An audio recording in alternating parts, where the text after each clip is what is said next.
Chapter 1. The Awakening of the Recharge System. In the kingdom of Charlemagne on the western continent, within the walls of Earl White's castle in the northern city of Swordoath, Martin lay alone in a reclining chair on the balcony, his gaze vacant, fixed upon the vast sky. Today, without any prior indication, he awakened the memories of his previous life, still reeling from the shock. The memories and emotions of his former self surged into his mind like a tumultuous tide, overwhelming him entirely. Those past experiences, both unfamiliar and eerily reminiscent, intertwined with complex emotions, left his head spinning in a daze. At this moment, he was filled with confusion, questioning whether he was truly Martin or that boy from his previous life. Ding! The recharge system is now online. The host can upgrade beings who pledge loyalty with a loyalty level of 60 or above through gold coins. The upgraded beings will achieve unwavering loyalty. Instinctively stroking his chin, a hint of delight crept across Martin's face, his eyes shimmering with barely contained excitement as he mused, could it be that I am the fabled chosen one? System. Open the panel. Ding, host. Martin, fifth son of Earl White, oathbound guards. None, level, none. Martin gazed at the starkly simple panel, rendered speechless. He rose and strolled to the edge of the balcony, overlooking the bustling maids and guards below. Julie, loyalty level, 30. Mary, loyalty level, 19. Tans, loyalty level, 25. Robert, loyalty level, 34. Observing these figures, he noted that none surpassed a loyalty level of 50. It seemed imperative to seek out suitable candidates to meet the contract requirements and test the wondrous effects of this system. As evening approached, the banquet commenced as scheduled. His three brothers and one sister took their seats, awaiting the arrival of Earl White and the ladies for dinner. A tall, imposing figure appeared slowly at the entrance. Followed by four ladies, it was Earl White, a man of legendary stature. He had risen from humble origins as a mere soldier to become a Golden Knight, now commanding the 10th Legion stationed at the kingdom's border. In the realm, only Earl White had ascended from commoner to noble, ultimately achieving the rank of Earl. The other ladies were the result of unions with earls and viscounts, including Martin's mother, Lady Ellie. "Please, take your seats, we are ready to dine," said Earl White in a calm tone. The guests settled down, and the gentle clinking of cutlery against plates filled the air. After a moment of contemplation during the meal, Martin mustered his courage and addressed Earl White. "Father, I wish to select 10 knights from the barracks to serve as my attendants." Upon hearing this, Earl White did not respond immediately. At that moment, his second sister, Beline White, raised her head, her gaze fixed upon Martin. "Martin, what do you need attendance for? You are already accompanied by the castle's guard when you go out, and when leaving the city, a small squad from the barracks will escort you." Sister Balin gazed at Martin with a look of bewilderment and inquired. The other siblings remained silent, casting glances at Martin before returning their attention to the food on their plates.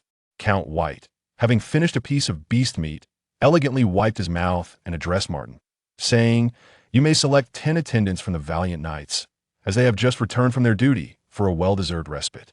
However, once you complete your 16th birthday ceremony and venture to your fief, the family shall not provide you with any additional knights." Martin nodded, understanding that this was an equitable exchange. After all, the members of the knightly order nurtured by the family were seasoned veterans of the battlefield. Although they had yet to reach the prowess of knights, with the aid of his recharge system, even if they did not train, an ample supply of gold could ultimately forge a Sky Knight from their ranks. Lady Elif sighed softly, though she was unaware of Martin's intentions for acquiring these knightly attendants. She was averse to allowing her son to engage in any perilous endeavors. The mealtime soon concluded amidst the clinking of cutlery. The eldest son, Karen White, approached Martin, urging him to accompany him in selecting the guards, while Count White, having finished his meal, departed without delay. Chapter 2. Selecting squires. Martin stepped out of the castle hall, traversing the long garden corridor.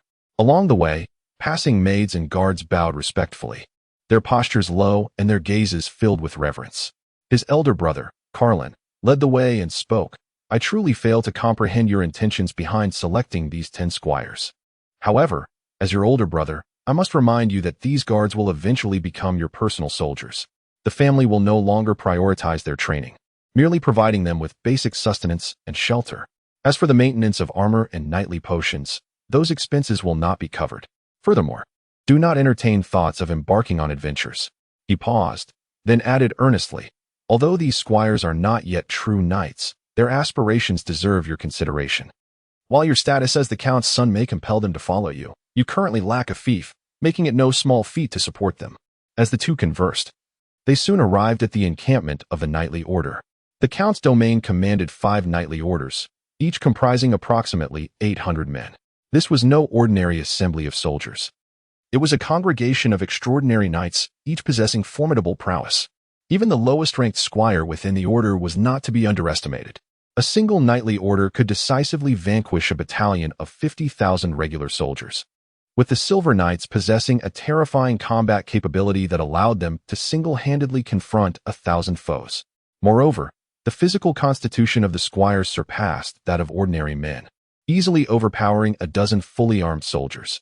Upon reaching the camp entrance, the sentry soldiers immediately spotted them and hastily saluted.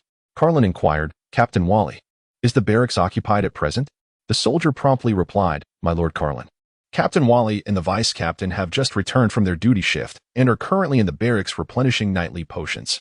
Several squires are preparing to advance to knighthood, and their prospects are truly enviable." As they entered the encampment, they were greeted by the sight of knights clad in gleaming armor, each immersed in their individual training regiments. Some were sweating profusely, honing their physical prowess, their muscles taut, each exertion seemingly infused with boundless strength. Others sat in meditation, focusing their will, exuding an aura of calm determination as they silently accumulated strength for their next advancement. Captain Wally, being a silver knight with remarkably acute perception, sensed the arrival of Carlin and Martin the moment they approached the main entrance. He promptly made his way to the barracks door to greet them. Upon seeing them, he jovially remarked, "What brings you two young lads here? Surely you don't wish for me to take you hunting for magical beasts now that I've returned from my duty?" Carlin quickly clarified, "No, Uncle Wally. Father has instructed my brother to select 10 squires from you." Wally White turned his gaze toward Martin, inquiring with curiosity, "Young Martin, what brings about this sudden desire for squires?" Struck momentarily speechless, Martin could hardly divulge the secret of his possession of a system. Noticing Martin's silence, Wally did not press further and cheerfully declared, "Very well, you two young ones, follow me. Currently, there are over 180 squire knights, each a battle-hardened elite. Young Martin, shortly you shall accompany me on a tour. Choose any you desire, and take them with you." Martin felt deeply moved by Val's generosity, fully aware that such selection could lead to the recruitment of those soldiers on the verge of becoming knights. However, Karen, standing nearby, remained largely unfazed, for he perceived the distinction between squire knights and true knights as insurmountable. The cost of the potion required for ascension to knighthood was exorbitant, creating a chasm as vast as the heavens between the two. After an hour of meticulous selection, Martin swiftly identified 10 squire knights eager to follow him, all in peak condition. Thus, the day's objective was accomplished. Valley then entrusted Karen and Martin to convey his regards to the Count, while also expressing a desire to procure several additional night potions. Subsequently, Valley warmly escorted Karen and Martin to the gate of the camp, his exuberance leaving them both amused and exasperated, leading them to assure him that they would certainly mention this to the Count. Upon returning to the castle, Karen attended to his own affairs, also reporting Vala's request for night potions to the Count. Meanwhile, Martin returned to his chamber with the 10 attendants, meticulously outlining some important considerations before allowing the butler to lead them to their quarters for rest. Chapter 3. Audience with the attendants, a mother's affection the following morning. After breakfast, Martin summoned the 10 attendants before him. He meticulously assessed their loyalty, discovering that most exhibited a mere 50 on the scale. However, one stood apart, boasting an impressive score of 61. This individual appeared to be around 30, marked by a prominent scar that snaked from his forehead down to his neck. With disheveled hair and eyes that gleamed with a mix of ferocity and cunning, he resembled a wily old wolf. Martin approached him and inquired, "What is your name?" The man knelt on one knee and respectfully replied, "My lord, I am Betten. I am honored by your selection and wish to become your most loyal subordinate." Martin nodded in satisfaction. "Excellent. You shall not regret this choice. From this moment forth, you shall be their captain. Shortly, we shall venture out together." With a wave of his hand, Betten led the others away to prepare. At that moment, a maid quietly entered Martin's chamber, bowing as she spoke, "Young Master Martin, Lady Elif requests your presence in her room." Martin, suspecting the reason for Lady Elif's summons, readily acquiesced. Leading the way, with the maid following closely behind, they traversed through numerous rooms. The walls were adorned with exquisite oil paintings, glimmering suits of armor and weapons displayed in an orderly fashion, alongside lifelike specimens of magical beasts, each positioned as if destined for that exact spot, reflecting the meticulous skill of the decorator. Before long, they arrived at Lady Elif's door. The maid stepped forward and gently knocked. A clear voice from within called, "The door is open, come in." Upon entering, the maid discreetly closed the door behind them and took her leave. "Good morning, Mother," Martin greeted, mimicking the maid's respectful gesture towards Lady Elif. This playful act elicited a soft laugh from her, yet she was not to be easily placated. "Martin, my child, tell me, why do you require those 10 guards? You must be aware that I shall not consent to your engagement in perilous ventures." Though Lady Elif was the daughter of a viscount, raised in noble circles, she had often heard tales of impetuous youths who, after reading a few adventurous tomes, hastily embarked on reckless quests. Martin promptly and patiently explained to Lady Elif, repeatedly assuring her that he had no intention of leading them into danger, but merely sought to cultivate a group to assist in generating income. Her worries gradually subsided under his persistent reassurances. In truth, Lady Elif had summoned Martin not to admonish him, for the matter was already set in motion. She wished to bestow upon him the gold she had accumulated. She understood all too well that without a fief, Martin could scarcely sustain those nightly attendants. Even a domain as prosperous as the earldom faced similar challenges. Were it not for the border location of the fief, Count Walter would never engage in the costly endeavor of supporting 5 nightly orders. Such exorbitant maintenance meant that a vast majority of the gold within the fief was allocated to the nightly orders. "Mother, rest assured, I have devised a preliminary plan to earn money. Supporting 10 knights in attendance is entirely feasible," Martin declared with unwavering confidence. Lady Ellie regarded her spirited son with a gentle sigh. "I hope so. Take these gold coins for now. We shall discuss finances when the time is right." As she spoke, she presented him with a spatial ring. Unable to refuse, Martin accepted it with heartfelt gratitude. "Thank you, Mother." No sooner had he spoken than Lady Ellie seemed to recall an amusing thought. She turned to him, her eyes twinkling with mischief, and softly remarked, "Dear little Martin, in just a few days, your lovely second sister will host a grand and splendid banquet. There will surely be many beautiful and charming young ladies of exceptional grace in attendance. If any girl captures the heart of our dashing Martin, you must tell Mother immediately. I shall wholeheartedly support you," she concluded with a gentle pat on Martin's shoulder. Observing his mother's enthusiastic demeanor, Martin was left in a state of bemusement. After all, he was merely 15 years old. It seemed rather premature for her to concern herself with his lifelong commitments. Nevertheless, recognizing her determination, he nodded in agreement. Chapter 4. The Purchase of Slaves and Arrival at the Mountains. After bidding farewell to Lady Elif, Martin made his way to the military camp to visit Commander Valley. Moments later, he emerged from the camp and joined Betten and his companions who were waiting outside. Shortly thereafter, escorted by a small contingent of soldiers, they set forth towards the falling autumn mountain range in a grand procession. Along the route, they passed through villages and traversed fields. The sight of this assemblage of knights and soldiers prompted the local peasants and serfs to bow respectfully, thanks to the swift pace of their steeds. They reached the vicinity of the falling autumn mountains in a mere half-hour. What was once a modest village had gradually expanded into a small town, accommodating the increasing flow of visitors, an expansion that received the tacit approval of the count. Most of the newcomers were free mercenaries, along with a few who aspired to sudden wealth. The congregation of people naturally birthed a variety of transactions, with the slave trade being particularly vibrant. The mayor of the town, having been informed of Martin's impending visit, awaited his arrival at the town gate. As Martin rode in, leading the group, the mayor hurried forward. A broad smile plastered across his face, and bowed respectfully. Observing the obsequious expression of the mayor, Martin inquired, "Mayor, as I am new to Falling Autumn Town, I have heard tales of the thriving slave trade here, and wish to visit the market to select some slaves." The mayor eagerly nodded and replied, "Rest assured, Master Martin, while I cannot guarantee much, I am well versed in the slave trade. Allow me to escort you to the town's largest and finest slave market." Upon entering the town, the sounds of haggling filled the air, mingling with the laughter and play of children. Mercenaries and townsfolk, upon seeing the mayor leading a group with such evident enthusiasm, instinctively stepped aside, fearing that a careless misstep might offend the nobleman and result in dire consequences. The former peasants of the village also bowed in deference to the mayor and Martin's entourage. Before long, they arrived at the trading market. Slave masters, noticing the commotion, rushed out to see what was happening. Who is this nobleman? Such a grand procession. One slave master inquired curiously. A bystander glanced at him and whispered, "Don't you recognize him? This is the Count's son. I believe he is named Martin White, the fifth child of the Count. In the Count's territory, while you may not know all the other nobles, it is imperative to recognize the Count and his progeny, lest you find yourself in a perilous situation." Another mercenary, overhearing this, scoffed, "You think you could offend him? By the time you'd even approach him, you'd likely be too far from his presence to entertain such thoughts." As the mercenaries and slave masters murmured amongst themselves, the rigid social hierarchy of the continent became apparent. Should a noble take offense, they could extinguish a life with impunity, leaving no avenue for justice.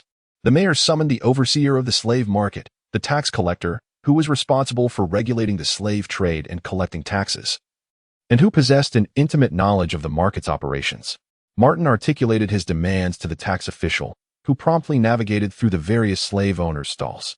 Before long, he returned with a selection of slave owners and suitable slaves before Martin.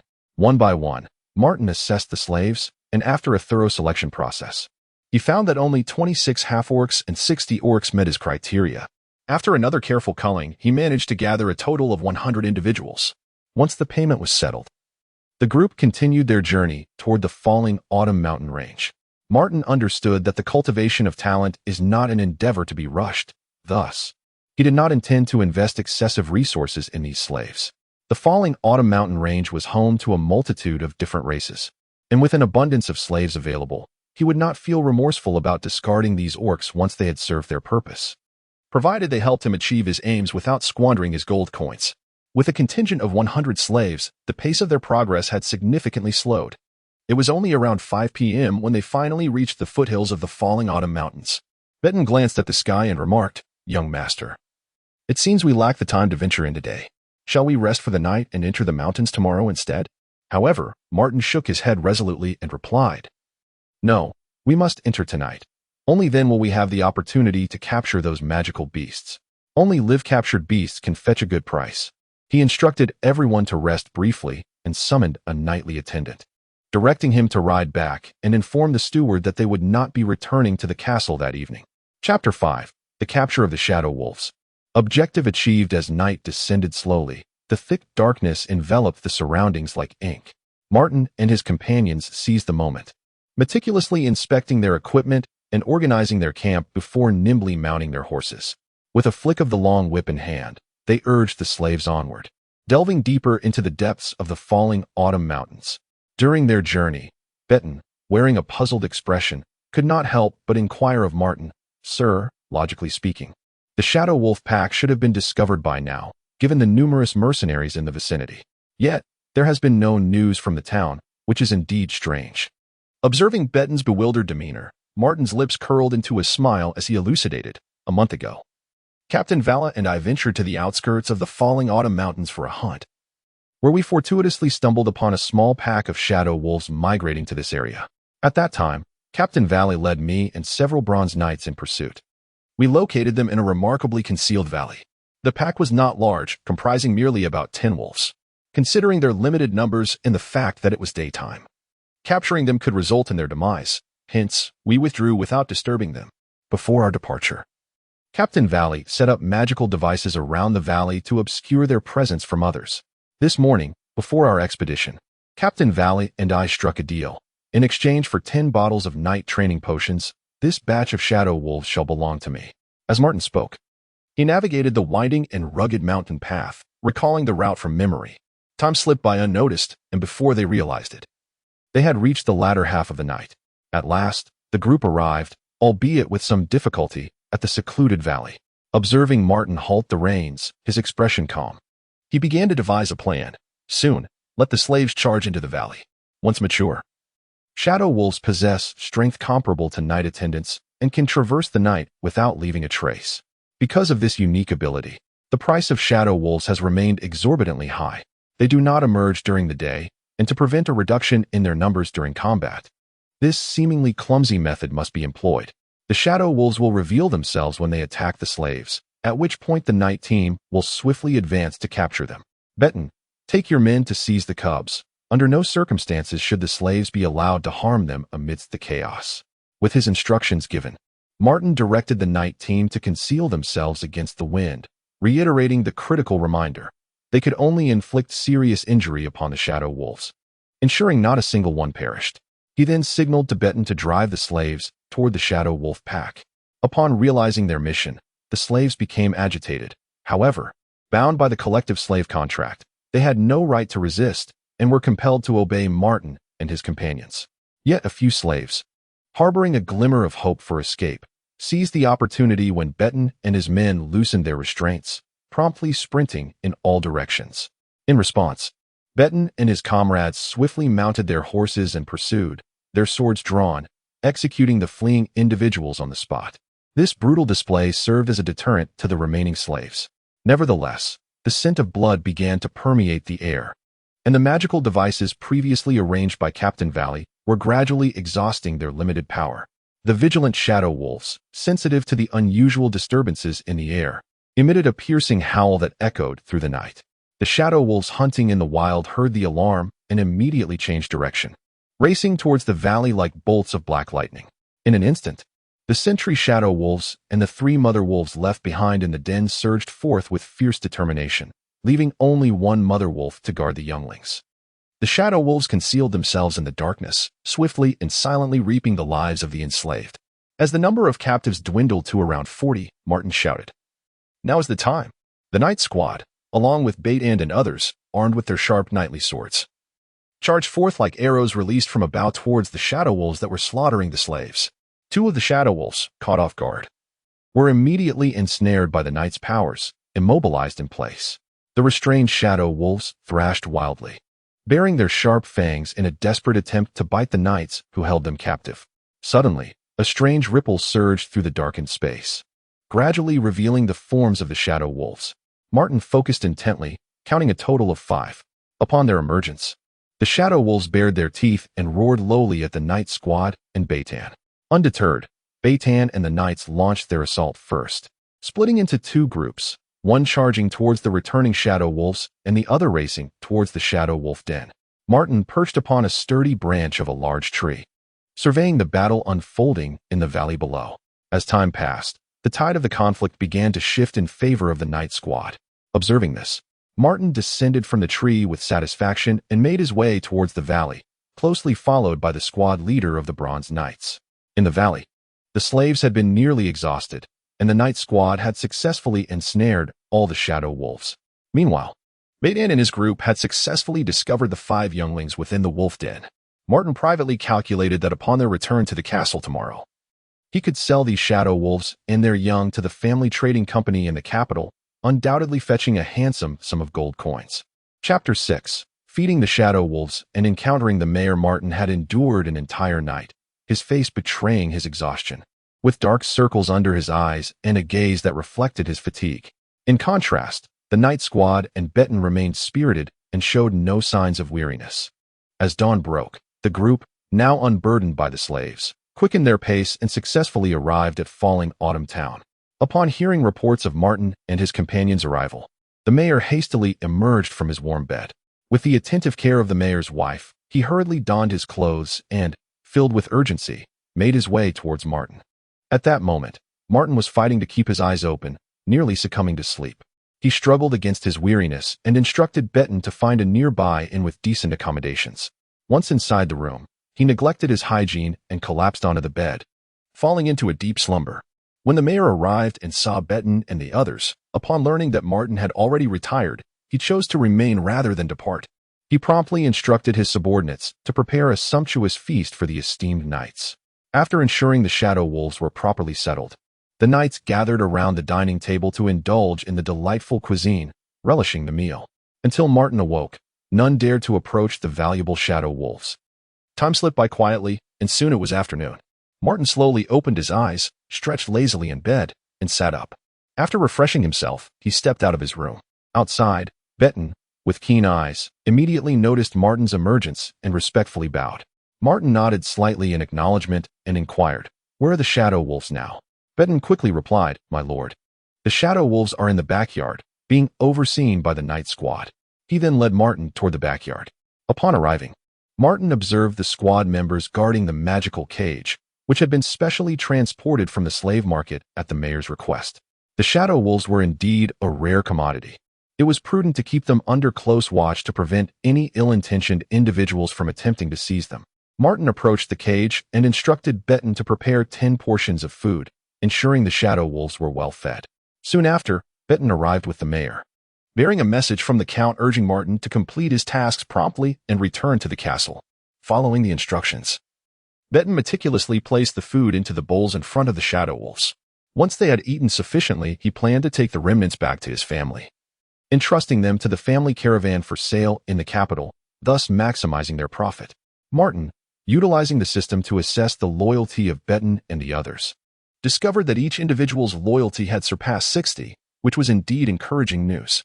Once Betten had completed the contract, the mayor cautiously addressed Martin, "Young Master Martin, should we prepare some food for you to enjoy before returning to the castle?" Preoccupied with the welfare of the Shadow Wolves, it was only upon the mayor's reminder that Martin became aware of the rumbling hunger within him.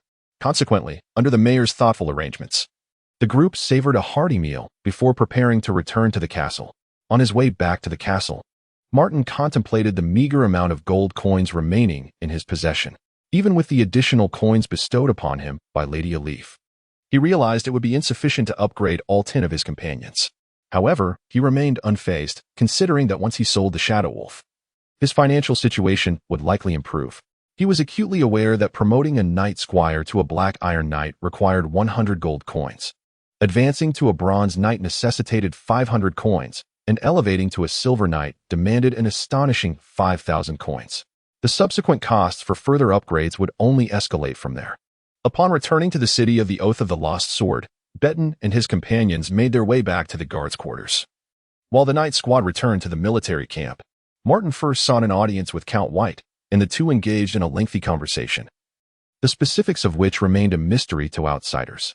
However, when Martin exited the Count's chamber, a smile graced his lips, indicating that their discussion had been quite pleasant.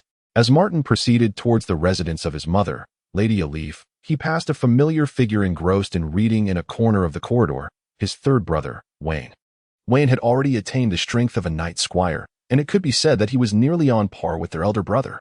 Remarkably, he was still a year younger than his sibling. At merely 17 years of age, such an accomplishment highlighted Wayne's extraordinary talent. Provided he did not encounter any unforeseen setbacks during his training, it was reasonable to anticipate that he would reach the realm of a Golden Knight in due time. Note: in this world, one must be 16 years old to commence the cultivation of knightly or magical powers, with exceptions for certain special professions. Chapter 7. Upgrading the Black Iron Knight. Contemplations within. Upon departing from Lady Elif's chamber, Martin made his way directly to the guards' quarters. He had already devised a plan in his mind, intending first to elevate Betten to the status of a Black Iron Knight, and subsequently to methodically promote the other guards, all while exercising utmost caution to avoid attracting undue attention. After all, should others become aware of Martin's remarkable ability to expedite advancement, even his status as the son of a count would hardly shield him from potential peril. Upon reaching the guards' quarters, Martin summoned Betten. Although Betten's loyalty had already soared above 70, Martin, ever prudent, refrained from mentioning anything about the system. Even when Betten eventually joined the Oathbound Guard, Martin resolved to keep the secret of the system buried deep within his heart. The two men arrived at a secluded corner of the training ground, where Martin, with a grave demeanor, earnestly gazed at Betten and inquired, "Since you have pledged your service to me, I assure you there is no cause for concern. Are you willing to pledge your life and loyalty to me?" Without hesitation, Betten responded with fervor, "My lord, I am willing." At that moment, a notification resonated in Martin's mind. Ding! The system has detected a candidate meeting membership criteria. Do you permit their inclusion? Martin silently murmured, "Permit." Then, addressing Betten, he declared, "Next, I shall assist you in your ascension to knighthood. Prepare to embrace this newfound power." With that, he commanded inwardly, "System, upgrade Betten, deduct 100 gold coins." Ding! Host, Martin White, level 0, Oathbound Guard, 1 member. In an instant, under Betten's incredulous gaze, a gentle radiance emanated from within him. As the glow gradually faded, a powerful aura surged forth from Betten, and even Martin could distinctly perceive the palpable pressure it exuded. After a brief interval, Betten acclimated to his newfound strength, firmly reclaiming the potent aura within himself. Overwhelmed with excitement, he knelt on one knee, expressing with heartfelt sincerity, "Thank you, my lord, for your immense grace. From this day forth, I shall spare no effort in removing any obstacles that stand in your way." Upon becoming Martin's oathbound guard, Betten's loyalty instantly surged to a steadfast 100, signifying that he would unreservedly devote everything to Martin, regardless of the trials and tribulations that lay ahead. At this moment, Betten's immediate priority was to thoroughly familiarize himself with this formidable new power. Thus, Martin resolved to allow Betten to remain in the training ground to hone his skills, while he himself turned to head back to his room. Along the way, Martin's thoughts surged, continuously pondering how to adeptly harness and apply the extraordinary power bestowed by the system. Upon entering his chamber, a gentle breeze wafted through the window. Martin softly closed the door behind him and strolled to the window, gazing at the delightful scenery outside. The cool breeze caressed his face, yet his heart burned with fervent aspirations for the future. In that moment, Martin began to meticulously devise a plan. The most pressing dilemma at present was the lack of funds. The recent capture of the Shadow Wolf has cost a considerable sum of gold coins. The total amount, including the gold coins received from his mother and his own savings, barely exceeds 800 coins, along with a few silver and copper coins. Should he allocate all these funds towards upgrading the knights, the subsequent expenses for potion training and armor maintenance would be utterly unmanageable, let alone the costs for acquisition and upkeep. Although selling the Shadow Wolf is projected to yield around 1,000 coins. After deducting the expense for purchasing 10 bottles of night potions, only a little over 500 coins would remain, which is woefully insufficient. After much deliberation and careful consideration, Martin ultimately resolved to have Beitan and others initiate the formation of a mercenary group to start earning some gold. However, prior to this endeavor, there exists a crucial task that demands immediate attention, enhancing their levels. After all, without first strengthening their capabilities, once the mercenary group commences operations, they could very well face formidable adversaries, leading to disastrous defeats or even complete annihilation. Thus, the urgent priority lies in bolstering the strength of the team members. Only with a sufficiently robust power as a solid foundation can this mercenary group establish a foothold while undertaking various missions in the future. Chapter 8. An encounter with a young lady at the banquet a few days later at the lavish soiree meticulously organized by his sister, Belen. The opulent castle hall was adorned in resplendent gold and brilliance. Crystal chandeliers cast shimmering light upon the scene.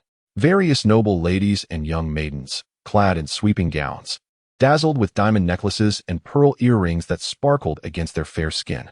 They moved gracefully, engaging in animated conversation, their laughter ringing like silver bells at intervals. Meanwhile, groups of male nobles huddled together, each holding high-stemmed glasses filled with fine red wine, gently swirling their drinks while discussing the harvest of their domains, the latest breakthroughs in magical research, and the political intrigues circulating within the capital.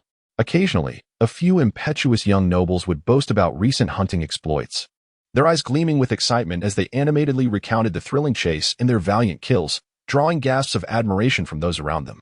Additionally, seasoned nobles exchanged subtle glances, quietly deliberating the intricacies of business collaborations, their words laced with calculations of profit and advantage. In truth, Martin had little desire to attend such a gathering. For him, the nobles' superficial pleasantries masked an undercurrent of tension, rendering the social occasion both tedious and exhausting. He would much rather contemplate ways to amass gold. However, he could not resist the whims of his sister, Belen. Like a lively little fox, she always devised various schemes to coax him into compliance. She first tugged at his arm with a pitiful pout, playfully lamenting that if he did not accompany her, she would be left utterly alone at the banquet. When this tactic proved insufficient, she began to extol the wondrous and novel experiences that awaited them, from mysterious magical performances to rare and exotic beasts, painting vivid images with her words. Ultimately, worn down by her relentless persuasion and compelled by their mother's wishes, Martin resigned himself to attending the event. At that moment, Martin stood in a corner of the grand hall, observing his incongruous presence amidst the festivities, and he silently sighed, hoping for the evening to conclude swiftly. Just then, a voice reached his ears. "Hello, may I ask if you are Martin White?" Turning at the sound, he beheld a young girl of perhaps 15 years. She wore a delicate light blue petticoat, intricately embroidered with silver threads, the hem gently swaying with her movements, making each gesture appear exquisitely graceful. Her complexion was fair and tender, with large, glistening eyes fixed upon Martin with an air of quiet anticipation, as if she awaited his response. Martin was momentarily taken aback. He had not expected someone to approach him in such a setting, especially not a girl as charming as she. He offered a polite smile and slightly bowed his head. "Yes, I am Martin White. Might I inquire what brings you to speak with me, miss?" Upon hearing his words, the girl's face lit up with an adorable smile, a faint blush creeping onto her cheeks. Fidgeting nervously with her fingers, she softly replied, I noticed you alone in the corner, and I wanted to say hello." As soon as she finished speaking, the young girl performed a charming curtsy and cheerfully exclaimed, "Hello, I am Rena Carlos, the 8th daughter of Count Carlos." The two engaged in lively conversation, and as their dialogue flowed, Martin noticed that the girl was particularly prone to shyness. Thus, he playfully teased her from time to time, each jest causing her cheeks to flush a vibrant shade of crimson, akin to a ripe apple. The grand banquet quietly drew to a close amidst their delightful and profound exchanges. Yet, despite the evening's conclusion, they both felt that time had slipped away too swiftly, as if numerous topics remained unaddressed, leaving them with a lingering sense of unfulfillment. After they reluctantly bid each other farewell, an unfamiliar figure stealthily approached Martin's side. Upon closer inspection, he realized it was his second sister, a mischievous grin adorning her face and her gaze fixed intently upon him, as if she had uncovered a momentous secret. Martin, however, averted his gaze from his sister, exiting the banquet without a word and hastening toward his room, his steps quickening with each passing moment. Chapter 9. Acquiring equipment and registering the mercenary corps. In the days that followed, Martin and Rena exchanged correspondence intermittently, their mutual affections steadily blossoming as they planned to meet at the academy. Good news kept rolling in. Previously, Martin had sold his Shadow Wolf for an impressive sum, fetching over 500 gold coins. After deducting the cost of the night training potions for Captain Valley, he was left with around 1,000 coins. Having successfully amassed a considerable fortune, Martin was now poised to embark on a short-term profit-making venture, establishing his own mercenary group. Thus, Martin invested all the gold coins he could muster, determined to enhance the combat prowess of his companions, including Bait-In. His first course of action was to elevate the levels of his team members. He summoned Bait-In and the others to a secluded corner of the training grounds, where he facilitated their individual upgrades. Initially, Martin contemplated promoting a Bronze Knight first, but considering the necessity of equipping knight armor, he realized the sunk costs were too substantial. It would be more prudent to distribute the upgrades evenly. Even if misfortune struck and one were to perish, the overall impact would be minimal. After meticulous calculations, Martin resolutely spent a full 800 gold coins to replace the worn-out, substandard equipment of 10 individuals with E-rank knight armor, a privilege typically reserved for Black Iron Knights within the order. Soon, Martin would follow in the footsteps of his elder siblings, heading to the capital's academy for a systematic education, though this learning resembled more of a social endeavor to broaden his horizons and connections.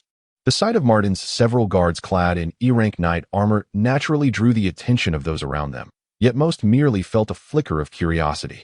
With the abundance of daily affairs, this minor occurrence hardly warranted excessive scrutiny. Particularly, the free nobles residing within the city of the Oath of the Lost Sword regarded it with indifference. It is essential to recognize that the noble class, through generations of inheritance and development, possesses a depth of heritage and accumulation that far surpasses the imagination of ordinary individuals. Their wealth, resources, and networks are sufficient to sustain a vast and stable power structure. Martin's guards hardly had the capacity to disturb the sensitive nerves of the nobility, let alone elicit undue attention. Perhaps only when such changes gradually coalesce into a formidable force would they genuinely enter the purview of these powerful elites. Summoning Bait-In and the others, Martin instructed them to proceed to the Mercenary Guild to register a mercenary corps. The level of a mercenary corps is determined by the strength of its members. Upon reaching the appropriate level, they may upgrade their corps status within the guild. Mercenary ranks are classified into 6 tiers: S, A, B, C, D, and E, with each tier corresponding to specific strengths, tasks, and rewards. Remaining at the castle offered little advantage for Bait-In and his companions. However, venturing outside presented them with opportunities to earn gold coins continually. without the burden of paying salaries to Beitan and the others. Upon receiving the command, Beitan and his companions were filled with excitement, eagerly hurrying to the mercenary guild. Along the way, they discussed various strategies to generate more gold coins for their young master. Arriving at the bustling mercenary guild, they were greeted by a lively atmosphere. Adventurers of various kinds traversed the bustling space, each in search of quests that suited their abilities. Beitan approached the front desk, articulating his purpose to the staff. The personnel scrutinized them intently, documenting pertinent information before commencing an evaluation of their prowess. After a series of assessments, owing to Beitan and his companions' demonstration of knightly strength and the exceptional equipment bestowed by Martin, they successfully registered as a D-rank mercenary group.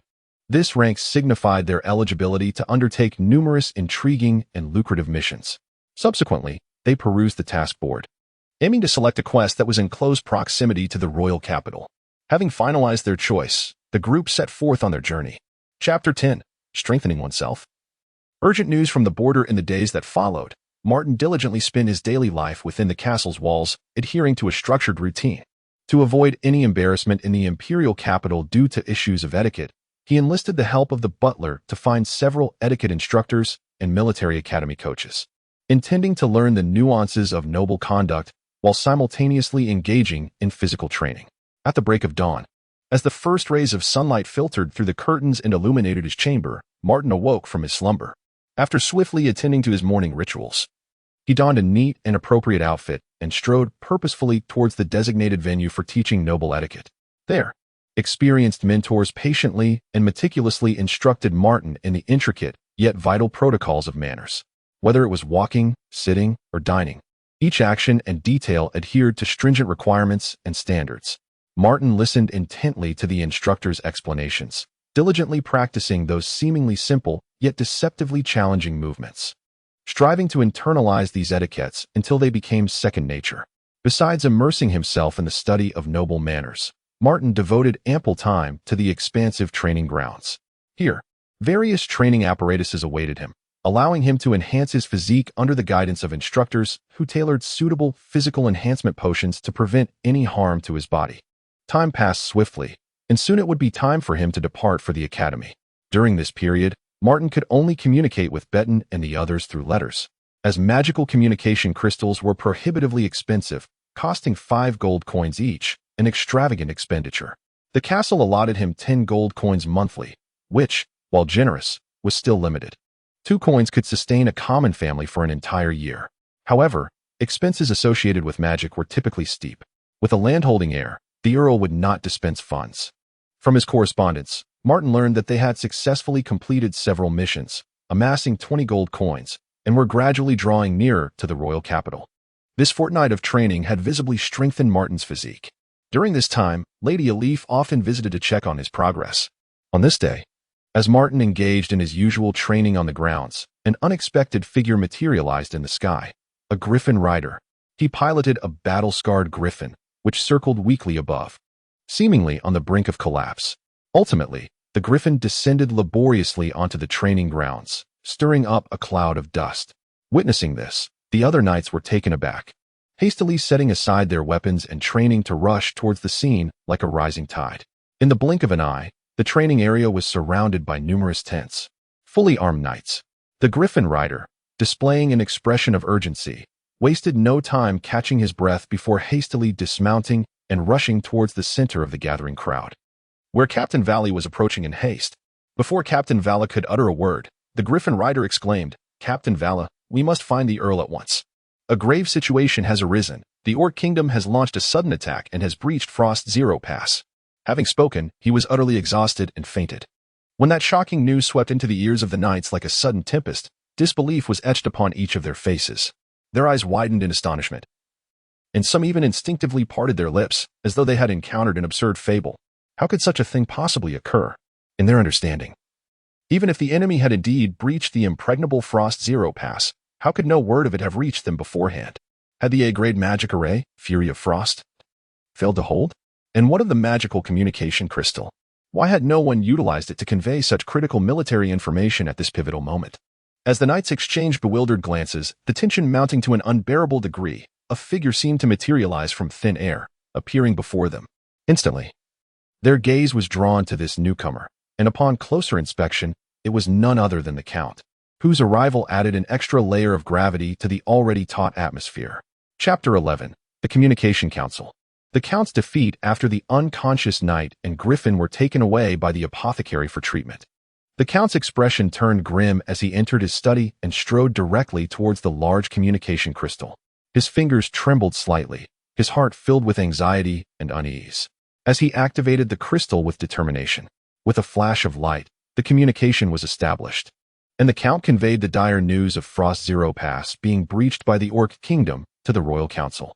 As the message spread, the Council erupted into chaos. Gasps and discussions erupting in waves.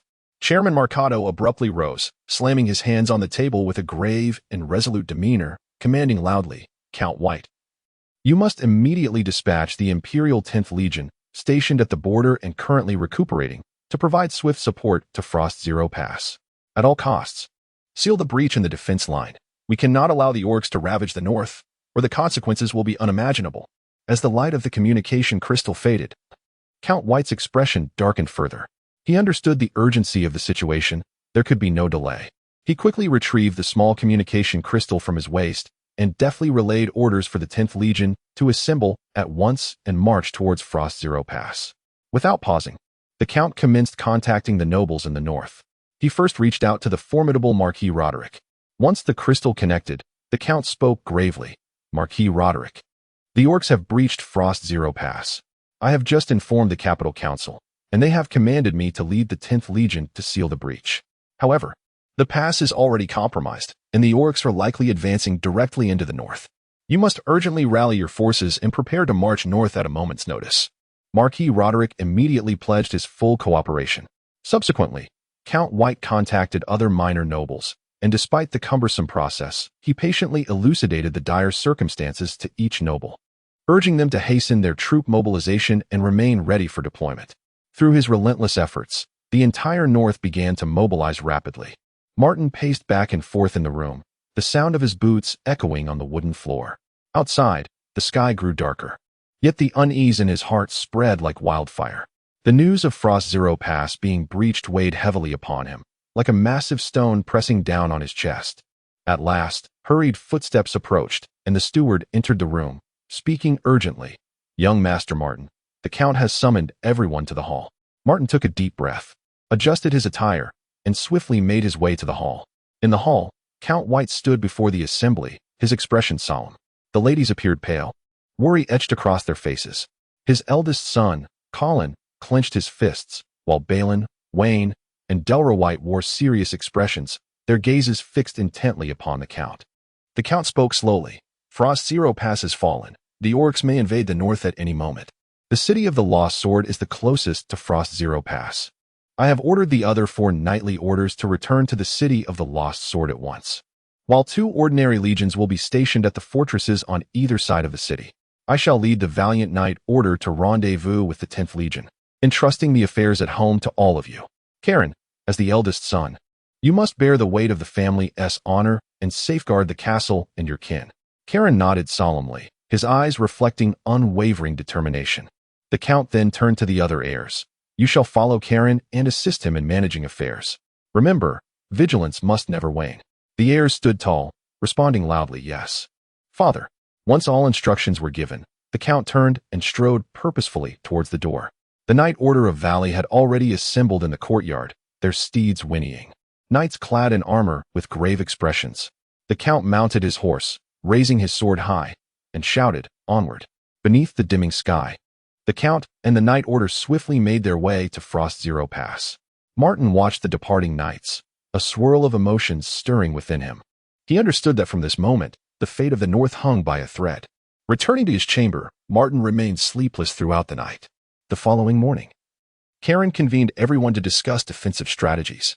Martin proposed enhancing the patrols around the estate and establishing lookout posts for unforeseen circumstances. Karen accepted his counsel and quickly arranged for personnel to implement the measures. Days passed, and news from the front lines fluctuated between hope and despair. Each time the communication crystal lit up, it sent a tremor of anxiety through the hearts of all. One day, the crystal conveyed that the 10th Legion of the Empire had successfully rendezvoused with Count White's Knight Order of Valley, launching a counterattack against the orcs, momentarily easing the tension. Upon hearing this, everyone breathed a sigh of relief. However, the respite was short-lived. Within a few days, news arrived that the Orc Kingdom had dispatched reinforcements, resulting in an extraordinarily brutal clash on the Frost Zero plains. Chapter 12. Count White severely injured. Forcibly upgrades. Count White could hardly have anticipated that the Orc Kingdom would surreptitiously reassign 2 extraordinary legions stationed at the borders of the Gundor Dwarven Kingdom to the Frost Zero plains. Faced with the onslaught of 3 Golden Knights, Count White consumed an A-grade potion known as Life Burn and, with the aid of 2 knightly orders, managed to force his way through. However, upon entering the legion's encampment, he could no longer withstand the burden of his injuries and fell into a faint. The knights accompanying him, in a state of panic, summoned the legion's apothecary. Upon assessing the count's condition, the seasoned apothecary's expression shifted dramatically. Without hesitation, he retrieved a bottle of the exceedingly precious A-grade potion, Fountain of Life, from his medical kit. This potion was rumored to possess miraculous healing properties, capable of reviving the dead. The apothecary cautiously positioned the bottle's mouth towards the count's lips and slowly poured its contents. In his unconscious state, Count White seemed to sense the invigorating essence of the Fountain of Life, instinctively beginning to swallow. As sip after sip of the potion flowed into his being, his once pallid visage gradually regained a hint of color, and his breathing began to stabilize. After a thorough treatment, the Count's injuries were finally under control. However, it was evident to all that complete recovery would require additional time and meticulous care, due to Count White's grave injuries and subsequent unconsciousness. The vice commander summoned the accompanying knight commander to inquire about the situation. After hearing the knight's account, the vice commander sensed that trouble loomed large. The recent defeat in battle, coupled with the Count's severe incapacitation, had severely dampened the morale of the 10th Legion. In response, the Orc Marshal Coulson ordered the 2 extraordinary legions that had come to aid to press forward with full force. The vice commander, a peaked silver-tier warrior, surveyed the additional 2 extraordinary legions and commanded his troops to adopt a defensive posture, seeking a gradual retreat. Yet, Marshal Coulson would not squander such a promising opportunity. He immediately directed 3 Golden Knights to serve as the focal point for a breakthrough while deploying all remaining forces, 3 extraordinary legions and 4 ordinary Orc legions, against the 10th Legion. Realizing the impossibility of a retreat, the vice commander decisively resolved to lead half of the 10th Legion's knights, approximately 5 fully equipped knightly orders, totaling around 5,000 men, along with an ordinary legion of about 50,000 soldiers to cover the rear, allowing the others to escort the gravely injured Count White back to the city of the Oath of the Lost Sword for defense. Meanwhile, Martin was engulfed by an inexplicable sense of unease, rendering him restless. After a period of contemplation, he resolved to dispatch the Druna Knight from the previously recalled Beton squad to the large communication crystal to await the latest news. Following that, he began to strategize on borrowing funds from other family members, aiming to expedite Beton's power upgrade with utmost speed. Martin had anticipated that securing a loan would be fraught with challenges, perhaps requiring extensive explanations of its purpose and facing numerous inquiries and doubts. However, when he mustered the courage to approach his family, the process unfolded surprisingly smoothly. Without much discussion or even a single unnecessary question, they readily lent him the money. His mother directly handed over her cherished jewelry box, which he had treasured for many years, to Martin, who declined the offer. After returning to his room, he closed the door and sat on the edge of his bed, counting the gold coins within the space ring, over 3,000 in total. He was well aware that most of these coins originated from his second sister. Her fief included a small crystal mine, and these crystals could be processed into communication crystals. In an era where information exchange is paramount, the utility of communication crystals is extensive and their value cannot be underestimated. Thus, his sister was able to provide him substantial financial support, along with some communication crystals. Subsequently, Martin summoned Beitan to his room. Upon Beitan's entrance, the light of the room fell upon him as Martin inquired, "Beitan, you must consider this carefully. You may no longer be able to present your true self in the future. Are you truly prepared for this?" Without the slightest hesitation, Beitan responded with unwavering resolve, "Yes, Master Martin. No matter when or where, as long as it is your command, I will face any peril without hesitation." With Beitan's affirmation, the upgrading ceremony commenced. Gold coins flowed like water, and as the ritual progressed, Radiant flashes illuminated the room. An intangible, yet formidable force surged within. Soon, 500 gold coins were expended, and Baton underwent a remarkable transformation. His stature became increasingly upright, radiating the distinctive aura of a bronze knight, successfully advancing to that rank. The formidable presence exuded by the newly ascended bronze knight spread like a torrent, instantly alarming the castle guards. In the blink of an eye, several silver knights and silver mages arrived at Martin's door. One silver knight stepped forward and knocked on the door, his voice filled with concern. "Master Martin, are you well?"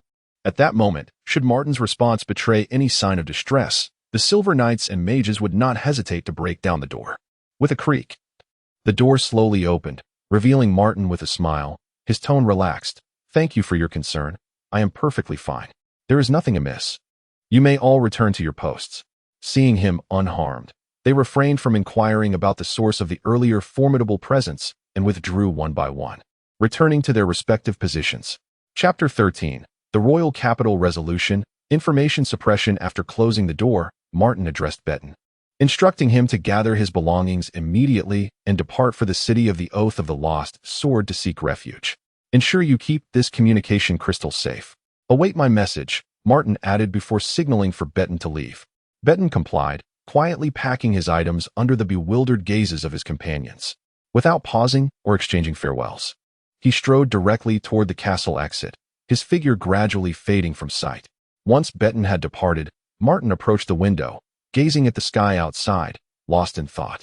In the chamber housing the large communication crystal, an unanticipated message materialized, not in visual form.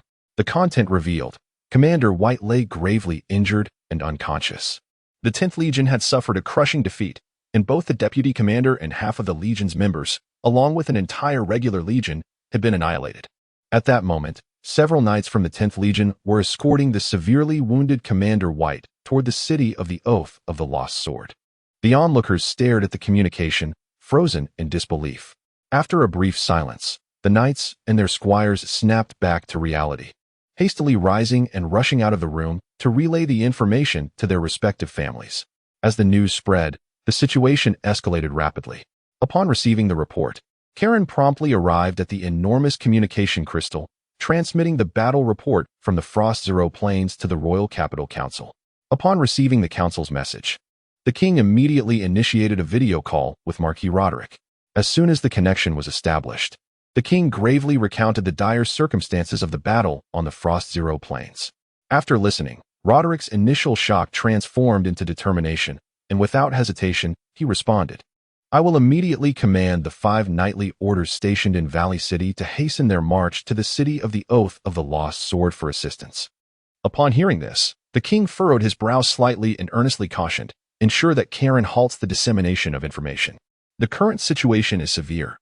The spread of news will only incite unnecessary panic among the populace. The ramifications of this incident are significant. The Royal Capital Council will undoubtedly arrange matters appropriately. We must stabilize the situation first." Within the palace, discussions among the Royal Council erupted fervently, with representatives from various factions fervently debating the situation and strategies. Proposals were repeatedly introduced and dismissed, the air thick with tension. After a prolonged and arduous negotiation, the council finally reached a consensus. The council president, with a stern expression, presented the proposal to the king. After pondering for a moment, the king promptly issued orders for the Royal 3rd, 5th, and 6th Legions, along with 2 Griffin Knight orders stationed near the royal capital, to march northward, accompanied by the court's golden mages, under the command of Prince Charlemagne Herbert. Subsequently, he swiftly approached the communication crystal, deftly inputting commands, sending directives to every noble territory in the northern region. The king personally conveyed the order, mandating that they gather all their knights at the city of the Oath of the Lost Sword in the shortest possible time. They must hold their ground until the royal legions arrive. Simultaneously, a warning was issued. Should the city of the Oath of the Lost Sword fall, those who had yet to arrive would face the ruthless forfeiture of their noble titles and the confiscation of their lands.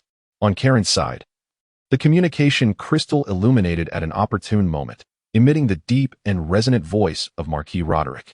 "Karen, given the critical nature of the current situation, you must ensure the order within the city of the Oath of the Lost Sword is maintained. Immediately cease the dissemination of information. We cannot allow the populace to descend into panic. Do you understand? Karen's expression hardened as he responded to the communication crystal. Rest assured, my Lord Marquis, I shall comply. After ending the communication, Karen swiftly set about organizing measures to control public opinion within the city, striving to stabilize the hearts of the people. Chapter 14. Before departure to the barony of Burin, as Karen successfully contained the news, darkness had already descended. The other members of the family had long taken their seats in the conference hall. The matriarch gazed at the somewhat noisy and chaotic crowd, her expression stern, and she raised her voice to command silence. Following that, she issued her orders with meticulous precision. Now, let the knights immediately transfer approximately 70 to 80,000 gold coins, half of the family's wealth, to the barony of Burin. If we successfully repel the orc army, we shall return safely. However, should the city fall, we must proceed to Valley City, where Marquis Roderick, considering noble sentiments, will not refuse us. Just as the family arranged for the transfer, an unexpected divergence emerged. Wayne, Derry, and Martin were unwilling to proceed to the barony of Burin. In their hearts, the men of the White family held no notion of retreat in the face of danger. Upon learning their intentions, the matriarch earnestly implored them to reconsider, but their resolve was unyielding. Ignoring her objections entirely, the one responsible for the transfer quickly directed the family knights to escort several ladies, including Burin, onto the carriages. Before departure, the ladies were filled with longing and reluctance, tears shimmering in their eyes as they bid farewell to their sons one by one. Burin was particularly distraught, weeping profusely. Wayne approached the matriarch, informing her, "Mother, I have just notified the knights stationed at my fief to hasten to the barony of Burin, ready to heed your commands, ensuring greater security whether in the fief or en route to Valley City." Lady Ellie, beside him, clutched Martin tightly, her grip as unyielding as iron, unwilling to let go. "Mother, do not worry. With my elder brothers here, I will remain safe and avoid unnecessary risks," Martin spoke softly, attempting to soothe his mother's anxious heart. However, Lady Ellie could not absorb Martin's reassurances. Her emotions were heightened and urgent as she replied, "If you stay here, you will not be of much help. You would be better off accompanying me to the barony of Burin. Without you by my side, I feel utterly lost and anxious." With patience, Martin gently calmed her for a time, and gradually, Lady Ellie began to regain her composure. Yet, seeing her son's unwavering determination, she sighed heavily, resigned, and with a heavy heart, turned to board the carriage. Once settled, she hurriedly opened the carriage window, her eyes filled with concern and reluctance, calling out to Martin, "Son, please take care of yourself." With that, she slowly lowered the window, an action that seemed to exhaust all her strength. Under the cover of night, the women of the family quietly set their plans into motion. In order to avoid drawing the attention of the city's nobles and commoners, they departed in discreet batches, under the vigilant escort of the knights, hastily making their way to the barony of Burin. The sound of hoofbeats was intentionally muffled, and the clatter of wheels faded into the night. Wayne, Derry, and Martin watched the departing convoy, their hearts a tumultuous mix of emotions. Once the convoy had completely vanished from sight, they turned and returned to the castle, making their way directly to Karen. The three individuals recounted the events in meticulous detail to Karen. After listening, Karen fell into a prolonged silence, then slowly exhaled a sigh, hesitating to articulate his thoughts. Ultimately remaining silent, he merely raised his hand to massage his temples, his gaze laden with exhaustion and resignation, as if this solitary sigh bore the weighty fate and unspoken anxieties of the entire family. Chapter 15. A conversation between two. Karen's resoluteness as dusk enveloped the castle in a profound stillness. Only Karen's chamber remained illuminated. Seated at his desk, his brow furrowed, he showed no inclination towards rest, wholly engrossed in orchestrating his family's response to the impending crisis. His quill danced across the parchment, swiftly generating a series of directives. Summoning the butler, he solemnly instructed, "Immediately position all magical cannons atop the battlements. Ensure the operation is executed with both speed and discretion. Furthermore, mobilize all personnel to gather every magical crystal within the castle. Not a single piece must be overlooked, for this is pivotal to our family's survival." The butler, acknowledging the command, hastily departed, his footsteps echoing sharply in the tranquil night. Meanwhile, Martin found himself restless, unable to find solace in sleep. He paced his room, the unease within him intensifying until he finally approached Karen's study. Raising his hand, he lightly rapped on the door. "Come in," Karen replied without lifting his gaze, his pen continuing to glide hastily over the documents before him. His voice tinged with weariness and concentration. As Martin entered the room, Karen finally looked up, surprise evident in his eyes as he pondered the purpose of Martin's visit at such an hour. Before Karen could inquire, Martin stepped confidently to the desk and stated, "Brother, I wish to borrow a significant amount of gold this time." At these words, Karen's pen halted, and he lifted his gaze to Martin, confusion etched across his features. "How much gold do you intend to borrow?" Drawing a deep breath, Martin revealed a staggering figure, 111,000 gold coins. "What?" Karen exclaimed, rising abruptly, the chair scraping against the floor with a sharp sound. 111,000 gold coins? Surely, I must have misheard. His face bore incredulity. His brow knitted tightly as he fixed his gaze on Martin. Meeting his brother's scrutinizing stare, Martin's demeanor remained serious, his tone earnest. "Brother, I have a crucial purpose for the money that can help us resolve this crisis." Karen continued to scrutinize Martin, his gaze piercing, assessing him for what felt like an eternity. The study was enveloped in silence, illuminated only by the flickering candlelight upon the two figures. At last, as if arriving at a resolution, Karen returned to his chair and sighed with resignation. "The family does not possess such liquid assets at present. However, I believe our third brother, Wayne, can provide over 10,000. I shall endeavor to procure the remainder from other sources." "Thank you, brother. I await your news," Martin replied gratefully, casting a thankful glance at Karen before exiting the study. As night gradually receded, the faint glow of dawn silently crept up the window pane. Just as the first light began to break, a gentle yet persistent knocking resonated from outside Martin's chamber. Awakening from his slumber, he rubbed the remnants of sleep from his eyes, rose from his bed, and opened the door. Standing before him was the butler, impeccably poised, his expression one of unwavering respect as he extended towards Martin a finely crafted spatial ring. "Young Master Martin," the butler inclined slightly, his voice steady and clear. "Master Karen has asked me to convey that this is the entirety of the gold our family can currently offer." Martin received the spatial ring, his gaze momentarily faltering. Just as he was about to speak, the butler hesitated for a moment before continuing, "Young Master Martin, though I am unaware of your intended use for such a considerable sum of gold coins, Master Karen has sacrificed nearly all the knightly armor and precious magical artifacts, as well as most of the potions, to amass this fortune. I hope you will exercise prudence in your expenditure of these coins, so as not to betray Master Karen's earnest efforts." With that, the butler bowed once more and hurried away to attend to other matters. Clutching the spatial ring tightly, Martin's heart was a tumult of emotions. He felt both gratitude for his family's unwavering support and a profound sense of responsibility.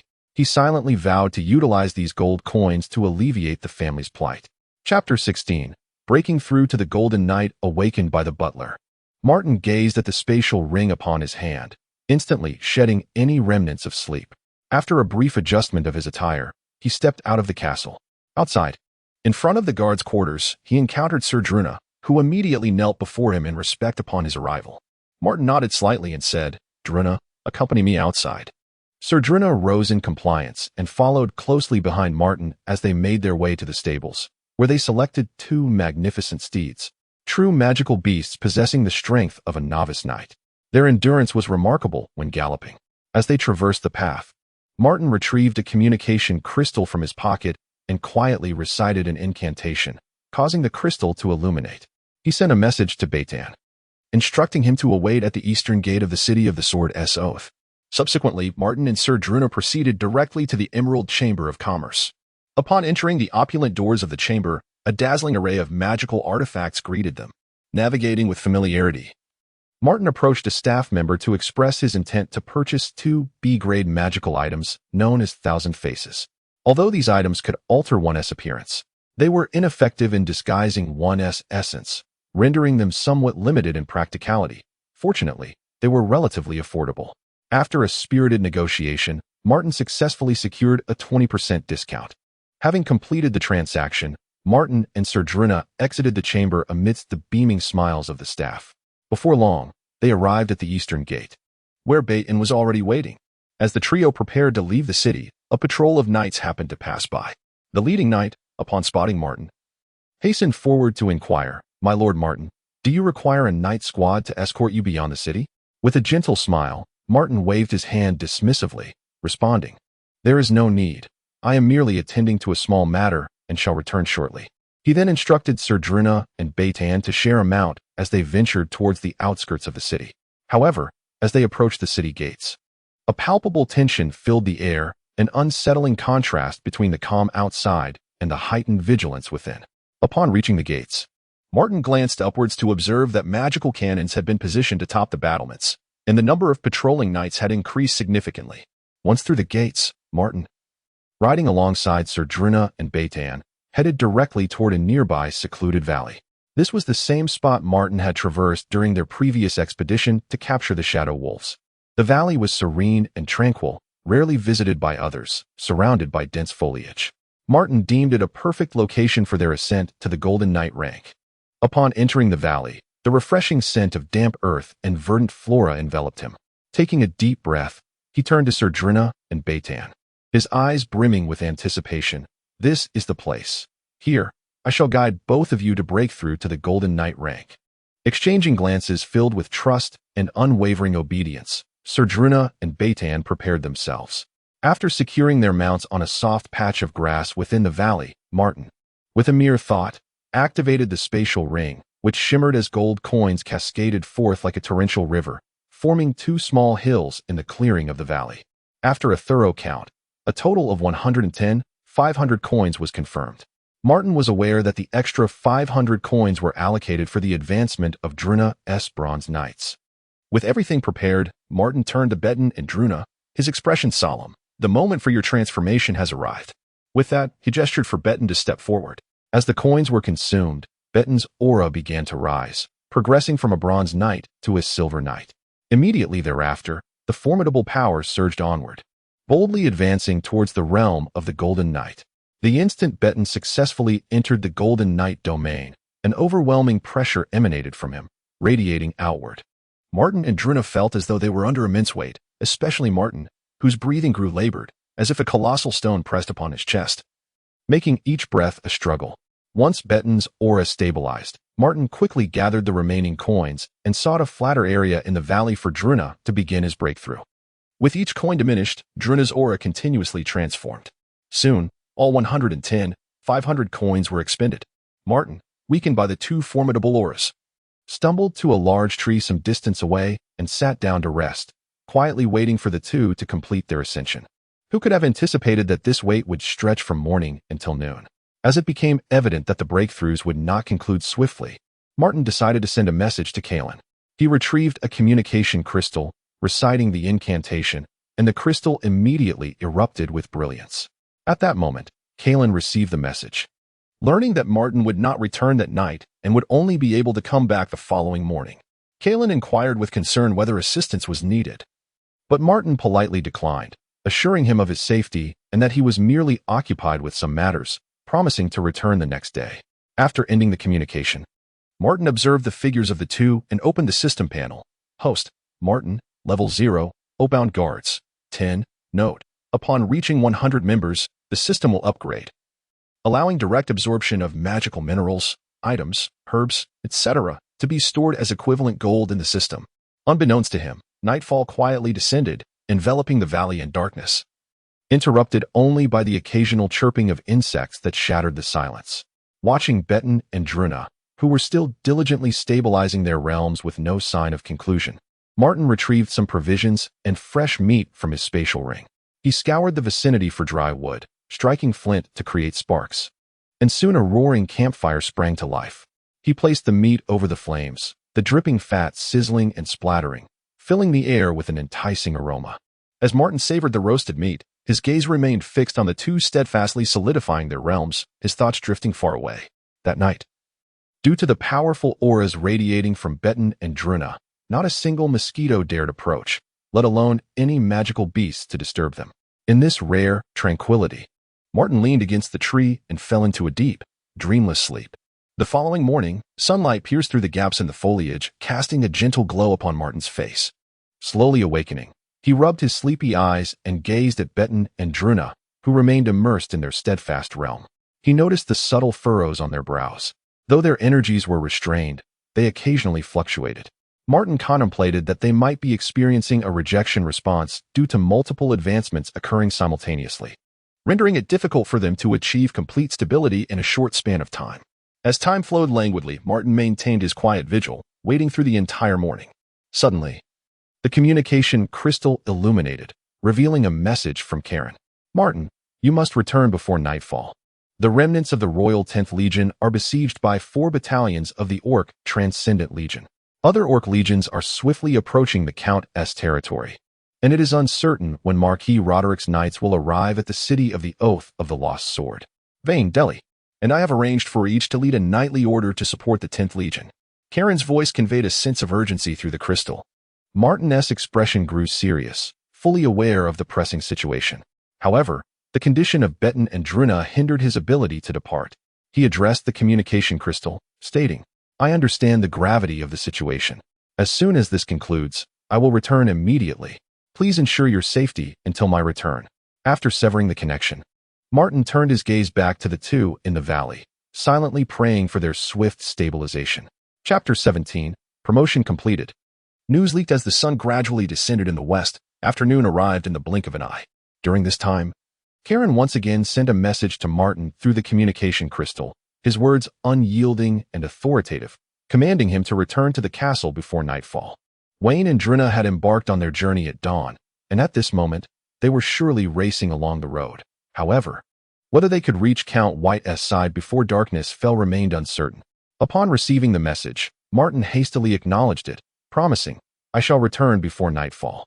With that, he deactivated the communication crystal. He turned to the two individuals, who were diligently consolidating their newfound powers, his brow instinctively furrowing in concern.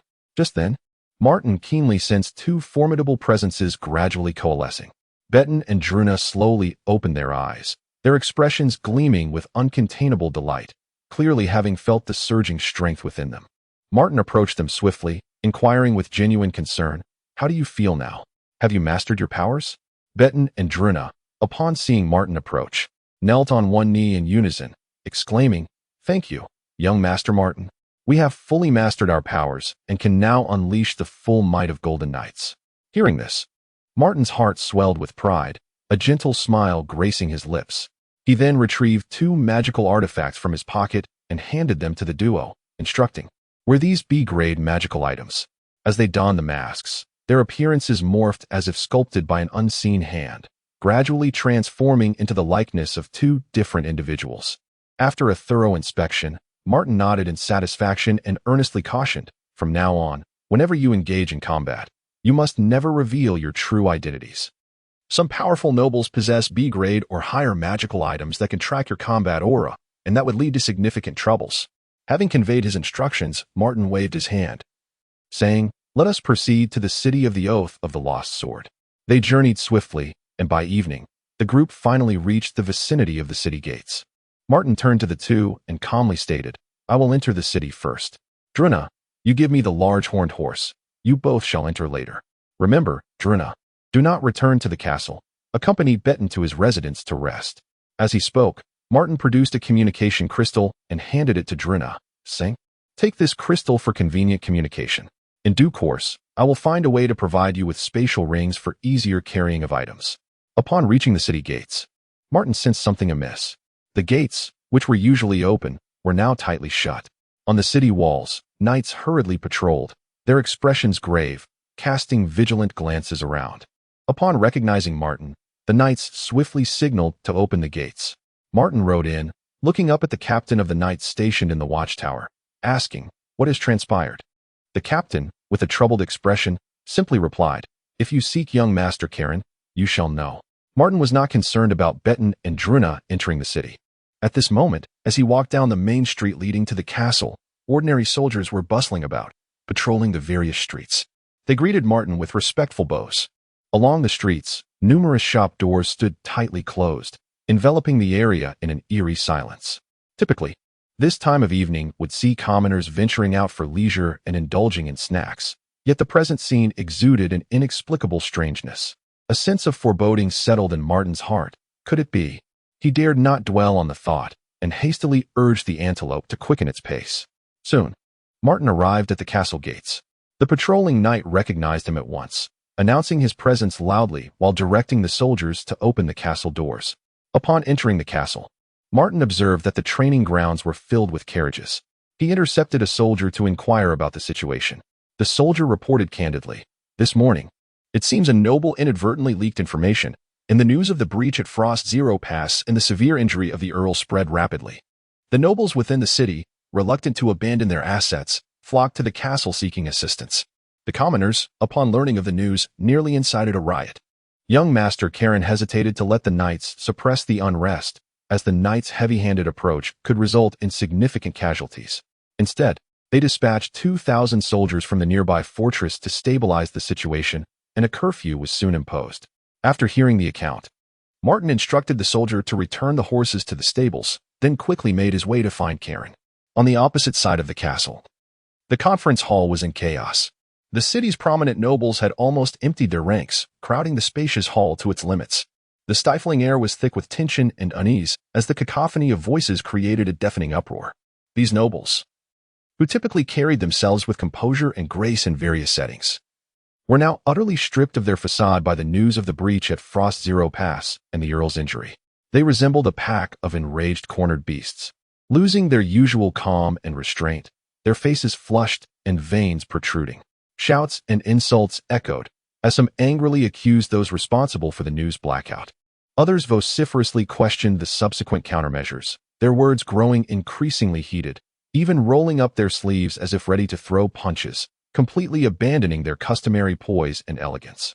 Martin strode through the castle, raising his hand to summon the steward, inquiring, "Where is my elder brother Karen?"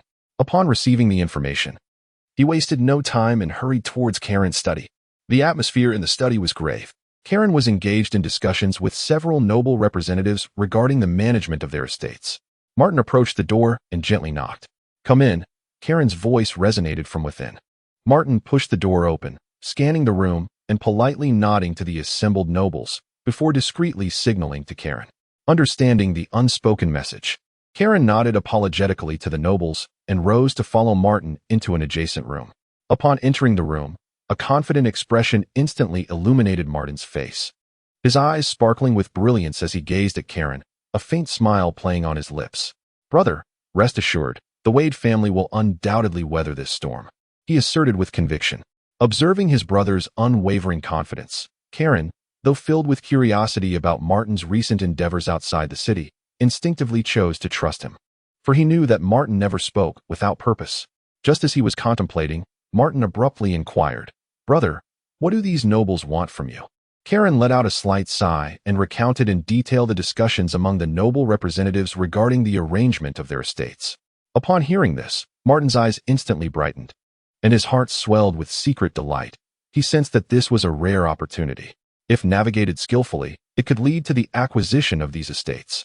With 2 golden knights by his side to bolster their defense of the Sword Oath City while awaiting reinforcements from the royal army and the Knights of Duke Roderick, the prospects seemed promising. Chapter 18. The Allies' Delay. Signing the noble industry beneath the flickering candlelight, Martin leaned forward, whispering his intentions to annex the noble industries within the city. Colin reclined in his chair, fingers gently tapping the armrest, his expression rife with hesitation. He raised his gaze, peering through the window into the distance, and slowly spoke. "The sword of the Covenant City may not withstand the siege, after all.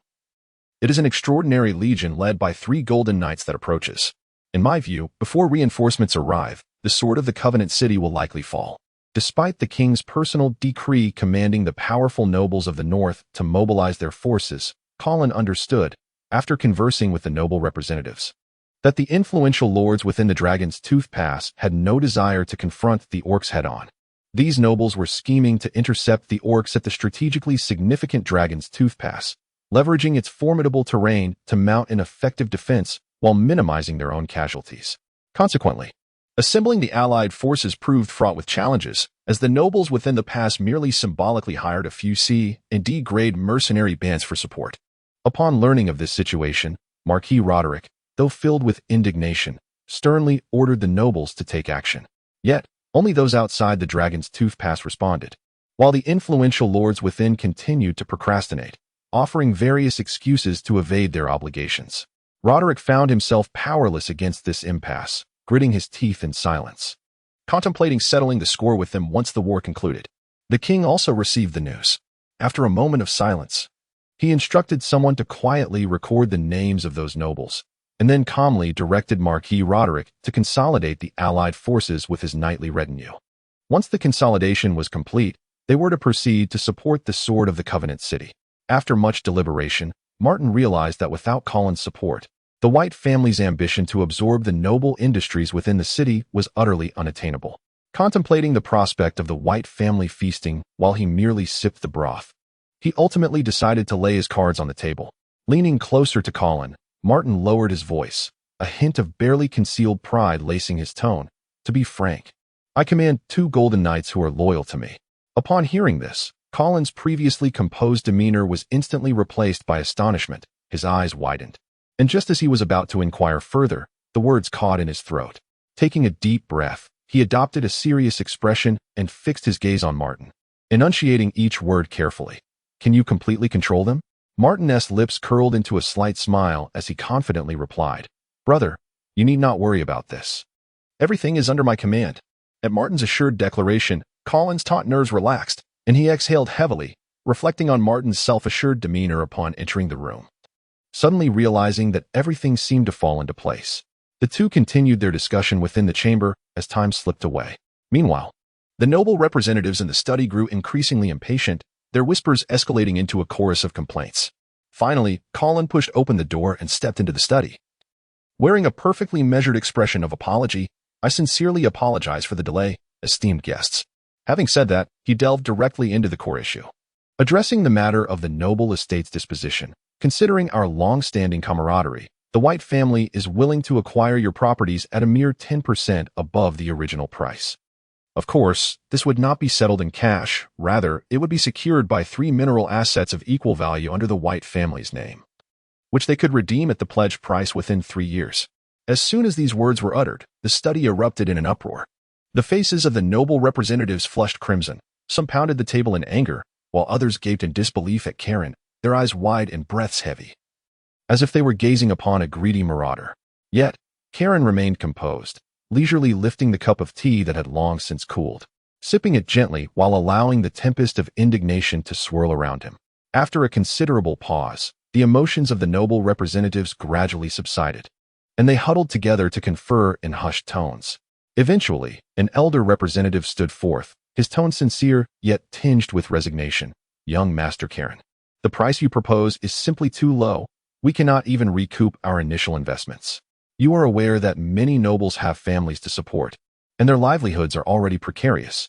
After some discussion, we propose to exchange mineral assets valued at 80% of the market price, which is already our utmost concession. However, Karen was unmoved by this appeal. He had never heard of nobles starving, even those without real power or lands. After a round of negotiations, they ultimately settled on a price of 12% above the original. In truth, the noble representatives were deeply reluctant to part with their estates. They had managed these lands for many years. These properties were the foundation of their families, symbols of honor and wealth. Yet, the reality was brutally harsh. The few noble earls within Longfong Pass were solely focused on their own interests, obstructing progress at every turn. The viscounts and barons below followed suit, causing significant delays in the plan to send reinforcements to the city of the Oath of the Lost Sword, thus squandering precious time. The current situation was perilous. Based on present estimates, even if Lord Marquis Roderick arrived promptly with the noble coalition from outside Longfong Pass, it might not suffice to withstand the ferocious onslaught of the Orc Kingdom. After all, in terms of elite combatants, the coalition had only one golden knight, the Marquis himself. While the Marquis's lineage was undoubtedly profound, it was unlikely that they would willingly commit their most formidable forces to a conflict whose outcome remained uncertain. By the time the Royal Legion arrived from afar, they might only be left to pick up the pieces. At that point, whether the battle-scarred city of the Oath of the Lost Sword could stand resilient was anyone's guess. Reflecting upon this, the noble representatives were filled with a sense of helplessness and sorrow. Perhaps selling their properties for tangible benefits was the only viable path to secure a future for their families. In that weighty atmosphere of the study, although the noble representatives felt a deep-seated reluctance, they had no alternative but to sign the agreement for the transfer of their estates with Karen. Outside, The carriages in the training grounds departed one after another, their wheels rumbling and stirring up clouds of dust. Until the last noble vanished, the land, rich with years of accumulated estates, heralded an impending transformation. After the departure of the nobles, Martin hastily made his way to the study. His face was etched with urgency, and upon entering, he seized Karen's arm, inquiring about the particulars of the treaty's signing. When he learned that all the nobles' holdings had been acquired for merely 12% of their original value, Martin initially stood in astonishment, only to erupt into a hearty, resounding laughter that reverberated through the spacious room, a testament to his triumph. Observing Martin's exuberance, Karen wore a faint smile as well. He then summoned the butler, and after a brief interval, the butler entered the study and spoke. First, ensure that those enterprises essential to daily life, such as grain and oil shops, remain operational to secure the basic livelihoods of the townsfolk. As for the other enterprises, let them be temporarily closed until we weather this storm of war. With that, he entrusted the butler with overseeing the noble estates. Chapter 19. Urgent support. The Golden Orcs finally appear on the following morning. The nobles of the city, accompanied by their families, departed in a steady stream towards the outskirts. Many were seated in carriages or mounted on horses, frequently glancing back at the city, their eyes brimming with reluctance. The familiar mansions, the well-known streets, and the bygone splendor seemed to tug at their hearts. Ultimately, they steeled themselves and urged their carriages towards Dragon Tooth Pass, their figures gradually vanishing into the swirling dust. Within the castle, Karen, who had risen early to partake in breakfast, received a message from Wayne through the communication crystal. Wayne reported that they had successfully reunited with the remnants of the 10th Legion. However, after the reunion, it became evident that an extraordinary Orc legion had previously feigned inactivity, sending only a few battalions to ensnare them. Now, upon witnessing the arrival of reinforcements, the Orcs' true intentions were laid bare. A fully equipped extraordinary legion swiftly emerged, relentlessly pursuing them. As of now, the whereabouts of the Golden Orcs remained unknown. Yet, under the relentless pursuit of the Orcs, the 10th Legion and the Knights had suffered continuous casualties. Their numbers drastically diminished, and their morale plummeted to an all-time low. Due to the pressing threat of the Orcs, they were forced to retreat into a vast canyon within the Frost Zero Plains, which was now firmly blocked, leaving them in a state of despair. Additionally, Wayne mentioned that their father had awakened, but his injuries were severe, rendering him temporarily immobile. At the end of the message, Wayne urgently implored, "Brother, if possible, dispatch the remaining knights. Regardless of the cost, we must rescue our father." After reading this message, Karen fell into silence. Time ticked by, and the air seemed to grow heavy with tension.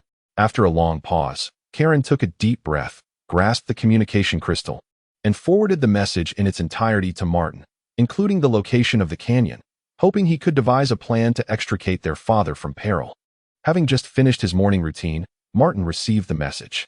He quickly retrieved the communication crystal and peered closely at it, his expression shifting dramatically. His brow furrowed as he rapidly assessed the situation. After a lengthy moment, he sighed in resignation, thinking to himself, "Let it be exposed." He then seized the communication crystal and swiftly composed a response, sending it along with the canyon's location.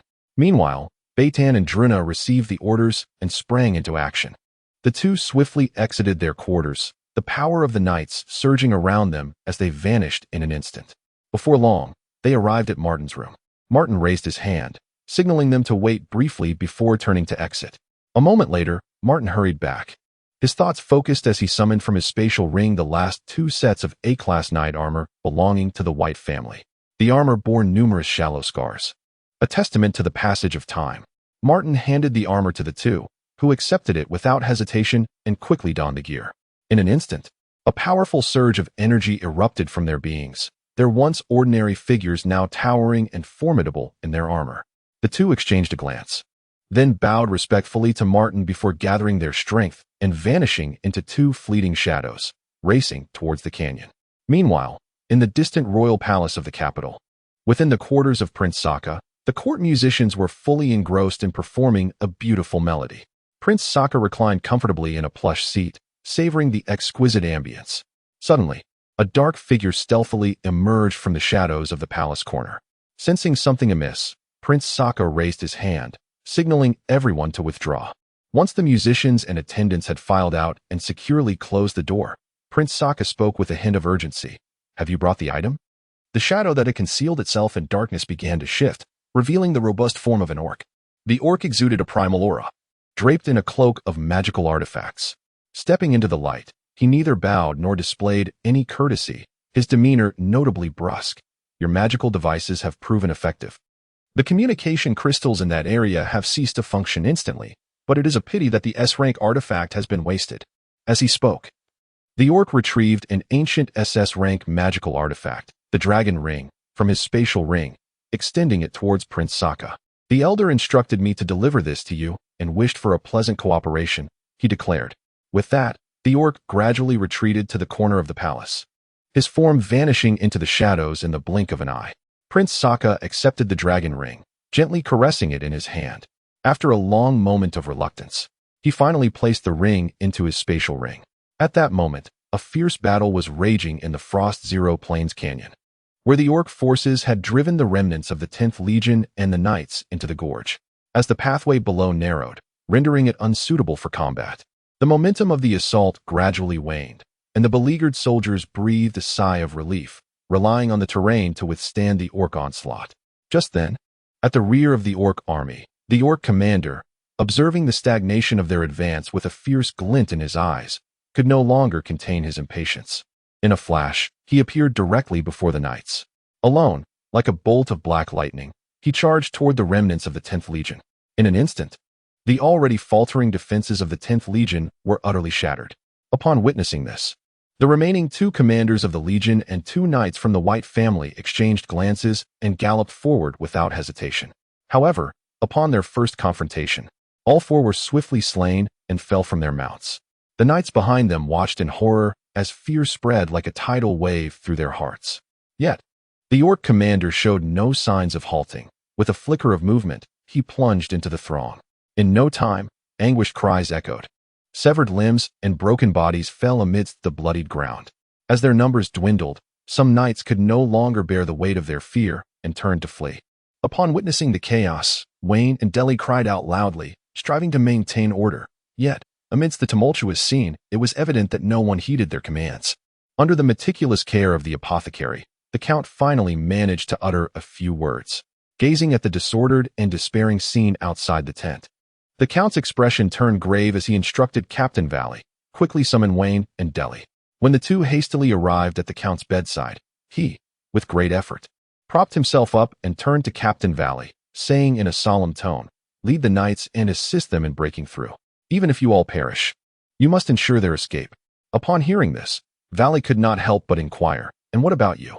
The Count's lips curled into a bittersweet and fragile smile as he slowly shook his head, his voice low.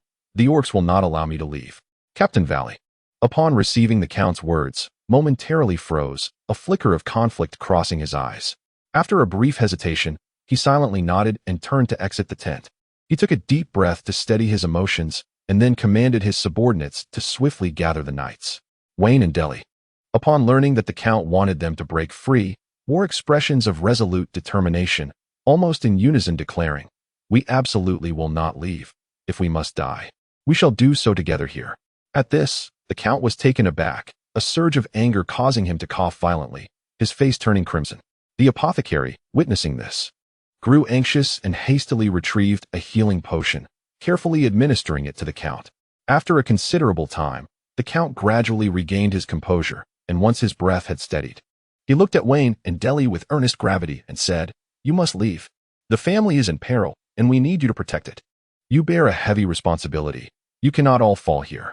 Heed my words and live on with hope." Chapter 20. A grim battlefield. Reinforcements arrive upon the Frost Zero plain. 2 figures raced with astonishing speed. Betton's expression was fraught with urgency as he shouted to Druna, "We must hasten to Earl White's side to ensure his safety. If any harm befalls the Earl, young Master Martin shall not spare us." Druna nodded solemnly, his eyes filled with gravity, as their footsteps quickened, stirring up a cloud of dust. At that moment, the canyon echoed with the cacophony of battle. The conflict had escalated to a fever pitch. A heavy stench of blood permeated every inch of the air, inducing nausea. The Golden Orc surged through the ranks of the 10th Legion and the White Knights like a relentless war machine, leaving chaos in its wake. The Knights' formations were shattered, and they fled in all directions, creating utter disarray. However, The rear of the canyon was a dead end, offering no escape. Under the Golden Orc's command, the Orcish Extraordinary Legion advanced steadily, mercilessly constricting the Knight's dwindling space for survival. Within the canyon, the available space was gradually being compressed by the Orcs. The Earl understood that there was no time to lose. Without hesitation, he commanded Vala to lead the Knights into a charge against the Orcs. At that moment, the Earl lay on his bed, pallid as a ghost, eyes closed and spirit waning. No one knew what thoughts occupied his mind. As Vala led the Knights forth like arrows released from a bow, the remaining soldiers of the 10th Legion rallied with fervor, resolutely following suit in a desperate bid for escape. The two forces clashed in the narrow, constricted canyon, the sounds of combat deafening, and soon the ground was stained crimson. Yet, the Golden Orc remained an insurmountable, terrifying obstacle, exuding an aura of bloodshed. Wherever he went, there was ruthless slaughter, and his heavy armor was drenched in blood. The battle for their escape proved exceedingly arduous, as the momentum of their charge was gradually worn down by the Orcs. Vali and his companions found themselves not only failing to break free, but ensnared in a crushing encirclement. Witnessing this, the Earl's heart raced with anxiety. Without a second thought, he contemplated consuming a B-grade potion of life burn to gain the strength necessary to turn the tide of battle. However, the apothecary swiftly intervened, vehemently opposing such an action. The apothecary explained in a state of agitation that given the Earl's current physical condition, ingesting the potion now would lead to exhaustion before they could even break through the encirclement, leaving him utterly depleted. Should he reach such a state, the situation would become even more perilous. As the struggle deepened, suddenly, two figures tore through the air, racing toward the fray with remarkable speed. The Golden Orc, in the midst of its brutal slaughter, abruptly halted, raising its blood-soaked blade and slowly lifting its gaze, its blood-red eyes fixated on the approaching figures. The newcomers were none other than Betten and Druna. Upon witnessing the horrific chaos within the canyon, they hesitated not for a moment, swiftly producing their restorative potions and downing them in one gulp, before charging directly at the Golden Orc. In an instant, the clash between the three warriors conjured a terrifying vortex of death, where neither the ferocious Orc nor the valiant Knight could escape without being crushed by the overwhelming force within. The Golden Orc, unleashing its full might, resembled an ancient beast of terror, yet Betten and Druna displayed no fear, engaging in a deadly struggle against it. Before long, the area surrounding the trio was devoid of life, leaving behind a vast expanse of dread. Seeing this, the Orcs and Knights alike ceased their battles, their gazes fixated on the fierce confrontation at the center, not daring to breathe. As time passed, under the relentless assault from Betten and Druna, even the formidable Golden Orc began to falter, revealing vulnerabilities in its defenses. Suddenly, seizing an opportunity, Betten struck fiercely with his sword against the Orc's thigh. The Golden Orc, wincing in pain, stumbled, its footing thrown into chaos. However, before it could catch its breath, Druna's blade, like a flash of cold light, swiftly aimed for its neck. The Orc had no time to evade, left to witness the Knight's sharp sword descending upon it. In the next moment, blood splattered as its neck was severed from its body, the massive form crashing to the ground. With the Golden Orc vanquished, Betten and Druna showed no signs of respite, turning to charge at the remaining Orcs. Wherever they went, the Orcs fell one after another, their cries echoing in the air. After a fierce slaughter, only a few Orcs managed to escape, while the rest lay lifeless in the canyon. Once the battle concluded, Betten and Druna did not linger. With a powerful thrust, they leaped out of the canyon, vanishing from sight in an instant, leaving behind a scene of devastation and the stunned onlookers. The Count watched the retreating figures of the two Golden Knights filled with suspicion, their silence throughout the battle. From the moment they appeared to the defeat of the Golden Orc and the slaughter of the Orc Legion, coupled with their hasty departure, was indeed perplexing. Had noble reinforcements arrived? The Count pondered, yet quickly dismissed the thought. If true, why would they act so, without a word exchanged or explanations given? He racked his brain, unable to fathom the origins of these two Golden Knights or their sudden intervention. Fortunately, with the downfall of the Orcs' Extraordinary Legion, this harrowing crisis was finally coming to an end. The Count, aware that lingering was unwise, did not issue orders for a battlefield cleanup, but instead instructed Vala and Vane to lead the surviving knights swiftly out of the canyon towards the city of the Sword Oath. Under the Count's urging, the group hastened forward, hooves pounding the earth, raising clouds of dust in their wake. Along the way, Vane, taking a brief respite, retrieved a communication crystal to swiftly send a message to Kalen. He relayed all the events, the encounter with the Orc Legion, the fierce battle, and the timely emergence of the two mysterious Golden Knights who had turned the tide. He specifically instructed Karen not to dispatch the knights for further assistance, as according to their current pace, they would arrive at the city of the Oath of the Lost Sword within half a day's time. Upon receiving this information, Karen, who was far away in the city of the Oath of the Lost Sword, promptly made his way to Martin's chamber. At that moment, Martin had just received a brief message from Beitan. The mission was accomplished. Before Karen could utter a word, Martin, with a hint of ease gracing his countenance, lifted his head and was the first to convey this delightful news. Initially taken aback, Karen's expression shifted to one of surprise, but he soon recalled that the two exceptionally powerful Golden Knights were under Martin's command. Thus, the astonishment in his heart gradually dissipated. However, Karen was acutely aware that some matters need not be probed too deeply. It sufficed for him to know that this individual before him was named Martin White. Chapter 21. Return to the city of the Oath of the Lost Sword, identity revealed as twilight descended. The lingering rays of the sun painted the horizon with a splendid golden hue. After enduring a long and arduous journey, the party led by the Earl finally caught sight of the city of the Oath of the Lost Sword, evoking a sense of being transported through time. On the city walls, a keen-eyed knight was the first to spot them, erupting into jubilant shouts.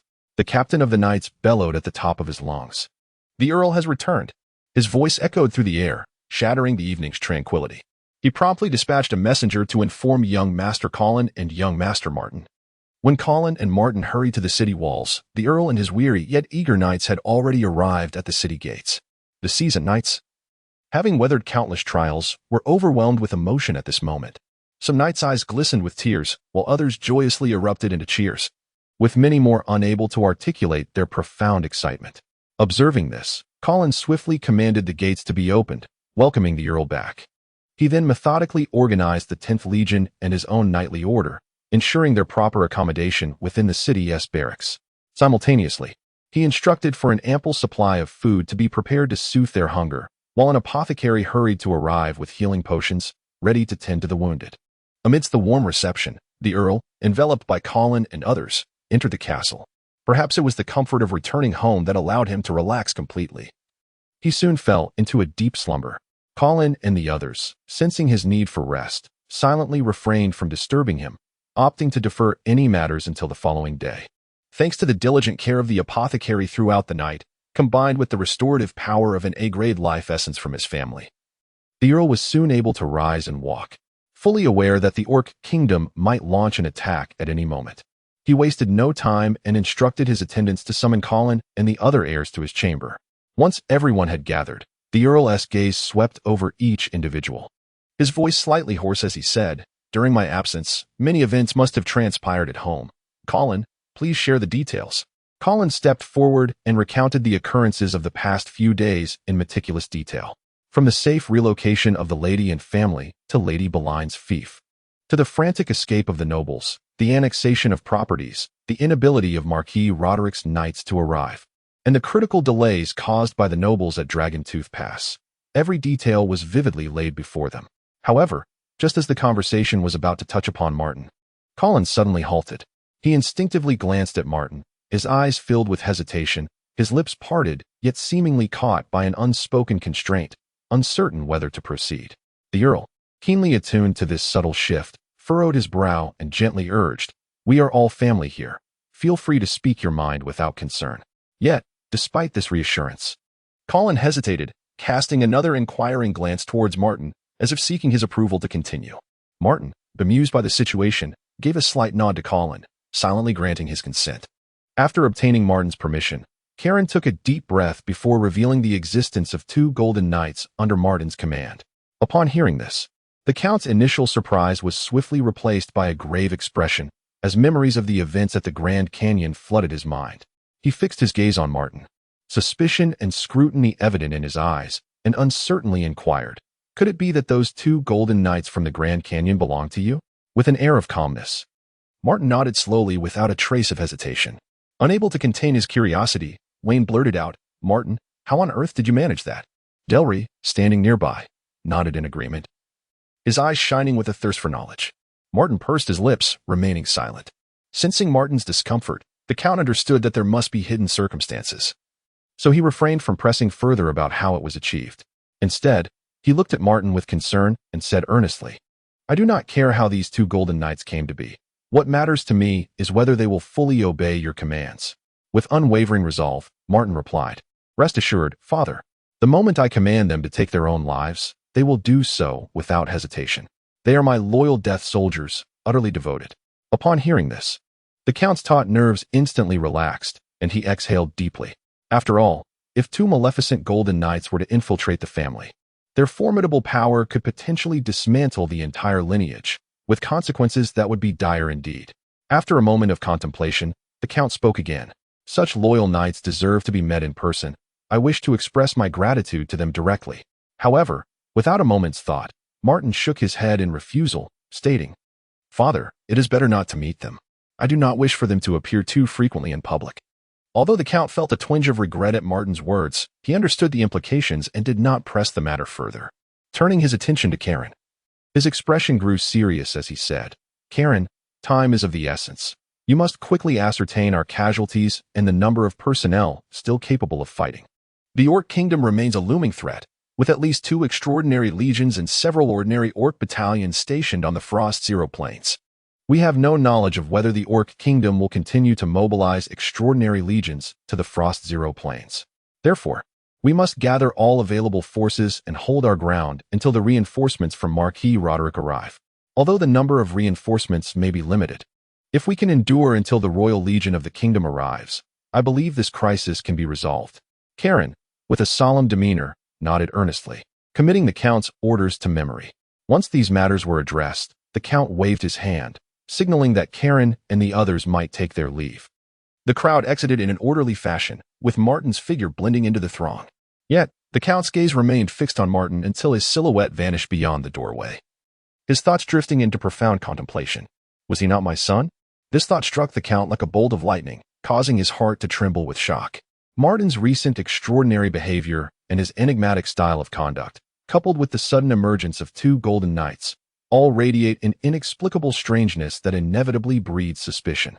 Yet, in a fleeting moment of astonishment and doubt, the Count vigorously shook his head, as if to cast away these distracting thoughts. He gazed towards the direction Martin had departed, his expression gradually softening and solidifying with resolve. He was acutely aware that with the power now in Martin's hands, controlling the entire White family would be as effortless as a mere flick of the wrist. Nevertheless, Martin chose not to exploit this power. He remained steadfast in his duties, unwaveringly loyal to his family. At that moment, the Count profoundly sensed that this young man, regardless of the hidden past he bore, was indeed Martin White, with the fiery blood of the White lineage coursing through his veins. In this perilous time, when the family's fate hung by a thread, this bond of blood was the most unyielding of ties, more precious than anything in the world. This alone was enough to inspire the Count's unwavering trust in him. Chapter 22. The Orcish Assault. The Marquis's hasty departure as news of the Count's return to the city of the Sword Oath spread. The entire city seemed to shed a heavy burden, and the spirits of its inhabitants noticeably lifted. Meanwhile, in the Orc Kingdom, the Orc commander, Coulson, erupted in fury, reprimanding the 2 legion commanders. "Do you comprehend the significance of an assembled extraordinary legion to our kingdom? It is a force meticulously crafted at great expense of gold and manpower. I commanded you to act in unison. Why did you not comply?" One of the Orc Legion commanders spoke up. "Yea forbade our cooperation, claiming the 10th Legion has already been decimated, and their Count lies gravely injured, posing no threat. He has taken his legion to pursue them alone." He looked at Commander Coulson with an expression of innocence. Taking a deep breath, Coulson waved his hand, dismissing the 2 commanders. Once they had departed, he activated the communication crystal to report the situation to the Orc King. As expected, the voice on the other end delivered a stern rebuke. "Coulson, as the commander of the Legion, it is one thing to lack strength. But have you also lost your wits?" The Orc King continued, "Listen, the treaty with the Dwarven Kingdom of Gundor will expire in 6 months. By any means necessary, we must seize sufficient gold and resources." After ending the communication, Coulson sank into his chair, brow furrowed, lost in thought. Time was of the essence. Reinforcements from the human kingdom would arrive in a matter of days. He rose slowly and approached the grand military map, his gaze fixed on the Otterfall mountain range adjacent to the city of the Sword Oath. After a moment of contemplation, He decisively ordered the immediate summoning of the two legion commanders. Upon their hurried arrival, Coulson turned to one of them, his fury palpable and intoned rage. "You shall accompany me on a detour through the Autumnfall mountain range. We have no other choice but to take a gamble." He then addressed the other commander, instructing, "You will lead the extraordinary legion along with several ordinary legions to feign an attack on the city of the Sword Oath, establishing a presence around it, making occasional displays of aggression. If all goes well, we should return within a fortnight." With that, he set off with the Rage Legion toward the Autumnfall mountain range. Despite being extraordinary orcs, the mountains were fraught with peril, teeming with formidable magical beasts and treacherous monster hordes. After traversing the mountain range, the orc forces had diminished by nearly 500 to 600 men. However, they had discovered a relatively safe mountain path. From atop the mountain, Coulson surveyed the town of Autumnfall below, refraining from issuing any orders for plunder to avoid leaking information, maximizing their strategic advantage, and preventing any confrontation with the Countess Golden Knights that could derail their plans. Subsequently, he led his troops around to the rear of Autumnfall, heading toward a nearby Viscountcy. During a routine patrol, a squad of knights from the Viscountcy unexpectedly encountered the uninvited guests, the orcs. The knights were utterly astonished, completely unprepared for the appearance of orcs within the Northlands. Without a moment's hesitation, they turned their steeds and galloped towards the Viscount's castle, eager to inform the inhabitants of this dire situation. However, the orcs soon detected the patrolling knight squad. Several silver captains roared, charging towards the knights like arrows released from a bow. The knights fervently wielded their whips, urging their mighty steeds to hasten, desperate to return to the Viscount's castle before the orcs could catch up. To their horror, they discovered that the speed of the orcs was astonishingly swift, and they were upon them in the blink of an eye. After a fierce battle, the knight squad was utterly decimated. Subsequently, the orc forces brazenly assaulted the Viscount's domain, mercilessly slaughtering any village they encountered, engaging in heinous acts of pillaging and destruction. Thus, they rampaged forth, ultimately reaching the very gates of the Viscount's castle.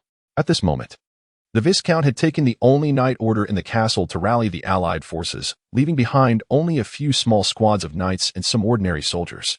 Faced with the orcs' relentless assault, the defenses of the castle were swiftly breached, and only a handful of knights managed to retreat to the Viscount's stronghold. Within the castle, the Viscountess was frantic, hastily using a communication crystal to relay the news of the impending breach to the Viscount, while simultaneously instructing the remaining knights to escort the Viscount's family through the secret passageway. Far away in the allied camp, the Viscount learned of the fall of his castle under the orcs' fierce onslaught. Filled with rage and despair, yet feeling utterly powerless, he suppressed the urge to rush back for rescue, knowing that only by harnessing greater power could he hope to turn the tide. Thus, the Viscount hurried to the tent of Marquis Roderick. Upon hearing the Viscount's urgent report, the Marquis's expression changed dramatically, instinctively fearing that the Sword Oath city had fallen. He quickly retrieved his communication crystal to inquire about the situation from Earl White. Once he confirmed that Earl White was safe, he let out a sigh of relief. However, the news of the orcs' assault on the Viscount's territory undoubtedly sounded alarm bells for the allied forces' preparations. Realizing the urgency of the situation, the Marquis promptly decided to hasten the assembly of the allied forces. He conveyed orders to all factions.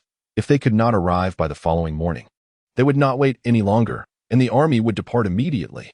In an instant, the allied camp was bustling with activity, soldiers hurriedly organizing their equipment, nobles urgently discussing marching strategies, and the entire encampment was thick with the tension of impending conflict.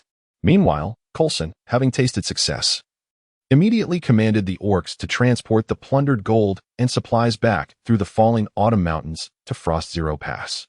He intended to continue his rampant pillaging while the other nobles were still reeling from the shock.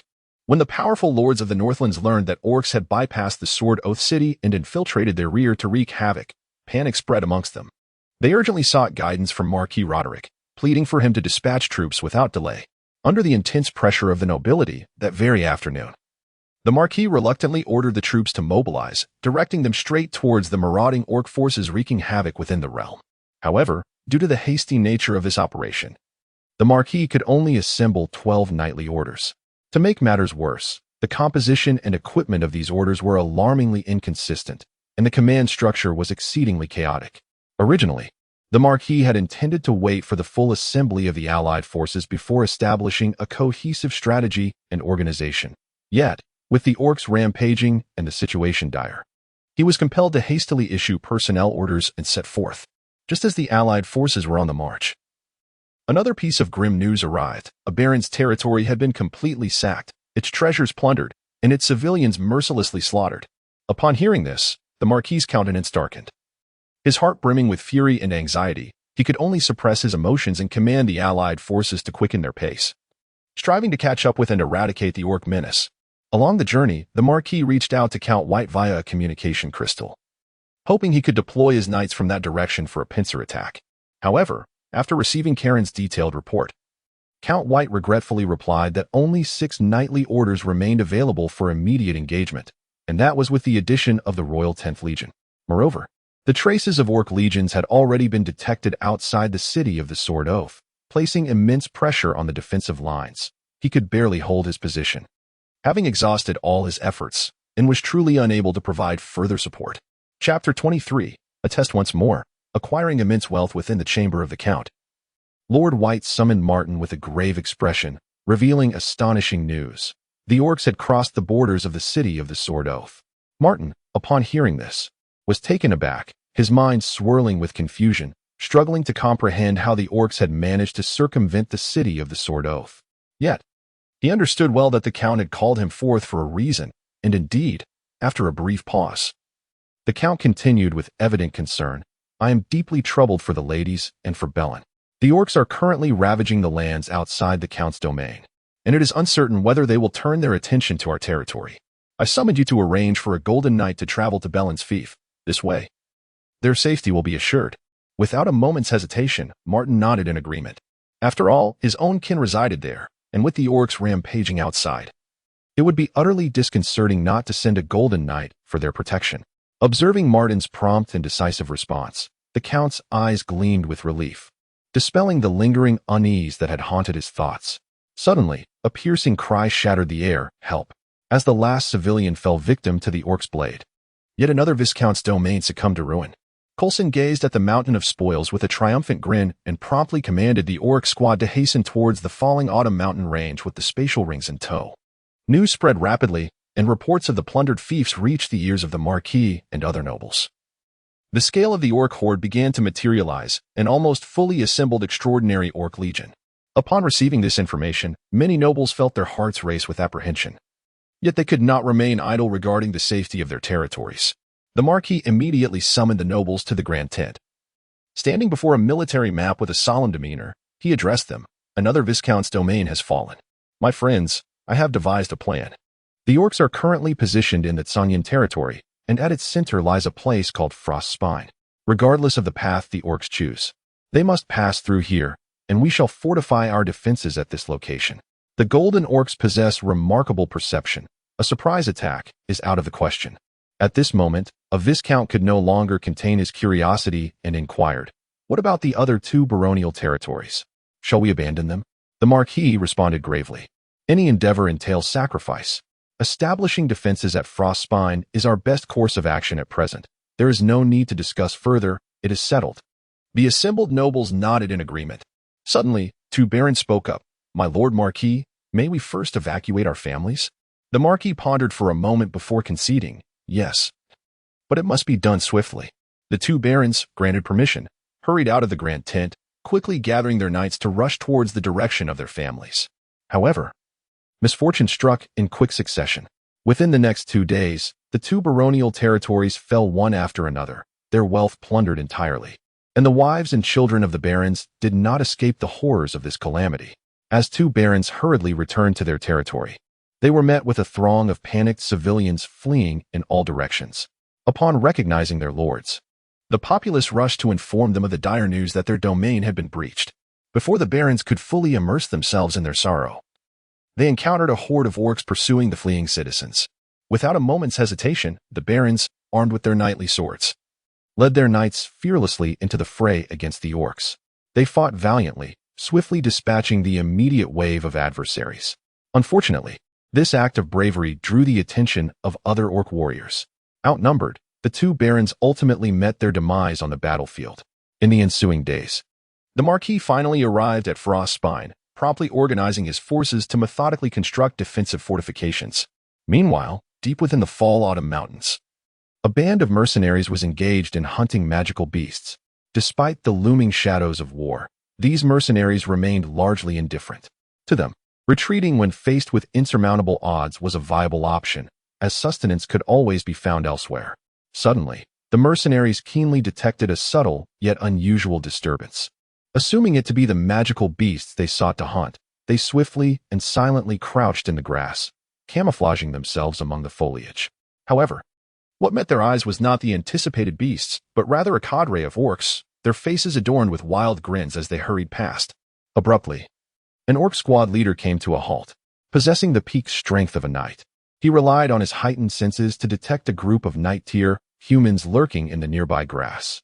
Alarmed, he instinctively believed they had fallen into an ambush and, without hesitation, led his team towards the mercenaries' concealed position, radiating a menacing aura. Upon spotting the orcs, the mercenaries' nerves tightened instantly, and they became acutely vigilant. As the orcs charged ferociously towards them, the mercenaries had no choice but to flee. The orcs pursued relentlessly, showing no signs of relent. Ultimately, in a secluded valley, the orcs successfully intercepted the mercenaries. Realizing escape was futile, the mercenaries gritted their teeth, drew their weapons, and charged at the orcs. The orcs, equally resolute, clashed fiercely with the mercenaries. Due to their overwhelming numbers, the tide of battle swiftly turned, scattering the mercenaries in their desperate flight. Aware of the urgency in transporting gold and supplies, the orcs chose not to prolong the confrontation, hastening towards Frost Zero Pass instead. The fortunate mercenaries, having escaped, wasted no time in reporting the situation to the town mayor. Recognizing the gravity of the circumstances, the mayor made a prompt decision to invest a substantial sum in acquiring a communication crystal. After a flurry of urgent maneuvers, he transmitted the news to the count's steward, who quickly relayed the message to the count. Upon receiving the news, the count immediately summoned Martin, intending to deploy the Golden Knights for a swift reconnaissance to ascertain the true nature of the situation. Upon receiving the news, Martin's mind instantly conjured the image of the extraordinary Orc Legion in the north, prompting him to act without a moment's delay. He swiftly utilized the communication crystal to relay the mercenaries' information along with the details of the mission to Druna. Upon receiving the message, Druna exerted himself and hastily departed the city, racing towards the falling Autumn Mountains. Regrettably, due to the delay in reporting, by the time he arrived at the falling Autumn Mountains, a full half-day had elapsed since the mercenaries had discovered the orcs. At this moment, the orcs had vanished without a trace. Drawing upon the intelligence previously provided by the mercenaries, Druna meticulously analyzed the situation and keenly deduced that the orcs were likely heading towards Frost Zero Pass. Resolute in his conclusion, he once again summoned his strength and sprinted towards the Frost Zero Pass. Half an hour later, as dusk began to descend, Druna's gaze suddenly sharpened. He seemed to have detected the orc's trail. Without a moment's hesitation, he brandished his knight's sword and charged forward. His assault was fierce and lethal, and in a matter of moments, only 3 orcs remained alive on the battlefield. Druna strode forward, his cold gaze sweeping over the faces of the 3 orcs. He first seized the smallest among them, demanding in a stern voice, "Speak. How did you cross the city of the Sword's Oath?" The orc trembled in fear, stammering that they had been led by Lord Coulson along the edges of various Golden Beast territories, where humans seldom ventured. With the aid of the Rage Legion commander, and at the cost of several hundred lives, they had finally traversed the falling Autumn Mountains. Next, the second orc began to divulge information eagerly. A shipment of plundered treasures has already been sent back to the Orc Kingdom, but this time it is undoubtedly the largest haul. He gestured towards the spatial ring on Druna's hand, which was filled to the brim with spoils taken from several Viscount and Baron territories. The third orc had nothing to add, merely nodding repeatedly in agreement. Chapter 24, Collective Promotion, Orc Conspiracy. After vanquishing the 3 orcs, Druna turned and made his way back to the city of the Oath of the Lost Sword. Upon arriving at the castle, he proceeded directly to Martin's chamber and gently rapped on the door. Once he heard Martin's voice granting permission from within, he entered the room. Upon entering, Druna knelt on one knee, presenting the spatial ring to Martin with utmost reverence, and stated, "My lord, the mission has been accomplished." He then recounted the events leading up to the encounter in meticulous detail, leaving nothing unspoken. As Martin listened, his expression grew increasingly grave, shock painted across his face. He had not anticipated the audacity of the orcs. Had there been any misstep, the extraordinary legion could have met its demise in the Otterfall Mountains.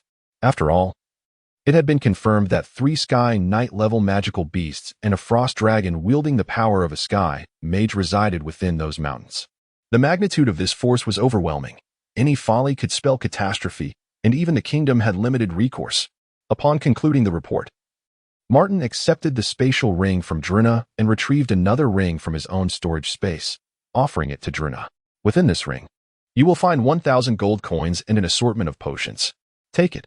Once Druna received the ring, Martin waved him off, signaling for him to depart. The moment Druna exited, Martin eagerly seated himself in a chair, arranging the newly acquired spatial rings upon the table for a thorough examination.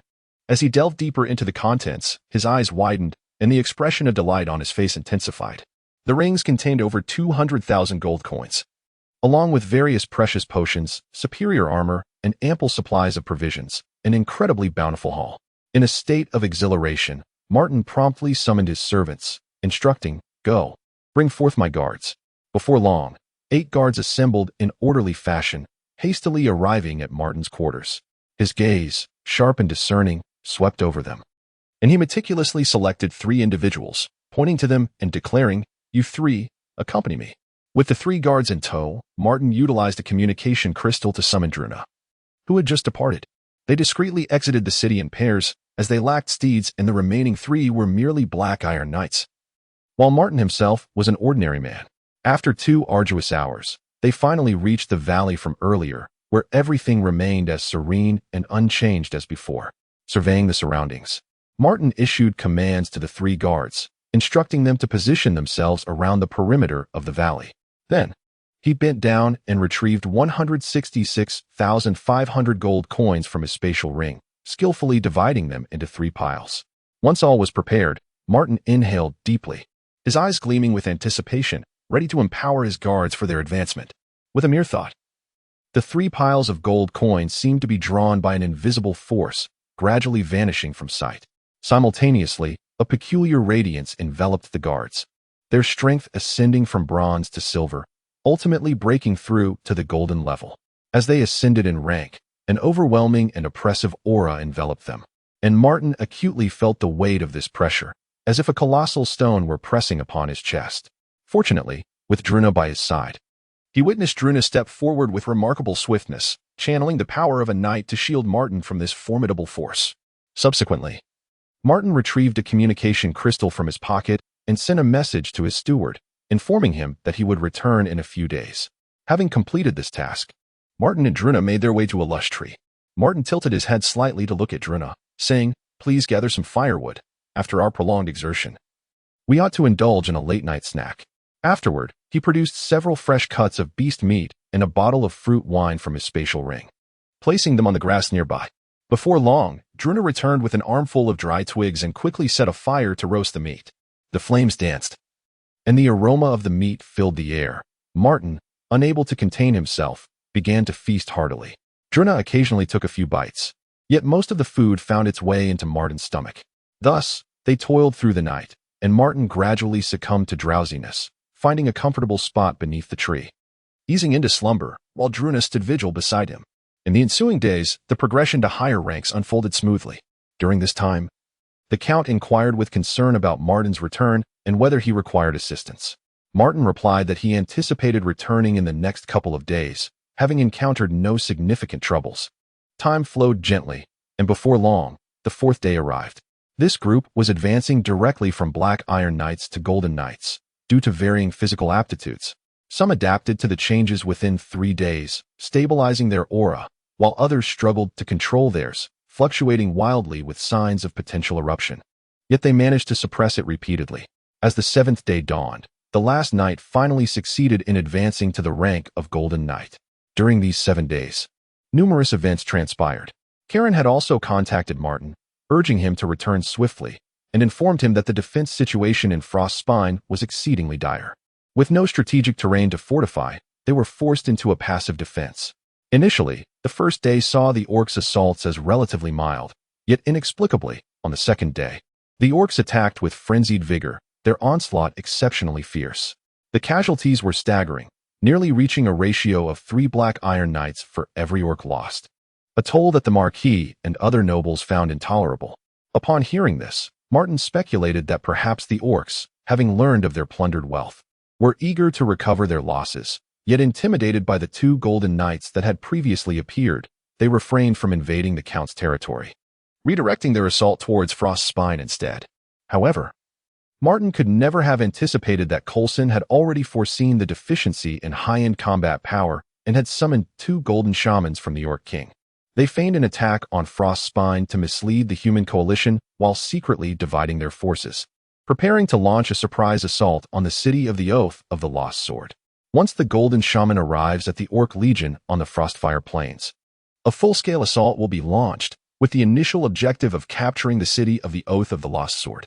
Following this, they will consolidate their forces and march directly towards the Dragon's Tooth Pass. Meanwhile, the royal army of the kingdom is on the verge of entering the northern territories. Chapter 25. The purchase of armor and the impending crisis of the city of the Sword's Oath. At noon, Martin and Druna returned to the city of the Sword's Oath. Due to the absence of magical items to conceal their identities, Martin instructed everyone to pause in the valley, allowing them to acclimate to their own powers. After several days of careful recuperation and timely administration of potions, the Count's complexion had greatly improved, and he was now able to move about freely. Some of the lightly injured knights, under the attentive care of the apothecaries, had sufficiently recovered and returned to the knightly order. The Count strolled to the quarters of the severely wounded knights, offering individual words of comfort. Upon witnessing the Count's presence, the knights struggled to rise in greeting, yet were gently dissuaded by him. He then inquired of the apothecaries regarding the availability of healing potions. The head apothecary respectfully responded, "My lord, the supply of healing potions is barely sufficient at present, but most of the knights here will require no less than 2 weeks of rest before they can walk again. Moreover, those who have lost limbs, even if healed, will likely find it difficult to continue serving in the order." The Count solemnly stated, "Do your utmost to save them. Do not harbor any concerns." With that, and amidst the knights' expressions of respect and gratitude, the Count exited the room. Subsequently, he inspected the city's defenses, confirming that all was in order before returning to his study to attend to the myriad of affairs awaiting him. Upon returning to the city, Martin made his way directly to the Emerald Commerce Guild. The entrance was desolate, a stark contrast to its former bustling vibrancy, indicative of a significant decline in business. He entered the guild and instructed a clerk to summon the person in charge, claiming he had a substantial transaction to discuss. The clerk, upon recognizing Martin, hurried off to relay the message. Before long, a young girl emerged, markedly different from the previous manager. She appeared to be around 15 or 16 years old, with a delicate countenance and a gentle smile gracing her lips. As she approached Martin, an elegant fragrance enveloped him, prompting an instinctive inhale. The girl, noticing his reaction, felt a slight blush warm her cheeks, but quickly regained her composure and softly inquired, "Master Martin, I hear you have a significant matter to discuss. May I ask for the specifics?" Martin then detailed the quantities of food, daily necessities, and exquisite garments. Upon hearing this, a flicker of curiosity arose within her, as the items bore a resemblance to those recently seized by the orcs. Thus, she asked, "Master Martin, do you happen to possess any armor or potions?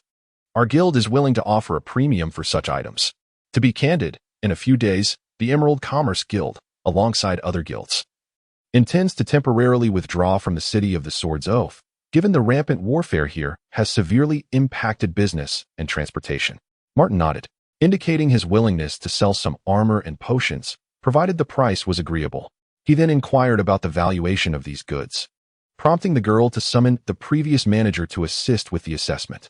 After a thorough evaluation by the two, it was determined that the total value of the goods amounted to 21,008 gold coins, along with 78 silver coins. The young maiden cheerfully gathered the total and presented a quotation of 21,010 gold coins. Upon hearing her words, Martin pondered for a moment before inquiring whether the establishment possessed any A-class knight armor. The maiden slightly furrowed her brow, contemplating for a brief moment before responding, "Currently, we have only one piece of A-class knight armor in our storeroom, which is the prized treasure of our Emerald Merchant Association branch, highly valued. If Master Martin truly desires it, he need only pay 50,000 gold coins to take it away." Martin weighed this in his mind. Although the price was indeed steep, A-class knight armor was exceedingly rare to find. Without the strength of gold, one could neither purchase nor don it. After careful consideration, he resolved to sell a small portion of his lower-grade armor and potions. Following a meticulous assessment by the manager and the maiden, a reasonable price was determined. Coupled with the gold coins from previous transactions, Martin found that his wealth had not diminished, but rather increased by over 10,000 coins. Seizing the opportunity to negotiate such a substantial purchase, Martin beamed at the maiden and said, "Given the magnitude of this transaction, could you possibly grant me a discount?" The maiden, contemplating for a moment, responded with a smile. "In light of Master Martin's long-standing cooperation with our association, I shall offer you a 10% discount." Martin considered further negotiation to see if the price could be lowered further, but the maiden firmly stated that the 10% was the lowest she could offer. Any further reduction would render the sale impossible. Seeing her resolve, Martin refrained from pressing the issue, and both parties successfully completed the transaction and exchanged goods. Once the transaction was finalized, the maiden entrusted the subsequent matters to the manager and turned to enter the inner room. Martin, filled with curiosity, could not resist inquiring with the manager, "Who was that young maiden?" The manager hesitated momentarily, glanced at Martin, and then spoke. "She is the third daughter of our Emerald Merchant Association's president, named Adele Hade. Previously, the president decided to temporarily withdraw from the city of the Sword Oath, thus sending the third miss to sort the accounts and tidy up the accumulated goods. Once these tasks are completed, she will return in a couple of days." The manager relayed detailed information about the maiden to Martin, who listened thoughtfully. Subsequently, accompanied by the manager, he exited the Merchant Association. Afterward, he visited several other merchant associations. In the course of his extensive travels, he gradually gathered 2 additional pieces of A-class knight armor and 3 sets of B-class magical artifacts known as the Thousand Faces. For these items, he expended all his gold coins, converting even his potions and armor into gold, leaving him with a meager handful of silver coins. Once his business was concluded, Martin returned to the castle and headed directly to the stables, selecting a vigorous steed. Mounted upon the horse, he exited the city, racing toward the valley where the 3 were located under the protection of the Druna. Upon reaching the valley, Martin presented the knight armor and masks to the 3 individuals who were acclimating to their newfound powers. The trio swiftly donned the gear, and in an instant, as they equipped the A-class knight armor, the knightly strength surged around them. Grateful, they knelt before Martin, their voices resonant. "We thank you for your life-giving grace, Master." Martin nodded slightly, signaling them to rise, and then instructed the 3 to accompany him back to the city of the Oath of the Lost Sword. Upon entering the city, Martin distributed a space ring and a communication crystal to each of them. However, with his coffers emptied, he regrettably informed them that he could not provide any additional gold coins, advising them to seek sustenance and accommodation from Druna, and to first settle down at Druna's residence for a well-deserved rest. Meanwhile, in the Orc Kingdom, 2 golden shamans, after a long and arduous journey, finally arrived at the Orc Legion stationed on the Frost Zero Plains. The Legion commander, keenly sensing their arrival, promptly exited the military camp to greet them. Following their meeting, the commander utilized the communication crystal to relay the news of the elite forces being positioned to Coulson, who was engaged in battle with Marquis Roderick in the Northern Territories. Upon receiving this intelligence, Coulson made a swift decision to divide his legion into 2. He ordered his vice commander to gradually reduce the intensity of their offensive, ultimately aiming to establish a standoff with the Human Alliance. He particularly emphasized the importance of concealing the number of his legion from the human forces, should they discover it.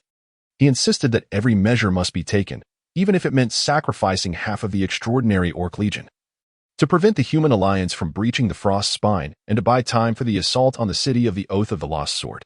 Once arrangements were secured, Coulson, taking advantage of the encroaching dusk, personally led the remaining Orc Legion on a swift march toward the city of the Oath of the Lost Sword. Chapter 26, Serene Days.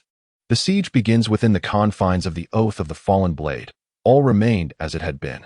The patrolling soldiers moved with resolute steps, traversing the streets in a disciplined and orderly fashion. On the training grounds, the shouts of knights echoed, their exertions manifesting in beads of sweat as they honed their martial skills. Ever since the Orc Extraordinary Legion established its encampment on the Frost Zero Plains, an eerie silence had enveloped them, devoid of any activity, which was most unusual. Count White felt a growing unease and promptly dispatched several elite squadrons of knights to gather intelligence. Shortly thereafter, the scouts returned with reports. The orcs had been rigorously training within their camp, presenting an appearance of readiness for an imminent offensive. Yet no soldier had ventured beyond their stronghold. This news left Count White perplexed, yet it was clear that the orcs were undoubtedly scheming something sinister. Consequently, he immediately ordered the fortification of the city's defenses and expanded the patrols of the knights, preparing for the worst.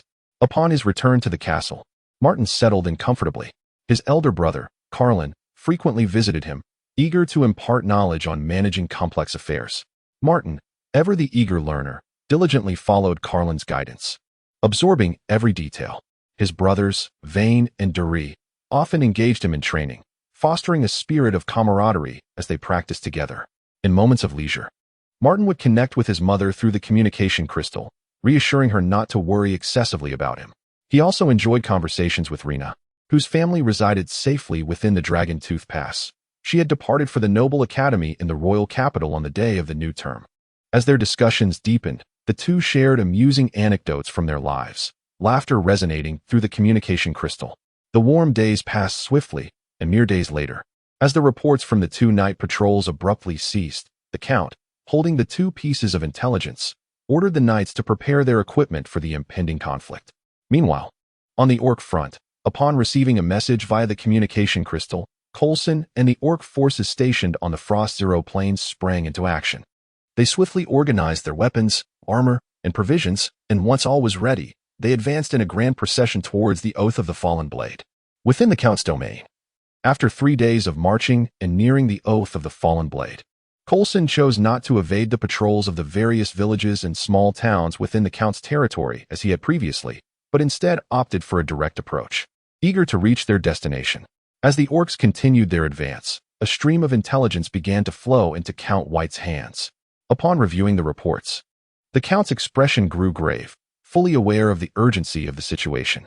He immediately issued a warning to Marquis Roderick through the communication crystal. "My lord, do not fall into the orcs' trap. The priority must be to swiftly eliminate the orcs in the Frost Spine region and then provide support. The orcs' target was the Oath of the Fallen Blade. Should this city fall, they would be able to penetrate further and threaten the Dragon Tooth Pass. At that point, our demise would be inevitable." After sending the message, Count White turned his attention away from the communication crystal. He adeptly donned his heavy knight's armor and strode purposefully out of his chamber. Karen and the others had been waiting outside for quite some time, their expressions filled with anxiety and concern. The Earl, without uttering a word, simply raised his hand, signaling for Karen and the others to follow, before striding purposefully towards the city wall. Upon ascending the wall, a glance into the distance revealed the orc army advancing like a relentless tide, their numerous forms accompanied by a chorus of roars and the heavy thud of footsteps that sent shivers down one's spine. Many seasoned knights instinctively tightened their grips around their swords, the veins on the backs of their hands becoming more pronounced. Karen and his companions could hardly conceal their tension, their hearts racing as if they might burst from their chests.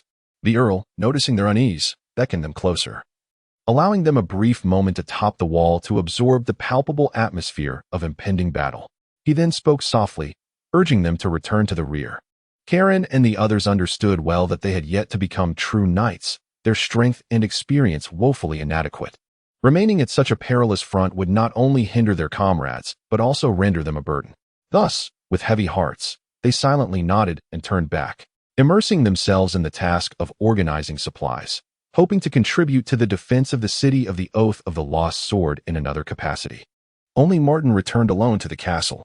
He retrieved 5 communication crystals, distributing one to each of his 5 attendants, and with a serious demeanor instructed them to disperse to the battlefronts, reporting back to him immediately if the situation turned dire or unforeseen events occurred. The attendants acknowledged their orders and swiftly departed, their figures soon vanishing within the castle corridors. With the firing of the magical cannon, the siege officially commenced. The city of the Oath of the Lost Sword faced assaults from 2 waves of orcs. With the assistance of the magical artillery and the strain from the fortifications on either side, the situation was tenuously held. However, as the siege continued and the numerical disparity became evident, this precarious balance was swiftly shattered, compelling the Earl to take to the wall to assist the knights in their defense. Yet, As one side was secured, another wall on the opposite side began to falter. At that moment, a golden knight appeared atop the wall, instantly reversing the tide. After clearing the orcs that had scaled the ramparts, the knight charged down, carving a bloody path directly towards Coulson. Startled, Coulson quickly commanded Fury to engage, and the two golden forces clashed with ferocity, creating a vacuum where the orcs dared not tread. On the other side of the battlefield, Count White had just slain several orcs scaling the wall when suddenly, 3 golden auras soared from the ranks of the orc army. The Count raised his gaze, confronting the imposing figures radiating an intense presence. A profound sense of helplessness washing over him. He knew well that these 3 golden warriors were undoubtedly targeting him. However, as the guardian of the city of the Oath of the Lost Sword, he harbored no intention of retreating. Just as the Earl prepared to fight to the death, 3 silhouettes appeared atop the wall. Upon closer inspection, he realized they were 3 golden knights. This unexpected reinforcement instantly disrupted the orcs' meticulously laid plans. Originally, the orcs sought to vanquish Count White with the formidable strength of 3 golden warriors, intending to breach the city of the Sword Oath. However, they were taken aback by the formidable power concealed within its walls. The situation abruptly shifted, leaving the orcs no time for contemplation, compelling them to brace themselves for a hasty confrontation. The 3 golden knights, showing no hesitation, leaped from the walls, their weapons gleaming with a chilling light as they charged towards the orcs. Their objective was clear: to confine the battle to the outskirts of the city, thereby minimizing destruction within. The orcs, however, were unwilling to grant them this wish, and a fierce clash ensued, with both sides exchanging blows. As the combat wore on, the figures of the 6 warriors grew increasingly distant, ultimately vanishing from sight. The Count gazed in the direction they had departed, releasing a long sigh as the weight on his shoulders noticeably lightened. He instinctively felt that this matter might pertain to Martin, yet he quickly dismissed the thought. At this moment, he knew he must focus intently on safeguarding the city.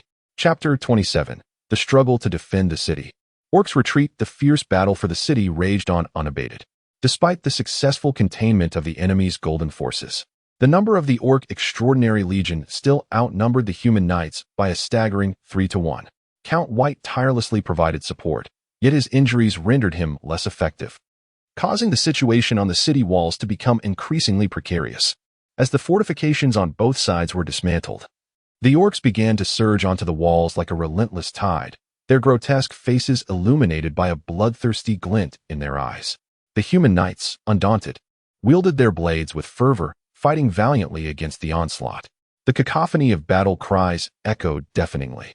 Wave after wave of orc assaults were fiercely repelled. Yet the knights gradually began to show signs of fatigue. This brutal siege had persisted from dawn until noon, entrenching both sides in a stalemate. The Orc Legion, unable to breach the defenses, left Colonel Coulson with a grim expression, anxiety and fury roiling within him. He abruptly produced a communication crystal and bellowed into it at the vice commander. "Listen, no more reservists. I want all forces deployed. If we fail to capture this city, I am doomed, and so are you." With that, he gestured emphatically, unleashing the remaining orc troops onto the battlefield without reservation. The vice commander, sensing the urgency, complied without hesitation, sending his forces into the fray as well. In an instant, the battlefield erupted with orc roars, a tide of soldiers surging forward, launching an even more ferocious final assault on the city walls. As a breach in the walls was successfully made, it triggered a domino effect, with gaps appearing in rapid succession. Count White, recognizing the situation had become untenable, decisively ordered the remaining knights on the walls to withdraw. In the meantime, he hastily took out the communication crystal to inquire of Marquis Roderick. "What is your current position?" Marquis Roderick's voice crackled through the crystal, tinged with urgency and frustration. "We are still at Frostback. The orcs are defending ferociously, holding us back. We cannot reach you in time. However, there is good news. The kingdom's reinforcements have crossed Dragon's Tooth Pass and will soon arrive at Frostback. Hold on a little longer." Upon hearing this, a wave of elation surged through the Count. He immediately commanded the knights to utilize D-grade magical trumpets to disseminate the news of the impending arrival of the kingdom's reinforcements. Though the knights within the walls were utterly exhausted, the uplifting news reinvigorated their spirits, and their weapon strikes quickened slightly. Thus, time quietly slipped into evening. By then, the northern wall had completely fallen, and the knights could only resist desperately while gradually retreating. directing the civilian populace from the northern district to seek refuge in the southern district. The nighttime combat was somewhat less intense than during the day. After a full day of fierce fighting, the orcs too were weary, regardless of the vice commander's loud reprimands and stringent orders. The momentum of the orc assaults began to wane. The battle persisted intermittently throughout the night, extending until dawn.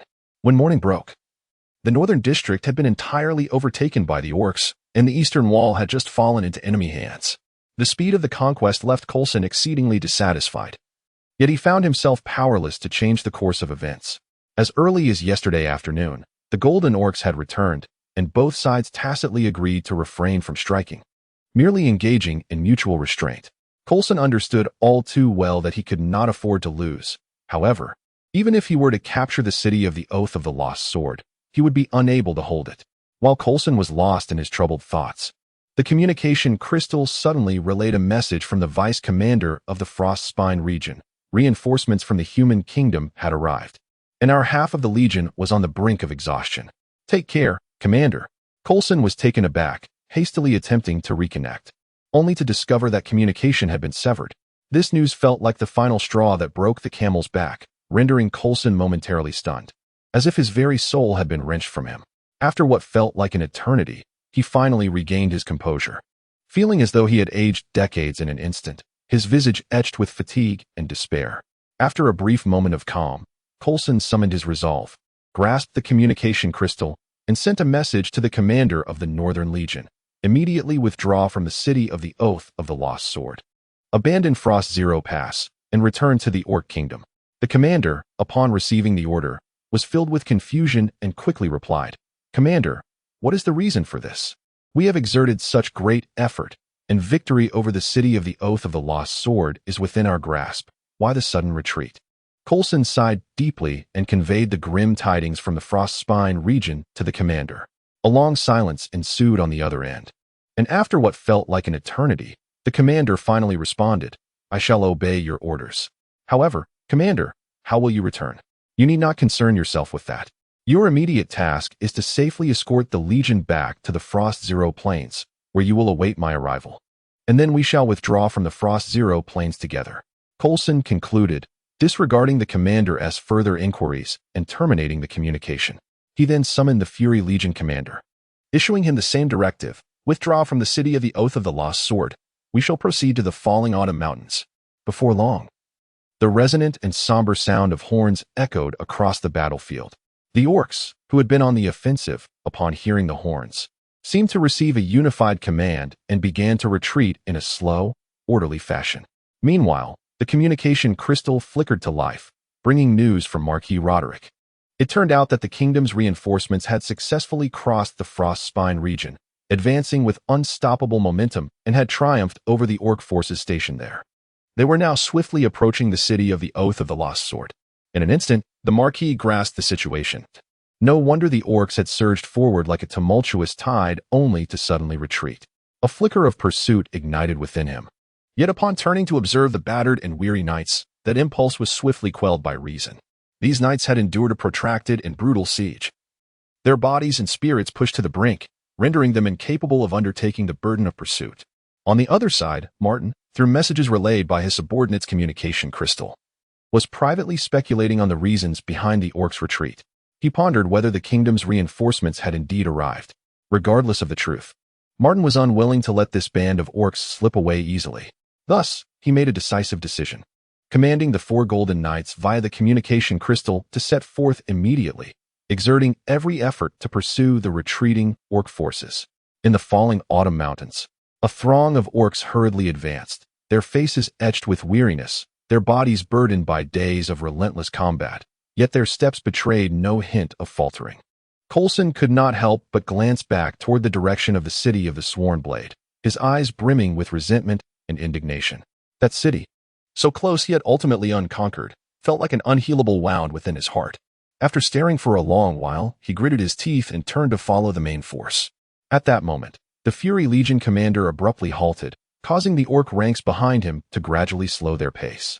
Observing this, Coulson inquired urgently, "Is there a beast?" However, the Fury commander offered no reply, instead glancing around nervously, then urgently urged Coulson, You must lead the remaining Orc Legion away." Although Coulson was filled with confusion at the Fury commander's anxious demeanor, he understood the gravity of the situation and refrained from questioning further, promptly issuing orders for the orcs to quicken their march. Just as Coulson departed, several figures materialized before the Fury like phantoms. Upon closer inspection, he realized they were the 4 Golden Knights. A sense of dread washed over him as he recognized the peril he faced. Yet, being the Fury, he hesitated not. Swiftly retrieving an A-grade potion, beast blood boiling, from his spatial ring and downing it in one gulp. In an instant, a formidable aura erupted from his body. His muscles swelling, his eyes igniting with a fervent battle spirit, and he charged headlong toward the 4 Golden Knights, the clash commencing in an instant. Coulson, ahead? Sensed the intense battle aura emanating from behind and inwardly lamented. Yet he knew he could not afford to pause. After a brief contemplation, he sorrowfully produced a B-grade disposable magical item, the Banner of Lightness. Upon activation, a wondrous force enveloped all the orcs, who instantly felt their burdens lighten, as if their weight had diminished by 70%. The orcs, invigorated, quickened their pace, even neglecting to consciously evade the mercenaries' gazes within the mountains, dashing along the most direct route. In merely half an hour, the orcs successfully emerged from the falling autumn mountains. Despite the aid of the Banner of Lightness, some orc soldiers still vanished amidst the thickets. Nevertheless, Coulson had no time for sorrow and swiftly rejoined the main body of the Orc Legion, continuing onward without pause toward the Orc Kingdom. Chapter 28. Post-war reconstruction and the journey to Longyearbyen following the successful resolution of the Fury incident. The 4 Golden Knights sustained minor injuries from the frenzied counterattack of their adversary in his final moments. They swiftly consumed healing potions and, after a brief moment of recuperation, pressed on with their relentless pursuit. As they galloped out of the falling autumn mountain range and onto the Frost Zero plain, they beheld a group of orcs led by Coulson, who had fortuitously joined forces with the main orc battalion that had come to their aid. Realizing the situation, the Golden Knights promptly reported their findings to Martin, seeking guidance for their next course of action. After a moment of contemplation, Martin ultimately resolved to spare Coulson and his contingent, as he desired to avoid any casualties on the side of Drina. Meanwhile, within the walls of the city of the Sword Oath, the Count methodically directed the knights in the aftermath of the battle. He commanded the execution of any surviving orcs and the removal of the deceased orc bodies to be incinerated outside the city. The remains of their own knights were to be handled with utmost respect and properly interred. While the knights diligently worked to clear the battlefield, the Count utilized a communication crystal to relay the situation to Marquis Roderick. Upon receiving the news, Roderick wasted no time in conveying the information to the kingdom's commander, Herbert, who was en route to the city of the Sword Oath. Upon receiving the report, Herbert immediately ordered the Legion to halt its advance, alter its course, and retreat back into Longyearbyen, where it subsequently established a garrison. In the ensuing days, the city of the Sword Oath endeavored to mend the extensive devastation wrought by the war. One day, Karen entered the Count's study, his expression grave as he reported on the various aspects of the recent conflict. "Father," Karen articulated with clarity, after thorough assessment, "we have suffered a total of 12,821 casualties among our knights in this brutal war, including Uncle Valley. Presently, only a little over 800 knights remain capable of action, with approximately 300 sustaining injuries. Beyond personnel losses, our resources on the battlefield have been nearly depleted. Fortunately, civilian casualties within the city have been minimal, and they have been adequately sheltered. However, the destruction of buildings is severe, particularly in the northern district, which has been razed to the ground, leaving only ruins. The subsequent reconstruction efforts will undoubtedly require a substantial financial investment. Thankfully, the Count's other territories have remained unscathed by the conflict." The Count, absorbing this heavy news, rubbed his temples, fatigue evident upon his countenance. After a moment of reflection, he instructed Karen, immediately disseminate orders for the various domains of the Count's territory to actively commence the selection process for new knights. Additionally, arrange for personnel to bring back the lady and her companions. After Karen hurriedly departed to attend to these matters, at that moment, the communication crystal of Count White abruptly illuminated, and the voice of Marquis Roderick resonated from within. "White, you must make your way to Longyearbyen within the next few days. His Highness wishes to see you." Upon hearing this, Count White promptly acquiesced. After severing the communication, he summoned his steward and solemnly instructed, assist Karen in managing the reconstruction efforts in the Northern District with unwavering diligence. Once he had given his directives, the Count began preparing for his journey to Longiaguan. Under the watchful gaze of Karen and others, the Count led 20 elite knights, gallantly departing from the castle towards Dragontooth Pass. As they journeyed forth, having left the Count's domain, they traversed lands previously ravaged by orcs, only to behold a scene of desolation. The remnants of what once thrived lay in ruins, devoid of life, transforming former splendor into an eerie stillness that was profoundly unsettling. Observing this, the Count felt a wave of melancholy wash over him, prompting him to quicken his pace. After 2 days of relentless travel, Count White finally arrived at Dragontooth Pass. Those awaiting his arrival caught sight of the Count from afar and hurriedly approached to greet him, respectfully stating, "My Lord Count White, His Highness has been waiting for you for quite some time." With that, they led the Count inside. Upon passing through the grand entrance of Dragontooth Pass, the Count noticed soldiers bustling about, each exuding an air of formidable strength, clearly indicating their prowess as knights. Before long, they arrived at the door of His Highness's residence. A servant stepped forward and gently knocked, to which a voice from within beckoned, "Enter." Taking a deep breath, the Count pushed the door open and bowed, saying, "Your Highness, I extend my greetings."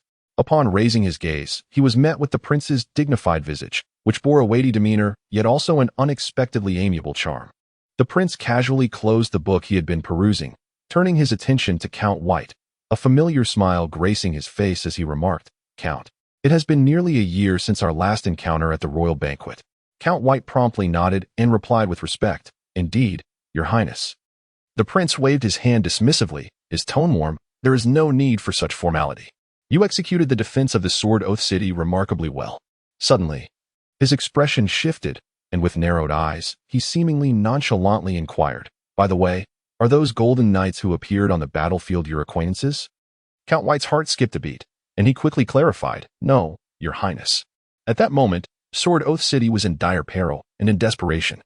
I had to expend a considerable amount of gold to hire those golden knights for assistance. The prince nodded thoughtfully, his gaze fixed intently on the Count, and after a moment of silence, he slowly replied, "I see." He chose not to pursue the matter further. The prince's demeanor then grew grave as he stated, "Tomorrow, all the powerful nobles of the north will attend this meeting. Whatever transpires, do not be too alarmed." With that, he gestured for Count White to take his leave. Guided by a servant, the Count was escorted to his designated resting quarters. After settling in, just as he was about to take a brief respite, a sudden knock at the door shattered the tranquility. Who could it be? Count White pondered with intrigue as he swiftly approached and opened the door. To his surprise, he found Count Carlos, the father of Rena and the Count residing within Dragontooth Pass, standing at the threshold. Count White was increasingly perplexed. His interactions with Count Carlos had been limited to brief encounters at various banquets, with little personal connection beyond that. Nevertheless, out of courtesy, he stepped aside, smiling and gesturing. "Please, come in, Count Carlos." Upon entering, Count Carlos greeted with a beaming smile, engaging in trivial pleasantries about the recent weather and amusing happenings within the territory. Although Count White responded with patience, he could not shake the feeling of unease, pondering the true intentions behind Carlos's visit. As anticipated, after exchanging a few words, Count Carlos shifted the conversation, seemingly casually inquiring, "White, having just departed from His Highness, did your discussion touch upon the matters of tomorrow's council?" The moment Count White heard this, he instantly grasped the underlying motive of his counterpart. Maintaining a subtle smile, he replied leisurely, "Count Carlos, the details of the council will be revealed tomorrow, as His Highness has not disclosed them in advance." Upon receiving this response, a flicker of disappointment crossed Count Carlos's eyes. However, he quickly regained his composure, offered a few more courteous remarks, and then took his leave. Count White accompanied him to the door, watching his retreating figure before gently closing the door. Chapter 29. Generous Rewards. Severe punishments. As the night quietly passed, the gentle morning light streamed through the window, illuminating the room. Earl White rose early, and after a refreshing wash, he indulged in a simple yet exquisite breakfast. Under the dutiful guidance of his servants, he made his way to the magnificent council hall. Upon entering, he found the hall already bustling with activity, as numerous nobles had arrived, guided by their attendants. Each noble took their designated seats. Earl White approached his own position steadily and sat down with deliberation. As time progressed, more and more attendees filled the hall, and the seats gradually became occupied. Meanwhile, whispers and hushed conversations among the nobles rose and fell like waves. Earl White occasionally caught snippets of gossip, hinting that the prince intended to take measures against the nobles within Dragontooth Pass. Finally, the assembly was complete. The prince, with measured steps, made his way to the podium and gracefully seated himself in the main chair. Instantly, the hall fell silent, and the council was officially convened. The prince commenced by solemnly praising the noble coalition represented by Marquis Roderick, proclaiming with a resonant voice, "Ladies and gentlemen, the coalition led by Marquis Roderick has exhibited exceptional valor in this campaign. As a token of our appreciation, for the next 3 years, his territory shall be exempt from taxes to the kingdom, should his lands suffer damage from the conflict. The kingdom will relocate commoners from other areas to ensure the normal functioning of his domain, and additionally, you shall enjoy a 5-year tax exemption." At this announcement, the attendees were visibly awestruck and envious. Subsequently, the prince's gaze turned towards Earl White, his expression one of admiration, and Earl White has also rendered remarkable service.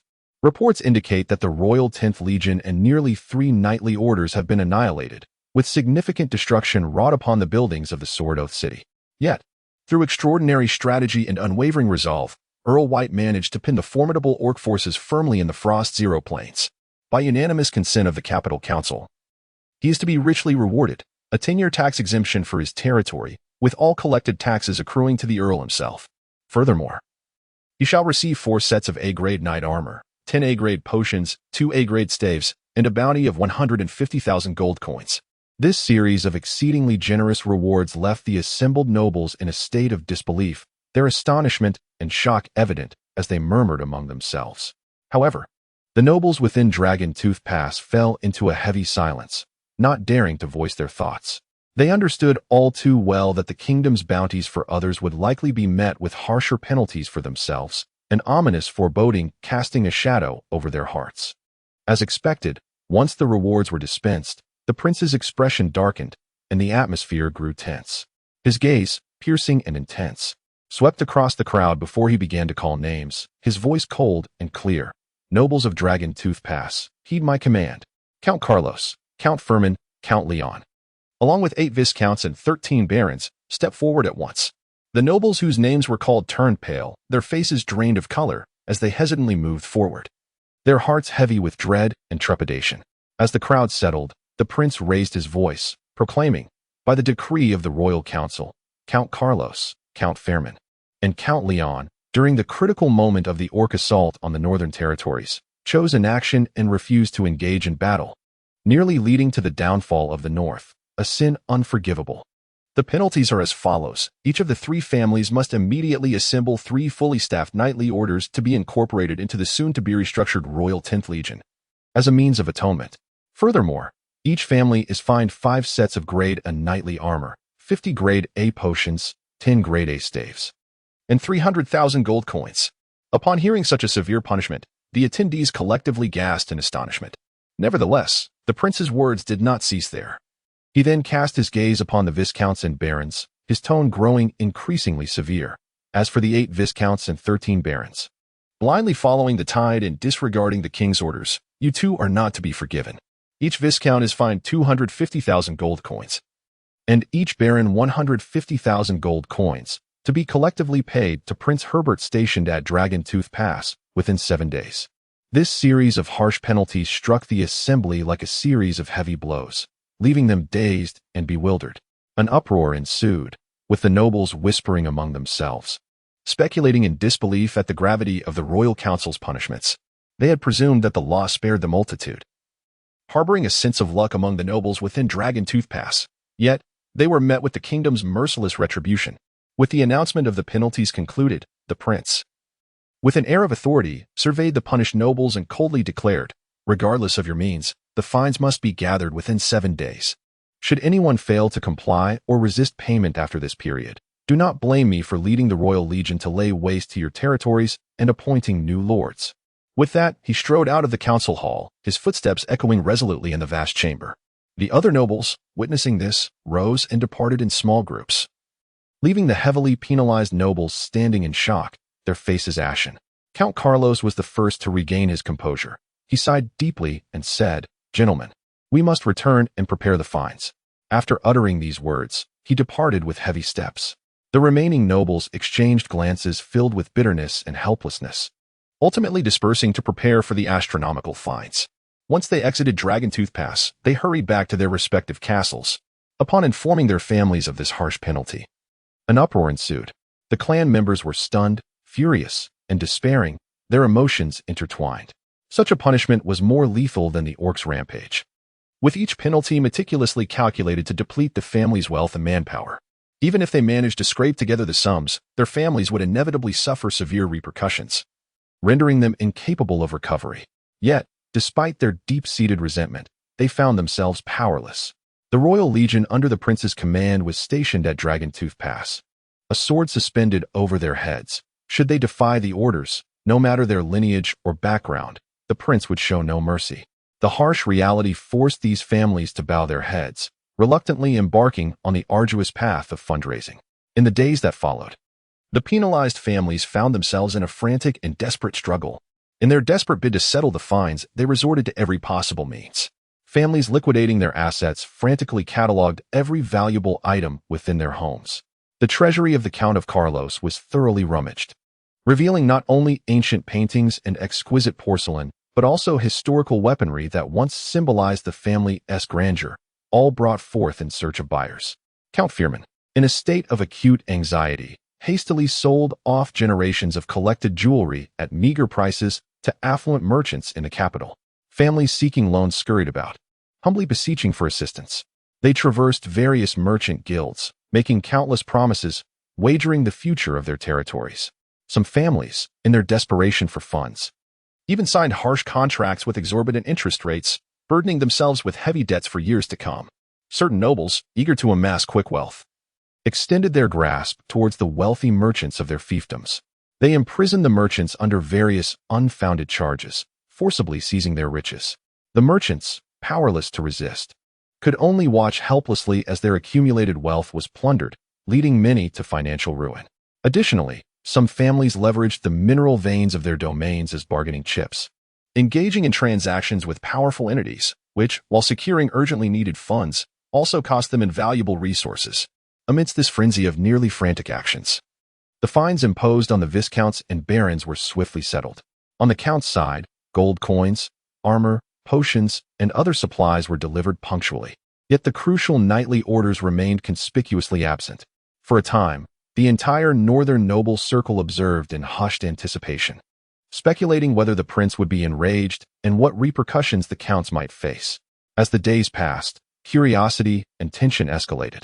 Ultimately, on the final day of the 7th deadline, several counts gradually submitted their 3 fully organized knightly orders, clad in pristine armor. These knights stood in orderly formation in the square. However, the counts who had delivered the knightly orders wore grim expressions, their eyes filled with resentment and fury. Without uttering a word, they turned and departed hastily, leaving the onlookers to whisper and speculate. Thus, this farce, born of punishment, drew to a temporary close. Chapter 30. The Earl's expectations upon his return to the city of the Sword Oath. The Earl was greeted by Karen and others, who had been waiting eagerly. After exchanging pleasantries, they broached the subject of the kingdom's rewards. The magnitude of the rewards left Karen and the others utterly astonished, as they marveled at the kingdom's generosity.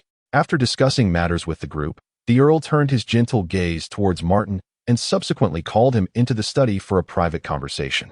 Inside the study, the Earl's eyes brimmed with expectation as he spoke in a warm tone. "Martin, you are now 15 years old, and upon the completion of this year, you shall be of age.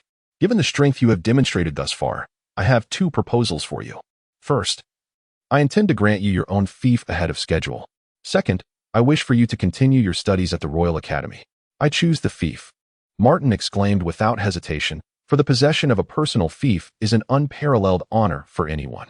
The Earl smiled and led Martin to a vast map, gesturing for him to select a territory of his preference. Martin's gaze wandered over the map, each fief seemingly narrating its own tale of distinct stories and opportunities. After careful consideration, his finger ultimately landed on the town of Otterfall. Nestled adjacent to the Otterfall Mountains, this locale was abundant in rare minerals and exotic flora. With proper planning and development, it could undoubtedly become a wellspring of wealth, yielding prosperous returns. In Martin's heart, The town of Autumnfall represented the ideal starting point for his future endeavors. The Earl solemnly handed over the fiefdom documents to Martin and spoke earnestly. From this moment on, the rise and fall of the town of Autumnfall rests entirely in your hands. For the next 10 years, you shall not owe me any taxes. Instead, you may retain them for the town's development, although you do not yet hold a noble title with your capabilities. It is merely a matter of time before you are granted one. As he spoke, the Earl presented Martin with an exquisite spatial ring, containing 3 sets of A-class knight armor, 2 A-class staves, several precious potions, and 10,000 gold coins. I hope these items will assist you in forging your own path, he said. Martin accepted the ring, overwhelmed by its contents, which deeply impressed upon him the Earl's high expectations. With a serious expression, he replied, "Father, rest assured, I shall not disappoint you." Upon leaving the study, Martin bid farewell to his mother, Lady Alif, and Karen, before departing the castle atop a robust steed, accompanied by his 5 knights. The moment he stepped beyond the castle gates, he felt an exhilarating lightness, as if the shackles of years were finally cast off. Arriving outside the city of the Sword Oath, he observed the knights diligently repairing the city walls, and a wave of sentiment washed over him. Outside the city, Beitan and others had been waiting for quite some time, and the 5 companions accompanying Martin looked at Beitan with envy in their eyes. Martin keenly sensed the envy of the 5 individuals and declared in a resonant voice, "There is no need for envy. In the future, you shall all be the same." Mounted upon a spirited steed, he leisurely trod the winding path.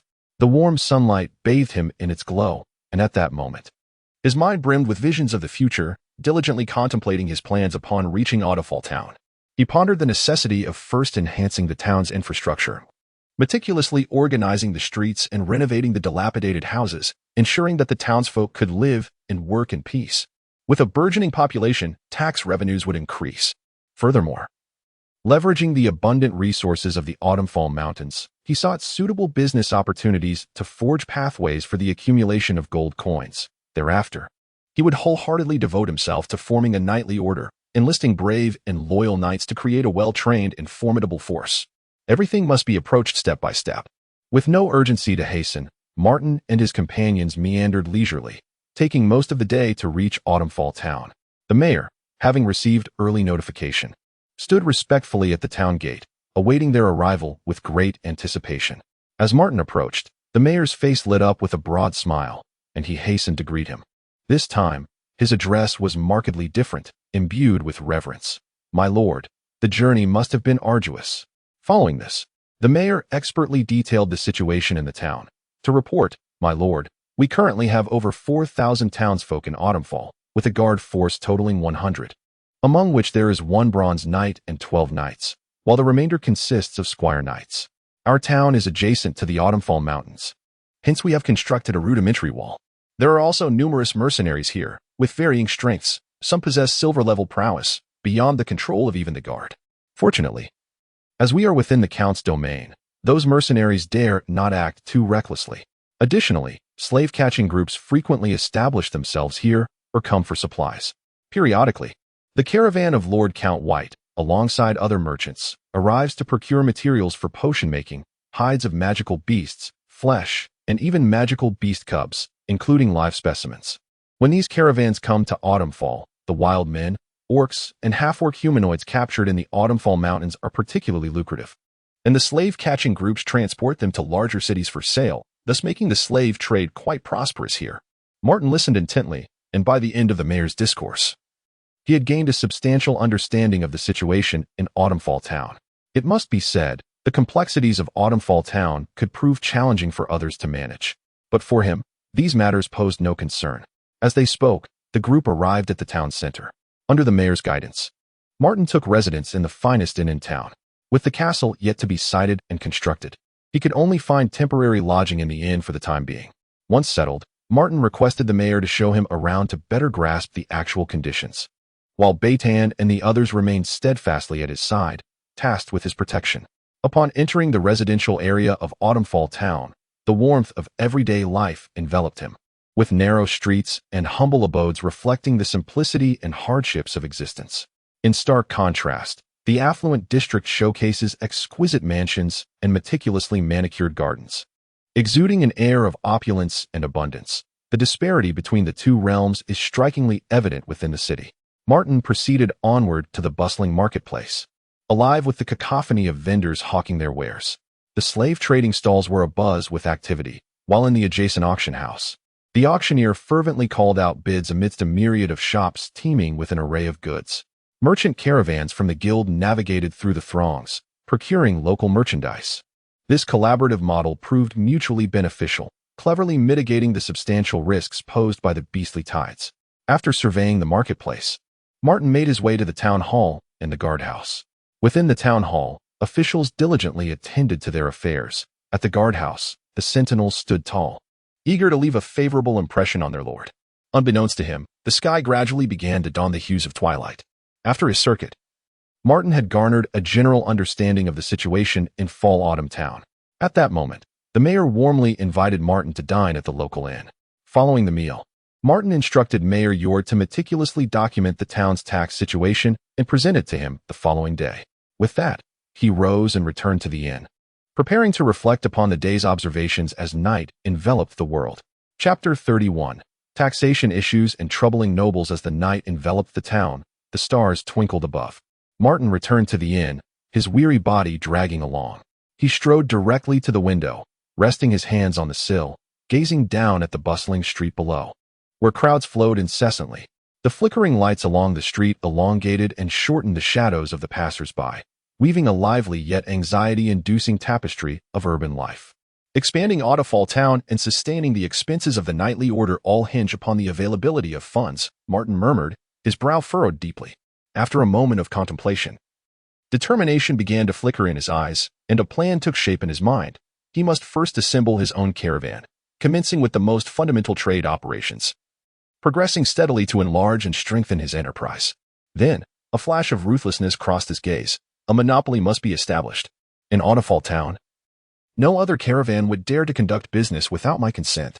Martin was acutely aware that amassing wealth was the key to realizing his grand vision. Only with sufficient capital could he bring to fruition the more ambitious plans that lay ahead. But patience is required. I shall first assess the tax situation tomorrow and then devise my next steps, Martin sighed, concluding his musings as he turned to enter the washroom. The following day, as dawn broke, gentle light filtered through the window, casting a soft glow in Martin's room. Upon opening the door, he found Yod waiting patiently outside. Yod, slender in stature and clad in a somewhat faded robe, had his hair meticulously tied back, and wore a respectful expression on his face. Upon seeing Martin, Yod bowed slightly, offering a quiet greeting. After Martin had washed and finished breakfast, Yod carefully retrieved the tax report from his breast pocket, presenting it to Martin with both hands in a gesture of deference. Martin accepted the document, his gaze swiftly scanning the figures, and in an instant, his expression transformed from morning calmness to one of incredulous shock. How can this be so low? Martin's voice involuntarily rose, filled with astonishment and confusion, as he fixed a piercing gaze upon Yod.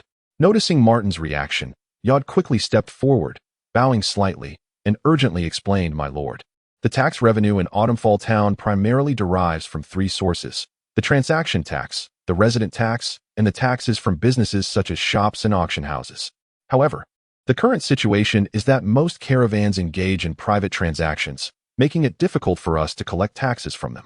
Consequently, the majority of the first and third categories of tax revenue are essentially lost.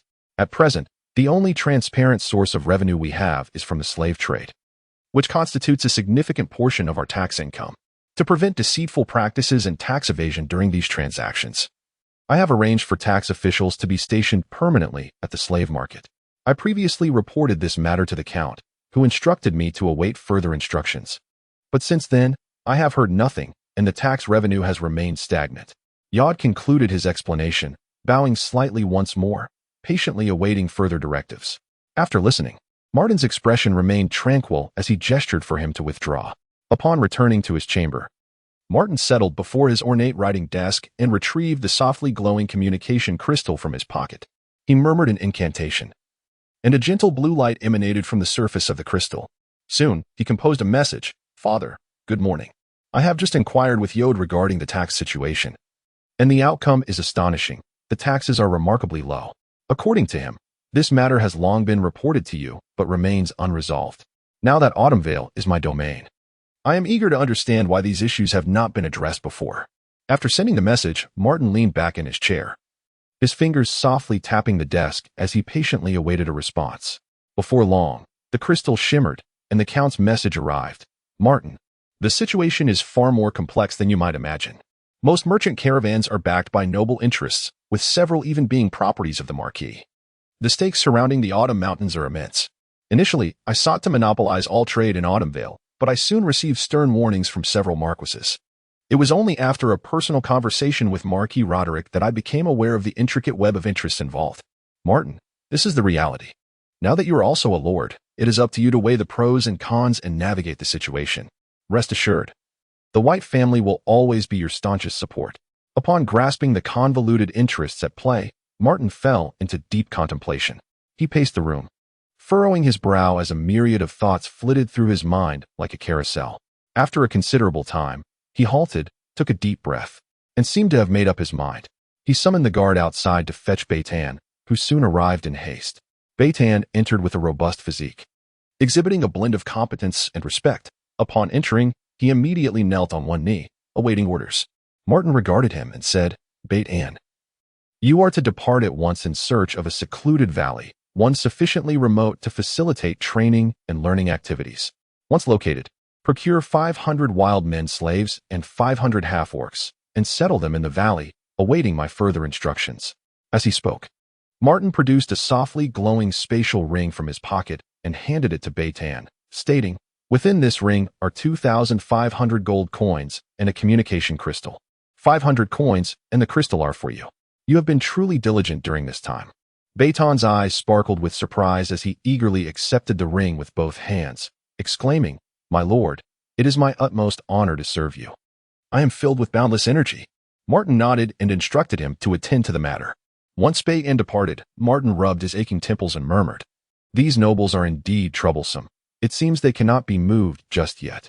I suppose I must first cultivate the loyalty of those wild men before seizing the opportunity to deal with that gang. With that, a glint of murderous intent flickered in his eyes. In the following days, Martin gradually familiarized himself with the affairs of the town hall. After meticulous consideration and preparation, the site for the castle has finally been determined, and the subsequent construction is poised to commence. To ensure the quality of the project, Martin has specifically appointed Yode along with his 5 most trusted guards to oversee the entire process, guarding against any potential shortcuts during construction. In his leisure time, Martin occasionally ventures to the outskirts of the falling Autumn Mountains for a spot of hunting, relishing a moment of tranquility and relaxation at times. He meanders to the auction house, keenly exploring for any rare treasures that might pique his interest. On this particular day, Martin intended to visit the auction house as usual.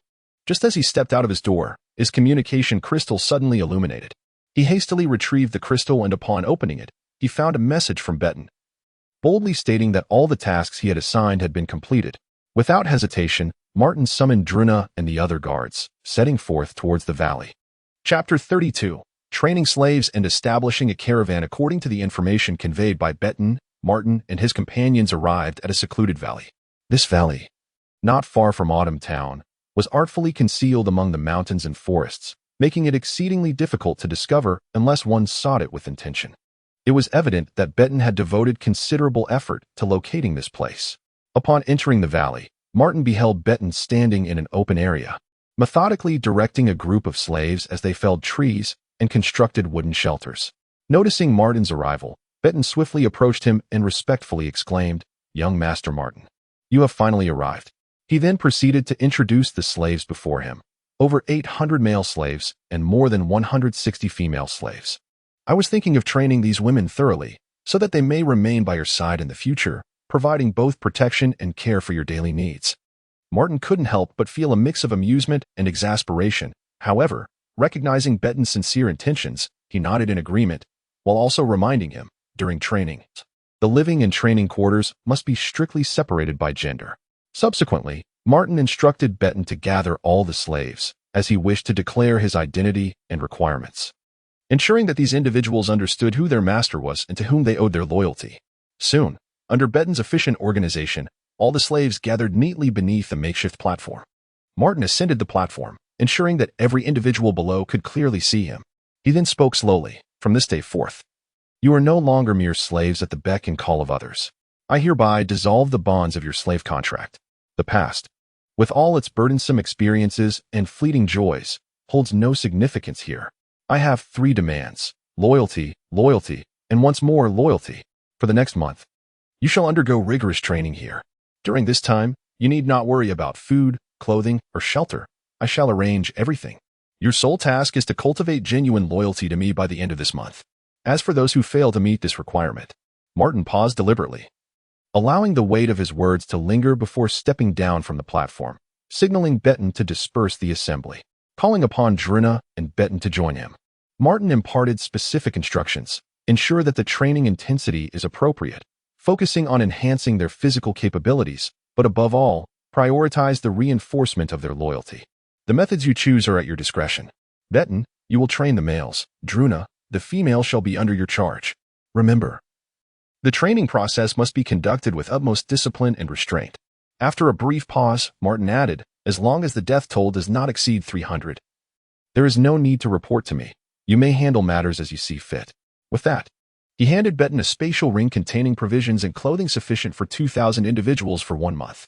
Finally, accompanied by 3 golden knights for protection, Martin departed from the valley, his figure gradually fading along the winding mountain path. Upon returning to Autumn Town, Martin counted his wealth, discovering that he had merely over 7,000 gold coins remaining. However, the construction of the castle requires a substantial amount of funds, and the meager sum of gold is but a drop in the bucket. He understands that he must seek alternative avenues. After careful contemplation, Martin resolves to establish a commercial guild to gradually amass wealth and resources. Without delay, he commands his servant to summon Yod, who is overseeing the construction site at the castle.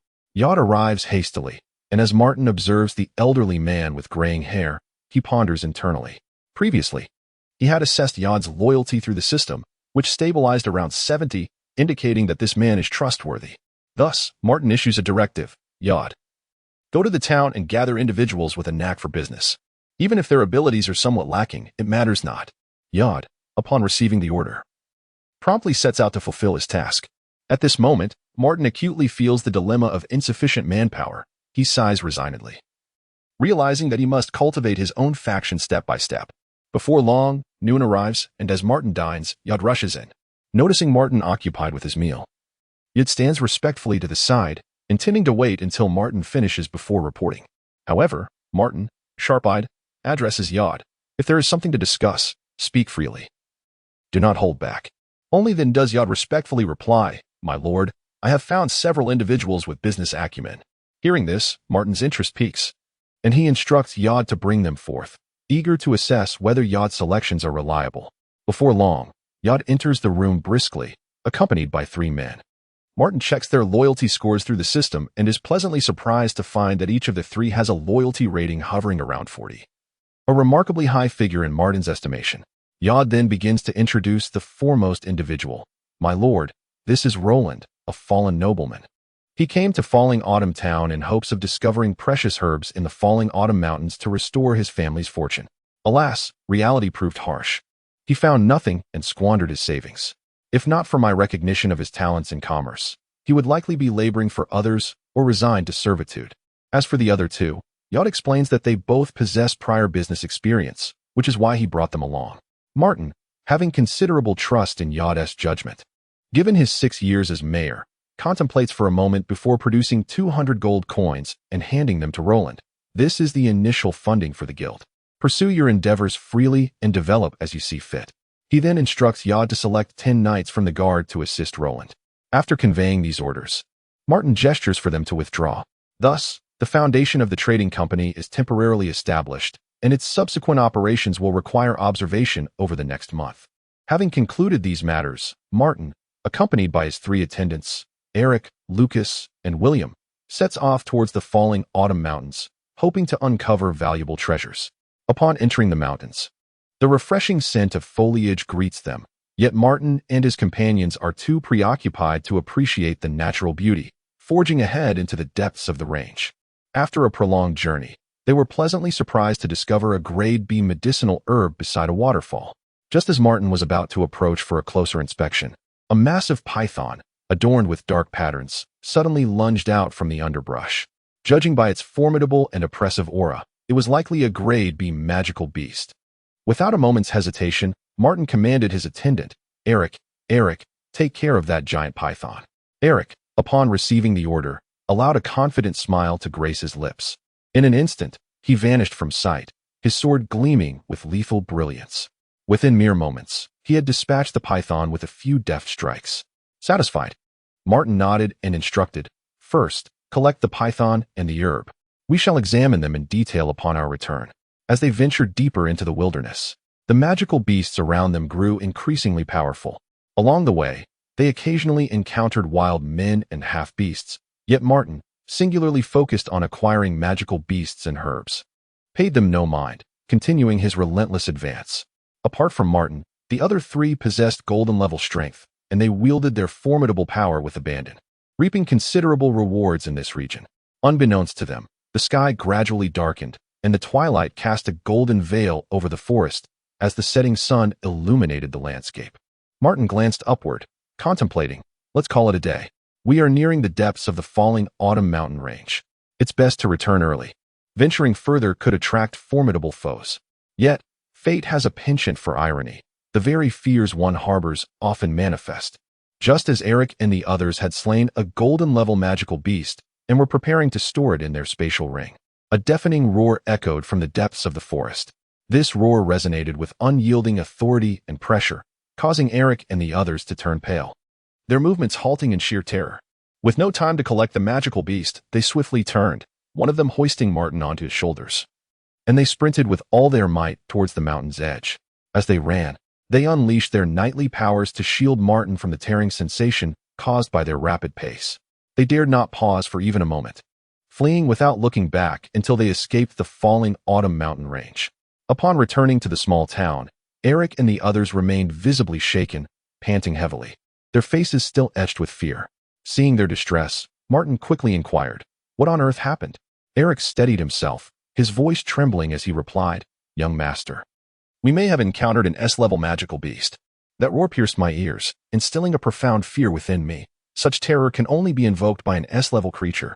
Hearing this, Martin felt a wave of apprehension wash over him, silently reflecting, "It seems the falling autumn mountain range shall remain off-limits for the foreseeable future." Chapter 33.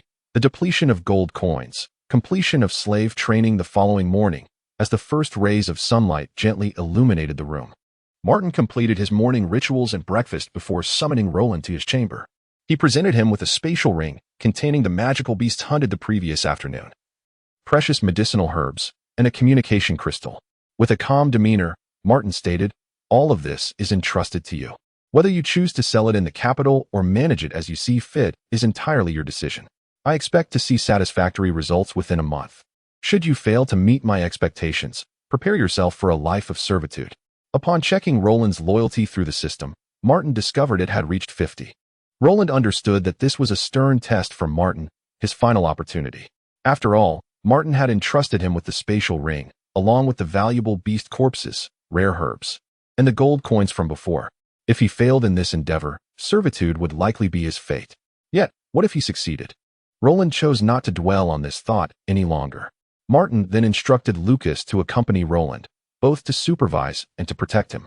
Once Lucas and Roland departed, Martin meandered through the town. He first visited the auction house in search of items that piqued his interest. If none were found, he would seek amusement at the gladiatorial arena, adding a touch of excitement to his life. Moreover, he made time to exercise and engage in conversation with his mother, Lady Alif. During their chat, Lady Alif divulged a piece of news.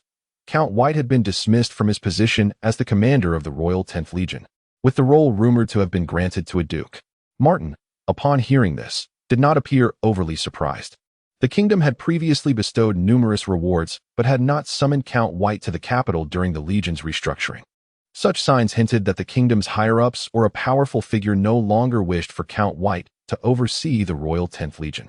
Count White likely sensed this shift, but had chosen not to address it. Had it not been for Marquis Roderick discussing this matter with him, Count White might have continued to feign ignorance. After conversing with his mother for a while, Martin concluded the communication crystal call and turned his attention to other matters, maintaining a steady course in his life. Time passed swiftly, like a fleeting shadow, and soon it was the end of the month. It had been over 20 days since Martin arrived in Autumnfall Town from the city of the Oath of the Lost Sword. Initially, Martin was preoccupied with various affairs at the town hall, orchestrating many arrangements, but the subsequent days turned out to be rather leisurely. After all, if he were to handle every task personally, what purpose would his subordinates serve? From time to time, Martin would inquire with Beytand and Druna about the progress of training and learning. Each time, they confidently replied that everything was progressing smoothly, and they estimated that in about 10 days, Martin could review the results. As for Roland, Martin had never inquired. Business was not his forte, and he understood the importance of not interfering excessively. Furthermore, with Lucas keeping a watchful eye, it was unlikely that Roland would attempt any deceitful schemes. The construction of the castle was proceeding methodically. However, Martin's gold coins were gradually diminishing, now reduced to just over 2,000. Most of the funds have been allocated to the construction of the castle. However, Martin remained untroubled, for he had several golden knights under his command. Should circumstances become dire, resorting to banditry outside the Count's territory to seize wealth for himself could serve as a viable alternative. After all, earning a living through toil pales in comparison to the swiftness of theft. Naturally, such a course of action would only be contemplated in the most desperate of situations. As 10 days swiftly passed, Martin's reserves of gold began to dwindle. Fortunately, the town's tax revenues were collected in a timely manner. Upon meticulous examination, the amount indeed matched closely with the figures reported earlier, a total of 189 gold coins, alongside some silver and copper coins. Yet, this meager sum was but a drop in the ocean compared to Martin's current expenditures, sufficient only to sustain him for approximately 2 days. During this time, Beytand and Druna communicated with Martin through the crystal ball, informing him that the results of the training were ready for inspection. Upon receiving the message, Martin first visited the town hall, depositing 139 gold coins from the tax revenue into his spatial ring, while leaving the remainder in the public account for salaries and other expenses. He then prepared to journey to the valley to assess the training outcomes of Beytand and Druna. Before long, Martin, accompanied by 2 guards, rode towards the valley. Upon arriving at the valley's entrance, Beytand and Druna were already awaiting his arrival with great respect, and as soon as they spotted Martin, they hurried forward to greet him. Entering the valley, Martin was greeted by a transformed scene, rows of neatly arranged houses and a spacious training ground that had been thoroughly cleared. Martin's first instinct was to inquire about the casualties. After all, each robust slave was valued at 2 gold coins, and excessive losses would indeed be painful. Even though a certain mortality threshold had been established from the outset, Beytand and Druna promptly reported the figures. Beytand noted that over 100 male slaves had perished, while Druna reported about 30 fatalities, bringing the total to nearly 200. Hearing this, Martin could not help but feel a pang of anguish. Seeing Martin's somber expression, Beytand quickly explained, "My lord, the majority of those who perished did so while attempting to escape. Only a small fraction succumbed due to the training itself. We liberated them from their slave contracts on the first day, and thus they entertained thoughts that were not appropriate." Upon hearing this, Martin, somewhat displeased, retorted, "So, it is my fault then?" Beytand, frightened, immediately knelt on one knee and hastily replied, "No, young Master Martin, how could I ever blame you?" Martin waved his hand dismissively, indicating that he bore no anger, and beckoned Beytand to rise. "Enough of this. Prepare for the next steps. I wish to see what these slaves have become now." After Beytand and Druna departed to make preparations, Martin strolled to the shade of a tree, seeking refuge from the scorching sun. Before long, Beytand sent someone to summon Martin to the podium for the inspection. Upon his arrival, he was greeted by the sight of numerous slaves standing rigidly under the blazing sun. Ascending the podium, Martin addressed the assembly with a booming voice. "After nearly a month of training and study, today marks the moment of truth for your efforts. Now, one by one, you shall ascend the stage for my scrutiny." Under the meticulous arrangement of Beytand and others, the slaves approached the podium in an orderly fashion. Martin utilized the system to assess their loyalty, revealing a spectrum of values, some as low as 20, others at 30 or 50, while a considerable number exceeded 60. Based on these loyalty scores, Martin instructed them to position themselves on either side of the training ground. Time swiftly passed, and before long, afternoon had arrived. Martin scarcely attended to his meal. At last, as dusk approached, he completed the thorough examination. Without hesitation, He commanded Beton and the others to execute all the slaves on the left whose loyalty did not meet the standards. Following this purging, approximately 300 male slaves and 50 female slaves remained on the field. Witnessing this gruesome slaughter, the loyalty of the surviving slaves experienced a notable increase, albeit to varying degrees. Chapter 34. Establishing the framework of the Order of Knights. Do not underestimate the youth in poverty after attending to his affairs. Martin resolved to remain and dine with the others. During the meal, he instructed Beton to organize the male members into a knightly order, to be named the Dawn Knights. They were to continue their training in the valley while also learning to read and write. The female members were no exception. However, considering practical needs, he arranged for them to learn how to serve others and manage daily household tasks, such as cooking and laundry.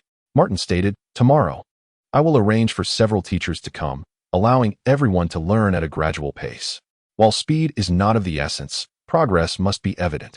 After dinner, Martin, accompanied by 2 guards, embarked on his journey home. Upon returning to Autumn Town, night had already fallen. He went directly to the inn and then sent someone to summon Yod. Upon receiving the message, Yod promptly rushed from his home. Martin briefed him on the task of locating several literate slaves, as well as those skilled in household management, knowledgeable in serving others, and familiar with noble customs. Having said this, Martin handed over 30 gold coins. Yod accepted the commission and departed. Observing his retreating figure, Martin noted that the system displayed his loyalty fluctuating around 70. Unstable yet persistent. Martin contemplated the necessity of promoting Yod at an opportune moment, nurturing him into a steadfast ally, thereby entrusting him with certain clandestine matters in the future. The following morning, sunlight bathed the land. Martin, preoccupied with the construction progress of the castle, made his way toward it. Along the journey, he keenly observed a marked increase in the flow of people on the road, igniting his curiosity. He discreetly signaled his guard, William, to inquire about the situation. Understanding the cue, William stepped forward and intercepted a hurried individual amidst the crowd. The person, initially irked by the sudden interruption, turned around ready to vent his frustration. But upon meeting Martin's gaze, he froze, his anger transforming into fear. Instantly, he fell to his knees, his voice trembling as he respectfully addressed, "My lord, how may I serve you?" Martin paid little heed to the man's humble demeanor and directly inquired, "Where are you all headed? Why such a throng?"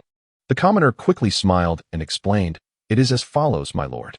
Today, many merchant caravans will arrive, bringing an array of goods not found in our autumn town, including essential supplies and intriguing novelties. Everyone is rushing to purchase, as the prices from the caravans are significantly lower than those in the shops." After speaking, he cautiously lifted his gaze to Martin, appearing exceedingly earnest. Upon hearing this, Martin pondered thoughtfully, then gestured for William to release the man. The original plan to proceed to the castle was cast aside, and he turned to follow the crowd, intending to observe the transactions of the caravans and check for any tax evasion. Amidst the thronging multitude, Martin arrived at the marketplace, which was bustling with activity, filled with the sounds of lively chatter and the calls of vendors. The crowd surged like a tidal wave, and at a glance, the merchant caravan stood out prominently, laden with a dazzling array of goods. The common folk lingered before their favored caravans, their eyes darting back and forth among the wares, immersed in the art of selection. Martin silently contemplated that these were mere trifles. The substantial dealings likely transpired within the shops and auction houses. Thus, he quietly instructed William to meticulously observe the trading processes in various shops and auction venues. Afterward, Martin continued to stroll through the market. Suddenly, amidst the throng of caravans, a familiar silhouette caught his eye. It appeared to be a member of the Emerald Chamber. Martin felt a stir of recognition and hastened toward that direction. Upon reaching the encampment of the caravan, he confirmed that it was indeed the representative of the Emerald Chamber. The representative also noticed Martin and promptly approached, bowing respectfully. "My lord Martin, I did not expect to see you here." Martin waved his hand dismissively, his tone laced with a hint of jest. "This is my domain. Is it so strange for me to be present here?" The two then engaged in conversation. Through their discourse, Martin learned that following the cessation of hostilities, the merchant guilds had all returned to their original locations. The nobles who had sold their estates now regretted their decisions, frequently causing disturbances at the earl's castle. Yet they were subdued by the earl's firm hand, and no one dared to create a ruckus any longer. Martin inquired further, "Has your guild's third miss come along this time?" The representative displayed an understanding expression and replied with a smile, "The third miss did not accompany our caravan. She is currently residing within the territory of Duke Merlin in the Central Kingdom. The Merlin family is no ordinary lineage. All its members are sorcerers, and Duke Merlin himself is a master of aerial magic. Unlike the other 3 ducal families in the kingdom, they are the sole family composed entirely of sorcerers, while the remaining ducal families primarily comprise knights. This unique composition has led to the establishment of magic academies in the northern, central, and southern regions of the kingdom, with the Merlin family aiding in their foundation, underscoring the family's formidable influence. However, it seems that other kingdoms also boast similar families, yet none compared to the elves of the Moonlight Whispering Forest. Captivated, Martin found himself vividly envisioning scenes of sorcerers active in other regions and couldn't help but wonder why. Despite being part of the same kingdom, sorcerers in the northern territories were so scarce. This question would have to await an answer for another time. He then turned to the caravan representative and inquired, "What do you intend to exchange for your goods on this journey?" The representative slightly inclined his body and respectfully responded, "In response to your lordship, we primarily aim to acquire medicinal herbs." He then cast a cautious glance around, lowering his voice to add, "My Lord Martin, I shall confide this only to you. Please do not take offense. The trading outcomes here are strictly regulated from above. If we wish to exchange for herbs, we may only acquire those. Those seeking to purchase slaves may only engage in slave trading. Anyone daring to overstep their bounds will be summarily expelled." Upon hearing this, an undeniable glimmer of murderous intent flickered in Martin's eyes, but he swiftly reined in his emotions. Feigning nonchalance, he burst into laughter, exclaiming, "How could I be angry? I came to this quaint town of Luoqiu with the intention of merely getting by. Those lofty figures are beyond my reach." The person in charge pondered for a moment, realizing that Martin's words indeed held merit. After all, the Emerald Chamber of Commerce was backed by a marquis, making it an adversary not easily confronted. The two exchanged a few casual remarks before returning to their respective tasks. As Martin strolled through the bustling marketplace, he appeared calm on the surface, yet a tempest of vengeance raged within him. To obstruct one's wealth was akin to deep-seated enmity. "Just wait and see," he vowed silently. 30 years on the east bank of the river, 30 years on the west. Do not underestimate the youth who is impoverished. At that moment, William hurried over, providing Martin with a detailed account of his observations in the shops and auction houses. It turned out that although these establishments seemed to operate independently, they were intricately connected to the Chamber of Commerce. Throughout the entire trading chain, the nobles behind the merchant caravans reaped their profits first, followed by the chamber taking its cut, and finally, the shops earning their share. After layers of exploitation, it was a struggle for Martin, as a lord, to obtain even a meager portion of the leftovers. How audacious, to scheme against me in such a manner. Martin's face paled with fury, his body trembling slightly, as if the flames of his anger might consume him entirely. Suppressing his wrath, Martin contemplated that he must proceed with caution, planning to inquire with Roland about the chamber's profitability before making any further decisions. Chapter 35, Talent Discovery and Collective Promotion. Seething with frustration, Martin returned to the inn and summoned Roland through the communication crystal. Just then, Yord arrived to seek an audience.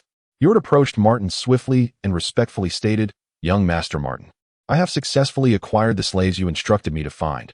They are waiting downstairs. Here is the remaining payment." As he spoke, he extended his hands to present the pouch of coins. Martin waved his hand, signaling Yord to keep the money. "You may retain this. There is no need to give it to me." After a brief pause, Martin gazed sincerely at Yord and inquired, "Yord, would you be willing to pledge your loyalty to me? Will you stand by my side from now on?" Taken aback for a moment, Yord hesitated, but soon nodded resolutely in agreement. Seeing Yord's affirmation, Martin promptly produced 10 gold coins and performed the promotion ritual, elevating Yord to the rank of Knight Squire. In an instant, Yord felt a powerful surge of energy within him, and his gaze towards Martin transformed entirely, filled with unwavering loyalty. He had become Martin's most devoted ally. Martin regarded Yord with kindness, saying, "This is your reward for your diligent efforts these past few days. Take the time to familiarize yourself with this newfound power." Overwhelmed with excitement, Yord bowed deeply in gratitude before withdrawing.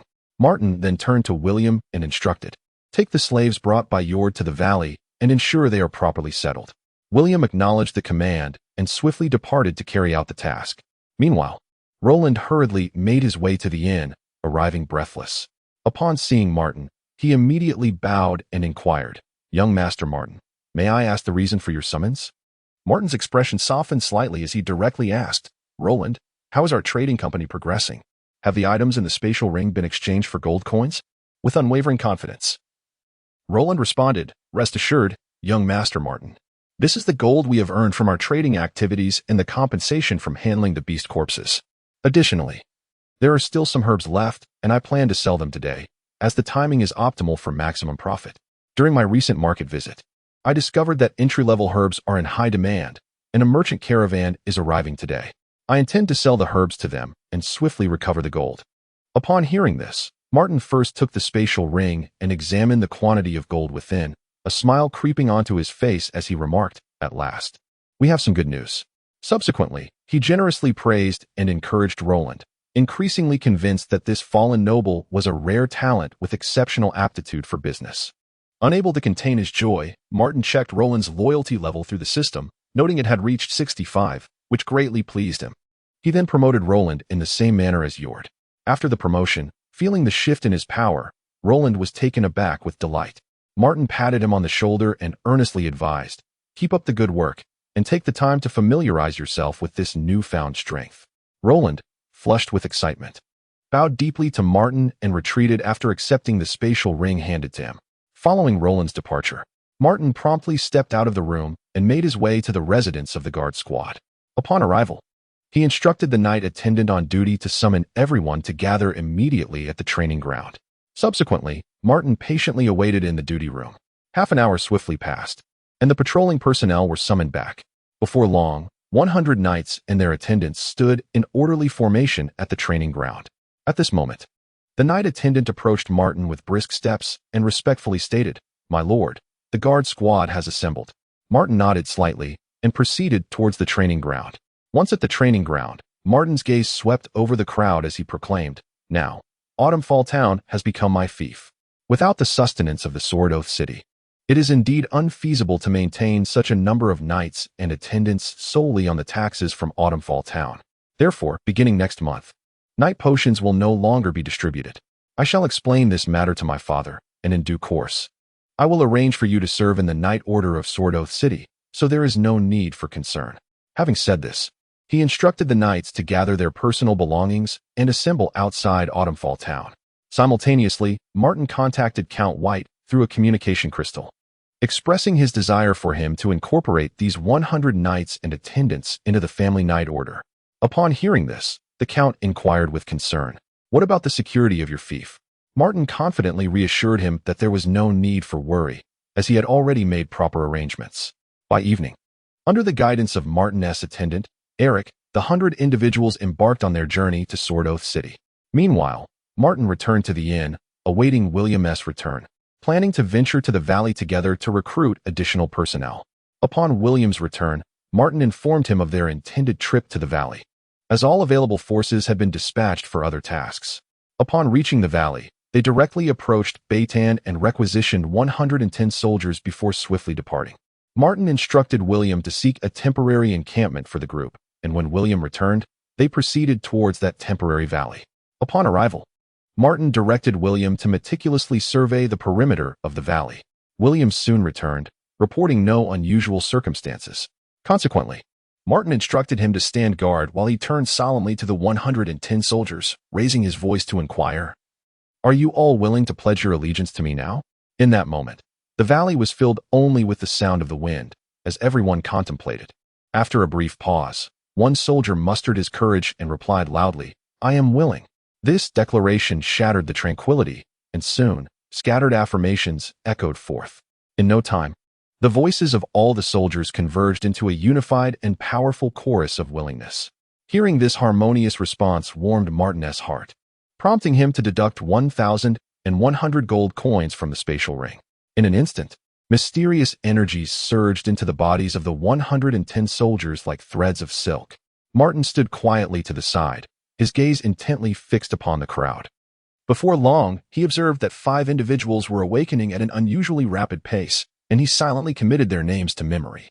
Once everyone had acclimated to their newfound powers, Martin discerned that they had all attained the strength of squire knights, with their loyalty elevated to an unwavering level. The 110 individuals knelt in unison, offering their heartfelt gratitude to Martin. He then summoned the 5 fastest awakening soldiers to the forefront, casting a resolute glance around the assembly. He declared, "As long as you possess the capability and merit, I, Martin White, shall ensure you receive a power commensurate with your abilities." No sooner had he spoken than he caused 28,000 gold coins from his spatial ring to vanish. Instantly, the nightly energy surrounding the 5 surged wildly, their formidable aura rapidly ascending until it reached the level of silver. Observing the 5 as they diligently stabilized their realms, Martin glanced upward, noting that the sun was gradually tilting westward, realizing that returning today was no longer feasible. He then instructed the remaining individuals to venture into the woods to hunt ordinary beasts for sustenance, while also seeking potable water sources. After a hearty meal and replenishing their fluids, they established a camp at a safe distance from the silver aura, preparing to endure the night. As night fell, the others found themselves unable to sleep, astonished by the rapid ascension to silver. Lying on the grass, they occasionally stole glances at the 5 who were solidifying their realms, a mix of shock and deep envy washing over them. Martin, observing their expressions, felt a sense of satisfaction. This was precisely the effect he sought to achieve. Chapter 36. Exceptional Talent. Prospecting for or veins. The night was as dark as ink, fleeting in an instant. 5 knights, having stabilized their realms, gradually retracted their imposing auras, merging them within. Eric keenly sensed their transformation, realizing they had successfully solidified their ranks. Casting his gaze upon the still slumbering Martin, Eric chose to remain silent. As the others gradually awakened, subtle sounds began to ripple through the air. Martin, roused by the commotion, opened his eyes to behold the 5 knights who had successfully ascended to the silver tier. At that moment, a notification chimed in Martin's mind. The number of contractees had reached 100, their promotions were complete, and the system was poised for an upgrade. Upon noticing Martin's awakening, the 5 knights hastened forward, kneeling on one knee as they exclaimed, "Thank you, my lord, for your benevolent rebirth." Martin, momentarily drawn from the system's upgrade, raised his hand to signal them to rise. He subsequently assigned the 95 newly promoted knights to these 5 as squad leaders, informing them that their knightly armor would be distributed once funds permitted. With all arrangements in place, the group set forth towards Falling Autumn Town. Upon their arrival, Martin instructed everyone to head to the guardhouse for accommodation and particularly advised them to adopt a firm demeanor, unafraid of provoking trouble. Should they encounter matters beyond their capacity to handle, they were to seek him out. Afterward, Martin directed Eric to escort the remaining 10 knight attendants to Roland. Having settled these affairs, Martin took a detour to inspect the progress of the castle under construction. As he traversed the streets, he observed mercenaries bullying civilians with their strength. Yet he chose to pass by quietly, unperturbed. Upon reaching the construction site, he was dissatisfied with the progress before him. Yode and the guards promptly advanced to pay their respects as soon as they spotted Martin, while the other craftsmen paused their work to offer their greetings. Scanning the surroundings and contemplating, Martin resolved to suspend the castle's construction, intending to resume only when all matters were settled and funds were ample enough to complete it in one vigorous effort. He instructed Yode to halt the work, distribute that day's wages, and allow the craftsmen to disperse. Martin then returned to the inn with Yode and the guards, subsequently inquiring whether Yode was acquainted with anyone knowledgeable in or veins. Yode's face reflected a bitter expression as he confessed his lack of such connections. Lightly tapping the table, Martin's mind conjured 2 individuals, his father, White, and Conrad. Out of pride, Martin decided to seek Conrad first. Without delay, Martin proceeded to the trading market in search of Conrad, fortunate that the Emerald Caravan had yet to depart. Upon encountering Conrad, Martin candidly expressed his intentions. Conrad, upon hearing this, shook his head repeatedly, saying, "My lord, we indeed possess such specialized talent within our guild. However, Falling Autumn Town was explored long ago, and no or veins exist here. They are only found within the Falling Autumn mountain range. Yet, as you are aware, the beasts within that range are formidable. Thus, while it may be possible to find someone to prospect for, or ordinary folk find it exceedingly difficult to survive there, aside from wild men and half-orcs. If we were to dispatch knights or knight attendants, the cost would be exorbitant. Although they may not be the pinnacle of strength, they are extraordinary professions. Why would they willingly toil in mining?" Despite Conrad's words, Martin remained resolute, urging him to inquire if it were possible to summon an expert in or prospecting. Conrad, seeing Martin's resolute demeanor, ultimately nodded in agreement, expressing his willingness to make an earnest attempt. Without delay, he produced a communication crystal before Martin and initiated contact with the Emerald Chamber of Commerce within the city of the Oath of the Lost Sword. The crystal soon emitted a soft glow as Conrad eagerly inquired about the availability of explorers in the city. Moments later, a response came through. All explorers were currently occupied in the Central Mountain Range, and the chamber was severely understaffed, making it impossible to spare anyone. Conrad, with a look of helplessness, turned to Martin and apologized. "My lord, I sincerely regret that all the explorers have been dispatched elsewhere, and at present, there is truly no surplus of explorers to send." Understanding that Conrad had done his utmost, Martin smiled graciously. "Conrad, I must express my gratitude for your willingness to assist me. Regardless of the outcome, I shall remember this kindness." After exchanging a few more casual remarks, Martin took his leave and returned to the inn. Once back at the inn, Martin felt a twinge of embarrassment but nonetheless activated the communication crystal to contact Count White. Through the crystal, he articulated his request for the reassignment of an explorer. The Count readily agreed, warmly stating, "If you require more, do not hesitate to ask. By the way, do come back to the city of the Oath of the Lost Sword whenever you can." Martin's heart swelled with warmth as he promptly replied, "Once this busy period concludes, I shall certainly return." After terminating the communication, Martin ventured outside to engage in some physical training. Later in the afternoon, Eric hurried in to inform him, "There is someone waiting for you at the inn." Martin surmised that it was likely the explorer. He instructed Eric to serve the visitor some red tea and pastries while he took a quick shower. With his hair still damp, Martin approached the explorer. The man appeared sincere and unpretentious. Upon introduction, he learned that his name was Hank, a hereditary explorer and the most outstanding among the Count's subordinates. Deeply moved by the Count's thoughtful gesture, Martin decided to let Hank rest first, intending to discuss matters of significance the following day. At the break of dawn, as the first light of morning illuminated the sky, Martin rose early and set off with Hank towards the falling Autumn Mountain Range, accompanied closely by Eric and William, who bore the responsibility of protection. Upon entering the vast expanse of the falling Autumn Mountain Range, they were greeted by an undulating landscape, lush forests, and a tapestry of intertwined branches and leaves. As soon as Hank arrived at the site, he retrieved a set of magical tools, adorned with mysterious runes, from his spatial ring and began his exploration with unwavering focus. Time slowly passed, and Martin spent a long week amidst the mountains, the search for mineral veins proving to be as arduous as finding a needle in a haystack. Finally, just as despair began to creep in, Hank made a significant discovery in a secluded hollow, an ore vein of magical copper. This precious material was invaluable, serving not only as a crucial component in the crafting of knightly armor, but also as a core ingredient for superconductors. However, the challenges associated with its extraction were beyond imagination. The valley's topography is unique, characterized by its narrow confines. Excavating from the sides makes the direction of the ore vein elusive and prone to deviation. The most prudent approach is to rely on individuals of the caliber of a Silver Knight or higher, who can excavate from above, following the vein's trajectory downward. Martin hastily marked the location and then urgently summoned Beitan from the training valley via a communication crystal.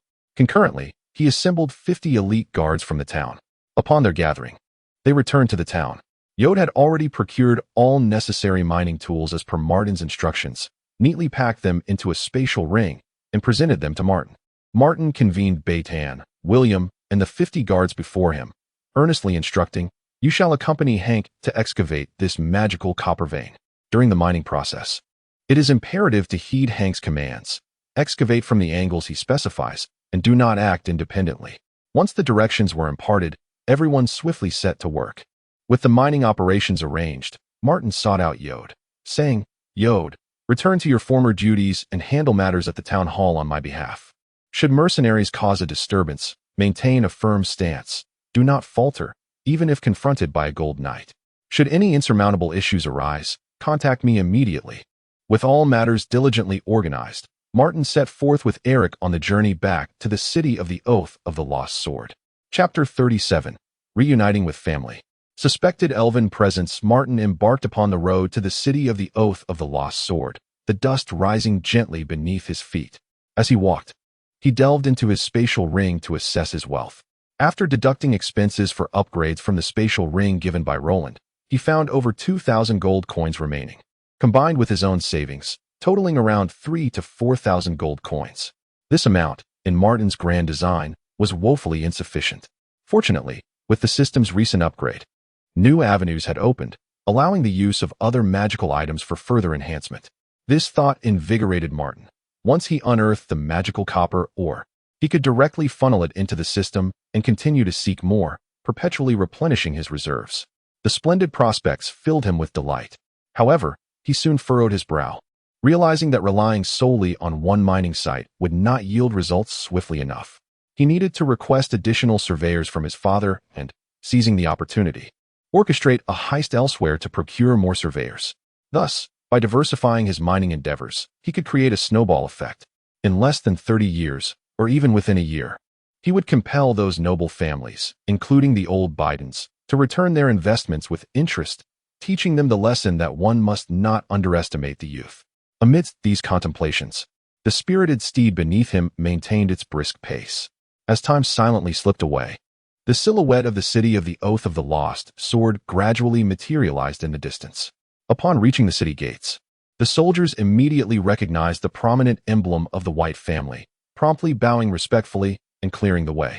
Entering the bustling streets of the city, Martin thought of his family, resolved to bring back some gifts. Therefore, he and Eric made their way to the Merchant Guild to select presents. After visiting several guilds and making careful selections, Martin emerged from the last one, satisfied. Before long, they arrived at the castle gates. The knight on duty, upon spotting the White family crest, cast his gaze upon Martin and politely inquired, "May I ask which young master has arrived?" Eric, standing behind Martin, swiftly replied, "This is young Master Martin White." Hearing this, the knight hurriedly bowed in respect and opened the grand castle doors. As Martin stepped inside, everything appeared unchanged since his departure, as if the past month had never elapsed. He encountered a maid and instructed her to summon the steward. The steward hurried in, and upon seeing Martin, exclaimed, "Young Master Martin, you have finally returned. The Count has been speaking of you incessantly." A smile graced Martin's lips as he replied, "Is father in the castle?" The steward promptly responded, "Yes, young Master Martin. The Count is currently in his study." Martin then requested the steward to arrange a guest room for Eric. After the steward escorted Eric away, Martin traversed the long corridor, turning several corners until he arrived at the Count's study. He gently knocked on the door, and the familiar voice of the Count resonated from within. "Ah, is that Martin returned? Come in." Martin pushed the door open and entered the study. The Count, seeing his son after a month, distinctly noted his growth in height and stature. Martin spoke first, "Father, I have brought a gift that I specially purchased on my journey home." The Earl accepted the gift and, in Martin's presence, unwrapped it to reveal a simple knight's cloak. A satisfied expression graced the Earl's face as he inquired, "Your sudden return. Is there something amiss?" Martin chuckled softly, "Nothing escapes your notice. I wish to request additional explorers to venture into the falling Autumn Mountain range in search of minerals." Upon hearing this, the Earl's demeanor grew grave. Deep within the falling Autumn Mountains, only sky knights or sorcerers may tread. Others would merely meet their demise. The central and peripheral regions are inhabited by numerous magical beasts, making it nearly impossible for common folk to mine there. To deploy knights and attendants would be exceedingly extravagant, which explains why the nobles of the realm have refrained from claiming the mineral wealth of the falling Autumn Mountains. After a moment of contemplation, the Earl ultimately consented, yet added, "I shall not assign you but a few. Rather, I will transfer all the explorers from the castle to you, 13 in total. Those deemed explorers are all seasoned and possess a legacy. Any misstep could lead to catastrophic losses, mobilizing manpower and resources. Should the veins be exhausted after mere days of mining, the repercussions would be unfathomable, which elucidates the scarcity of such explorers." Realizing the rarity of explorers, it was no wonder that Yurt could not find a single one in the bustling slave market of Falling Autumn Town. It was clear now why Yurt had appeared so despondent when questioned at the time. After expressing his gratitude to the Earl, Martin exited the study, intending to seek out his mother, Lady Elif. He navigated with ease to Lady Elif's chamber, knocking gently on the door, yet no response came from within. Just then, a maid passed by, and Martin promptly stopped her, inquiring, "Do you know where Lady Elif might be at this moment?" The maid, upon hearing this, quickly bowed respectfully and replied, "Young master, the fourth lady is in the castle gardens, enjoying the flowers with several other ladies and young misses." With this information, Martin made his way towards the garden. Upon arrival, he spotted a group of women gathered within a grand pavilion formed by interconnected gazebos. He approached with a steady gait. Arriving at the pavilion's entrance, a keen-eyed maid was the first to notice Martin, immediately bowing in deference. The other maids, seeing this, followed suit. The occupants of the pavilion, drawn by the commotion, turned to see Martin and warmly beckoned him to join them. Lady Elif was the quickest to act, stepping forward to grasp Martin's hand and usher him to a chair beside her, her face filled with concern as she remarked, "Martin, you look so thin and have even darkened in complexion. Why not leave Falling Autumn Town to be managed by others and return to the Earl's castle?" Martin, feeling a twinge of helplessness, patiently explained, "Mother, the world is vast, and I yearn to explore it further." With that, he presented the carefully prepared gift to Lady Elif, followed by distributing the remaining gifts to the other ladies, including Belen. Belen, ever sprightly and spirited, her eyes gleaming with excitement, exclaimed, "Wow, you've brought me a gift." Fifth brother. She eagerly tore into the wrapping to discover a beautifully crafted dress. She picked up the exquisite gown, gesturing before her and smiling at Martin, exclaiming, "Fifth brother, I absolutely adore it." Several ladies followed suit, unwrapping their gifts and praising the sentiment behind them. These presents had been meticulously selected with the assistance of a few shopping consultants from various guilds, ensuring they resonated with everyone's tastes. Martin engaged in light conversation with them for quite some time before he rose to take his leave, intending to seek out Karen and the others. Arriving at Karen's study, he rapped gently on the door, and a voice from within beckoned him to enter. He pushed the door open and stepped inside, finding Karen engrossed in his work. To capture Karen's attention, Martin deliberately cleared his throat twice. Upon seeing Martin, Karen instantly beamed with joy, standing up swiftly to embrace him, saying, "You rascal. You didn't even give me a heads up before returning." With a smile, Martin replied, "Elder brother, I've wrapped up matters concerning the fief and thought it was high time I returned home." As he spoke, he produced a carefully chosen gift and presented it to Karen. Though Karen feigned protest, claiming he shouldn't have brought a gift, he had already accepted it, eagerly unwrapping it to reveal a beautifully crafted pen, which delighted him immensely. Martin then inquired, "Where are Wayne and Deli?" Karen responded, "It seems there have been sightings of elves in Wayne's fief. He's gone to investigate. However, to be honest, I find it hard to believe that elves would appear in the Northern Territories." Chapter 38. Arrival at the Red Rock Territory, unearthing a major vein upon hearing Karen's words. Martin was instantly captivated. His interest in the enigmatic race of elves had been piqued ever since Conrad had made a passing mention of them during their time at the trading market. He hastily exchanged greetings with Karen and resolved to journey to the domain of Wayne for a closer investigation. First, Martin summoned Eric through the communication crystal and informed the steward of his intention to seek out Wayne. He then made his way to the stables to procure a steed, a magnificent horned horse, and swiftly departed from the castle. Once outside the city, Martin consulted his map to ascertain his direction and urged his horse onward toward Wayne's territory. After a relentless day of travel, he finally arrived at Wayne's fief, Red Rock Territory. This region was renowned for its abundant supply of a common stone known as red rock, characterized by its extraordinary hardness and considerable value, frequently utilized in the construction of city walls and fortifications. As Martin stepped into Red Rock Territory, the dirt path beneath his feet transformed into a stony road. The landscape was dominated by undulating hills of stone, with sporadic patches of greenery adorning the terrain. It was no wonder that Wayne preferred to reside in the Earl's castle. However, the rich deposits of red rock suggested that Wayne's coffers were likely quite substantial. Before long, Martin arrived at the city of Rockred. Before him stood a fortress constructed entirely of red stone, a sight that was echoed within the city itself. He gazed at the tallest castle within the city and hastened his steps, simultaneously retrieving the communication crystal to notify Wayne of his arrival.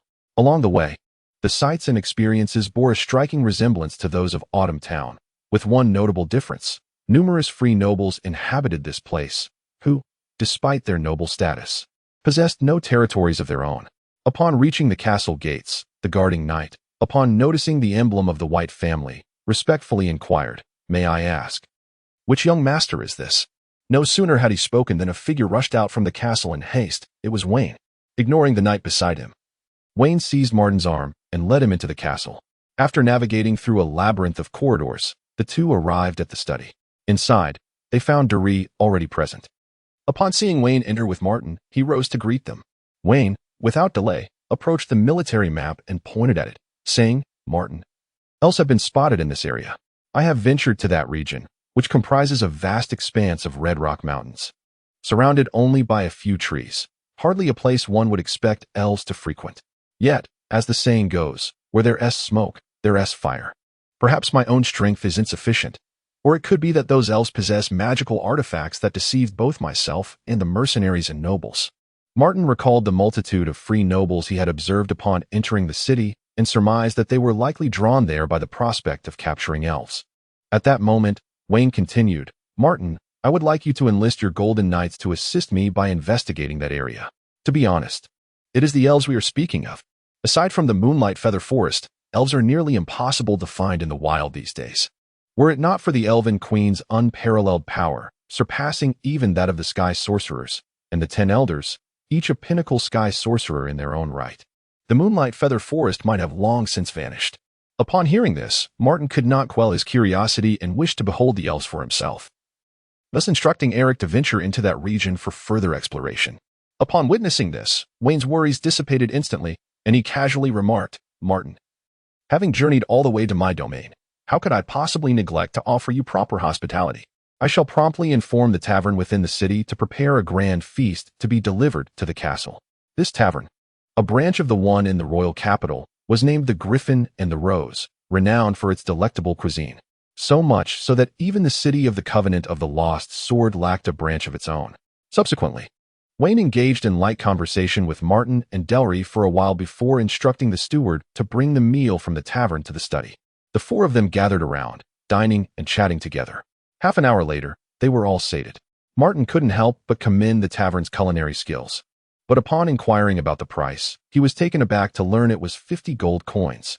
To put this into perspective, 2 gold coins were sufficient for a common family's expenses for an entire year, rendering it outrageously expensive. Just as they were engrossed in lively conversation, Eric returned with news that was both good and bad. After a thorough search, he indeed discovered traces of the elves. However, upon encountering them, the scene before him extinguished all his intentions. There were 6 elves in total, 3 of whom were golden magicians, 2 were silver magicians, and 1 was an ordinary elf. Such a formidable assembly made even Eric, a golden knight, dare not entertain any reckless thoughts, and he had no choice but to return in resignation. Upon hearing this news, Wayne, along with Delry, fell into a fit of despair, weeping uncontrollably and repeating, "Oh, my elves, my elves." Their expressions bore the weight of an unbearable blow, as if grappling with an insurmountable loss. Martin observed the two, unable to suppress a wry smile, and shaking his head, pondering how he had failed to notice this rather uncharacteristic side of Wayne and Delry during their time at the Count's castle. It was truly beyond description. Nevertheless, the elves' appearance in such a formidable configuration surely held significance. Martin understood that currently, Eric was the only golden-level warrior at his disposal. Had the other Golden Knights been present, they might have stood a chance, but even then, success would not be easily attained. He contemplated that such a powerful assembly of elves could not possibly exist without the backing of the Moonlit Feather Forest. With this thought, Martin resolved to treat this journey as a mere excursion. Noticing that Wayne and Delry remained steeped in disappointment, showing no signs of recovery, Martin summoned the steward and instructed him to prepare 2 rooms for himself and Eric. He then produced 500 gold coins and handed them to Eric, instructing him to find a place to dine, keeping the remaining coins for himself. After Eric departed, Martin made his way to the rooms prepared by the steward. Sitting by the bedside, his thoughts involuntarily drifted back to Autumnfall Town, as he contemplated returning in a few days to check on the progress of the magical copper mine. Realizing that he might find it difficult to sleep that night, Martin hastily retrieved a communication crystal and dialed Baton's number. The connection was established swiftly, and Baton's voice came through. "Young master, you called for me?" Martin asked straightforwardly. "Baton, how is the mining of the magical copper progressing?" Baton's excitement was palpable as he replied, "Young master, the yield is quite impressive." Hank remarked that they had likely unearthed a significant vein, urging them to prepare for extensive extraction.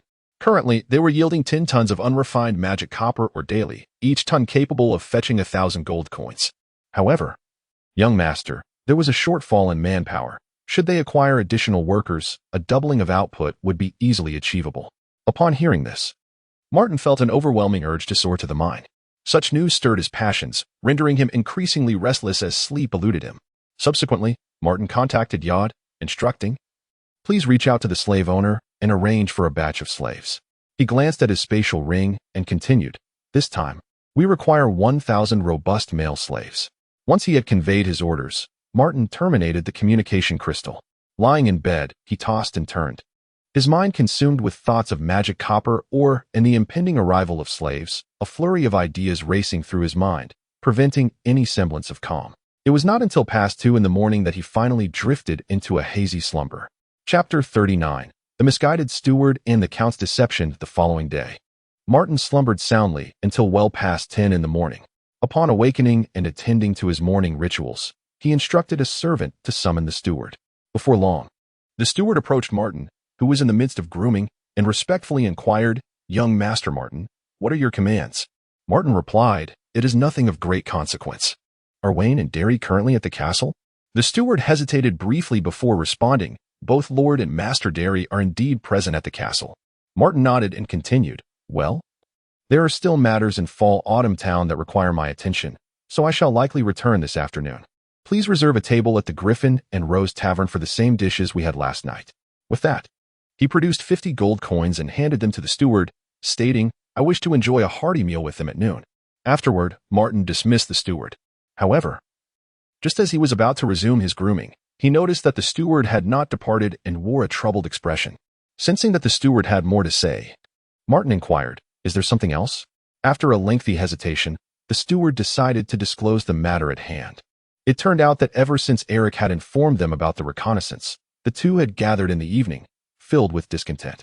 Consequently, early the next morning, they rushed out with the intent of seeking funds from various free nobles to hire an A-class mercenary group, aiming to capture the elves from that region. Upon hearing this, Martin inwardly lamented that trouble begets trouble. It was evident that these elves had come with a purpose. He reasoned that the more powerful nobles had refrained from intervening or acting overtly, opting instead to let the ineffectual free nobles stir chaos, which surely had its reasons. With this thought, Martin promptly sent a message to Eric via the communication crystal, instructing him to retrieve Wayne and Derry immediately, ensuring they did not become embroiled in this affair. Meanwhile, upon receiving the message from the communication crystal, Eric swiftly exited the castle. Utilizing his formidable senses, he searched diligently for the whereabouts of Wayne and Derry. However, after an hour of meticulous searching, having scoured nearly the entire town, he found not a trace of the two. Left with no other option, Eric returned to the castle to report the situation to Martin. Upon learning of this, Martin urgently summoned the steward and questioned, "Are you concealing something from me? They must have already left the city, correct? Even if they contacted the A-class mercenary group yesterday, they would not arrive today. They must have been in touch prior, otherwise their actions would not have been so swift." As he spoke, he gestured for Eric to apply some pressure on the steward. Eric approached the steward, gradually releasing his imposing aura, which bore down upon the steward.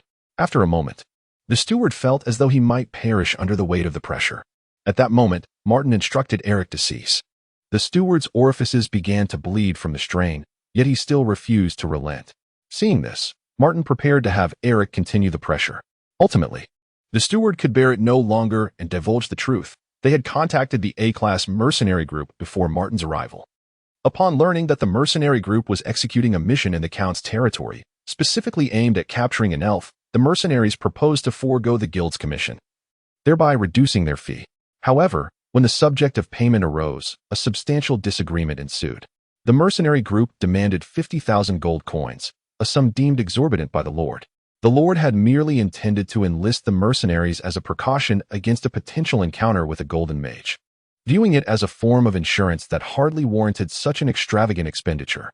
Nevertheless, the mercenary group, fully aware of the gravity of capturing an elf, stood firm on their demand for 50,000 gold coins. As the Lord found himself at an impasse regarding the negotiation, young Master Martin arrived. Fully cognizant of the unfolding situation, after listening intently, Martin felt a wave of incredulity wash over him, struggling to comprehend the extent of obsession that Wayne and Derry exhibited regarding the elf capture. However, he could not idly stand by and watch as their reckless actions threatened to plunge the Count's territory into calamity. After a brief contemplation, he quickly retrieved a communication crystal and sent a message to Wayne. As anticipated, The message disappeared into silence. Undeterred, Martin sent another message, earnestly outlining the stakes, hoping fervently that Wayne would take heed. Subsequently, he reported the entire sequence of events to Count White. Before long, a response from Count White arrived, commanding Martin to locate Wayne and Deli without delay, insisting that once found, they must be escorted back to the Count's castle, with a particular emphasis on the word escorted. Martin could sense the barely contained fury in the Count's words through the communication crystal. He understood that Wayne and Deli would likely face a severe reprimand upon their return. Without further ado, Martin summoned Eric, and the two swiftly mounted a great horned steed. With a rallying cry, the steed galloped out of the city at a breathtaking speed, racing towards the area where the elf was sighted. Meanwhile, Wayne felt the communication crystal vibrating in his pocket. Upon inspecting it, he noticed it was a message from Martin, which he chose to disregard. Soon after, the crystal vibrated again multiple times. Upon checking, Wayne discovered messages from Martin, Count White, and Kalen. Upon digesting these messages, Wayne instantly grasped the seriousness of the situation and resolved to depart with Deli at once. However, the other free nobles were not inclined to let them escape so easily. Wayne and Deli had become so consumed by their desire to capture the elf that they failed to recognize the shrewdness of the free nobles. They understood that such a perilous endeavor required a scapegoat to absorb the brunt of the danger. It was folly to let themselves or their factions undertake such a reckless venture. At that moment, the leading free noble signaled, and the mercenaries from the A-level group swiftly stepped forward to block Wayne and Deli's path. At this juncture, it was evident that the mercenary group was likely allied with the free nobles. Realizing their predicament, the free nobles dropped their pretense, with one of them stating, "My lord, you need only accompany us. There is no requirement for you to intervene, merely observe. Once the matter concludes, we assure you that we will safely escort you back to Qianling, and the gold coins previously collected will be returned in full." Upon hearing this, Wayne erupted in anger, exclaiming, "The Count's domain will not let you off easily." One of the free nobles scoffed disdainfully, retorting, "What a farce. A mere Count's territory is of no concern to us." Before he could finish his statement, the leading free noble struck him across the face, bellowing, "Silence. If you do not speak, no one will mistake you for a mute." The noble, clutching his face, dared not utter a sound, clearly aware that he had misspoken. The leading free noble then turned to Wayne and Deli, his demeanor shifting to one of false affability, and proposed, "How about this? I will take the initiative. Upon successful completion, I will present you with 2 B-grade elves, thus fulfilling the purpose of your journey." With that, he commanded the mercenaries beside him, "Keep a close watch on them. They must not escape." After issuing his orders, he approached the 6 golden knights to discuss strategies for capturing the elves without incurring casualties on either side. Chapter 40. The formation rises, heavy casualties. At this moment, Martin was nearing the designated area when he suddenly halted, instructing Eric to scout the enemy's position and personnel status. He cautioned him that if a confrontation had already commenced, he should remain concealed until both sides had inflicted substantial damage upon each other before making his appearance.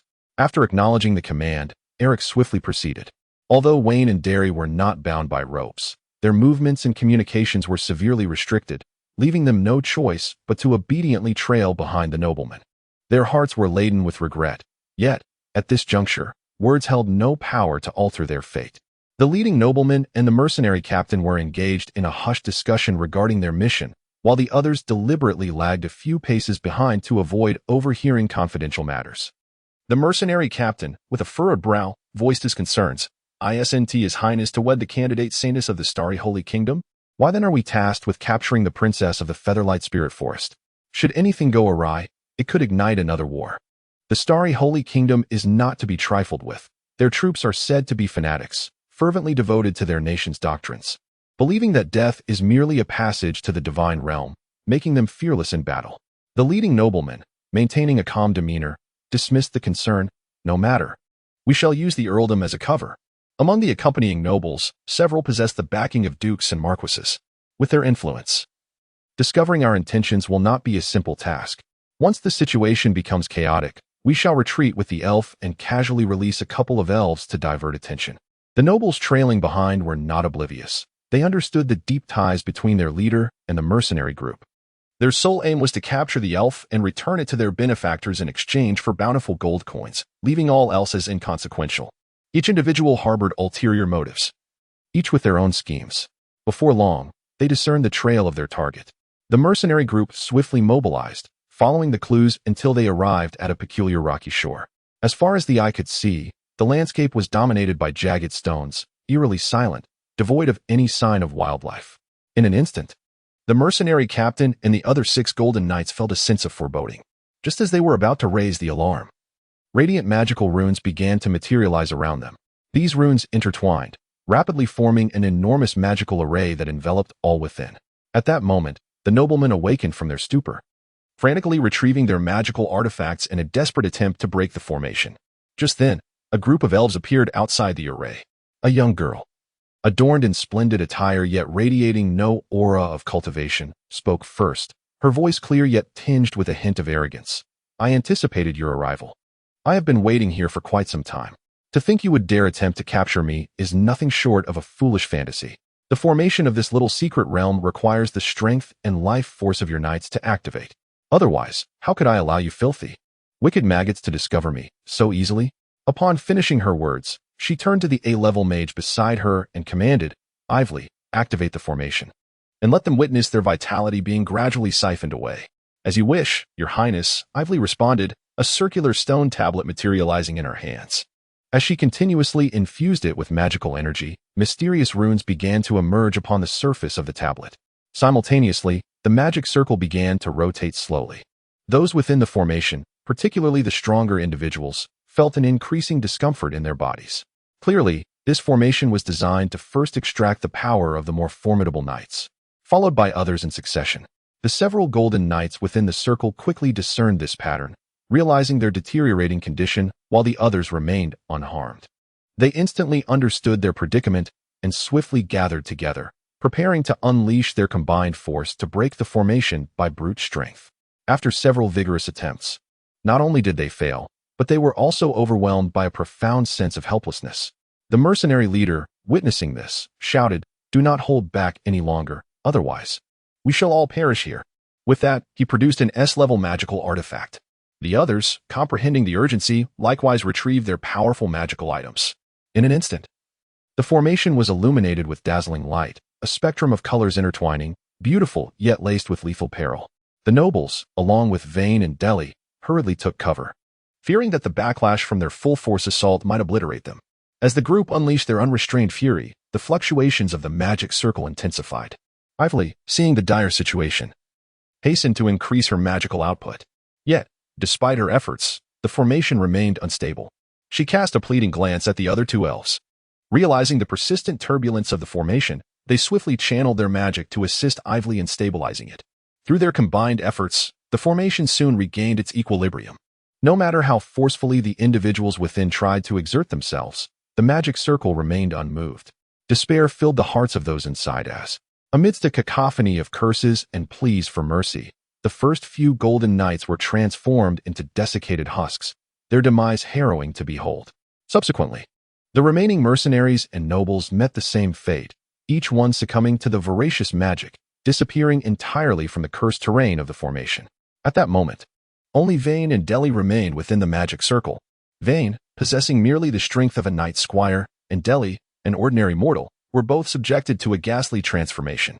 Vayne's skin began to wrinkle at an alarming rate, his hair turning white as his life essence was mercilessly drained by the formation. Just when the situation became dire, Martin appeared. It turned out that the moment the formation activated, the intense magical fluctuations were sensed by Eric, who promptly informed Martin through the communication crystal. Without hesitation, Martin instructed Eric to take him swiftly to the location. Upon arrival, he beheld the horrifying transformation overtaking Vayne. Without a moment's pause, Martin commanded Eric to attack the 3 elves who were collectively channeling their magic. It was crucial to know that should the elves' magical flow be interrupted, they would suffer the backlash of their own spell. The other 2 B-level elves quickly moved to intervene. Before the formidable strength of Eric, they were effortlessly sent flying.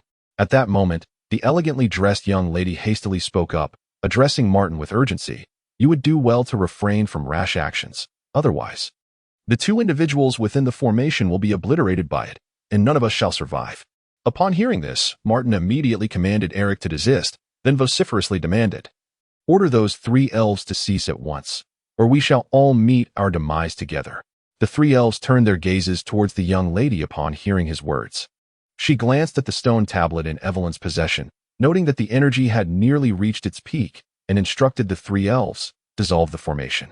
Heeding her command, the three elves began to gradually withdraw their magical energy, causing the encompassing formation to slowly dissipate. Martin swiftly urged Eric to advance and administer a healing potion to Wayne. However, their efforts proved futile. Witnessing this, Martin wasted no time and instructed Eric to escort the two away from the treacherous rocky shore with haste. Evelyn, observing the unfolding events, inquired, "Your Highness, shall we intercept them?" The young lady retorted, "Do you still possess any magical energy?" The three, upon hearing this, fell silent, rendered speechless. Afterward, the young lady approached to assess the injuries of the elf who had been struck. Fortunately, the injuries were severe but not life-threatening. After a moment of contemplation, she declared, "Let us return to our clan for now. We shall come back after a while. The energy has already been gathered, and we cannot allow it to be seized by the humans outside the secret realm." With that, she instructed the other elves to administer the essence of the Tree of Life to their injured companion. After taking the potion, the wounded elf gradually began to recover, able to walk with some difficulty. Without further delay, they turned and set forth on their journey homeward. Chapter 41. The Decline of Life in Wayne. His first setback, the sound of hooves echoed as Martin, in a state of urgency, finally returned to the Red Rock territory. He gazed at Wayne, whose breath was faint in Eric's arms, and then turned to the weeping Deli, whose grief was palpable. His heart felt ensnared in a tangled web of despair. An irritation simmered within him. Martin hastily produced a communication crystal, sending an urgent message to Count White regarding Wayne's critical condition. Before long, a swift reply from Count White arrived, assuring him that he would come immediately. At that moment, Wayne's condition was dire. His vitality flowed away like sand through an hourglass. And even speaking had become an arduous task. Anxious and desperate, Martin implored the system for assistance. Could Wayne be saved? The system promptly assessed the situation and responded. The human's life force was dwindling too severely. He urgently required a replenishment of vitality, which the system could not provide. Upon hearing this, an overwhelming sense of helplessness washed over Martin, causing his legs to weaken as he despondently sank into a nearby chair. Deli, already inconsolable, clutched Wayne's hand tightly, repeatedly murmuring, "You will be fine. Surely you will be fine. Father is coming. He will be here soon. You must hold on." As Deli's voice grew increasingly choked with sorrow, he eventually fell silent, yet his grip on Wayne's hand remained unyielding. Suddenly, a spark of inspiration struck Martin. He thought that perhaps the elves possessed items or potions that could enhance vitality. He immediately ordered Eric to take him to the stony beach. Despite the toll this would take on their stamina, they quickly reached their destination. However, the sight before them was disheartening. The stony beach was deserted, and the magical artifacts left by the Golden Knights had vanished without a trace. Martin forced himself to remain composed, pondering to himself, could they have entered the fabled secret realm? No, if they had, they would never have allowed me to depart. Could they have returned to the Moonlight Spirit Feather Forest? With this thought in mind, he promptly instructed Eric to consume a vial of restorative potion, and then they sped towards the general direction of the Moonlight Spirit Feather Forest. Time slipped away in anxious anticipation, and Martin, in a state of urgency, was aware that Eric had pushed their speed to the limit. At that moment, Eric suddenly made a discovery. He keenly sensed that ahead lay the very elves they had encountered previously and immediately pursued them. As they closed in on the elves, those ethereal beings sensed their approach and instantly adopted a guarded demeanor, glancing in Martin's direction. Upon catching up with the elves, Martin quickly intervened. The young girl among them regarded him with derision, saying, "What business does a mere human have in stopping us? Do you intend to enslave us?" Martin replied directly, "You must account for the life force you extracted from my brother Wayne." The girl, taken aback, wore an expression of disbelief, as if she were more astonished by this claim than if she had been told she would be captured as a slave. She scrutinized Martin from head to toe, then let out a cold chuckle. "You seek an explanation? What a joke! That I left him with a single breath is already a monumental gift to him. How curious that you have caught up to me. You must be seeking the life-restoring elixir, are you not?" The elven maiden remarked, casting a fleeting glance at Martin, immediately confirming her suspicions from the expression on his face. She then erupted into laughter, exclaiming, "I never anticipated that your foolishness could be so utterly repugnant. Regardless of whether I possess such an elixir at present, do you truly believe I would bestow it upon you humans?" At her words, Martin's fists clenched tightly in anger. He turned slightly, directing his gaze toward Eric, who shook his head in resignation, indicating his lack of confidence in dealing with the elves. Yet, the The thought of allowing them to depart without consequence filled Martin with discontent. Observing Martin struggle to contain his fury, the elven maiden regarded him with disdain, offering a slight smile before signaling her companions to prepare for their departure. At that moment, Martin abruptly inquired, "Is it true that no matter what I do, you will never grant me the elixir?" The maiden's lips curled into a playful smirk as she responded in a chilling and resolute tone, "Indeed. I would rather dispose of it than allow it to be used by you despicable humans." With that, she disregarded Martin entirely, turning her back and walking away. Having discreetly assessed the magical energies of her elven companions, she noted that they had yet to fully recover. Forcing the Golden Knight to remain could potentially lead to casualties. After a moment's contemplation, she resolved to abandon the confrontation. Just as Martin contemplated urging Eric to seize the elven maiden, the communication crystal illuminated, revealing the presence of Count White. The Count inquired, "Martin, where are you now?" "I am outside the Red Rock territory," Martin replied. The Count responded gently, "Return at once. Your brother is safe now." A mix of surprise and joy washed over Martin. "Is that true? Do you possess a means or potion to enhance life?" The Count did not respond directly, only urging Martin to return. After ending the communication, Martin stood gazing in the direction of the departing elven maiden for an extended moment. Eventually, he turned back to Eric, asking with concern, "Eric, how are you faring?" With a smile, Eric reassured him, "My lord, I am well. The Golden Knight has a strong recovery ability." With that, he led Martin swiftly back toward the Red Rock Castle. Upon their arrival at the castle, Martin hurriedly made his way to Vane's chamber.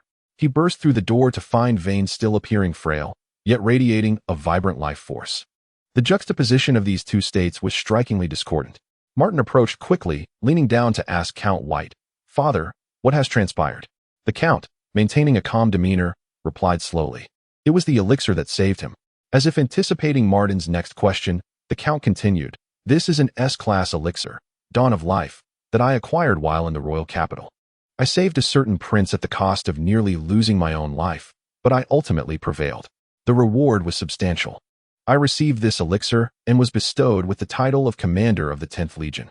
Otherwise, do you think that as a mere earl residing in the remote northern territories, I could command the Royal 10th Legion? It was only after certain unforeseen events that I found myself in the north." Upon listening to the earl's account, Martin realized that a significant error must have occurred behind the scenes. Otherwise, with such connections, his father would never have been exiled to this desolate region. The earl, with a grave expression, added, "Although Vane's life is no longer in peril, the very essence of his being has been severely compromised and cannot be restored. He will henceforth live as an ordinary man." With that, he gestured for Martin and Dury to exit the chamber. During their 2-day sojourn in the Crimson Rock territory, Earl White remained ever vigilant regarding Vane's condition. Once he discerned that Vane had escaped danger, he resolved to return to his estate. Vane awoke on the second day after consuming the potion. Gazing at his current state, he forced a smile to reassure those around him. "Do not worry. This is quite favorable. I shall no longer endure arduous training and can indulge in leisure each day." Yet, before he could finish his words, tears streamed uncontrollably down his face. Subsequently, Vane secluded himself in his room for an entire day, not consuming a single drop of water. The Earl entered his chamber and engaged him in an intimate conversation for an extended period, the contents of which remained unknown to all. Upon the Earl's emergence, Vane followed suit, appearing rejuvenated and invigorated. After the family had dined, Vane summoned Martin into his room. His demeanor was notably solemn as he spoke slowly. "Martin, I am aware of your capabilities. I have but one request now, and I wonder if you will grant it." Observing Vane's serious countenance, Martin readily replied, "Brother, of course." Vane took a deep breath and articulated his desire. "I wish that when you are able, you would construct a castle for me, filled with elves." Upon hearing this, Martin's mouth opened in surprise, his thoughts momentarily escaping him, ultimately leading him to silence. Noticing Martin's reaction, Vane reiterated, "This is my sole wish, dear brother." Martin fixed his gaze on Vane with unwavering resolve, earnestly declaring, "Brother, rest assured, when I am capable, I shall fulfill your desire." With Martin's promise, Vane felt a profound sense of reassurance wash over him. After exchanging a few more words, Martin rose to leave the room. Chapter 42. The placement of Wayne and the acquisition of magic copper mine in the ensuing days. Wayne continued to bear the visage of aging, with the S-grade potion merely prolonging his existence without restoring his appearance or vitality. Before their return, the Count expressly instructed Deli and the knights of the castle to ensure Wayne's safe escort to the Count's fortress, deeming it far more convenient to care for him there rather than in the Scarlet Flame territory. As for Martin, he was assigned to return to Falling Autumn Town. Nevertheless, he resolved to accompany Wayne back to the Count's domain, alleviating any concerns Wayne might harbor. The journey proceeded smoothly without any unforeseen incidents. Initially, Wayne was reluctant to return. Yet upon receiving a tearful communication from the second lady, his mother, while Balin wept profusely beside her, he could no longer maintain his stance. When the group arrived at the gates of the city of the Oath of the Lost Sword, they beheld the second lady and Balin anxiously awaiting their arrival. Although several other ladies had intended to join, the potential for drawing attention due to their numbers led to the decision that only the second lady and Balin would come forth to greet them.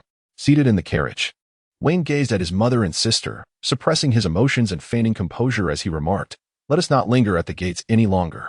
The second lady and Balin scanned their surroundings and, seeing no further reason to resist, climbed aboard the carriage. They then set forth towards the castle. Along the way, Martin instructed Eric to prepare the Great Horned Horse for their eventual return to Falling Autumn Town, as this newfound strength from the magic copper mine instilled them with confidence to showcase their prowess to certain individuals. Within the castle, the sight of Wayne's current state astonished the ladies present. Although the Count had previously mentioned Wayne's condition upon his return, witnessing it firsthand was still beyond belief. Contemplating that this would be Wayne's permanent state, the second lady could not hold back her tears once more. It took considerable effort for Wayne to console her. Subsequently, under the guidance of the second lady, Wayne was shown to his new quarters, adjacent to the second lady's room. It was furnished with 6 maids dedicated to attending to his daily needs. Wayne contemplated declining their assistance, yet upon meeting the resolute gaze of the second lady, he swallowed his words. Once Wayne was settled, Martin inquired, "Where's father?"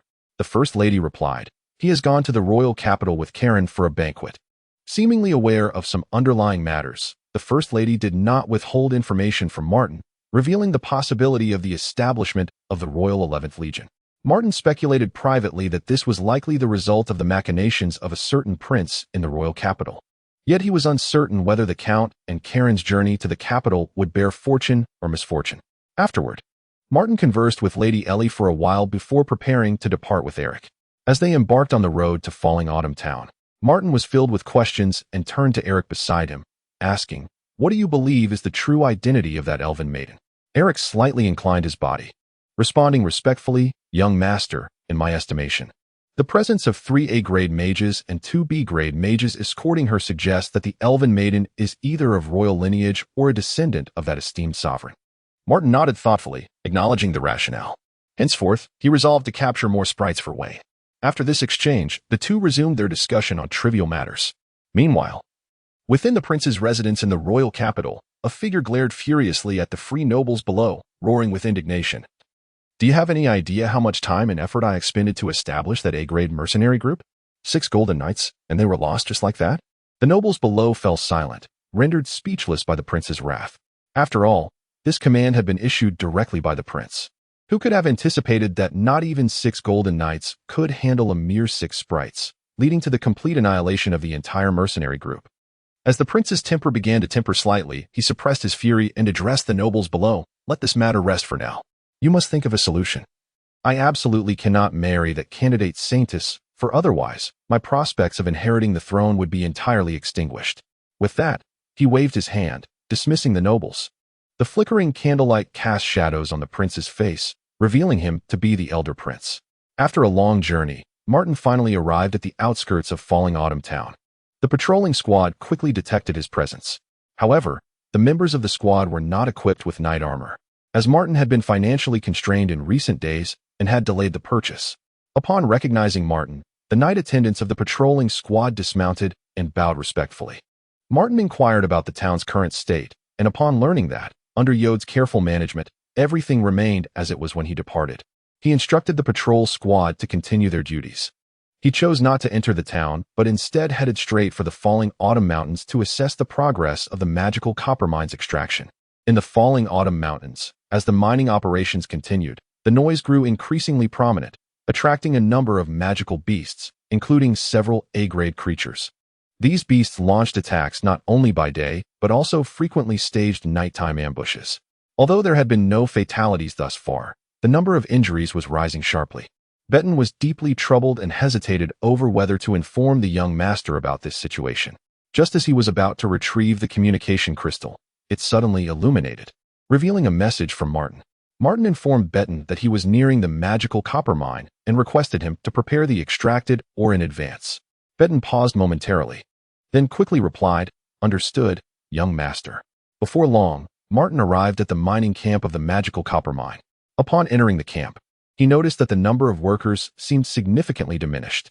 Checking the system panel, he found no indication of personnel losses, which left him perplexed. Just as Martin stepped into the camp, Betten and William sensed his arrival and hurried over. After exchanging formalities, Martin asked, "How has the yield of the magical copper mine been these days?" Betten and William exchanged glances, and Betten stepped forward, his demeanor somewhat tense as he replied, "Young master, the yield has not been very promising lately. The primary issue stemmed from the frequent assaults by the beasts of the falling autumn mountain range, resulting in numerous injuries and a subsequent decline in productivity." Upon hearing this, Martin's expression darkened instantaneously, and with a frigid tone, he demanded, "Why was I not informed sooner? Are you aware of the substantial loss of gold coins we have incurred due to your negligence?" In a fit of anger, Martin raised his foot to kick Betten, but it was as though he had struck a wall, achieving no effect whatsoever. Observing this, William hurriedly pulled Betten aside, prompting Betten to feign a dramatic fall, exclaiming in surprise. Martin, witnessing this, was rendered speechless. "William, lead me to inspect the extent of the mining efforts," Martin instructed. As they proceeded, William elaborated, "Young master, initially, Captain Betten and I intended to store the ore in spatial rings, but due to their limited capacity, we could only accommodate 1,000 pounds before they reached their limit. Consequently, we had no choice but to pile the ore in the cave adjacent to the mine." Nodding in understanding, Martin quickened his pace and soon arrived at the cave. There, he observed the nightly attendants busily transporting baskets of ore in and out of the cavern. Upon noticing Martin's arrival, they all paused their labor and respectfully bowed. Martin acknowledged them with a nod, and then instructed William to gather everyone, both able-bodied and incapacitated, in the open area, as he intended to reward their efforts. Subsequently, Martin directed William to remain outside, forbidding anyone else from entering the cave, and then ventured alone into the cavern. Gazing at the mountain of magical copper ore piled within, Martin felt an exhilarating rush of excitement, relishing the sensation of being a landowner for the first time. "System, collect these ores," he commanded. As soon as the words left his lips, the ore began to vanish swiftly. Upon checking the system panel, he noticed a new energy display, with the numbers steadily climbing, causing his heart to race with exhilaration. Before long, all the extracted ore had been collected by the system, leaving behind an empty, desolate valley. Chapter 43. Increasing the workforce for mining and managing the territory. The system panel activated, displaying Host, Martin, Level 0, Oathbound Guards, 122. Energy, 75,211. Upon exiting the valley, Martin beheld an expanse where a group of individuals resembling miners gradually emerged. They were covered in soot and grime, with some unable to move being assisted by their comrades to the open ground. Once everyone had assembled, Martin strode confidently before them and proclaimed, "You are all commendable. Enduring hardships that others cannot, you are naturally entitled to blessings beyond the reach of the ordinary." With that, he immediately commanded the system to upgrade these 50 individuals. As 5,000 energy points were deducted, the aura surrounding the knights began to fluctuate. The intensity of the fluctuations increased, and gradually, some succeeded in breaking through to become knights 1, 2, 3. Before long, the transformation was complete. The newly minted knights stood still, gradually solidifying their newfound realms. Moments later, several knights awakened first, still enveloped in the elation of their advancement. Once all had regained their senses, the 50 knights uniformly knelt on one knee, exclaiming in unison, "Thank you, young master." Some of the previously injured knights found their wounds healed as they ascended to knighthood. Martin then turned to Bertun and advised, "In the future, do not withhold information. Speak directly. Do not delay my ability to earn gold." Bertun promptly nodded in agreement. Martin continued, "In a couple of days, we shall open another mine, as personnel are currently insufficient. Upgrading these knights will temporarily alleviate your staffing issues. However, 100 knight attendants will arrive soon. You can have them begin mining to familiarize themselves with the process. As for supplies and food, consult your directly. If he cannot resolve it, then come to me." After concluding his instructions, Martin proceeded with Eric to the training valley. Upon arrival, night had already fallen. Following a warm welcome from Druna, Martin dined before heading directly to his quarters to rest. After a rejuvenating night's sleep, Martin emerged from his room, invigorated. He took a deep breath, stretched widely, and after freshening up and enjoying breakfast, instructed Druna to assemble 100 individuals in preparation for their departure. Once the assembly was complete, Martin led the 100 soldiers on their journey. After some time, they arrived at the valley where breakthroughs had previously occurred. Martin instructed Eric to conduct a thorough inspection before leading everyone into the valley. Once they stood firm, Martin inquired loudly, "Do you pledge your loyalty to me?" After a period of reinforcement, they responded without hesitation in unison, "We do." Upon hearing their affirmation, and with energy points deducted, the 100 individuals instantaneously ascended to the rank of knight attendants. Subsequently, Martin guided this 100 towards the Demon Copper Mine. Under Eric's protection, they arrived at the mining camp without incident. After meticulously briefing Bertun, Martin returned to Autumn Town. Upon his return, Martin promptly sought out Yord and Roland to inquire about the current state of the territory and its profitability. Yod was the first to report on the daily affairs of the fief. During this period, I have successfully arranged accommodations for the 13 explorers sent by the esteemed Count, and I have also deployed a small team for their protection. Previously, a few mercenaries caused disturbances, but the guards acted decisively and apprehended them. However, the current equipment of the guard is rather rudimentary and in urgent need of replacement. Additionally, there is a murderer in the residential area targeting women, causing widespread fear among the populace. Several team leaders have investigated and discovered some traces, initially estimating that this individual possesses strength at the bronze level.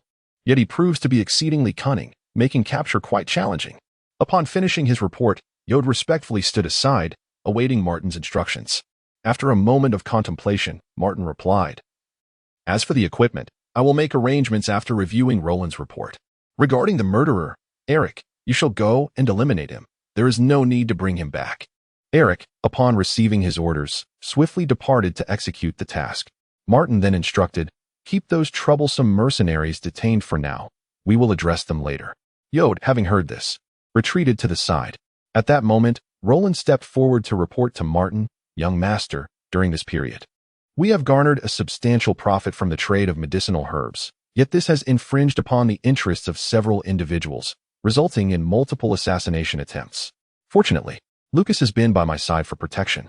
Martin promptly interrupted him, asking, "Have you uncovered the mastermind behind this?" Roland replied with a hint of frustration, "Not yet. There is no concrete evidence at present, only a faint lead pointing towards the Peter auction house. However, I hesitate to draw conclusions without your guidance, young master." Martin lightly tapped his fingers on the armrest of his chair, pondering for a moment before saying, "You need not concern yourself with this matter any further. If you acquire similar leads in the future, communicate directly with me via the crystal. Your sole focus should be on earning gold." Roland promptly acquiesced, "Yes, young master. Here is the gold we have earned over the past few days." He then presented a spatial ring. Martin accepted the ring and, upon inspection, was astonished by the sum, over 40,000 gold coins. He regarded Roland with quiet admiration. Subsequently, Martin extracted 5,000 gold coins from the ring to leave with Roland. Returning the ring to him, and instructed, "Proceed with confidence. Do not worry about safety concerns." After Roland withdrew, Martin turned to Yod and inquired, "Is there a blacksmith in the town?" Yod responded, "Young master, there is only an E-rank blacksmith in the town. There should be more skilled ones at the slave market. But those possessing such skills are exceedingly expensive, and managing them can be quite difficult, particularly the dwarven slaves, who are notoriously obstinate and may quit at a moment's notice, and cannot be coerced." Martin, upon hearing this, stated, "No matter, seek out a suitable candidate. By the way, here are 20,000 gold coins. Please settle the payment for the 1,000 slaves we previously ordered, and use the remaining funds to arrange for the knight's armor for the guard. Then, communicate with Druna to come to the town and retrieve the 1,000 slaves." Yod acknowledged the command and departed. Martin moved to the window, gazing at the sky outside, pondering the insufficiency of his personnel. He then instructed a servant to summon the team leader of the 1st Guard unit, Alton, to meet him at the inn. Soon, Alton arrived at Martin's chamber, and upon entering, he respectfully inquired, "My lord, do you require my presence?" Martin gazed at him earnestly and replied, "Indeed, Alton. I have observed your unwavering loyalty and am thoroughly pleased. I now present you with an opportunity. Tomorrow morning, seek me at the inn." Your team will be reassigned to other squads, and from henceforth, you will report directly to me, tasked with my directives. Alton, upon hearing this, was overwhelmed with excitement and withdrew with a bow. Martin then rubbed his temples, feeling a wave of fatigue wash over him. With a shortage of personnel, he found himself burdened with all affairs, and if this continued, he feared he would be stretched too thin. It seemed imperative to expedite the search for talent. He could no longer remain idle. Once he had concluded matters with Alton tomorrow, he must venture to the prison and the slave market in search of fortune.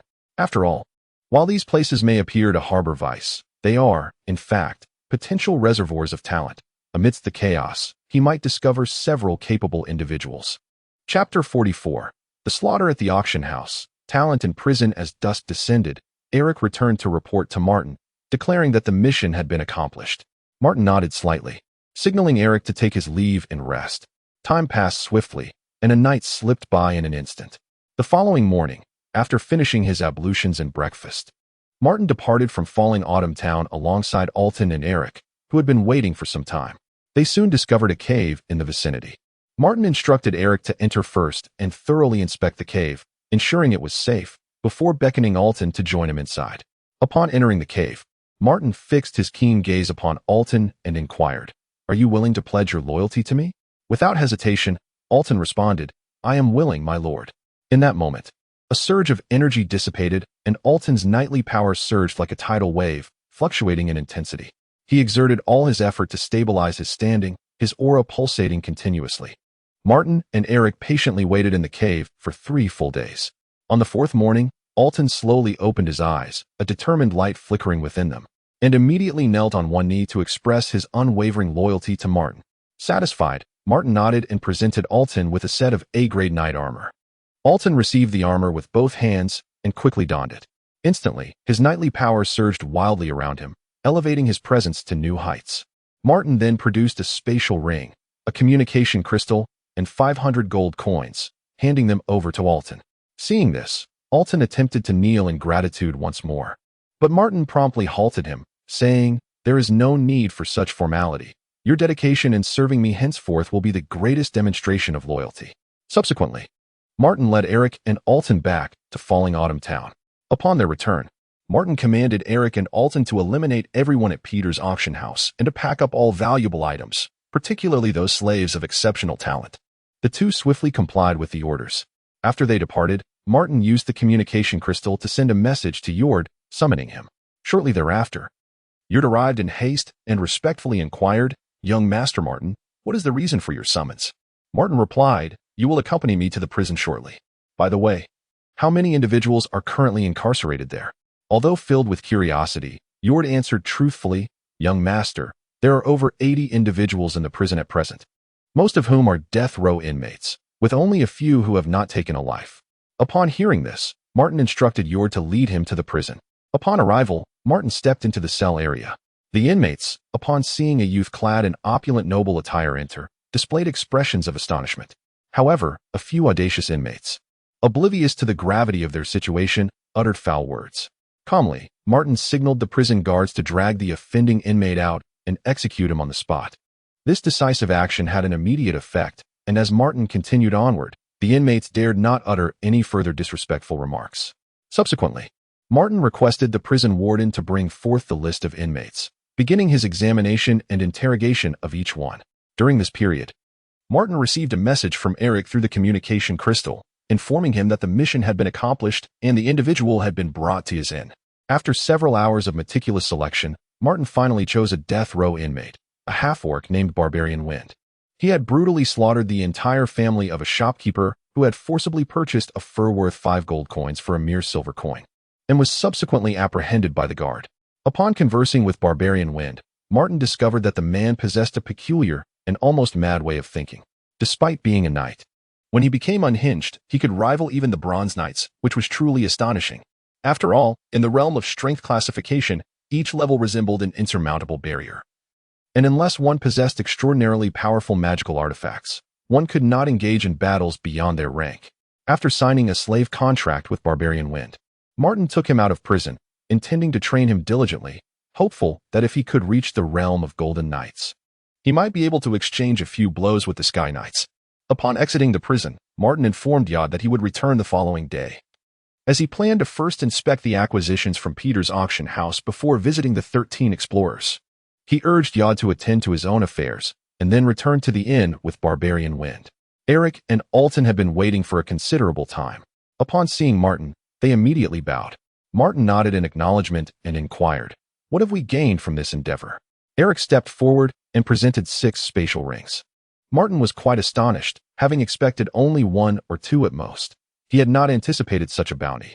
He accepted the rings, but did not examine them immediately. Instead, he asked Eric, "What was the matter regarding the slave you mentioned in the communication crystal?" Eric, deliberately withholding information, instructed Alton to bring the individual in. Moments later, a knock echoed through the room. Upon receiving permission, Alton entered with a figure. Initially, Martin assumed it to be an elf. However, as the figure approached, he realized it was a half-elf. Such half-elves were rare treasures among slaves, and Martin surmised that this one was likely intended as a gift to the forces behind the merchant caravan, but had now fallen into his hands, thus yielding some interest. Martin scrutinized the half-elf, whose beauty was exquisite. It was no wonder that nobles yearned to possess elven slaves. After a moment of contemplation, Martin instructed Eric to take the half-elf to the Count's castle and deliver her to Wayne. Eric complied, seizing the half-elf and vanishing instantaneously. Martin summoned the inn servants, requesting a lavish feast to properly entertain Barbarian Wind. After the servant took Barbarian Wind downstairs, Martin turned to Alton and remarked, "Perhaps in a few days, you shall be stationed at a mine. Work diligently and earn gold for me." With that, he patted Alton on the shoulder. Alton promptly assured, "Rest assured, Master Martin. I shall fulfill your orders without fail." Martin nodded in satisfaction. As they conversed, the communication crystal at Martin's waist suddenly illuminated, indicating a connection from Yod. Martin swiftly activated it, and Yod's anxious voice came through, "Master Martin, urgent news. The Peter auction house has been bloodily ravaged, and now the atmosphere outside is rife with panic and rampant rumors." Martin, with a serene demeanor, addressed the communication crystal with measured calmness. "Yod, there is no need for you to fret over the matters concerning the Peter auction house. I have instructed Eric and Alton to handle it. You are to mobilize the guard immediately to address those who are spreading rumors indiscriminately and apprehend them all. However, be mindful not to alarm the populace or detain innocents at random." Upon hearing these words, Yod felt an immediate sense of relief and promptly responded, "Yes, Master Martin. I will make arrangements for the guard to capture those troublemakers at once." Chapter 45. The capture of rumormongers and large bets at the arena. As the guard squad sprang into action, none of those disseminating rumors escaped unscathed. All were apprehended. During the operation, violent confrontations erupted, and despite the guard squad being equipped with E-class knight armor procured by Yod, several members sustained injuries. Fortunately, the timely arrival of a few squad leaders enabled the successful capture of the mercenaries responsible for the slander. In other regions, the purveyors of rumors included not only ordinary citizens, but also affluent merchants. In accordance with Martin's orders, Yod incarcerated them all and publicly declared that the incident at the Peter auction house was the result of the first-in-command absconding with the second-in-command's wife, leading to the latter's discontent and subsequent murder.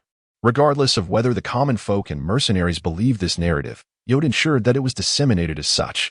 Once Martin entrusted the matter to Yod, he ceased to inquire further. On that day, several mercenary groups faced misfortune. Mercenaries, prone to boasting while intoxicated, constituted the majority of those captured by the guard squad, and their prowess was not to be underestimated, with the least among them being at the squire level and the strongest reaching bronze status. When Yod reported to Martin that the rumors had been quelled, Martin nodded in acknowledgement and inquired about the number of inmates in the prison. Yod responded, "Sir, there are currently around 200 prisoners, most of whom are ordinary people, primarily members of the mercenary groups, with the least skilled being squires and the most formidable reaching bronze level." After a moment of contemplation, Martin contacted Betten. Upon connection, he stated, "Betten, I am preparing to send you a batch of prisoners for mining. Make use of them to the utmost extent to enhance productivity. But do not work them to death, for they are my living gold coins. You will supervise personally. I plan to explore new mines in the falling Autumn Mountain Range tomorrow afternoon and will hand over these 200 individuals to you then. Additionally, I will send a batch of restorative potions for them to alternate shifts. When they tire, provide them with a potion and let me know when they run out, and I shall send more. Furthermore, they must be well fed and well watered. so they can toil diligently to earn gold for me. After terminating the communication crystal, Martin turned to Yod and said, "The construction of the castle can now be expedited. Here are 50,000 gold coins. You should take the 5 guards I previously assigned to you for oversight. They have prior experience and will be of assistance." As he spoke, Martin handed Yod a spatial ring, indicating he could proceed with the task. Previously, Martin had inspected a spatial ring and discovered over 40,000 gold coins within. He supplemented it to total 50,000 before entrusting it to Yod. With nothing else to occupy his time, Martin decided to examine the other 5 rings. Realizing that Eric and the others had proven their loyalty by categorizing the items for him. They were organized into categories relating to magical beasts, herbs, potions, knight armor, magical artifacts, gold coins, as well as various clothing, food, and an array of empty spatial rings. Martin gazed upon the scene before him, struck by an undeniable realization. The acquisition was swift indeed. Were it not for the confines of the town, these individuals would merely be walking embodiments of gold, effortlessly manipulated without the expenditure of a single coin, sent off to mine and yielding a substantial profit. Alas, it was a pity, truly a pity. After this reflection, a desire for relaxation and entertainment surged within him. After much contemplation, he resolved to venture to the arena to witness the exhilarating spectacle of the beast-human combat. As he stepped into the venue, a cacophony of heart-wrenching cries pierced his ears. "Put your back into it, you worthless wretch. Strangle him, quickly. Wrap your arms around his throat." The spectators roared with fervor. The opposing faction, equally relentless, shouted back, "Go for his eyes, you fool. I wagered 8 silver coins on your victory. Do not let me down. Yes, just like that. Kick him where it hurts. Hurry and grab that knife nearby. Do not linger in grappling." At that moment, a gladiator seized the opportunity. Bending low to retrieve a knife from the ground and thrusting it viciously into the abdomen of another gladiator. As the latter slowly collapsed, the arena erupted in cheers, interspersed with the bitter curses of those who had lost their bets. Martin raised his hand to summon the young steward, inquiring, "When does the beast-human battle commence?" The steward, beaming with a respectful smile, replied, "My lord, the beast-human battle is about to commence. We are nearly ready to begin. Would you care to place a wager or 2 for added enjoyment?" Upon hearing this, Martin pondered. In the past, he had neither the means nor the audacity to entertain thoughts of gambling, but now, having recently come into a windfall, a modest wager seemed harmless. Without hesitation, he asked the steward, "Do you accept knight armor as a stake?" The steward promptly nodded, stating, "Certainly, my lord, we accept anything of value." With this affirmation, Martin unreservedly produced 3 sets of B-grade knight armor and 2 sets of C-grade knight armor, all sourced from Peter's auction house, feeling no remorse for a potential loss. As he surveyed the armor, a smirk of disdain crept onto his lips, internally ridiculing, Peter's auction house is utterly inept. Having lingered in fallen Autumn Town for so long without even a decent set of armor to showcase, it is truly a failure. Martin pawned the knight armor, successfully acquiring a receipt. It clearly stated, 3 sets of B-grade knight armor mortgaged for 60,000 gold coins, and 2 sets of C-grade knight armor for 10,000 gold coins. Martin recognized that this valuation aligned with the market price for knight armor, secretly acknowledging, "At least that lad is sensible, not trying to swindle me in this matter." At that juncture, the host of the event, brimming with enthusiasm, began to introduce the upcoming combatants. "Ladies and gentlemen, the forthcoming beast-human battle is guaranteed to ignite your passions. On one side, we have the ferocious Fire Lion, a genuine B-grade magical beast, possessing terrifying offensive power and explosive strength. Opposing him is our arena's legendary gladiator, Theodore. He boasts silver-tier prowess and has achieved an impressive 88 consecutive victories, needing just 12 more to leave the arena." The voice of the host resonated throughout the arena via a magical amplification device, inciting a wave of excitement among the audience. Once the introductions were complete, the host proclaimed, "Now, we grant you half an hour. Those wishing to place bets should do so promptly. Alternatively, feel free to take a moment's respite.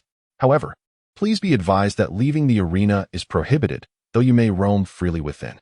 Martin fell into deep contemplation, pondering for a considerable time before turning to Alton beside him and saying, "Please place a bet on Theodore for me. He has already triumphed in 88 consecutive matches. Just 12 more victories, and he can escape this wretched place." Generally speaking, the opponents arranged in the later rounds of the arena grew increasingly formidable, and few gladiators emerged unscathed. Yet for someone on the cusp of freedom like him, each subsequent battle would undoubtedly be fought with utmost fervor. Alton accepted the task and soon returned, holding a betting slip in his hand. Martin casually took it, glancing at it briefly. It indicated that the odds for the beast stood at 1.45, while the odds for the human were 1.43, with only a slight discrepancy between the two. However, due to the substantial nature of his wager, Martin couldn't help but wonder if Theodore would continue to secure victory in this combat. Chapter 46. The Heart-Stopping Duel. A windfall of gold half an hour slipped away in the blink of an eye, with the audience gradually taking their seats, ready for an exhilarating contest to commence. The host, brimming with enthusiasm, projected his voice through a magical amplifier, reverberating throughout the arena. Esteemed spectators, will the ferocious and mighty beast dominate the arena? Or will the skilled and victorious gladiator Theodore continue to etch his legend? Let us bear witness together. The duel begins now. As the hostess' words faded, the iron gates on either side of the arena slowly ascended, emitting a deep, resonant sound. First to emerge was a magnificent lion, its fiery mane resembling blazing flames, exuding an innate regal presence with each stride. The very air around it seemed ignited by its intense aura, and the audience could faintly feel waves of heat emanating from its form. On the opposing side, a figure stepped forth steadily, Theodore.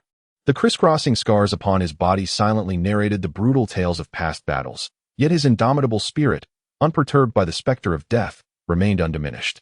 The lion, upon entering, fixed its bloodthirsty gaze upon Theodore and, with a sudden burst of speed, lunged like a crimson flash, aiming for Theodore's throat. Quick to react, Theodore deftly evaded the lethal strike. However, the lion was relentless, roaring as it lunged again with claws bared. Theodore swiftly drew his longsword to parry, the clash of metal ringing sharply in the air. In the next instant, the lion's razor-sharp claws swept toward him, and Theodore executed an agile roll to avoid the attack, seizing the moment to thrust his sword toward the lion's hind leg. With a pained howl, the lion turned and frantically swiped at Theodore. This time, he could not evade, and was sent sprawling, tumbling several times before coming to a halt. Yet the lion, undeterred, pursued him, dragging its injured leg as it lunged once more. Theodore hastily regained his footing and dodged, the intensity of their battle escalating, and his wounds multiplying. Breathless, Theodore began to feel the strain of exhaustion, while the lion, despite its injuries, appeared to maintain a slight edge and vigor. The audience was electrified, their cheers and shouts rising and falling in a fervent chorus. Some rallied behind the beast, convinced of its overwhelming strength and inevitable victory.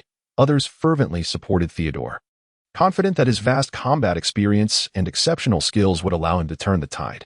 Tensions mounted as supporters from both sides exchanged heated insults.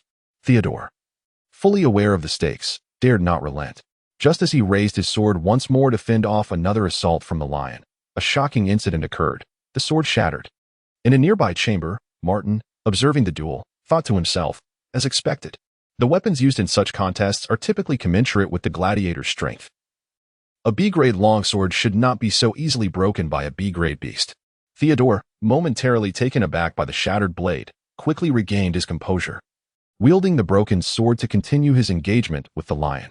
As time passed, Theodore's fatigue became increasingly apparent, his steps growing unsteady, while the lion seemed to draw strength from the fray, its assaults becoming ever more ferocious. At that moment, Eric, who had previously delivered the half-elf to the Count's castle, returned and, upon learning that Martin was at the arena, came to find him. He entered the arena room and respectfully addressed Martin. "Young master, the half-elf has been delivered to Master Wayne, and he is quite satisfied." Martin nodded slightly.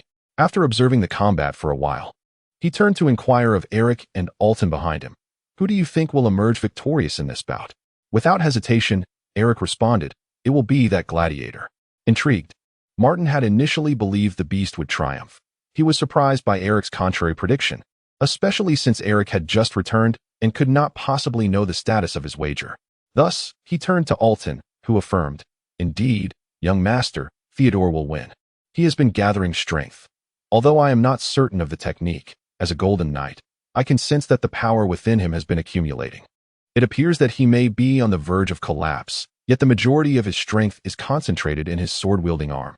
Encouraged by Alton's words, Martin eagerly watched the battle below.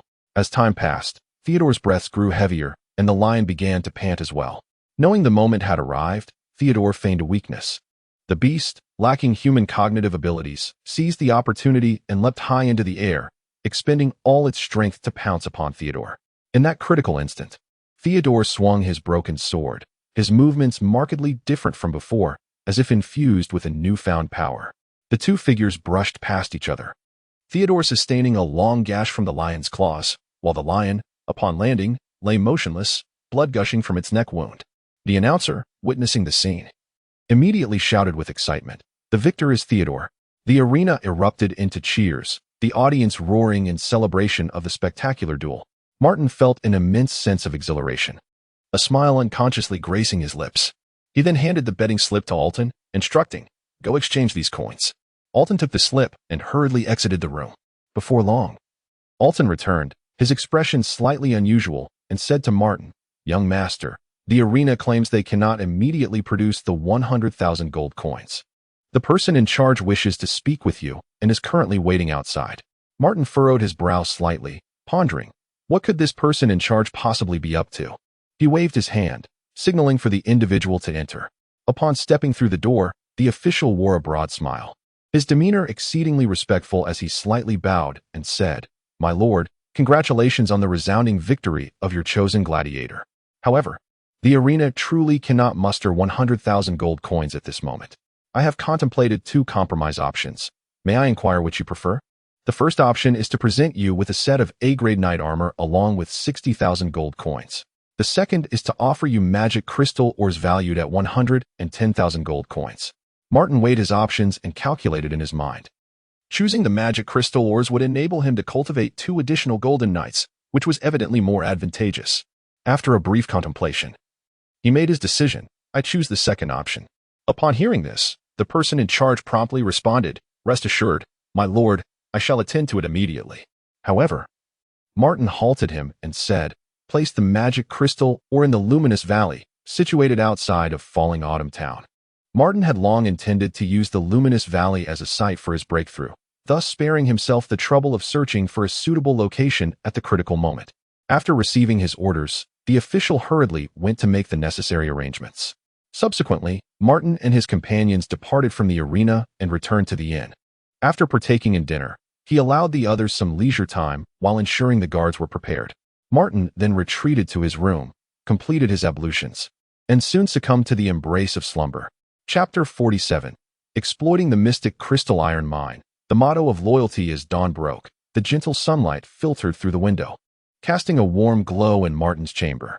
Gradually awakening, Martin refreshed himself and settled at the dining table to savor his breakfast.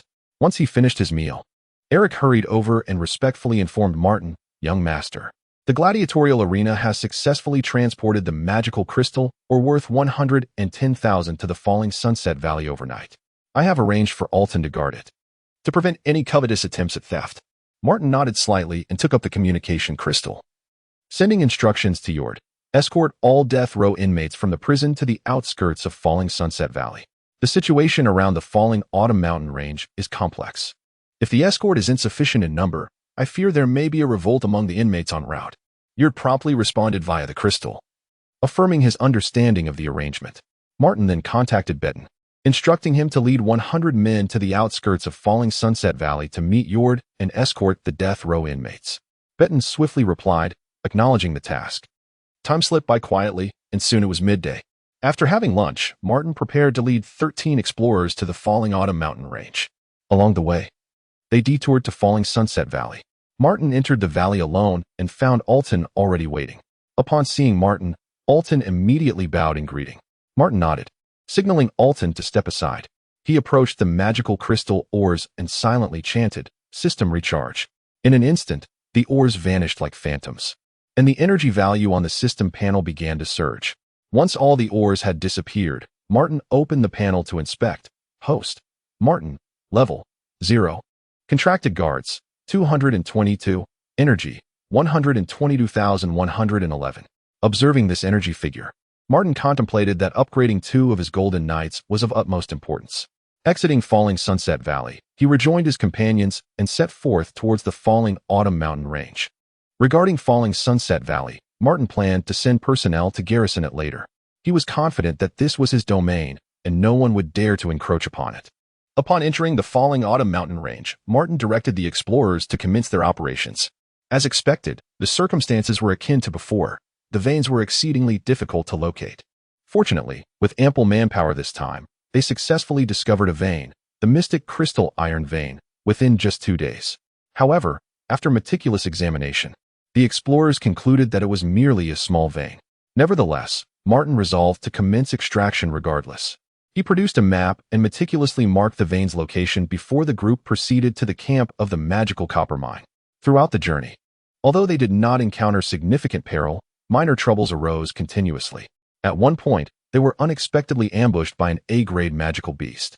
Just as tension mounted among the group, Eric and Alton swiftly intervened, vanquishing the beast.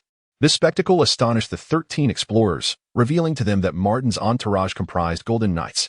From that moment on, the explorers' demeanor towards Martin and his companions noticeably shifted, becoming more reserved. Martin paid little heed to this change, remaining focused on the journey as they continued towards the magical copper mine camp. Upon reaching the magical copper mine campsite, Martin arranged for 13 exploration experts to rest while he, under the guidance of Betten, proceeded to the valley where the magical copper ore was stored. He instructed Betten to stand guard outside the valley, entering alone to commence the collection of the ore. As the ore gradually vanished, the energy figures on the system panel surged dramatically. Observing the ever-increasing numbers, Martin beamed with joy, his smile nearly stretching to his ears. Upon completion, the energy on the panel had reached a remarkable 16,800. Martin could not help but marvel at the efficiency of mining with a larger workforce. Exiting the valley, Martin intended to take the 100 knight attendants he had previously left behind. Betten and William pleaded for him to leave 50 behind, but Martin firmly declined. He explained that manpower was critically limited, and they must first exhaust the small vein before seeking new deposits. Furthermore, with 250 individuals already present, particularly the 200 convicts, managing a larger number would become increasingly challenging. As he prepared to depart, Martin entrusted Betten with a spatial ring filled with healing potions, stimulants, restorative elixirs, and 50 sets of D-grade knight armor. He instructed that those who were gravely injured should use the healing potions, those feeling despondent should take the stimulants, and those fatigued should consume the restorative elixirs. Remember, these individuals are akin to my human gold coins. They must be well fed and cared for. Do not let them perish, he emphasized. He also instructed the knights to don their armor and patrol both inside and outside the camp, relinquishing any further mining duties. With that, he set off towards the Xianjing iron mine, accompanied by 100 knight attendants and an exploration expert. Upon arriving at the destination, Martin swiftly issued commands to Alton, first, to clear a space for the establishment of a campsite. Once the campsite was preliminarily organized, they would seek a nearby cave or valley for storage. After relaying these instructions, Martin handed Alton the mining tools, provisions, and daily necessities before preparing to depart. As for the remaining 12 exploration experts, Martin decided to temporarily accommodate them at the magical copper mine campsite, ready to summon them as needed. During the return journey, Martin maintained a calm demeanor, avoiding unnecessary troubles. After all, he was accompanied only by a single golden knight, necessitating a cautious approach. Fortunately, he returned safely to the town of Falling Autumn. Upon arrival, he immediately ordered the summoning of 3 overseer attendants, intending to promote them to golden knights. As for the barbarian wind, its favorability had yet to reach 60, currently lingering just over 50. Martin mused that with more time spent together, their rapport would surely improve. Shortly thereafter, the 3 arrived at Martin's chamber. Kneeling on one knee in unison, loudly proclaiming loyalty, Martin was quite pleased with this display of loyalty and promptly instructed Eric, who stood beside him, to convey that henceforth such a greeting should be observed during future encounters. Eric complied, swiftly producing a communication crystal to send the message. Following this, Martin allowed the 3 to rise and, accompanied by Eric, made his way to the falling Sunset Valley. Upon arrival, as was customary, Martin directed Eric to enter first for a thorough inspection. Only after confirming that all was well did they proceed inside together. Martin gazed at the 3 individuals before him and spoke with profound sincerity. Since the inception of your allegiance in the Earl's territory, you have remained steadfastly loyal to me. Today, I shall ensure that this loyalty is duly rewarded. He instructed the trio to stand apart and, with a silent invocation, willed the system to deduct 166,500 units of energy. As the energy swiftly dissipated, the nightly power surrounding the three began to fluctuate intensely, initiating their ascension. The surging energy broke through numerous barriers, successfully elevating them to the realm of Golden Knights, as they exerted their utmost to stabilize their newfound status. Martin signaled to Eric to prepare for any impending pressure from the overwhelming aura that accompanied their advancement, a sensation he was reluctant to endure a second time. After 6 arduous days of ascension, the three awoke on the 7th day. Upon laying eyes on Martin, they immediately knelt on one knee in unison, their voices resonating with fervor and loyalty as they proclaimed loudly, "Loyalty."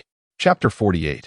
Entering the Twilight Valley and acquiring armor with the promotion matters successfully concluded. Martin resolved to lead his companions to procure a fresh bounty of mineral resources. They first made their way to the training valley of Druna, intending to assess the progress of the slave training program. The four, accompanied by Martin, traveled with remarkable speed and soon arrived at the valley. Druna, perceptive to Martin's arrival, promptly emerged to greet him. Upon seeing Martin, he exclaimed his loyalty, and as they walked together, he began to share the current situation. There are currently 1,090 male slaves. I have not annulled the contracts of the initial 1,000. Hence they remain quite disciplined. Additionally, I have appointed the previous 90 as squad leaders to oversee them.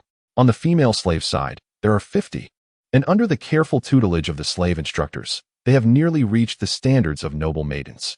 Martin nodded slightly and replied, "Later, I shall personally dissolve their collective slave contract to enhance their loyalty." Druna's expression faltered, as though he wished to dissuade Martin.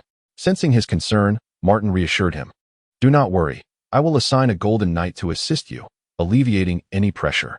Upon hearing this, Druna ceased his objections. He then instructed the 90 squad leaders to gather all the slaves. As Martin observed the crowd gradually assembling, he strode confidently toward the platform. The slaves, upon noticing Martin's ascent, collectively shouted their loyalty. Martin felt a surge of joy in his heart. He gently raised his hand to silence them, the fervent calls gradually dwindling to silence. He began, "I have but one matter to address. I shall dissolve your collective slave contract. From this day forth, you shall be soldiers of Martin White, no longer slaves. Henceforth, you will have plenty to eat, the opportunity to become knights, and the privilege to don knightly armor.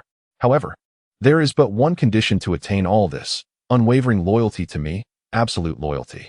With that, he took the collective slave contract from Druna and, without hesitation, tore it to shreds. Witnessing the dissolution of their bonds, the slaves spontaneously cried out their loyalty once more. Martin then commenced the selection of soldiers with a loyalty rating of 60, directly calling out names for those who met the criteria to step forward.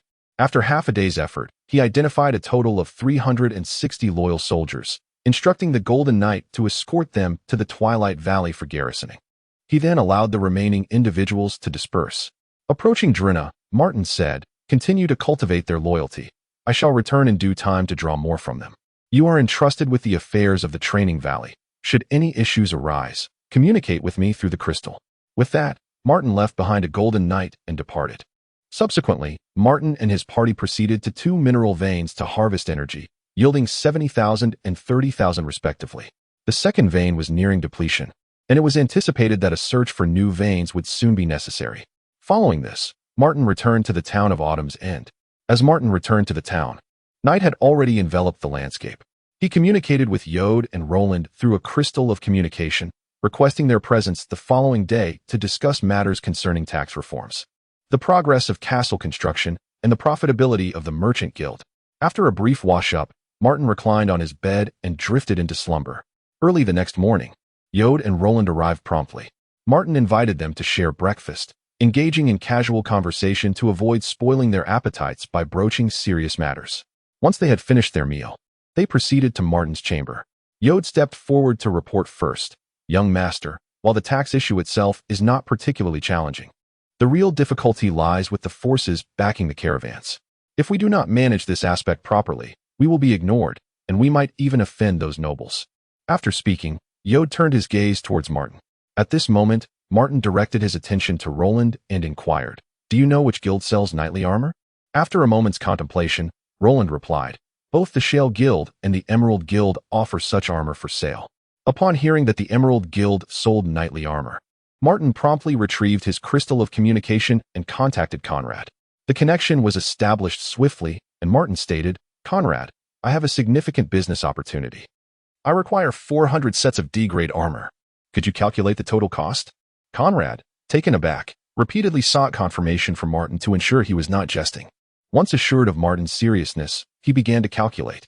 After concluding, Conrad addressed the crystal, saying, "My lord Martin, the total cost amounts to 40,000 gold coins."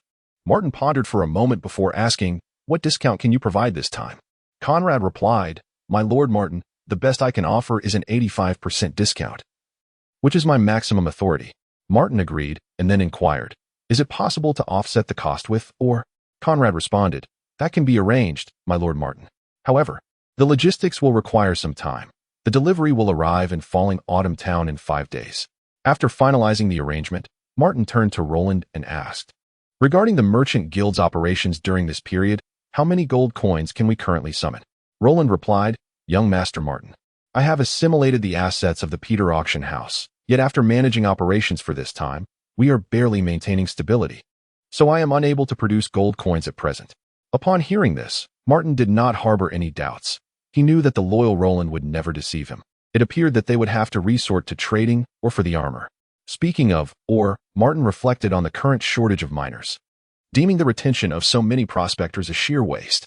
The Earl's territory also required prospectors, so he resolved to mark the locations of suspected ore veins, retaining 2 prospectors while sending the other 12 back to the Earl's estate. Without delay, Martin instructed the Golden Knights to escort the prospectors in their search for ore, simultaneously notifying Beitan to join the escort. With 2 Golden Knights providing protection, there should be no issues. Before departing, Martin entrusted Beitan with a nearly detailed military map, instructing him to mark the suspected ore veins. After completing the search, they were to return together to the Earl's castle. After the Golden Knight departed, Martin inquired about the progress of the castle's construction. Yoder responded that the building was proceeding smoothly and would likely be completed in approximately 3 months, with ample gold coins available. Upon hearing this, Martin nodded in acknowledgement. Suddenly, he turned to Roland and Yoder and posed a question regarding taxation.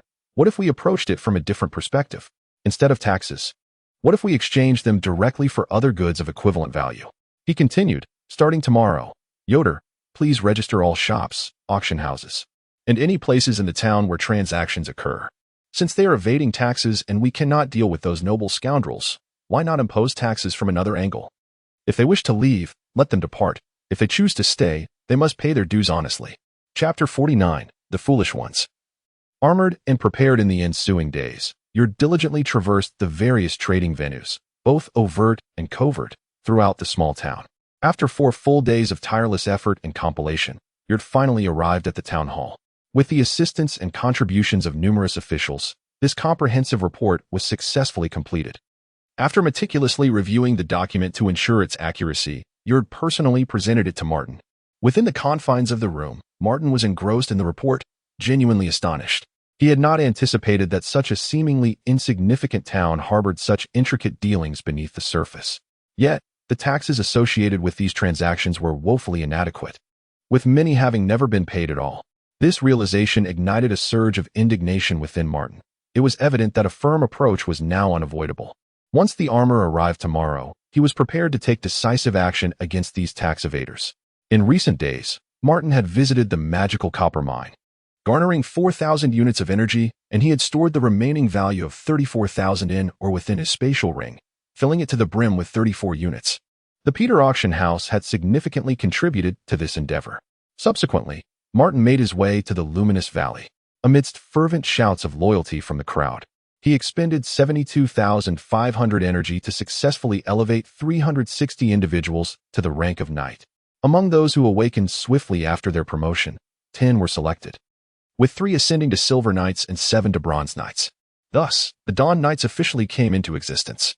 The system interface displayed: Host, Martin, Level 0.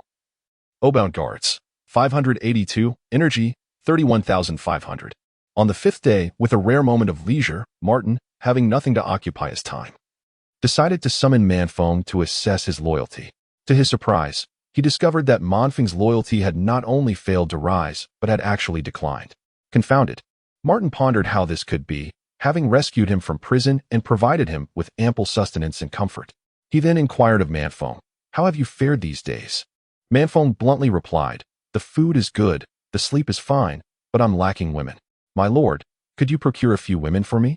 At this, Eric, who was nearby, erupted in fury, reproaching, "How can you be so ungrateful? The young master rescued you from prison and has treated you well, yet you take it all for granted?" Unfazed by Martin's presence, Manfone retorted, "If the Lord is generous enough to provide me with food and comfort, what concern is it of yours? Mind your own business." Upon hearing this, Martin swiftly intervened to quell Eric's anger, then unexpectedly burst into laughter. "Ah, I see. It's entirely my fault for not considering your need for female companionship. I mistakenly believed you to be a person of merit. It appears that I have indeed underestimated the complexity of the situation, thinking that a life-saving favor and generous hospitality would inspire your loyalty." Soon after, Martin's expression darkened as he addressed Eric. "Eric, take Barbarian Wind to the magic copper mine. This is the slave contract for Barbarian Wind.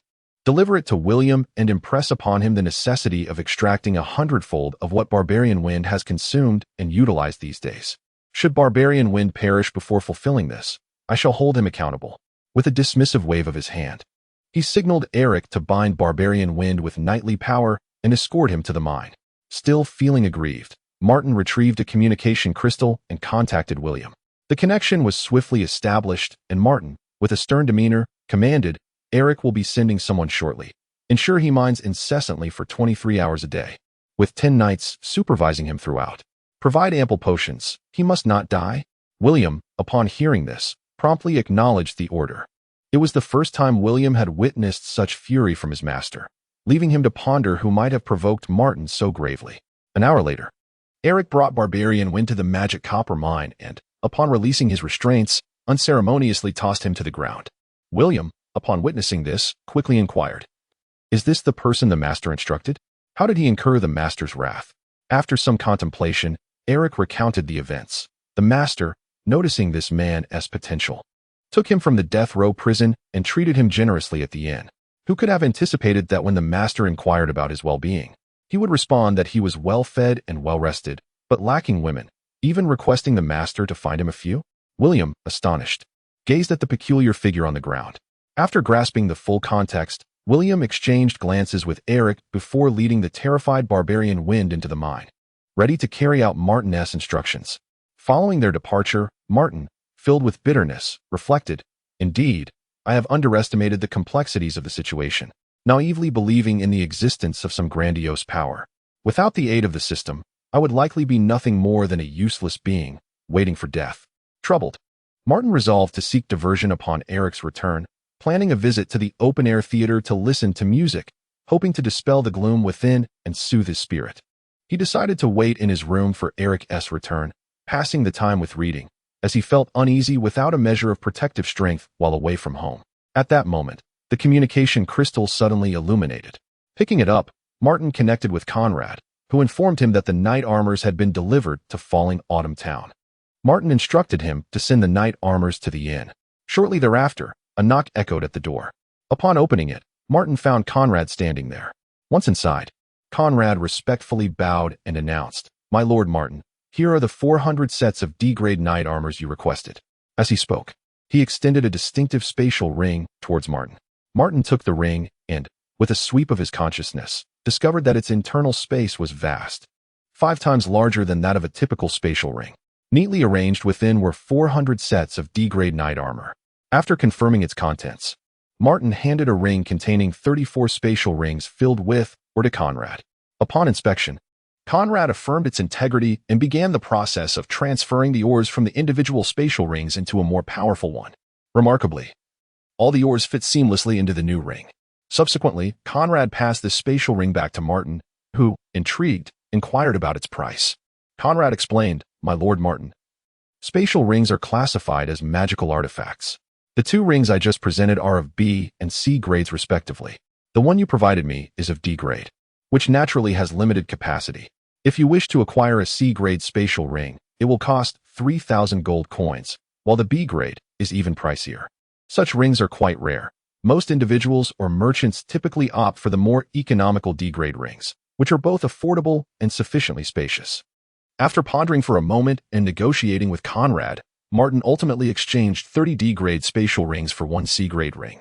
With the transaction complete, Conrad took his leave. Martin resumed his reading until Eric returned.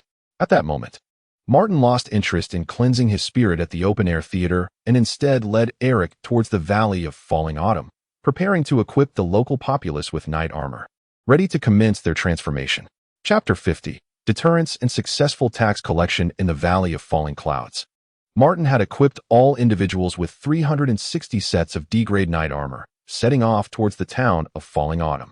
Along the way, Martin retrieved a communication crystal to notify Yord to summon all heads of trading establishments to the conference hall of the town hall, informing them that those who could not attend were welcome to leave Falling Autumn. After concluding the communication, Martin inquired via the crystal about the progress of Betten and his companion.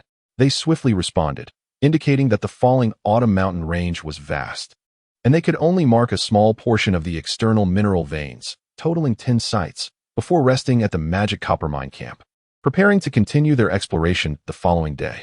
Upon hearing this, Martin consented to their current plan, instructing them to come to Falling Autumn Town first, where he would await their arrival outside the town. After ending the communication, Martin, accompanied by Eric and another Golden Knight, rode ahead while the Dawn Knight Brigade followed closely behind, progressing slowly with the intention of gathering the heads and representatives before proceeding further. Meanwhile, Yord dispatched the guard squad to inform each head of the trading establishments, both overt and covert, to convene in the town hall's conference hall within an hour. Should they fail to comply, they were to be expelled from Falling Autumn the following day. The heads were taken aback, unable to comprehend why Martin possessed such audacity. After all, even his father, Count White, had been unable to resolve this matter. Skepticism loomed over them, yet they still sent representatives to the meeting. Curious to discern Martin's intentions, those who ascended to such positions were not foolish. There was no need for overt opposition. Thus, within the hour, the heads or representatives of the town's trading market had assembled. At this time, Martin was still waiting outside the town for Betten and his companion, preparing to make a statement. During the wait, he used the communication crystal to inquire whether the heads had arrived. Yord, glancing at the conference hall, confirmed that both the overt and covert heads of the trading market had gathered and reported this to Martin. To his surprise, they seemed to be showing him respect. As Martin mused over this, Eric suddenly directed his gaze towards the direction of the Falling Autumn mountain range, where he spotted two figures hastily approaching him. As the figures drew nearer, Martin recognized them as Betten and his companion. Shortly after, they reached Martin, saluting him with the word loyalty. With the arrival of his associates, Martin signaled for action, instructing the members of the Dawn Knight Brigade to secure all exits of Falling Autumn Town, enforcing a state of emergency, and to notify Yord to mobilize the entire guard squad to calm the civilians. The remaining 4 Golden Knights accompanied Martin to the conference hall of the town hall to discuss matters concerning taxation with the heads and representatives. Upon entering the town hall, the closer they approached the assembly hall, the louder the clamor within became. This cacophony persisted until Martin pushed open the door, at which point the noise gradually subsided. Taking to the podium, Betten and the other 3 positioned themselves at the corners, leaving the assembly below perplexed by the spectacle before them. After Martin took his stand, he adjusted the magical amplification device and commenced his address. Today, I have summoned you all to discuss ways to enhance the living standards of the residents of Autumn Town. You are all substantial taxpayers and have supported me generously in the past. As a token of my gratitude, I hereby announce a revision in the tax collection method in Autumn Town. From this day forth, taxes will be levied based on your current locations. The more advantageous the location, the higher the tax burden. This tax shall be referred to as the residential safety tax. There will be no upper limit to the tax amount. Shortly, I will have Yord present you with your respective tax bills. You may review them and decide whether to pay. Should you choose not to pay, you are free to leave Autumn Town. For those who wish to comply, please submit your payments to Yord before nightfall. Upon Martin's conclusion, murmurs of dissent arose from the crowd, with one individual boldly questioning, Lord Martin, is this procedure not against the rules? Martin chuckled at this assertion. What place is this? It is Autumn Town, my domain. You are not in a position to lecture me on rules. Here my word is law. Observing Martin's audacity, another voice interjected, the Marquis shall not permit such recklessness.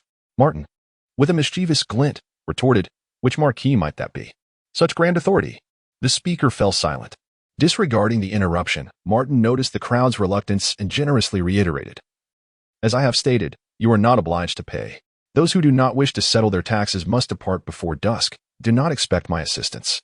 At this juncture, a burly man could no longer contain himself, slamming his hand on the table and standing defiantly, "I will neither pay nor leave. What do you intend to do about it?" Before Martin could respond, the surrounding knights, known as the Golden Knights, unleashed their formidable presence, bearing down on the defiant man. In an instant, he was rendered immobilized upon the ground, much to the astonishment of the onlookers. What? For Golden Knights? How is this possible? Does the White family possess such influence? Others murmured, "Do not be foolish. If the White family had such power, we would have paid our taxes long ago." Amidst the crowd's astonishment, Martin descended from the podium and approached the man on the floor, inquiring of Jord, "Is this individual the head of the trading post?" Jord examined the man, retrieved the tax documents, and replied, "Young master, this man is the manager of a shop." Martin nodded and instructed the Dawn Knights to assist him in relocating, reminding them to ensure the full payment of his outstanding taxes before his departure from Autumn Town. With that, Martin directed Jord to carry out the task and turned to address the remaining assembly. "You may choose not to pay. I shall never beg for your compliance." As Martin departed, the four knights retracted their imposing demeanor and followed him out. Those left behind exchanged glances, each wearing a troubled expression as they exited the town hall. Upon reaching the streets, they discovered that all exits from Autumn Town were under heavy guard, with each sentinel possessing at least the prowess of a knight. This revelation deterred those who might have entertained thoughts of escape. Upon returning, the group hastily produced their communication crystals to contact the nobles. Once connected, they relayed the situation faithfully, and after a moment of silence, the response came, "First, pay the taxes, and I will consult with the opinions of the other marquises." Almost everyone received similar responses. There was no alternative. Before nightfall, everyone paid their taxes, including that imposing figure. Martin understood that after those individuals settled their dues, the Dawn Knights were to return to the Valley of Twilight and resume their encampment, appointing a Golden Knight as their commander. Once the state of martial law was lifted, those who were oblivious to the events began to inquire. After a period of speculation, by nightfall, the truth of the matter became apparent. It was as if they were listening to a celestial decree. Lord Martin was indeed formidable. Indeed, his might was undeniable, as he compelled the leaders of the trading posts to remit their taxes under duress. "I heard that there were 4 Golden Knights involved?" "Yes, indeed, otherwise I surmised they would not have complied so swiftly." The common folk and those whose interests remained unscathed engaged in hushed conversations among themselves. Chapter 51, Abundant Taxes. Matters of Luminous Valley. While discussions were underway, in Martin's chamber, Jord was reporting the tax situation for the month. To his delight, the revenue had reached approximately 8,000 gold coins. Martin, upon hearing the figure, found it to align with his expectations. The next step was to observe how the nobles would respond. However, as days turned into weeks, everything remained uneventful, devoid of even a hint of treachery. Yet, with the Golden Knights on guard, Martin felt little concern. Aside from the weekly mining operations, he continued his routine visits to the slave market, hoping to acquire some skilled slaves. Unfortunately, such skilled individuals were in high demand, predominantly reserved by the aristocracy. As for the prison, while it harbored many talents, it also contained a fair share of ungrateful souls, and Martin was disinclined to endure that experience again. Thus, he decided that once the number of death row inmates reached 50, they would be dispatched for mining. One day, Martin's attention was captured by a recently captured sturdy male slave. He purchased 2,000 individuals and instructed Beitan to escort them to Luminous Valley. The valley was in close proximity to Autumn Town, making travel convenient. After the Dawn Knights organized it, the valley could accommodate thousands simultaneously. Therefore, Martin planned to relocate all the training personnel to Luminous Valley, facilitating troop upgrades and deployments. After concluding his slave purchases, Martin prepared to return to the inn, having found nothing of further interest. At that moment, in the center of the market, someone was beating drums and calling out, inviting all to witness the newly captured beast tamer, a feat accomplished by his companions over the course of a month. Upon hearing the term beast tamer, the crowd began to shift their attention toward that direction. There, 5 mercenaries stood at the center of the market, with a wild girl cowering at their feet. Martin instructed Eric and the others to project a subtle aura, quickly creating a pathway.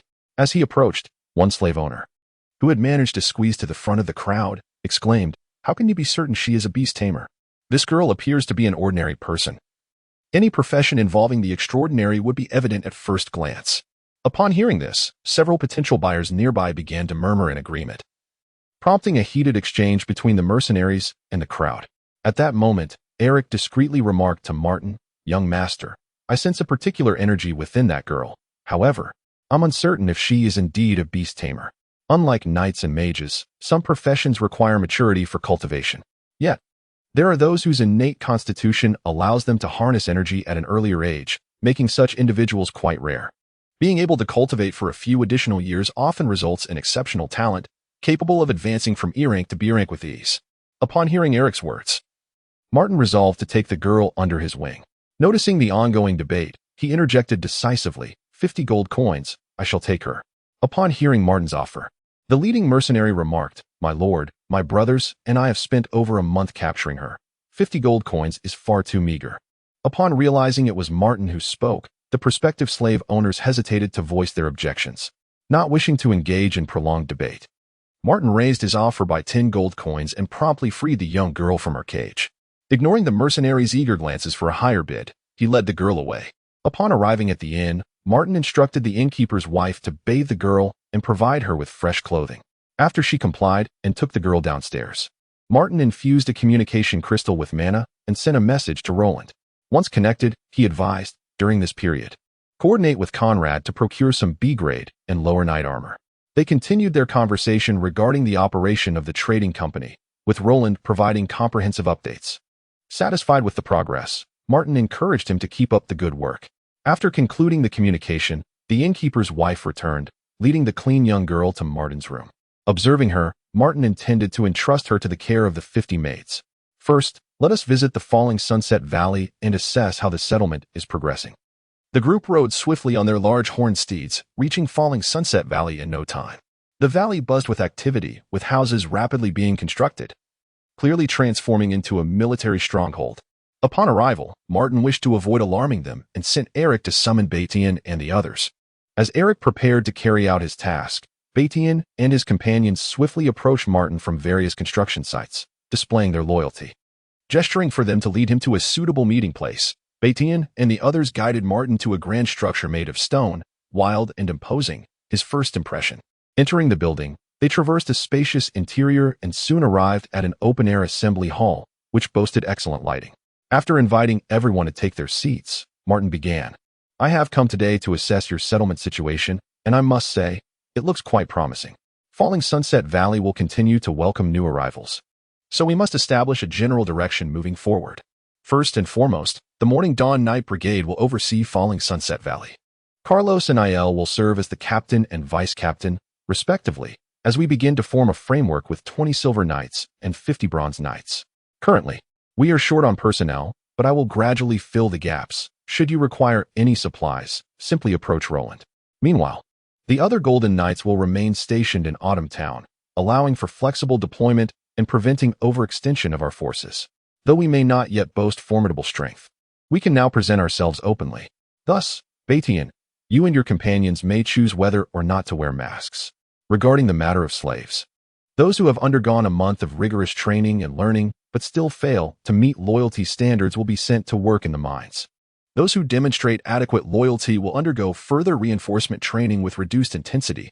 I shall visit periodically to monitor their progress. Carlos, I trust you and Aiel will keep this in mind." Carlos and the two individuals immediately rose to their feet, but Martin gestured for them to sit down. As for the maids, they would first reside in the Valley of the Setting Sun, focusing on their studies without the need for physical training. In a little over a month, the castle would be nearly completed, at which point they would be relocated. Ladies and gentlemen, while the town of Autumn's End has barely established its foothold, it has yet to engage with the noble houses of Old Bidding, leaving the outcome uncertain. This is why there are reservations about transferring the other Golden Knights to Autumn's End. Carlos, you have commanded the Dawn Knight Order for some time now, so I shall refrain from further admonitions. I have but one request. Let the mere mention of your order instill dread in your enemies. Very well. Let us conclude today's meeting here. The other Golden Knights should tidy up and accompany me back to Autumn's End. Chapter 52. A Trade, a Loss Before Departing. He entrusted the young girl to the maids, emphasizing the importance of her studies. It had been over 10 days since their return from the Valley of Sunset, and during this time, there had been little activity. Merchant caravans came and went.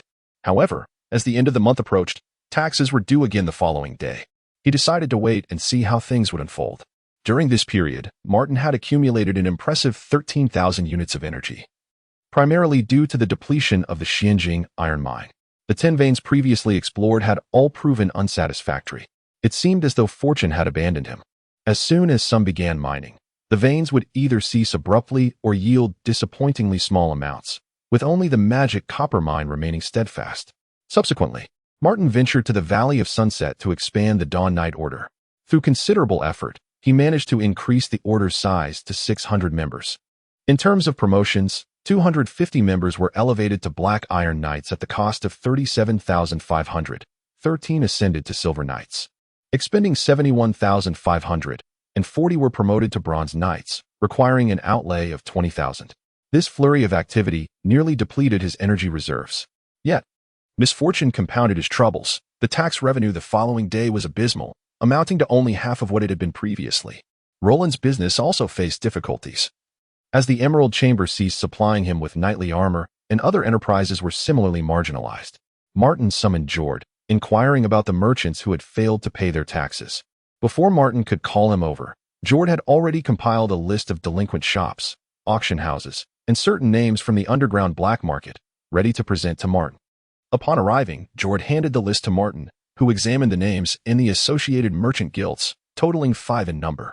After reading through the list, Martin couldn't help but chuckle in disbelief. It was akin to lighting a candle in a toilet, a recipe for disaster. He was eager to see what tricks those old merchants could possibly conjure. With determination, he activated the communication crystal and issued orders to the Dawn Knight Order to set forth immediately to Autumn Town.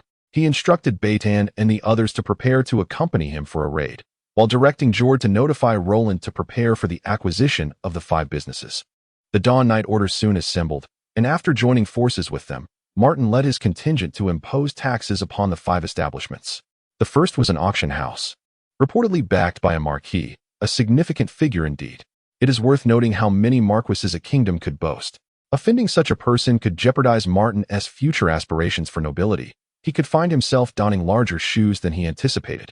However, Martin had a plan. With sufficient wealth and energy, he could elevate Beitan and the others to Sky Knights, who would dare oppose him then. Thus, he had long contemplated that, after this period of development, he would engage in a contest of strength within his own fief.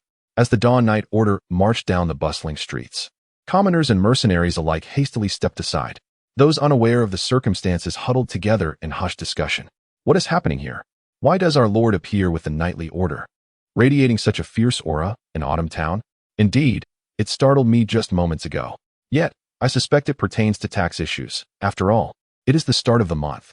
Yes, that seems plausible. I do believe we are in for an intriguing spectacle ahead. Martin paid no heed to the discussions of those around him and proceeded directly to the auction house. Upon arrival at the entrance, he commanded the knights to storm in without hesitation, ordering them to apprehend everyone inside, sparing none who were not affiliated with the auction house. A tumultuous uproar ensued, chaos reigning as if a fierce battle was imminent. However, the assembled crowd in the auction house exhibited an unexpected compliance. Observing those apprehended before him, Martin felt a surge of bewilderment. His cold gaze swept across the room, his brow furrowing deeper with each passing moment. Remarkably, none of the auction house manager's kin or spouse were present among them. Martin approached the manager, instructing him to raise his head as he inquired, "Do you have no contingency plan?" The manager glanced at Martin but remained silent, lowering his gaze once more. Yet, Martin discerned a glimmer of amusement in his eyes, though he could not ascertain whether it stemmed from confidence or a desire to convey something else. Dismissing these thoughts, he ordered his knights to inventory the assets, ensuring the tax dues from previous years were collected, and then instructed them to expel the auction house personnel from Luoqiao Town. He planned to notify Roland to take over the operations before proceeding to the next establishment. The next destination was a shop dealing in potion trade. Just as they reached the entrance, Martin's communication crystal illuminated, revealing a message from Count White, who resided far in the royal capital. Such long-distance communication consumed a significant amount of magic crystals. Once connected, Count White addressed Martin. "Are you preparing to take action against those businesses?" "Yes, father. I have already dealt with one, leaving 4 more, Martin replied. The Count sighed heavily, his tone laden with frustration and discontent. "It is no wonder that those marquises have targeted me repeatedly in the royal capital. Originally, due to the need for robust defense against the Orc Kingdom along the northern border, The matters concerning the 11th Legion seemed to be nearing resolution, only to be thwarted by their interference, leaving it in limbo. Shortly thereafter, they capitalized on the presence of 4 Golden Knights in Luochio town, claiming that even without the Royal Legion stationed, the territory could be sufficiently defended. The king even inquired about the Golden Knight status. Although I managed to deflect the responsibility for now, I am acutely aware that even if the 11th Legion is indeed formed, the king would never appoint me as its commander. His Highness was also enraged upon hearing this. I fear it will be increasingly difficult to have the Royal Legion stationed along the border moving forward. Martin, you are my child. Pursue your ambitions without restraint. Regardless of the circumstances that arise, I will stand by you. Once the glow of the communication crystal faded, Martin experienced an epiphany. No wonder the auction house manager had exuded such amusement.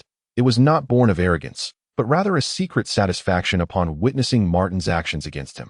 Yet, was it truly worth sacrificing a Royal Legion for a mere few thousand gold coins each month?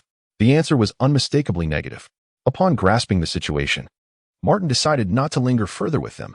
He ordered Baton and the others to take all individuals from those businesses to the mines and confiscate all their assets. However, thoughts of the 11th Legion still weighed heavily on Martin's mind. So, this is how we shall play it? He mused. The commander of the Dawn Knights was summoned and instructed that whenever he patrolled the town of Audifall and encountered the flags of certain merchant caravans, he was to seize them immediately, confiscating their goods while compelling their personnel to engage in mining. Since they are willing to sacrifice, so shall I. Let us see who can endure until the end. Upon returning to the inn, Martin called upon Roland, urging him to significantly enhance the operations of the Merchant Association. Whatever is lacking in Audifall should be sourced independently, ensuring they do not find us vulnerable. Subsequently, he reassigned 1 Silver Knight, 3 Bronze Knights, and 96 other Knights from the Dawn Knights to Roland, granting him the freedom to act decisively. In Autumnfall, I am the law. Chapter 53. The situation in the north after the incident. The tax situation in Falling Autumn Town underwent a remarkable transformation, with no further occurrences of tax resistance. Merchant caravans consistently arrived on schedule, as none would dare oppose the allure of genuine gold. Following their arrests, the several merchant guilds vanished without a trace. Roland's Morning Light Guild, having absorbed the assets of the 5 factions, experienced rapid expansion and reached a level where both armor and daily necessities could be produced and sold independently. Count White's conference in the royal capital was fraught with difficulties, as several marquises pressed him relentlessly. Ultimately, while the 11th Legion was successfully established, it bore no connection to Count White any longer. By mid-month, Count White and Kalen returned to the Count's domain. Upon receiving the news, Martin promptly gathered Baton and others to make their way to the city of the Oath of the Lost Sword. As they entered the Countess' fortress, the steward had been waiting for some time and guided Martin to the door of the Count's study before quietly departing. Martin raised his hand and gently knocked on the door, and the Count's voice beckoned from within. "Come in, Martin." Upon hearing the reply, Martin pushed the door open. Inside the study, both the Count and Kalen were present. Martin closed the door behind him and took a seat. Continuing the previous conversation, the Count addressed Kalen. Increase the military budget as much as possible and significantly expand the knightly order.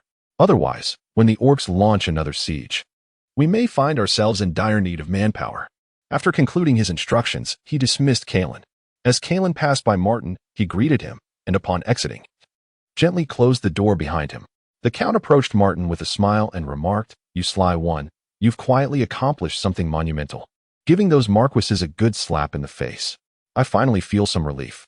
Martin, slightly bashful, replied, "It's mainly because those old fellows have been bullying me. I should have the authority over my own fief."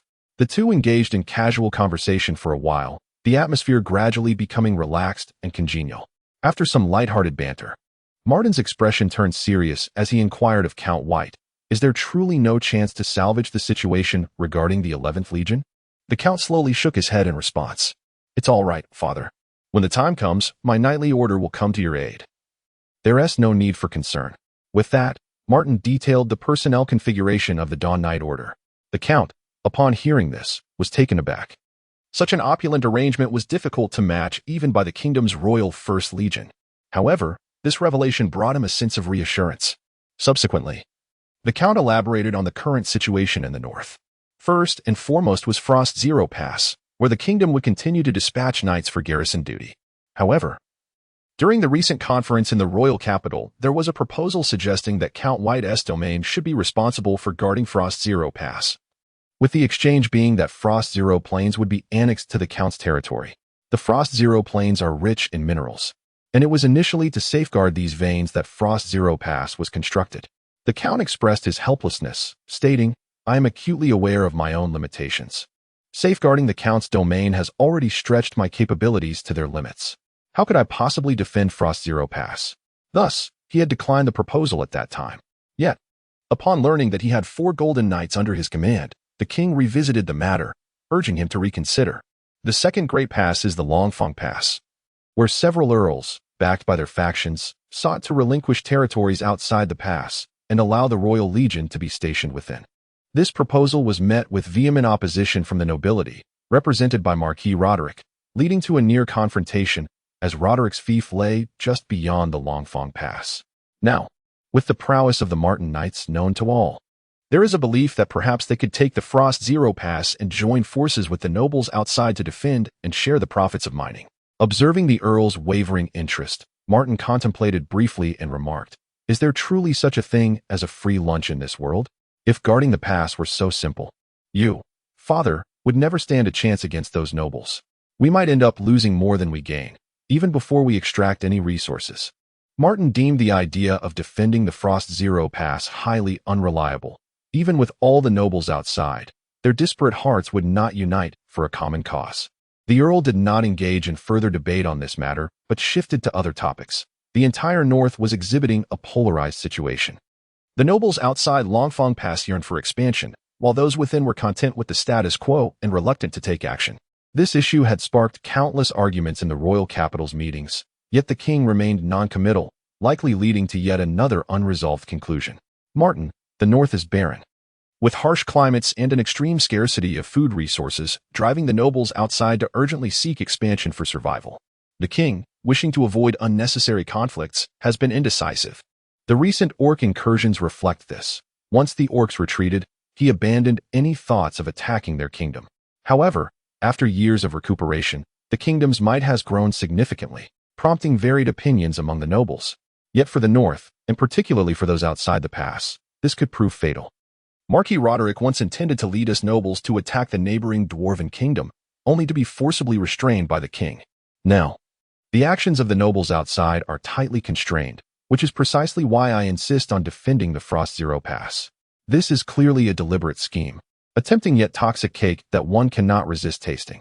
With control of the Frost Zero Pass, expansion becomes possible, allowing for the plunder of resources, and the kingdom would struggle to curtail the actions of the nobles outside. As the primary city within the Frost Zero Pass, I favor its defense over that of the city of the Oath of the Lost Sword. Most crucially, after understanding your strength, this inclination has only intensified. Earl White recounted the entire sequence of events in detail, yet Marten remained resolute, unwilling to allow the Earl to defend the Frost Zero Pass.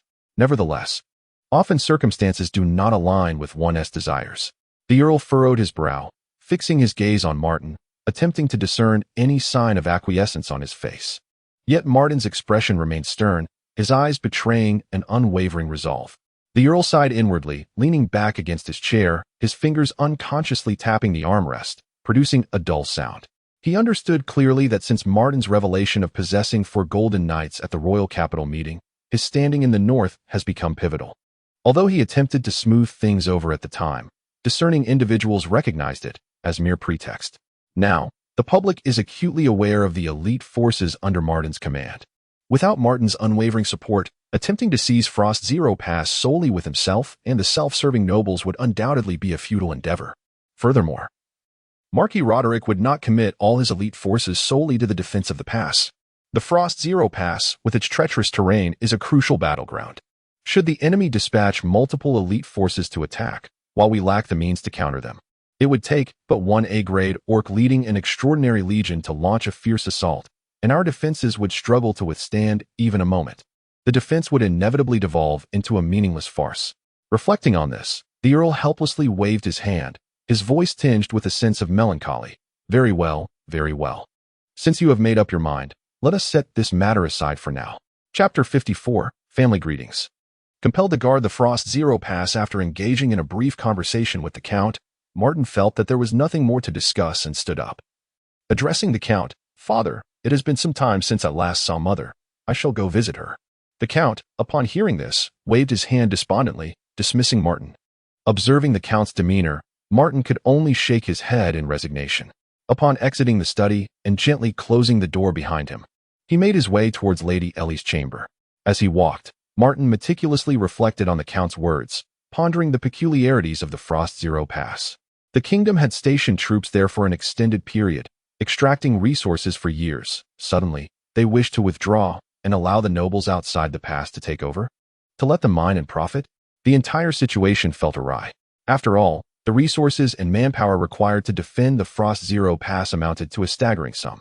Should a war ensue, it could very well lead to the demise of all the nobles stationed outside. Yet, with the city of the Lost Sword Covenant situated beyond the Frost Zero Pass, if the pass were breached, it would be the city that bore the brunt of the consequences. The Count's words held merit, indeed. Feeling a headache coming on from his thoughts, Martin found himself at Lady Ellie's door before he realized it. He knocked, and upon hearing her voice inviting him in, he composed himself and entered. Inside, he saw Lady Ellie alongside an unfamiliar noblewoman.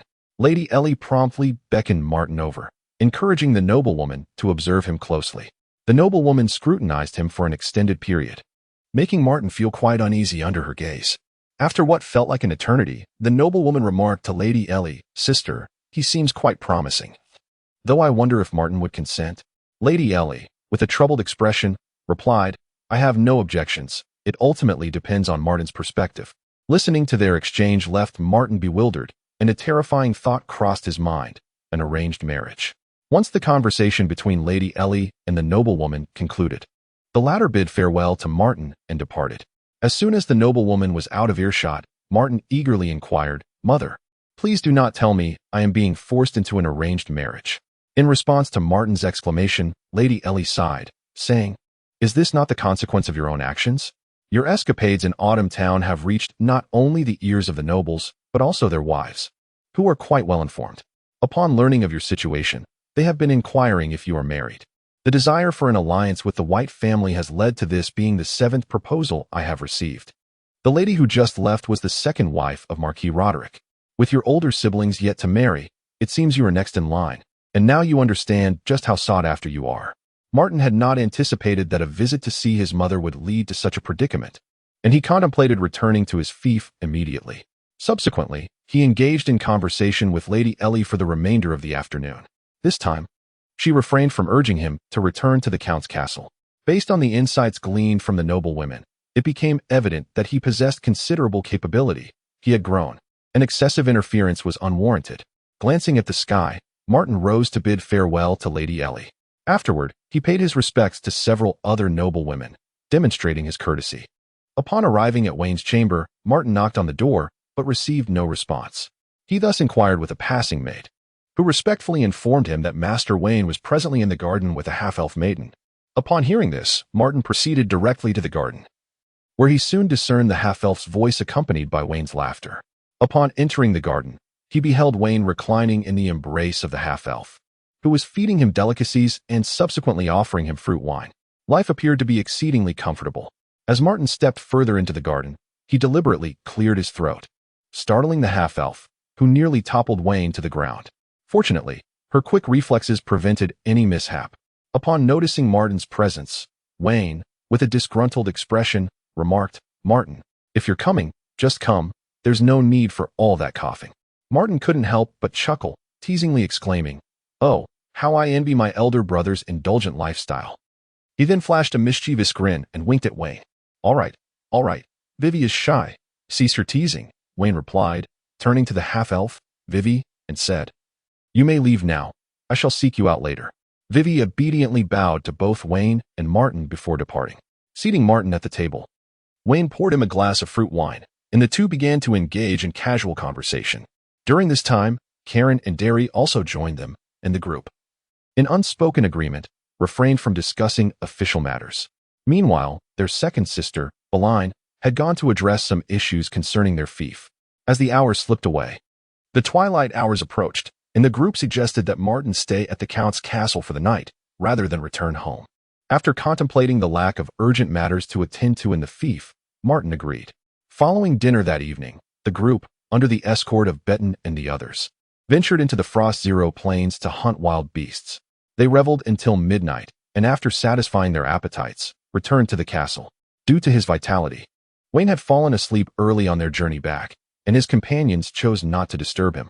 The following morning, after bidding farewell to the group, Martin set off back to Autumn Town. However, to his surprise, upon his return, the Count summoned him again. Inquiring about the reason, Martin learned that the Royal Council had just issued a decree appointing Martin White to take charge of Frost Zero Pass and granting him the Frost Zero Plains as his fief. Martin's brow furrowed deeply, bewildered by this unexpected turn of events. Was he being thrust into a situation without preparation? Was there some unforeseen complication with Frost Zero Pass? Without further delay, Martin returned to the Count's castle, making his way directly to the chamber housing the large communication crystal. At that moment, the Count was engaged in a conversation, his tone noticeably displeased. After listening for a while, Martin gleaned the gist of the matter. The Royal Highness in the capital found himself in a predicament, as Martin's rapid ascent had drawn the ire of several other nobles, resulting in the smooth passage of this decree without any obstruction. However, the Count was unwilling to accept this arrangement, firmly believing that there was a significant difference between voluntary service and being coerced into such obligations. Thus, he promptly rejected the decree and declined the bestowed honor.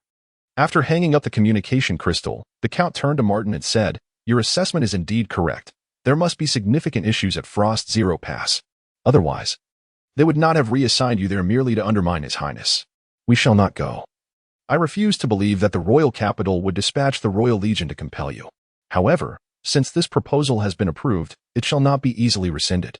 With the prior grave concerns at Frost Zero Pass necessitating someone to risk their life, and with the tacit agreement of several princes and the king, the 2nd, 3rd, and 5th legions of the royal army have mobilized and are now stationed at Dragontooth Pass.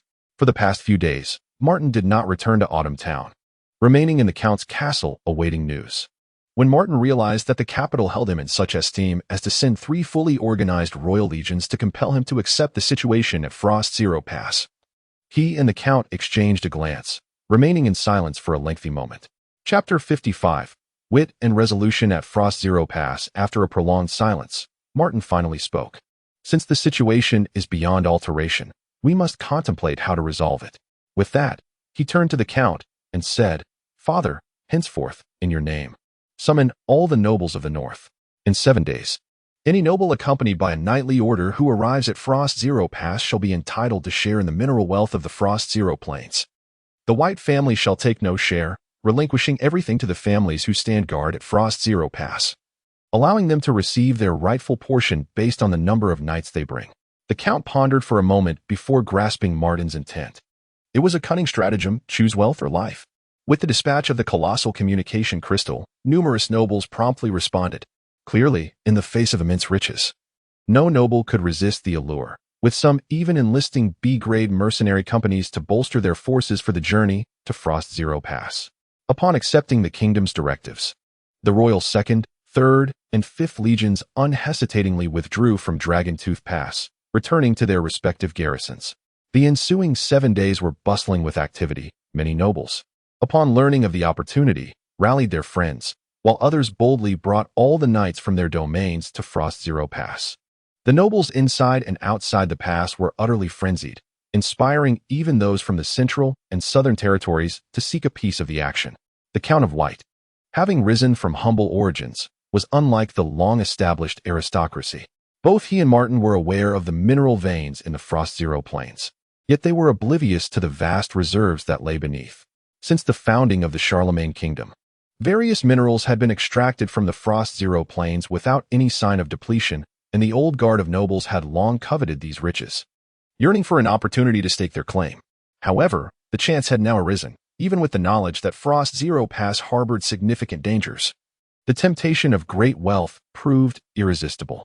After endorsing the council's proposal, Martin returned to Falling Autumn Town, leading half of the Dawn Cavalry to the Frost Zero Pass for a change of guard. Before departing, he summoned Yod and others, advising, "Continue your affairs as usual in my absence. Should any issues arise that you cannot resolve, send me a message via the communication crystal. He then called over the deputy commander of the Dawn Cavalry and earnestly instructed, those merchant guilds must not be allowed near Falling Autumn Town. If they appear, apprehend them. Better to err on the side of caution than to let them slip away. Once captured, commence mining operations. Martin also sent a message to William at the Magic Copper Mine, instructing him to continue mining as usual and to reach out to Yode if assistance was required. He emphasized, if issues prove insurmountable, do not hesitate to contact me, do not suffer losses in gold unnecessarily. With all instructions conveyed, he set off for Frost Zero Pass with half of the Dawn Cavalry. Meanwhile, in the capital, upon learning of Martin's maneuvers, the king's expression was one of profound intrigue, only regaining his focus when summoned to a meeting. In truth, many within the royal council, including the king himself, had contemplated this approach. Yet when faced with the reality of such a situation, none had dared to act. Originally, the plan was to position Martin at the forefront, thereby exhausting the forces of the Orc Kingdom and the Dwarven Kingdom, gradually drawing them toward Dragontooth Pass. Subsequently, the Kingdom of Charlemagne and the Stellar Holy Empire would simultaneously deploy their legions to launch an assault from the west against the Dwarven Kingdom of Gondor, aiming to swiftly annex the western territories of Gondor, thus threatening the Dwarven capital. Following this, Charlemagne and the Stellar Holy Empire would divide their forces to attack the coalition of dwarves and orcs outside Dragontooth Pass, pushing the front lines beyond Frost Zero Pass and reclaiming the lost Frost Zero Plains, restoring them to the kingdom's dominion. However, the current situation has deviated entirely from the script. Due to the frantic reinforcements by the nobles, it is not inconceivable that they might even advance into the Orc Kingdom. This scenario does not align with the kingdom's interests, and most importantly, the Frost Zero Plains seem irretrievable. Just as the council in the royal capital was grappling with this predicament, Martin had already arrived at Frost Zero Pass with the Dawn Knights. After completing the handover with the captain of the guarding knights, the captain departed with his knights, while Martin instructed Beitan and the others to clear a spacious area. The larger, the better. As time passed, several knightly orders could be faintly discerned making their way toward the city of the Sword's Oath. Upon arrival, they resupplied without so much as a greeting and proceeded directly toward Frost Zero Pass. In the following days, knights arrived in a continuous stream, nearly exhausting the supplies of the city of the Sword's Oath. The Earl urgently mobilized resources from elsewhere to barely maintain the situation. Observing the throngs of nobles heading toward Frost Zero Pass, the Earl's heart brimmed with joy, as this would alleviate concerns of an orc invasion of the city of the Sword's Oath. Martin ensured the proper accommodation of the arriving nobles and knightly orders, informing each noble that after 7 days, the distribution of the mineral veins in the Frost Zero Plains would commence according to the proportions of their accompanying knightly orders. Upon hearing this, the nobles were overjoyed, for this was precisely their purpose for coming. With the assurance of a definitive answer, the nobles settled in with ease, awaiting the distribution of resources in 7 days. As time flowed on, an increasing number of nobles accompanied by their knightly orders arrived, marking the highest concentration of station knights at Frost Zero Pass to date. With only 4 days elapsed and 3 remaining, one could only imagine the formidable force that would soon gather. However, nobles from the central and southern regions also arrived with their knightly orders, leading to a series of conflicts both large and small. What brings you central and southern nobles to the northern region? Do you look down upon us? Indeed, the White family only extended invitations to the north. How shameless of you from the central and southern regions to intrude. Thus, taunts were exchanged back and forth. Yet, the nobles from the south and central regions were not easily cowed. When words failed, they resorted to blows. In an instant, a melee erupted, blurring the lines between friend and foe, devolving into a chaotic scene where anyone in sight became a target. Upon hearing of the turmoil, Martin hurriedly led the Dawn Knights to the scene, exerting considerable effort to separate the combatants. Fortunately, no blades were drawn, although injuries were sustained. A few vials of healing potions sufficed for recovery. Martin deemed the situation untenable. Should discord escalate daily, the potential for uncontrollable violence loomed ominously. Subsequently, he convened a few leading nobles, suggesting they deliberate the question of their fates after a week, emphasizing that it would be prudent to avoid any encounters for the time being.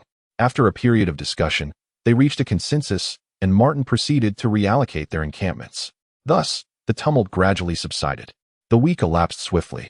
Early on the 8th day, Martin summoned all the nobles to a hastily erected open-air assembly hall, poised to deliberate on the allocation of the city's defenses and the mineral riches of Frost Zero Plain. Chapter 56. Dividing the Ore Veins. The temptation of lucrative profits. Once all the nobles had taken their seats, Martin approached the central podium, adjusted the magical amplifier, and prepared to deliver his address. Esteemed guests, I believe you have awaited this moment for quite some time. Without further ado, I shall proceed to delineate the division of the mineral veins and the Frost Zero Plains according to the knightly orders you have brought with you. At this juncture, an earl interrupted Martin, exclaiming, "Hold on, Martin. Before you delineate the mineral veins, I wish to inquire whether the nobles from the central and southern regions are to be included as well." The earl from the southern region, seated across from him, immediately rose and began to berate the northern nobles with vitriolic remarks. The northern faction, incensed, retaliated with equally harsh insults, and tensions escalated to the brink of violence. Observing the escalating discord, Martin amplified the magical sound system, projecting his voice with great intensity to silence the bickering nobles. After a brief pause, he addressed them. "What purpose does your squabbling serve? The meeting convened today is not merely to divide the mineral veins of the Frost Zero Plains. What if I proposed the division of the mineral resources beyond Frost Zero Pass, or even suggested an offensive against the Orc Kingdom?" The assembly fell silent, momentarily taken aback, as they grappled with the notion of considering resources beyond the Frost Zero Plains when they had yet to ascertain the value of those within it. Noticing their bewilderment, Martin elucidated, "I have calculated that the knightly orders and mercenary bands you have brought, along with some unaligned groups, total 93 in number. Do you understand what this figure signifies? It represents 9 fully staffed extraordinary legions." The surrounding nobles began to comprehend the implications, their breaths quickening in anticipation. Seizing the opportune moment, Martin continued, "Such an opportunity arises but a few times in a lifetime." A viscount among the nobles interjected, "Martin, while the numbers are indeed impressive, we must consider the command structure. Between earls and earls, marquises and marquises, who will yield to whom?" The other nobles nodded in agreement, recognizing the validity of the viscount's concerns. However, Martin had anticipated this dilemma. "Dear lords, we can engage in separate battles and directly infiltrate the territory of the Orc Kingdom, pillaging and plundering to replenish our own coffers. Should we suffer significant losses, we can utilize communication crystals to summon nearby nobles for assistance, retreating to the Frost Zero Pass to regroup and recover, only to emerge once more. Thus, the wealth you seize will fully sustain the hiring or training of your own knightly orders. By employing a snowball effect, you can amplify your own power. With the Frost Zero Pass as your safety net, you will have a secure fallback plan. Provided one is not a fool, there is little risk of being overwhelmed. Moreover, you may mine the resources in the Frost Zero Plains with complete assurance." Upon hearing Martin's words, the surrounding nobles fell silent, deep in contemplation. As clarity dawned, smiles gradually emerged upon their faces. Some nobles even burst into laughter, the spark of enthusiasm igniting mirth among all present. "Excellent, excellent. This plan is truly commendable. I am at a loss as to how Martin conceived this plan. I must urgently use the communication crystal to inform the Marquis behind me. Such a rare opportunity must not be missed. It is imperative that I alert His Highness. We cannot allow such a fortuitous event to slip through our fingers." The nobles present began to employ their communication crystals, some hastily urging Martin to delineate the territories within the Orc Kingdom. Martin surveyed the gathering of nobles and declared, "I have already allocated the mines on the Frost Zero Plain." With that, he instructed Beton to produce a magical projector, which projected an image revealing the names of each noble alongside the corresponding proportions of knightly orders assigned to them. The nobles hurriedly noted their designated regions. Thus, the allocation of the Frost Zero Plains mines was completed. Once the nobles had finished recording, Martin pressed a button on the magical projector, which displayed a rudimentary map of the Orc Kingdom, allowing for a general understanding of the directions. "Ladies and gentlemen, we shall use Frost Zero Pass as our rearguard while we expand outward. This strategy will prevent us from falling into peril. However, remember, do not rush recklessly. If you find yourselves perishing in the Orc Kingdom due to haste, do not blame others for your demise." The surrounding nobles reassured him, saying, "Rest assured, Martin. If my impatience leads to my downfall, then I shall accept my fate. Indeed, we are well aware of our limitations." At that moment, one noble raised the question of whether more nobles could be brought in. Martin feigned difficulty and refrained from responding to the inquiry. It was then that an earl interjected, "If you cannot handle it, allow me to partake. I bear no disdain." The noble who had previously spoken hastily clarified, "I was merely inquiring, nothing more." After scanning the room and observing no further inquiries, Martin stated, "The opportunity lies before us. The spoils will be determined by one's own capabilities. I shall await your favorable news at Frost Zero Pass." With that, he departed the open conference hall. Seeing the plan unfold smoothly, Martin prepared for Roland to lead the merchant guild to Frost Zero Pass, establishing a singular trading market. Such a monopoly is bound to yield great wealth. As for anyone daring to establish a new trading market, they would find their ventures summarily shut down. After all, this is Frost Zero Pass, my domain, sanctioned by the Royal Council's decree. As Martin exited, the nobles exchanged glances, no longer concerning themselves with the distinctions between the northern and southern realms. They promptly left the open conference hall in search of their respective knightly orders, setting forth towards the Orc Kingdom. Days later, when King Charlemagne learned of this situation, he erupted in furious exclamations. He hastily convened a council to overturn the previous plans. The meeting persisted for an entire day, but finally, a new strategy emerged before the king's eyes. Urgently contact the Starbright Holy Empire. Instruct them to deploy their forces immediately. I shall respond in kind, 2 against 1. The advantage is mine. The representatives from the Starbright Holy Empire, equally bewildered, listened as the king succinctly relayed the situation. They cursed under their breath before preparing to act. Not only Duke Wang, but also the other 4 dukes were equally bewildered, as though they had awakened from a slumber to find the world transformed beyond recognition. The confusion extended beyond the dukes to marquises and earls, with only a select few among the nobility privy to the underlying reasons. As information began to coalesce, other nobles who had not been directly involved sought to stake their claim.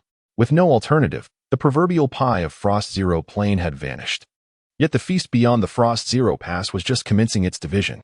Several titans of influence began to mobilize, and within a short span, the Frost Zero Pass became a veritable hub of activity, with the number of knightly orders reaching unprecedented heights.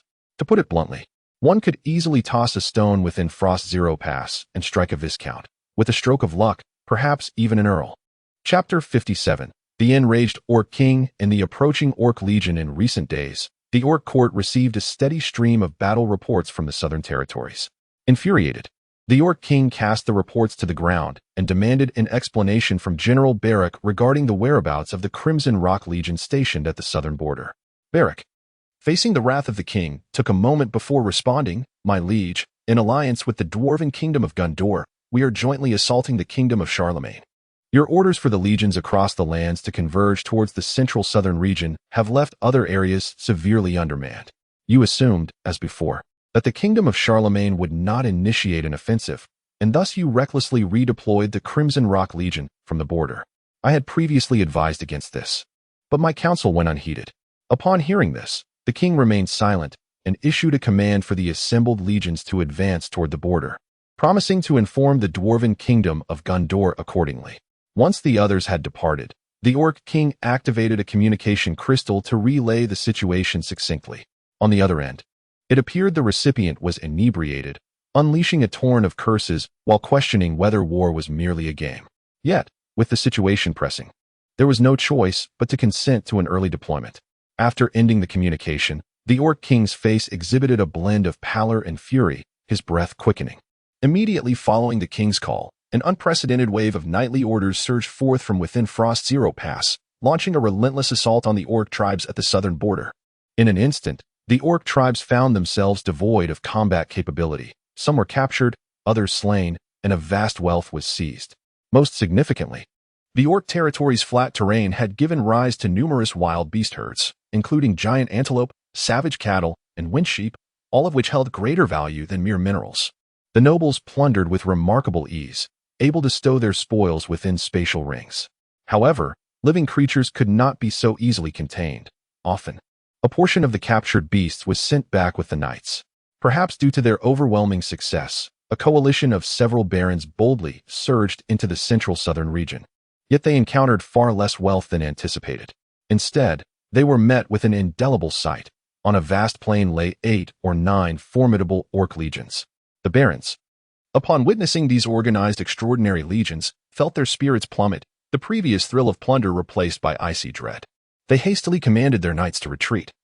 But the orc patrols had already detected them, signaling the alarm and charging forth with ferocity. As more and more orcs converged, the skirmish devolved into a massacre, the knightly order resembling a solitary vessel adrift in a tempest of beasts. Overwhelmed by the orc tide, the small vessel was ultimately submerged, with the heads of the barons displayed upon the orc war banners. Upon receiving the grim communication, the remaining nobles, terrified, abandoned their spoils and frantically urged their knights to flee towards Frost Zero Pass. As more nobles returned from the orc territories, those resting within Frost Zero Pass became aware of the Orc Legion's advance and promptly sought out Martin. At this moment, Martin was engaged in a tug-of-war over interests with several representatives of powerful factions when suddenly, the door burst open. Without regard for those inside, someone attempted to seize Martin. However, Betten and his companions would not allow Martin to be taken before their eyes. They swiftly unleashed their knightly prowess and subdued the intruder to the ground.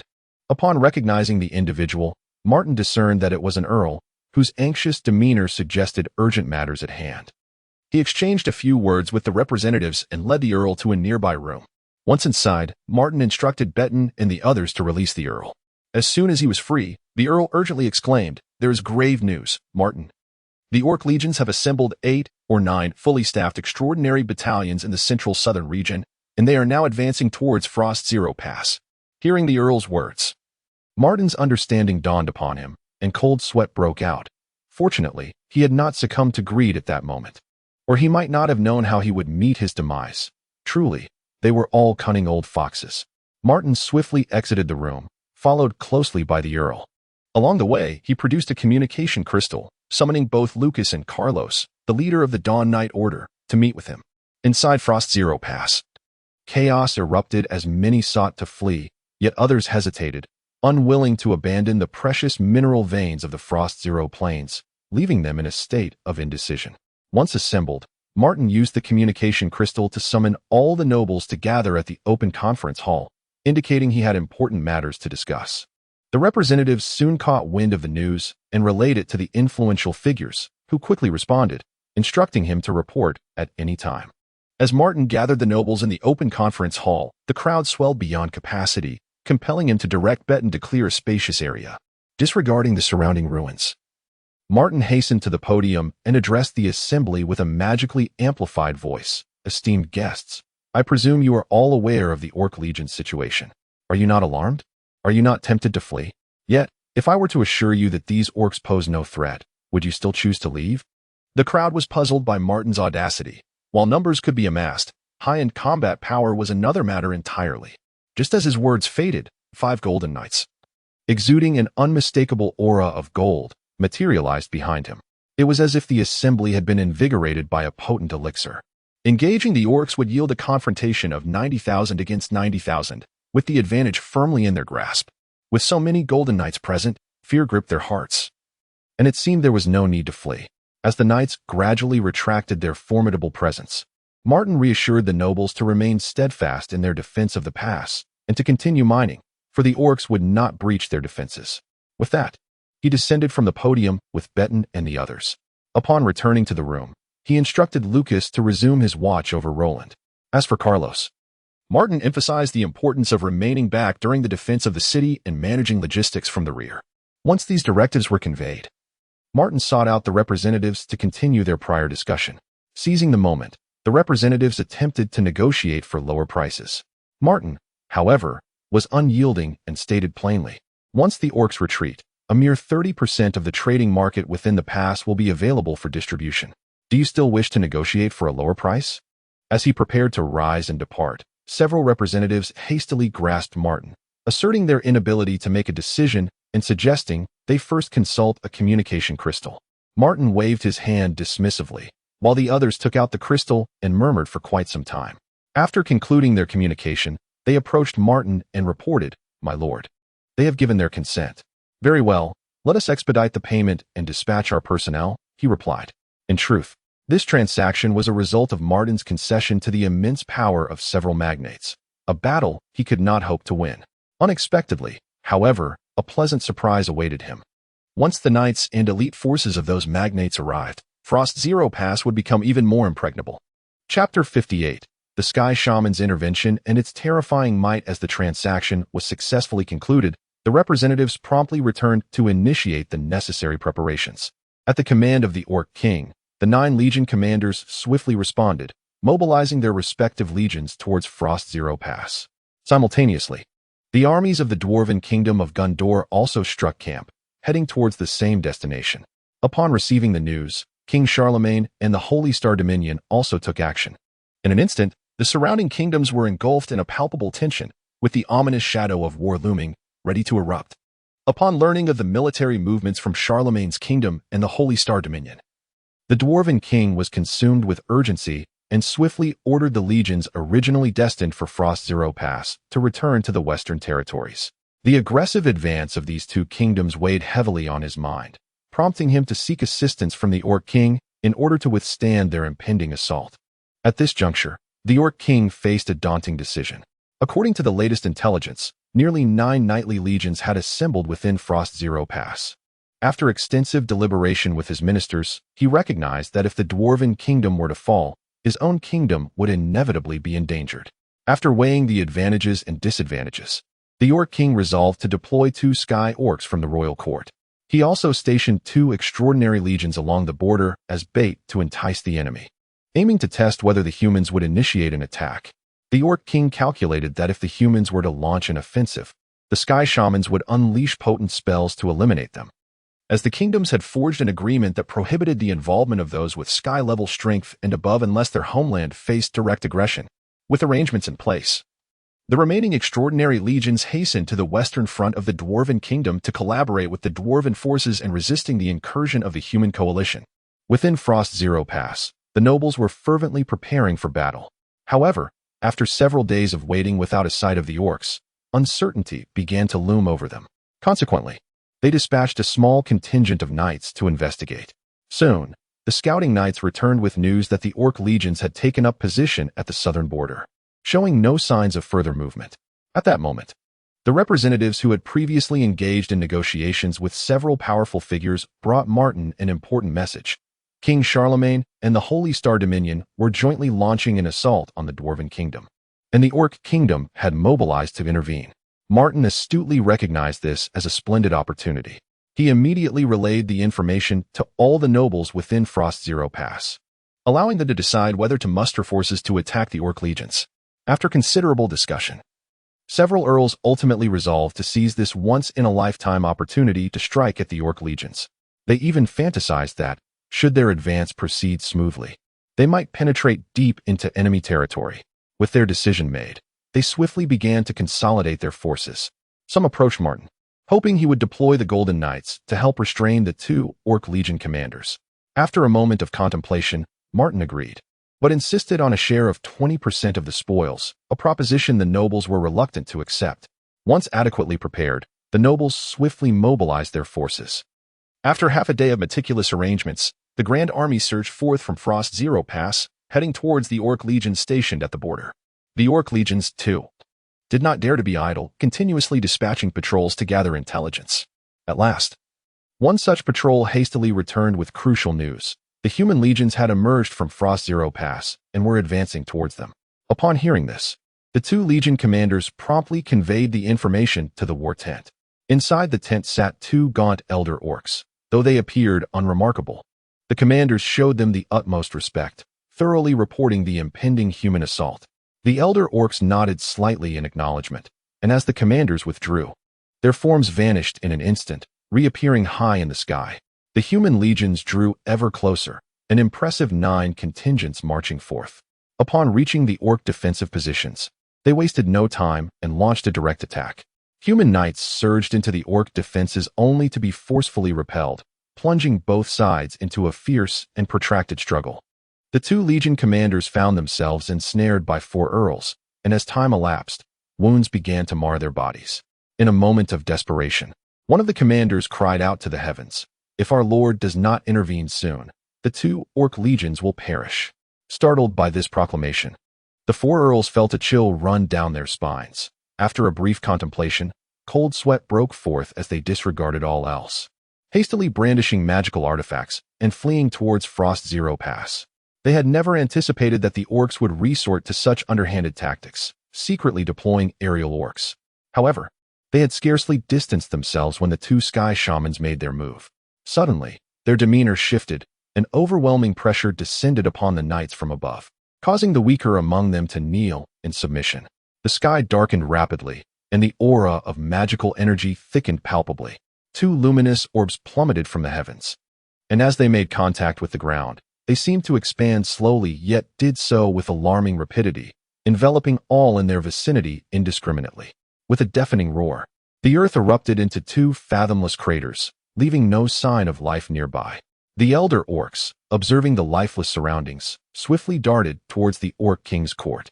Within Frost Zero Pass, the lesser nobles, lacking any significant power, could only watch helplessly as the main forces departed, now bereft of even a single individual to converse with. Martin was attending to affairs in his chamber, convinced that the assault on the Orc legions was a nearly certain success. Just as he completed a document, two thunderous explosions resonated, causing the entirety of Frost Zero Pass to tremble. The sudden cacophony shattered the tranquility within the pass, prompting everyone to rush outside to ascertain the situation. Betten and the others immediately sensed a terrifying presence, far more potent than that of the Golden Knights. Instinctively, they positioned themselves protectively in front of Martin, gritting their teeth against the overwhelming pressure. After a considerable duration, the overwhelming atmosphere gradually dissipated. Martin's heart sank, and he sensed that something grave had transpired. He hastily instructed Beit-An, "You must immediately journey to the Orc border and ascertain what has occurred."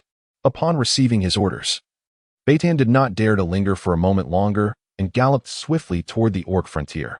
Upon reaching the site of the incident, the sight before Beit-An caused him to draw in a sharp breath. The battlefield lay silent, devoid of any human presence. Only two bottomless craters marred the landscape, their edges charred black, still exuding a pungent scent of gunpowder. Terrified by this horrific scene, Beit-An did not dare to remain another second. He turned and sprinted back to Frost Zero Pass. Upon his return, Beit-An urgently sought out Martin and recounted the events in meticulous detail. After hearing the report, Martin stood frozen in place, his face etched with shock and disbelief. For a long while, he was rendered speechless, unable to fathom the vast disparity between the celestial and golden powers. Chapter 59. Great Impact and the Arrangements of Falling Autumn Town. Martin felt an overwhelming sense of dread as the gravity of the situation exceeded his wildest fears. The instinct for self-preservation surged within him, compelling him to seek an expeditious retreat. Simultaneously, he became acutely aware that he had been ensnared in a cunning plot, with certain undisclosed matters lurking beneath the surface. Subsequently, Martin reported the situation to the Royal Council of the capital without reservation. The nobles who had ventured to Frost Zero Pass suffered an almost total annihilation, save for a handful of minor aristocrats. Resolute in his decision, Martin resolved to withdraw to Falling Autumn Town. The Royal Council promptly responded, stating they would dispatch a knightly order to assume control of Frost Zero Pass, allowing Martin White to return to his fiefdom. The discussions with several influential figures abruptly disintegrated, and the enticing mineral deposits remained unattainable.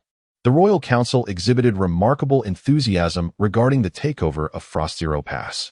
Once the knightly order arrived, Martin concluded this harrowing experience of guarding the pass and immediately delegated the issues related to the mineral deposits to the Royal Council for resolution. After the transfer of authority was completed, Martin wasted no time and hurried back to the city of the Oath of the Lost Sword.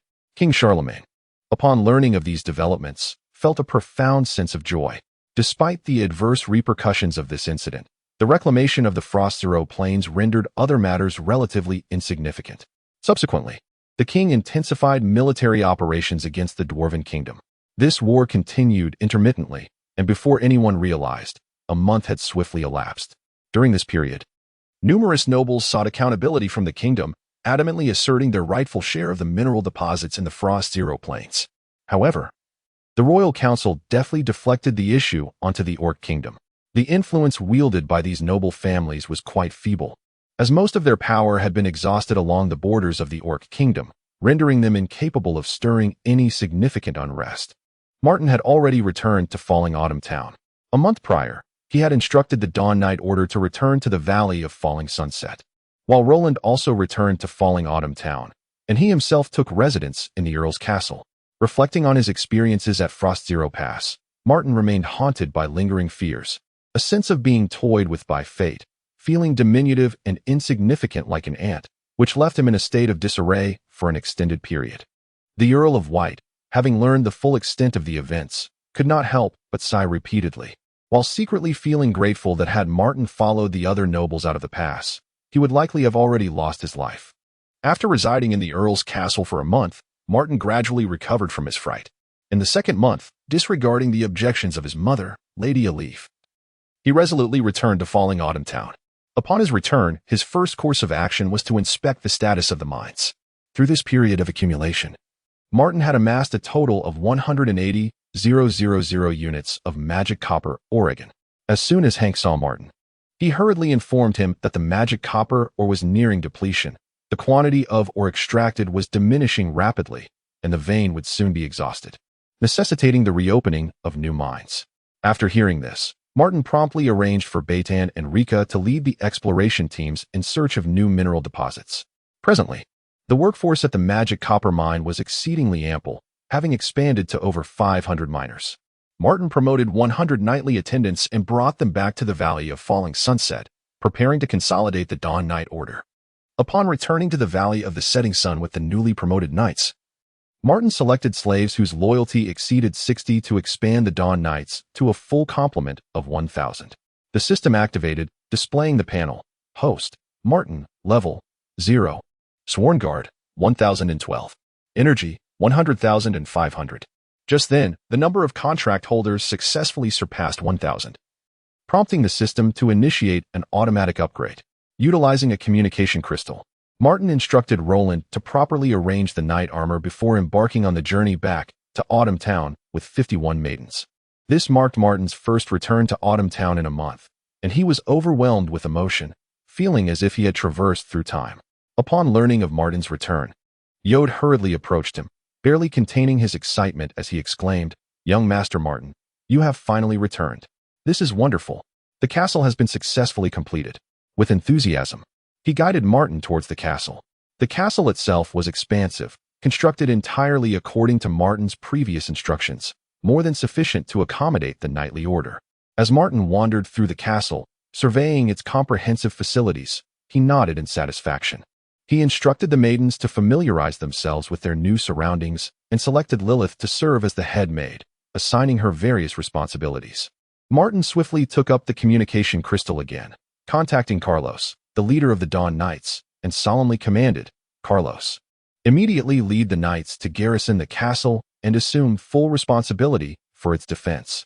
After organizing matters on this front, Martin contemplated carefully, leaving Drina in the Valley of the Setting Sun while entrusting William and Alton to oversee the magic copper mine. He instructed all other Golden Knights to remain in Autumn Town on standby. Once everything was arranged, Martin summoned Roland and inquired, "Roland, how many gold coins do we currently possess?" Roland promptly replied, "Young Master Martin, we presently have over 50,000 gold coins." Martin nodded slightly, aware of the effort it took Roland to amass such wealth in a short time. Reflecting on the matter of the Sky Shaman, Martin was eager to promote himself to a Sky Knight. However, lacking both gold and energy, he realized he would need to exercise patience in accumulating resources. As he pondered, a chime signaled the completion of the system upgrade. Upon reviewing the updates, he discovered a new feature: the ability to absorb energy from living beings, provided their vitality was reduced to a tenth. Martin frowned, acknowledging that this condition was rather stringent. One misstep could lead to the untimely demise of the target organism, rendering the feature somewhat impractical. Nevertheless, he rationalized that having it was better than not at all, a modest advantage. In the ensuing days, Martin dedicated himself fully to organizing the affairs of the castle, ensuring everything was in meticulous order, while simultaneously promoting the 51 maidens to knights. The Dawn Knights quickly adapted to their new responsibilities, with everything progressing favorably. Moreover, only 2 months remained until Martin reached adulthood. In the realm of kingdom warfare, with the intervention of the Orc Kingdom, the alliance between the kingdom and the Radiant Holy Empire has launched a conflict against the Dwarven Kingdom of Gundor, rendering the situation exceedingly enigmatic. Both factions have engaged in fierce back-and-forth exchanges, committing vast military resources, resulting in a stalemate of extraordinary intensity. Recently, it has come to light that even the formidable Sky Knights have entered the fray, soaring through the heavens and unleashing cataclysmic power that influences the local battle dynamics. Upon receiving this intelligence, Martin could not help but feel astonished, with a singular thought occupying his mind. He must not become entangled in this conflict. The most pressing priority at present is to methodically develop and stabilize, ensuring that he does not act recklessly. Chapter 60. The betrayal emerges. A hefty reward as the war intensified, the kingdom of Charlemagne finally deployed its ace forces, the Royal First Legion, the Gale Dragon Knights, and the Second Royal Legion. The Griffin Legion officially took to the battlefield. Here, the term dragon does not refer to true dragons, but rather to wyverns. Through the tireless efforts of several generations, the kingdom of Charlemagne managed to expand the Gale Dragon Knights to over 6,000 members. It is worth noting that only those knights who ride true dragons are deemed worthy of the title Dragon Knight. The moment these elite legions joined the fray, the tide of battle swiftly turned, with the Dwarven kingdom beginning to falter. Both sides, driven by fury, continuously deployed their most elite beast legions.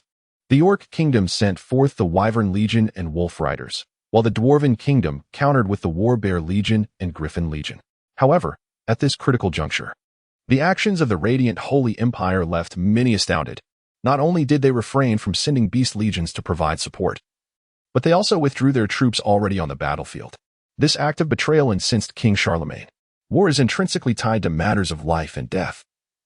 The Radiant Holy Empire's maneuver undoubtedly stemmed from greater interests that prompted such a decision. King Charlemagne promptly contacted the Pope of the Radiant Holy Empire via a communication crystal.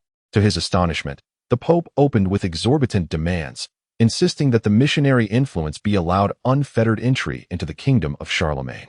Without a moment's hesitation, King Charlemagne rejected the proposal. It is widely known across the continent the history of the Radiant Holy Empire. It was once known as the Kingdom of Gert, which was gradually infiltrated by the Church, leading to its renaming. The negotiations, predictably, fell apart, and King Charlemagne ended the communication crystal session, filled with frustration and indignation. He then summoned an emergency council in the royal capital to discuss countermeasures. It wasn't long before an attendant reported that all council members had arrived. The king rose and strode towards the assembly hall. Inside, the hall was in disarray, with attendees speculating the reasons behind the Radiant Holy Empire's troop withdrawal. As the king's imposing figure appeared, the clamor gradually subsided. All eyes were fixed upon the king, clearly eager to understand the rationale behind the Radiant Holy Empire's betrayal of the human alliance and such an act of treachery. Once seated, a council member could no longer contain his impatience and urgently inquired, "What is the Radiant Holy Empire scheming? How could they commit such an act of betrayal?" King Charlemagne's expression darkened at the remark, the member's disrespectful tone irking him. He signaled to the guards to forcibly remove the individual. As he watched the guards roughly drag away the impudent member, King Charlemagne finally spoke. "The Radiant Holy Empire demands that the Church be allowed to establish a presence in our kingdom of Charlemagne before they will consider sending reinforcements." This declaration sent the council into an uproar, with members vociferously condemning the audacity of such demands, their words rife with anger and frustration. Once this futile outburst subsided, the harsh reality remained before them, and the pressing matters still required resolution. King Charlemagne turned his gaze towards the council leader, Mercado, and inquired, "Do you have any suggestions?" Mercado furrowed his brow, lost in contemplation, and after a moment, slowly replied, "Your Majesty, might we consider deploying a legend?" King Charlemagne unequivocally rejected the notion. Mercado then remarked, reflecting on the past, that as soon as the alliance between the dwarves and the orcs to invade us was known, the Radiant Holy Empire immediately reached out to us, suggesting they may have harbored ulterior motives all along. At present, we truly lack better alternatives and must seek assistance from the kingdom of Dante. The other two human kingdoms are situated too far away from Dante. Even if they wished to aid us, they would struggle to address our immediate crisis. However, requesting military support from the kingdom of Dante will undoubtedly come at a steep price, so I implore your Majesty to deliberate carefully. Perhaps you might first communicate with King Dante to gauge his sentiments. With a grave expression, King Charlemagne pondered for a considerable time before finally steeling himself and grasping the communication crystal to make the call. Soon, the crystal relayed the hearty laughter of King Dante, a sound that echoed into the council hall, striking the ears of the gathered assembly with an inexplicable harshness. Taking a deep breath, King Charlemagne asked forthrightly, "Dante, I require your military assistance. State your terms." King Dante, unambiguous in his response, replied, I never anticipated that my elder brother would one day come seeking my aid. Since you have spoken, I shall refrain from making overly exorbitant demands. Let us begin. I require 10 million gold coins, an ample supply of armor, magical artifacts, and potions. Additionally, I demand 300 male and 300 female Frostwind dragons, and half of the southern territories. If you agree, I shall march my troops at once. Upon hearing these terms, King Charlemagne and the council members simultaneously gasped in shock. They were all acutely aware that they would be asked for a hefty price. Yet they had not anticipated King Dante's audaciously harsh demands. At that moment, an odd sensation washed over them. It felt as though they had already suffered defeat. Unable to restrain himself, King Charlemagne laughed aloud. Dante, do you truly find these conditions reasonable? Without evasion, Dante replied, Indeed, they are unreasonable. Yet, what can be done? The Starlight Holy Empire previously approached me, promising 5 million gold coins along with 300 male unicorns and 300 female unicorns. Should I refrain from aiding you in battle? How am I to choose between such offers? King Charlemagne, incensed by Dante's words, found himself momentarily speechless. Fortunately, his years of royal upbringing enabled him to maintain his composure, refraining from resorting to vile language. After a deep breath, he slowly articulated, Dante, I prefer not to elaborate on the complexities of this situation. Your terms are unacceptable to me. I shall present you with a final offer. If you agree, I will call upon you to mobilize. If not, I shall seek alternative means. Dante, straightforward in his demeanor, replied, Very well, I am listening. Charlemagne received the offer sheet from the council, glancing over it hastily before stating, 8 million gold coins, with ample supplies of armor, magical artifacts, and potions, all to be utilized on the battlefield. As for the Frostwind dragons, I can only provide you with 100 males and 100 females, and do not entertain any thoughts of territorial concessions. Dante then turned to consult a few of his ministers, who engaged in hushed deliberations before passing a note with their conclusions to him. Upon reading the note, Dante addressed Charlemagne, stating, I may forego the territory, but I require 200 uncastrated male and female Frostwind dragons. After a series of intense negotiations, Charlemagne reluctantly acquiesced to this demand. Shortly thereafter, the kingdom of Dante launched a fierce assault on the southern borders of the Dwarven Kingdom. Taken by surprise, the Dwarven Kingdom hurriedly dispatched 2 extraordinary legions to defend the southern front. However, Dante's forces consisted of 2 beastly legions, predominantly composed of formidable beings, accompanied by 2 Sky Knight escorts. Although they could not engage directly, they aimed to prevent a repeat of the Frost Zero Pass incident. As the onslaught intensified, the Dwarven Kingdom's defenses teetered on the brink of collapse. Once the beastly legions of Dante breached the border, they advanced relentlessly towards the Dwarven capital. In a state of urgency, the Dwarven king conferred with the Orc king, and they resolved to each send a beastly legion for reinforcement, which barely succeeded in staving off Dante's offensive momentum, leading to a stalemate between the 2 factions. Chapter 61, Mineral Exploration. The enigmatic basin in the tranquil town of Falling Autumn, Martin remained ever vigilant regarding the developments of the Kingdom War. Upon hearing of the abhorrent actions of the Stellar Holy Empire, he could not help but express his astonishment, reflecting on how these individuals were solely driven by profit. When the allure of gain was sufficient, there was no act they would shy away from. Martin merely muttered a few remarks of discontent before dismissing the matter. For in his view, the thoughts of the Kingdom Council were not dissimilar. One day, an unexpected visitor arrived at the castle. The guards hastened to report, igniting Martin's curiosity as to who would choose this moment to pay a visit. Yoder managed the affairs of Falling Autumn with impeccable order, and if he could not handle the situation, Martin felt little inclination to intervene. Nonetheless, he could not resist the temptation to meet this mysterious guest and instructed the guards to usher the person in. As the visitor entered the study, Martin focused his gaze and was taken aback to find it was none other than Miss Adele Hade, the 3rd daughter of the Emerald Chamber of Commerce, whom he had encountered previously in the city of the Sword Oath. Adele possessed an elegant demeanor. Upon entering the study, she gracefully performed a curtsy and greeted, Good afternoon, Lord Martin. Martin waved his hand dismissively, inviting her to take a seat on the adjacent chair, and inquired, What brings the esteemed 3rd daughter of the Emerald Chamber to seek my audience? Adele's lips curled into a sweet smile as she replied, It appears there may have been some misunderstandings between us, Lord Martin. I have come today to extend my sincerest apologies. Martin cast a calm glance in her direction and replied, Misunderstanding? I fail to recall such an occurrence. Adele continued, Lord Martin, due to issues regarding taxation.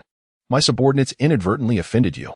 Upon learning this, my father felt immense remorse and specifically sent me to apologize. Our actions were indeed inappropriate. And I bring with me 30,000 gold coins along with a set of A-class knightly armor as compensation. I hope you can find it in your heart to forgive the indiscretions of the Emerald Chamber. With that, she presented a spatial ring. Martin did not regard the ring but instead maintained a serene demeanor as he fixed his gaze upon Adele, his tone resolute, since the Emerald Chamber made its choice. There is no room for reconsideration. Guards, escort her out. The steward, Lilith, promptly entered the room at the command.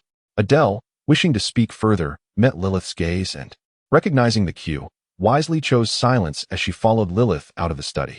In recent days, Martin had been troubled by the challenge of locating the mineral veins within the falling autumn mountains. Although new veins had been discovered intermittently, most proved difficult to extract in sufficient quantities, yielding disappointing results. Determined, Martin resolved to venture into the falling autumn mountains again the following day, hoping for a stroke of luck. On the morrow, before dawn had fully broken, Martin rose early. After a simple breakfast, he summoned Eric and others to accompany him to the Demon Copper Mine camp. Upon arriving at the camp, it was already mid-morning. Betten and the others, keenly aware of Martin's arrival, swiftly approached the entrance of the camp. They stood before Martin in an orderly manner, their eyes reflecting loyalty and respect. Martin nodded slightly in acknowledgement before leading the group into the camp. A group of individuals traversed the scattered dwellings of the camp, proceeding directly to the main hall. Once everyone was seated, Martin, with a grave expression, began. The current state of the mine's excavation is far from ideal, severely hindering our anticipated progress. With this, he turned his gaze towards William. William, is the magic copper mine nearing depletion? William promptly rose, responding respectfully. Indeed, Master Martin. Hank estimates it will be fully extracted within the next couple of days. Martin gestured for William to take his seat, then surveyed the assembly with a serious demeanor. Ladies and gentlemen, the significance of mining cannot be overstated. The reasons are self-evident. Even if someone harbors suspicions, they must feign ignorance. Moving forward, I shall seek new veins alongside you. At noon, Martin and Beitan each led their respective teams of prospectors on their expedition. The outskirts of the Fall Autumn Mountains were shrouded in dense, towering trees, creating an impenetrable canopy, with lurking dangers shadowing their every step. After several days of exploration, the results remained disappointing, and Martin resolved to lead the group towards the heart of the Fall Autumn Mountains. They laboriously navigated through the thick forest until they arrived at a mysterious location, one not found on any map. Before them lay a massive basin-like terrain, seemingly formed by a colossal entity that had struck the ground with cataclysmic force. The surrounding landscape rose sharply, encircling this enigmatic area. As Martin and his companions curiously surveyed their surroundings, a shadow darted towards him like a bolt of lightning. In an instant, Eric and several other Golden Knights reacted, swiftly intervening, and Eric managed to capture the shadow. Upon closer inspection, it revealed itself to be an enormous insect, judging by the energy emanating from it. This creature was likely a D-class magical beast. Yet, Martin had never encountered such a being. He turned to inquire of Eric and the others, but they too shook their heads in ignorance. After a moment of contemplation, Martin signaled for Eric to dispose of the insect. They then continued onward. Upon entering the basin, Martin noted that the trees here were significantly shorter than those on the mountain's periphery. Moreover, the area teemed with various insects and other magical beasts, some familiar to Martin, while many were entirely foreign. It was evident that this mysterious basin had formed a unique and entirely new ecosystem, each corner exuding an aura of the unknown. As they ventured deeper into the basin, the frequency of attacks increased dramatically, as the creatures within seemed to harbor a strong aversion to outsiders. With every few steps, they were beset by a multitude of creatures lunging at them. After advancing further, Martin spotted a peak and thought it might yield some clues, thus resolving to investigate. Before departing, Martin earnestly instructed Eric and the others, "Do not release your golden aura, lest we attract unnecessary trouble. Let us first ascertain the situation here." The crowd kept their thoughts close, cautiously approaching the mountain peak. Before long, they successfully reached the foot of the mountain. At that moment, an explorer suddenly exclaimed with excitement, "This is a magic crystal mine, and the reserves appear to be astonishing." The other explorers, hearing his voice, turned their gaze in the direction he pointed. Indeed, between the crevices of the mountain wall, The unique glow of magic crystals shimmered faintly. Instantly invigorated, they engaged in animated discussions, eager to uncover the mystery, each pushing toward that direction. However, an unexpected turn of events occurred. From the sky, a shadow plummeted like a meteor, targeting the nearest explorer. Just as it appeared ready to snatch him away, Eric swiftly intervened, rescuing the explorer just in the nick of time. The crowd looked up to see more and more shadows gathering in the sky, densely approaching them. Martin made a decisive call, commanding loudly, "Eric, we must retreat from here. Back to the mountain's edge." Without hesitation, the group, under the protection of Eric and others, quickly and orderly withdrew toward the safety of the mountain's perimeter. Chapter 62. The discovery of the storm pterosaur flock retreating beyond the mountain peaks. Martin and his companions gazed skyward, noting that the ominous shadows had not pursued them. They decided to send Eric alone, armed with the magical artifact, the shadow capture device, to investigate further up the mountain. After receiving his orders, Eric swiftly ascended the slopes. Meanwhile, Martin and the others set about establishing a makeshift resting place. He retrieved water and provisions from his spatial ring and distributed them among the group. As they accepted the offerings, they began to devour the food ravenously. Before long, Eric returned, holding the shadow capture device with steady hands. Upon seeing his return, Martin expressed his concern. "You've worked hard," and handed him some food. Eric accepted the device and activated the playback. The images revealed that the scenery within the mountains bore little difference from that outside. However, traces of magical beasts and wild animals were notably sparse.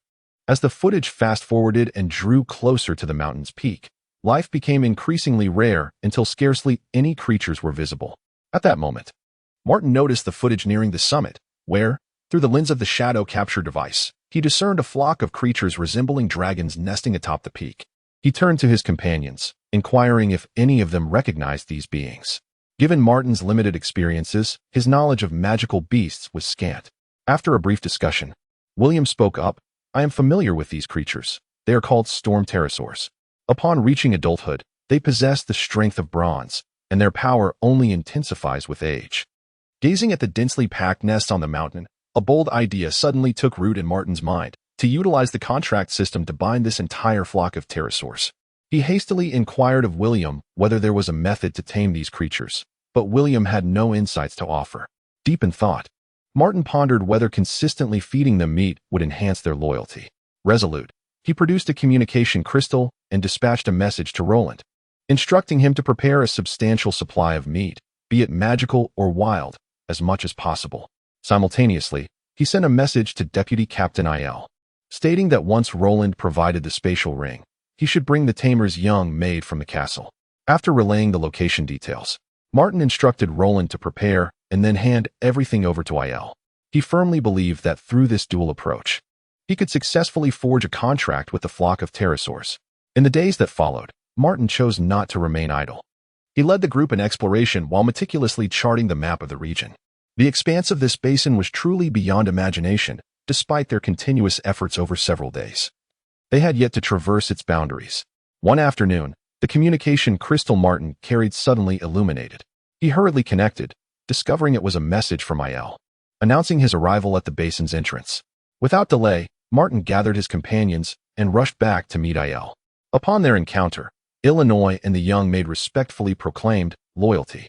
Martin nodded slightly, signaling them to follow. On the return journey, Martin inquired of the young maid, "Do you now understand the language of magical beasts?" The maid, beaming with pride, nodded vigorously and replied, "Young Master Martin, ever since you promoted me tonight, I have been able to comprehend the speech of magical and wild creatures." Martin gazed at the little maid, who was brimming with pride, and couldn't help but gently ruffle her hair as a gesture of encouragement. Before long, the group arrived at the base of the mountain peak. Given the rarity of the pterosaur, Martin was cautious, fearing that a careless move might inadvertently lead to the demise of one, which would surely break his heart. Thus, he instructed Eric and Il to work together to capture a storm pterosaur, emphasizing the need for utmost silence to avoid alarming the other creatures. The duo, upon receiving their orders, vanished in an instant. Martin signaled to the others to rest on the spot. Observing the bustling maid, who was eager to create a comfortable resting environment for him, he said with concern, "You should take a break as well. Though Il, being a golden knight, can endure this, you are still quite young, Don't overexert yourself. However, the little maid paid no heed, continuing her diligent preparations. With no other option, Martin firmly commanded her to rest, at which point she finally settled down. Before long, Eric and Aiel returned, having successfully captured an adult storm pterosaur. Perhaps due to the constraints of the Night's power, the creature kept its mouth tightly shut. Yet its eyes gleamed with a ferocious and predatory light that sent shivers down Martin's spine. Recognizing the situation, Martin led everyone away to a safe distance before allowing Eric and Aiel to release the pterosaur's jaws. The moment its mouth was freed, it expelled a ball of wind that shot straight toward Eric. Quick on his feet, Eric swatted the wind ball into the sky. Immediately, the pterosaur began to squawk loudly. Martin glanced at the little maid, aware that it was her moment to shine. Understanding Martin's silent cue, the maid began to translate. "You're scared now, aren't you, you wretched reptiles? If you have the guts, let me go. I'll devour you. Do you have any idea who reigns over Stormwind Mountain?" Upon hearing this, Martin's expression darkened, prompting him to order Eric and Aiel to give the creature a thorough beating. After half an hour, the once rambunctious pterosaur lay submissively on the ground, no longer making a sound. Martin then instructed the little maid to convey that it would be rewarded with endless meat to feast upon. Utilizing her knightly powers, she communicated this to the pterosaur. The creature squawked twice, and the maid translated, "It doesn't believe you and calls you a reptile." Enraged, Martin commanded Eric and Aiel to drag it aside for another round of punishment and subsequently had the pterosaur suspended. After a long day of exertion, the sky gradually darkened, and Martin ordered everyone to set up camp for the night. Under the maid's meticulous arrangements, Martin washed up and retired to the tent prepared for him, while she set up a smaller tent nearby to watch over him. Thus, the night passed in tranquility, with no incidents occurring. As dawn broke the next day, the previously raucous storm pterosaur now hung listlessly from a tree, resembling a lifeless fish. The gentle morning sunlight bathed the campsite, and Martin and his companions finished their morning routines, gathering to enjoy breakfast. After the meal, they prepared to delve deeper into the mysteries of the basin. At that moment, the pterosaur suspended in the tree let out a sudden cry. Martin instinctively turned to glance at the young maid, who promptly translated. "It says it is afraid of the reptile." Upon hearing this, Martin's expression darkened, his face clouded with displeasure. Ignoring the clamorous pterosaur, he turned to Eric and instructed, "As you chart the map, be sure to explore the surroundings with utmost caution." Following this, Martin stepped a short distance away from the tree and paused, a glint of cunning flashing across his face. With a mischievous intent, he retrieved a substantial piece of meat from his spatial ring and handed it to William, signaling him to toss it beneath the tree. The moment the pterosaur caught sight of the tantalizing morsel within arm's reach, its saliva began to flow uncontrollably. Yet, constrained by its bindings, it could only watch in frustration as the delectable feast remained unattainable, struggling and squawking in desperation. Chapter 63, The Desire to Take Away the Pterosaur Tribe. Martin paid no heed to the condition of the pterosaur beside him, feeling a swell of pride at its appearance before he strode away. The young maid, noticing this, hurriedly followed in his wake. The pterosaur continued to screech incessantly, its cries reverberating through the air. As noon approached, Eric returned. Upon seeing Martin, he rushed forward to report, "Young Master Martin, that basin has left me feeling quite uneasy, though I cannot precisely articulate why. This morning, I explored only a small portion, and the creatures within exhibit extreme hostility towards intruders. Strangely, some of these beings bear an uncanny resemblance to those outside. I cannot fathom the reason. While preparing to return, I captured an E-rank magical beast and released it into the basin for observation. After half an hour, I noticed it becoming increasingly agitated. I suspect this place may function similarly to a gladiatorial arena, where any magical beast that enters gradually descends into a frenzied state. Yet, the storm pterosaur remains unaffected, which is truly perplexing." After listening, Martin pondered for a moment before instructing Eric to capture a D-rank magical beast. Once the creature was subdued, he beckoned the young maid forward to attempt communication. Taking a deep breath, she summoned her knightly power to reach out to the beast. However, despite her fervent efforts, it remained unresponsive, and all she could sense was an overwhelming aura of bloodlust and fury. Following several more attempts, the results were consistent. These beasts were brimming with combative instincts. Martin, accompanied by Eric, William, and others, approached the storm pterosaur, gesturing for the maid to inquire why it was immune to the basin's effects. Upon following his instructions, the pterosaur fell silent. Observing this, Martin ordered a pile of meat to be brought forth and instructed the maid to convey that they would offer the meat if it revealed the reason. The pterosaur let out a couple of excited cries, and the maid translated, "It says it will only tell us if we first release it from its bindings." Martin turned to Eric, who nodded slightly in agreement. He then directed William to untie the pterosaur. To their surprise, as soon as the ropes were loosened, the storm pterosaur pounced upon the meat, gleefully devouring it. Martin chose not to rush it, patiently waiting for it to satiate its hunger.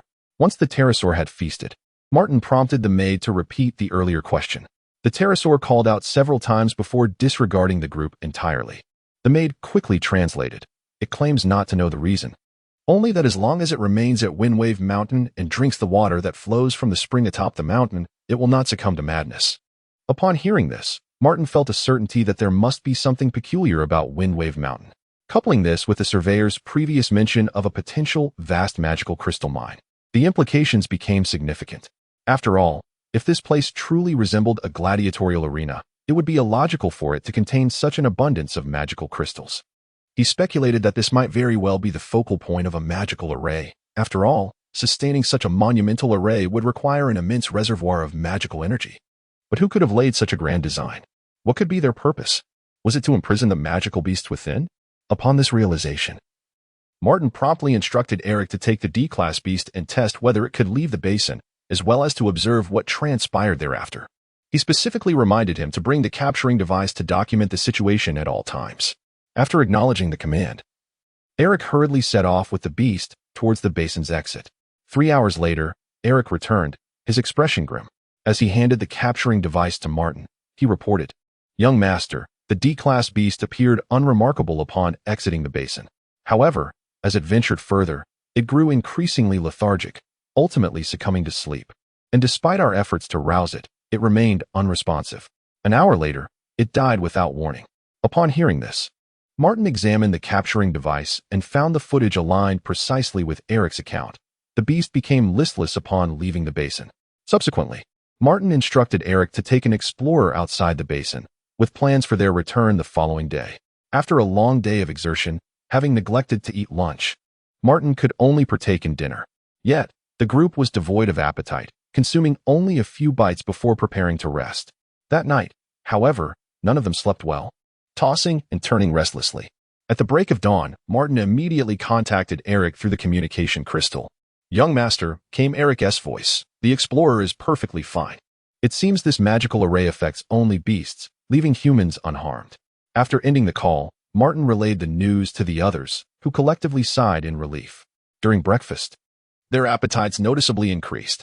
Meanwhile, the storm-winged dragon remained, sprawled atop the remaining meat, having consumed an astonishing 4/5 of it. Martin planned to converse with the dragon upon awakening, hoping to devise a plan regarding the magical crystal mine and the spring at the mountain's peak. When the storm-winged dragon finally roused, still dazed, it spotted the leftover meat and instantly perked up, stretching its neck in anticipation of a feast. At that moment, Martin, accompanied by Eric and the little maid, strolled over. Observing the dragon's voracious eating, Martin inexplicably felt a pang of hunger himself. Once the dragon had eaten its fill, Martin quickly signaled for the little maid to step forward and translate, expressing his desire to relocate its entire clan, promising an endless supply of meat. Upon hearing this, the dragon merely called twice and flapped its wings, preparing to take flight. Eric glanced at Martin, who shook his head, preventing Eric from intervening. The little maid hastily translated. "It says it needs to report back to the chief and see if the chief agrees." No sooner had she finished speaking than the dragon vanished into the sky. Martin resolved to remain at the camp, assigning William and Eric to scout in different directions. Time passed silently, and soon it was afternoon. Just as William and Eric had yet to return, the storm-winged dragon reappeared, circling above and calling out loudly, not touching the ground before soaring away once more.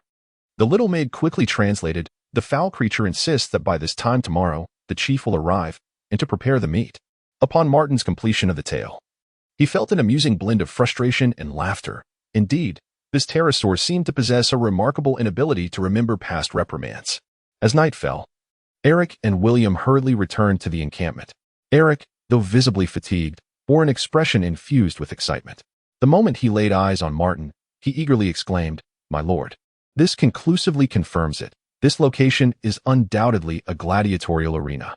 On our way back, William and I fortuitously crossed paths and exchanged findings from our explorations. It turns out that this vast basin has but a single entrance and exit. What is most peculiar is that while humans traverse freely in and out, the beasts are met with a starkly different reality. The moment a creature approaches, it becomes irresistibly drawn into the basin, and any nearby magical beasts invariably surge forth. Once ensnared within, these creatures find escape utterly impossible. Should they attempt to force their way out, they would likely meet the same fate as the previous beast. After a brief pause, Eric took a sip of water and continued. Additionally, we discovered that to the east, west, south, and north of the basin, there are peaks akin to those we encountered previously. While it remains uncertain whether these mountains harbor mineral veins, it is assured that each peak is home to a distinct group of magical beasts. Chapter 64. The Arena of the Elven Nobility, signing the contract upon hearing the circumstances. Martin pondered to himself that this journey might not yield any ore.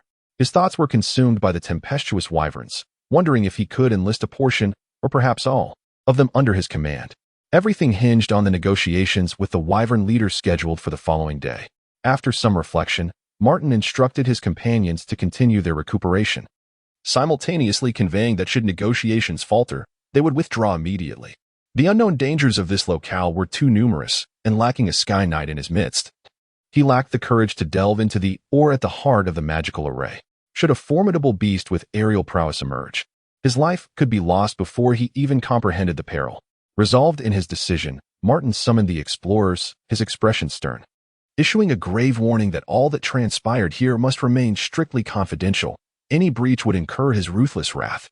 The group nodded in agreement, acknowledging his admonition. After the warning, Martin urged everyone to partake in their meals, to drink, and to rest well, reiterating that no one was permitted to leave the camp. For the outside world remained fraught with danger. Time flowed slowly, and before long, it was the afternoon of the following day. During this interval, Count White contacted Martin through the communication crystal. Upon connection, Martin learned that Karen was soon to be engaged, and that he must return to attend the wedding in half a month. Without hesitation, Martin readily agreed, assuring the Count of his timely presence. After concluding the communication with the Count, Martin contemplated for a moment before dialing the crystal again. The other end connected swiftly, revealing Karen's voice. "Martin, what prompted you to reach out suddenly?" Martin chuckled and jested. "The heir of the Count's castle is to be wed, yet I am not informed of such momentous news?" Karen, realizing Martin was already aware of the situation, responded with a hint of exasperation. "I truly did not intend to keep this from you. I have been preoccupied with wedding preparations, and my mind is quite a jumble." Sensing something amiss, Martin inquired, "What is the matter? Is the girl unattractive? Or does she have questionable habits?" Karen hastily clarified, "Neither is the case. She is quite beautiful, being the 13th daughter of Marquis Roderick." Martin, perplexed, responded, "That seems quite favorable. Why do you appear so reluctant?" After a moment of silence, Karen sighed. "The Marquis primarily has his sights set on you, Martin. Were it not for that, I would not have this opportunity. While it feels akin to a stroke of fortune, I still find it somewhat unsettling to accept." Understanding the underlying complexities, Martin quickly offered, "Brother, if you truly do not wish for this, I can find a way."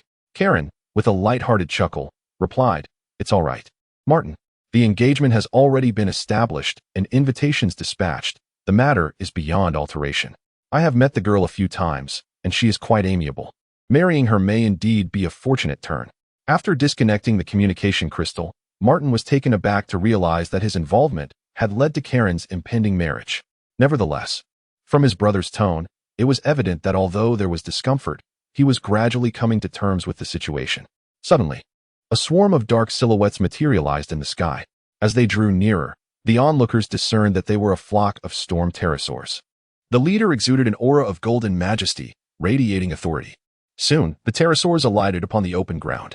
Observing this, Martin promptly opened his spatial ring and dumped a substantial amount of meat onto the ground beside the pterosaurs.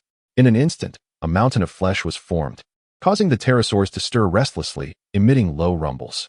However, with a long cry from the leader, the commotion gradually subsided, though the pterosaurs could not contain their drool. The leader approached slowly, releasing two calls. The young maid at his side understood immediately and translated, "Reptiles, it is said that you wish to lead us out of the cursed illusion forest arena?" Martin hurriedly replied, "Indeed, as long as you pledge your loyalty to me. I assure you that you shall never again worry about food." Upon hearing this, the leader threw back its head and emitted a series of mocking cries. The maid continued to translate, "Master, it mocks you, claiming that you lack the capability to take them away. For the magic array here requires regular sacrifices of corresponding life forms." Martin quickly inquired, "Why can't you be taken away?" The leader responded with several more cries. Pausing briefly before continuing, the maid translated earnestly, "This place is the cursed Illusion Forest Arena, originally designed to entertain the elven nobility. Those elves once occupied 50% of the continent, but for reasons unknown, they suddenly fell into decline." After a brief pause, she added, "You may have noticed that the creatures here are exceptionally ferocious. This is due to the magic array. The arena is anchored by 5 peaks, each corresponding to a different race. What you do not know is that the reason we must continue the sacrifices is that if we cease, the ancestral spirits of the skies, bound beneath the peaks, will be drained of their life force by the magic array, ultimately leading to their demise." Upon finishing her translation, Martin comprehended the dire implications. It became clear that if one race were to be removed, the magic array would lack its sacrifices and directly siphon the life force of the ancestral spirits from all 5 races, a truly nefarious scheme.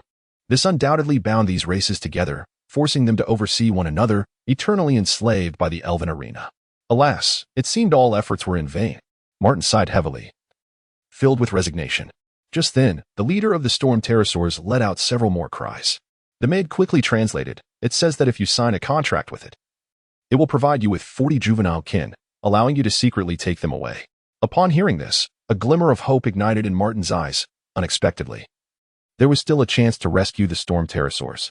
He hastily pressed on, "What contract?" The maid relayed Martin's query to the leader. The pterosaur leader ceased its cries and, instead, summoned its magical energy to sketch a magic array in the air. Martin cautiously extended his finger, gently touching the magic array, and instantly grasped its secrets. Originally, this was an equitable contract. Upon its signing, the juvenile pterosaurs were granted the freedom to come and go as they pleased. Their prolonged stay hinged entirely upon Martin's abilities, and coercive methods were utterly prohibited. Martin, wary of any oversight, meticulously scrutinized the terms of the contract 3 or 4 times, ensuring that no hidden clauses existed before he finally signed it with a sense of relief. Upon witnessing this, the leader of the pterosaurs emitted a series of excited calls, subsequently taking flight with a cadre of storm pterosaurs. As he watched the pterosaurs vanish into the distance, Martin, filled with curiosity, turned to the little maid, whose expression was peculiar, and inquired, "What did it say before departing?" The maid hesitated momentarily but ultimately relayed the truth. It remarked that you, young master, are a foolish reptile, that their offspring would no longer perish in this arena, and it questioned how someone of your intellect could possibly lead a group of reptiles. Chapter 65. A Bountiful Harvest. Settling the offspring. Upon hearing the words, Martin was immediately struck by an overwhelming sense of unease. How many times had he been referred to as a reptile? "Just wait, Storm Pterosaur. I shall employ sweet tactics to win over your little ones and make you regret it." Upon returning to Windstorm Mountain, the leader of the Storm Pterosaurs understood that the situation was exceedingly delicate. The 5 races were keeping a close watch on one another, and attempting to send out their offspring was akin to climbing a mountain. It was imperative to devise a comprehensive strategy. Approaching the exit were the Earthhorn Dragons. Perhaps it would be prudent to gauge their stance first. Resolute in his decision, he soared toward the peak where the Earthhorn Dragons resided. Upon arrival, the leader of the Earthhorn Dragons quickly sensed his presence. The Storm Pterosaur expressed a desire to converse, which filled the Earthhorn Dragon leader with perplexity. After all, one was carnivorous and the other herbivorous, and they rarely interacted. Why had he suddenly come to their doorstep? Nevertheless, the Earthhorn Dragon leader gestured for him to land. And thus, the 2 formidable subdragons commenced their dialogue. Throughout their conversation, exclamations of astonishment emanated from the Earthhorn Dragon. After a profound exchange, both parties reached an agreement, and the Storm Pterosaur returned to its territory. The following afternoon, Martin and his companions prepared their camp early, eagerly awaiting the arrival of the Storm Pterosaur. However, instead of the expected creature, a colossal dragon radiating a golden aura appeared. One of the scouts in the group could not contain his astonishment and exclaimed, "It is an Earthhorn Dragon."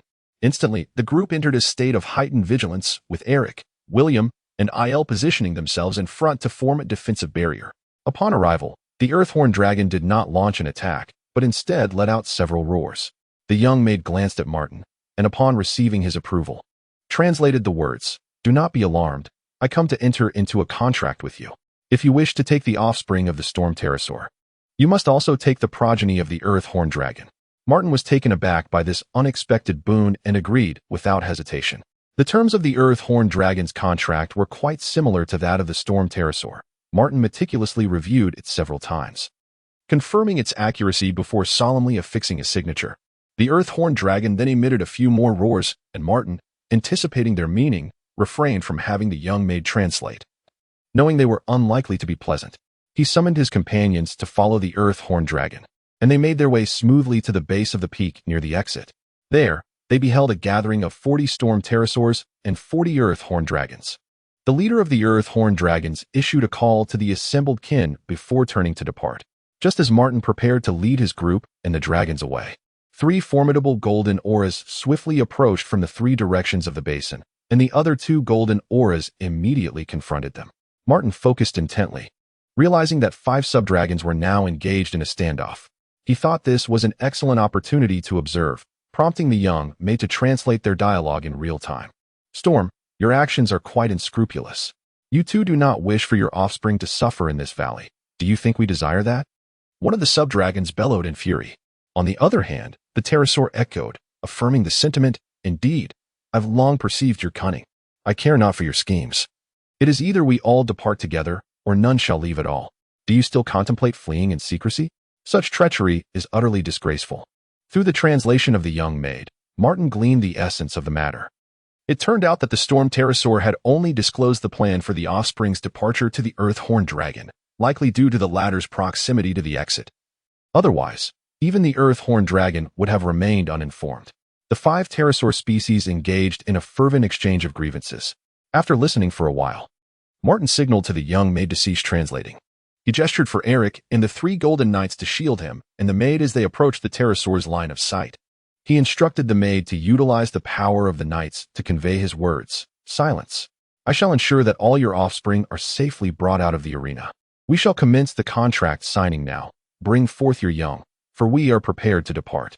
Once the translation concluded, Martin returned to the base of the mountain. The 3 golden pterosaurs exchanged glances, and without further ado, hastened back to their respective clans. Before long, the 3 pterosaur clans arrived in a grand procession. After Martin signed contracts with the leaders of these pterosaur offspring, he embarked on the journey with 200 young pterosaurs. The 5 pterosaur leaders stood silently in the basin, watching their young ones depart before dispersing in their own directions. Upon leaving the basin, Martin began to ponder how best to accommodate this lively group. The mischievous young ones proved to be quite a handful, and it took considerable effort to temporarily pacify them with morsels of meat. After much deliberation, Martin deemed the falling autumn mountain range a suitable refuge, where he could delineate a designated area on the outskirts or find a vast valley, allowing these little creatures to frolic freely. Simultaneously, he planned to summon 500 knights from the Dawn Knight Order to gradually develop a bond with them. As for who would successfully form a contract, that would depend on individual fortune and skill. Martin produced a communication crystal and sent a message to Beitan and others, instructing them to swiftly locate a vast valley or a secluded area on the outskirts of the falling autumn mountain range. After relaying his instructions, Martin patiently awaited with both men and beasts, cautious not to let the young ones roam freely. He understood well that should they be discovered and news spread, these precious pterosaur offspring would be in jeopardy, for one cannot guard against thieves indefinitely. Thus, the group waited idly until nightfall.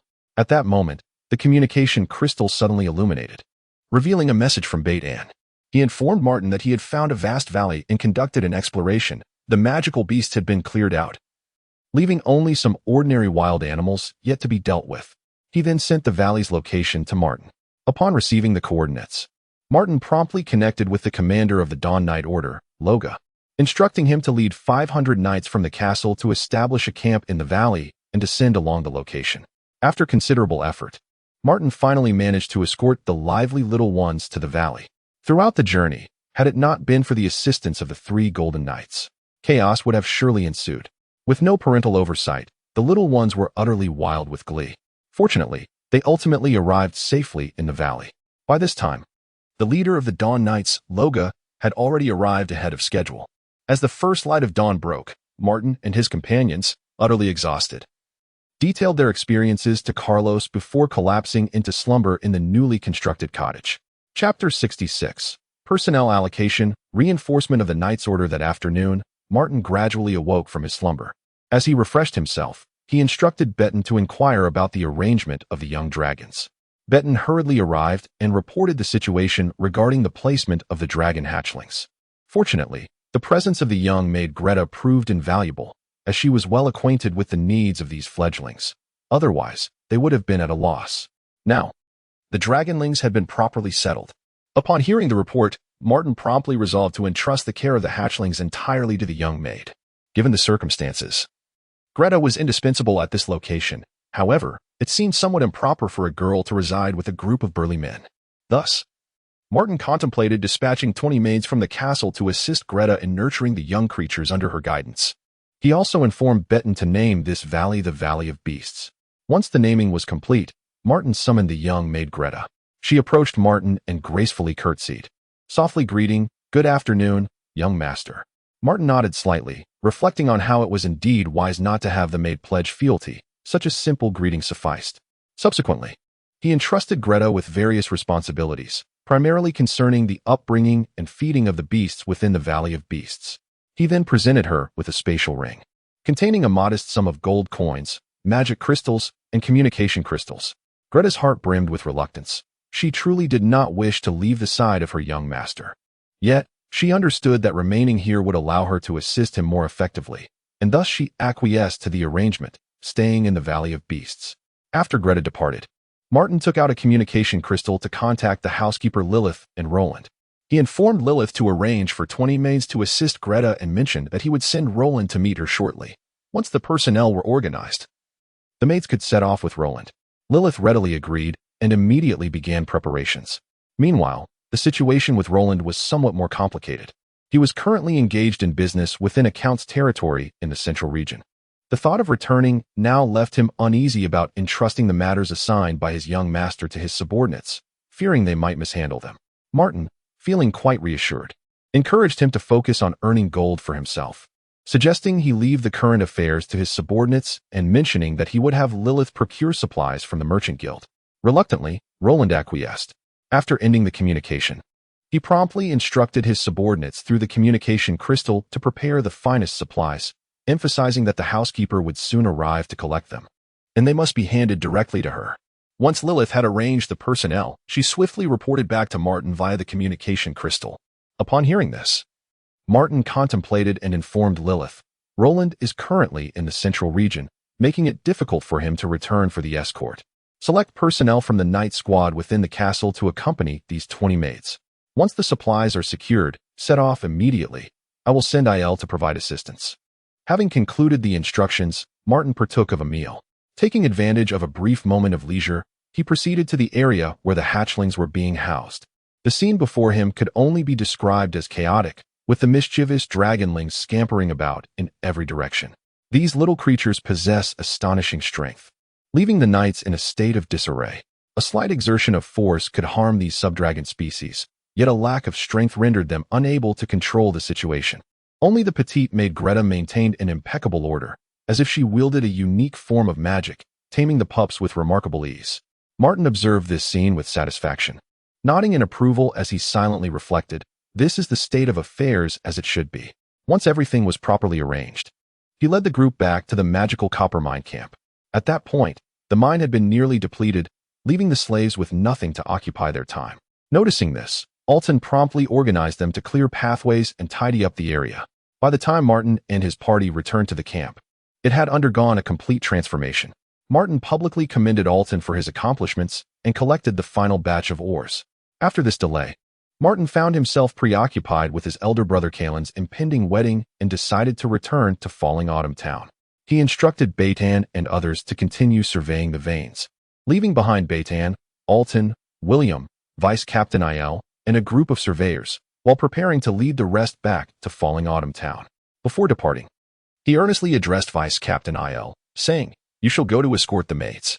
Once you have secured them, remain in the Beast Valley. Should any situation arise, Contact me directly using the communication crystal. With these instructions given, he set off on his journey homeward.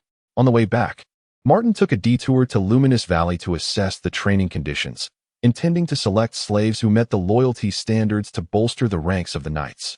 As he approached Luminous Valley, Drina was waiting at the entrance, just as he always had. Upon Martin's arrival, Drina shouted a greeting of loyalty, and Martin smiled, gesturing for him to follow. The group then entered the valley.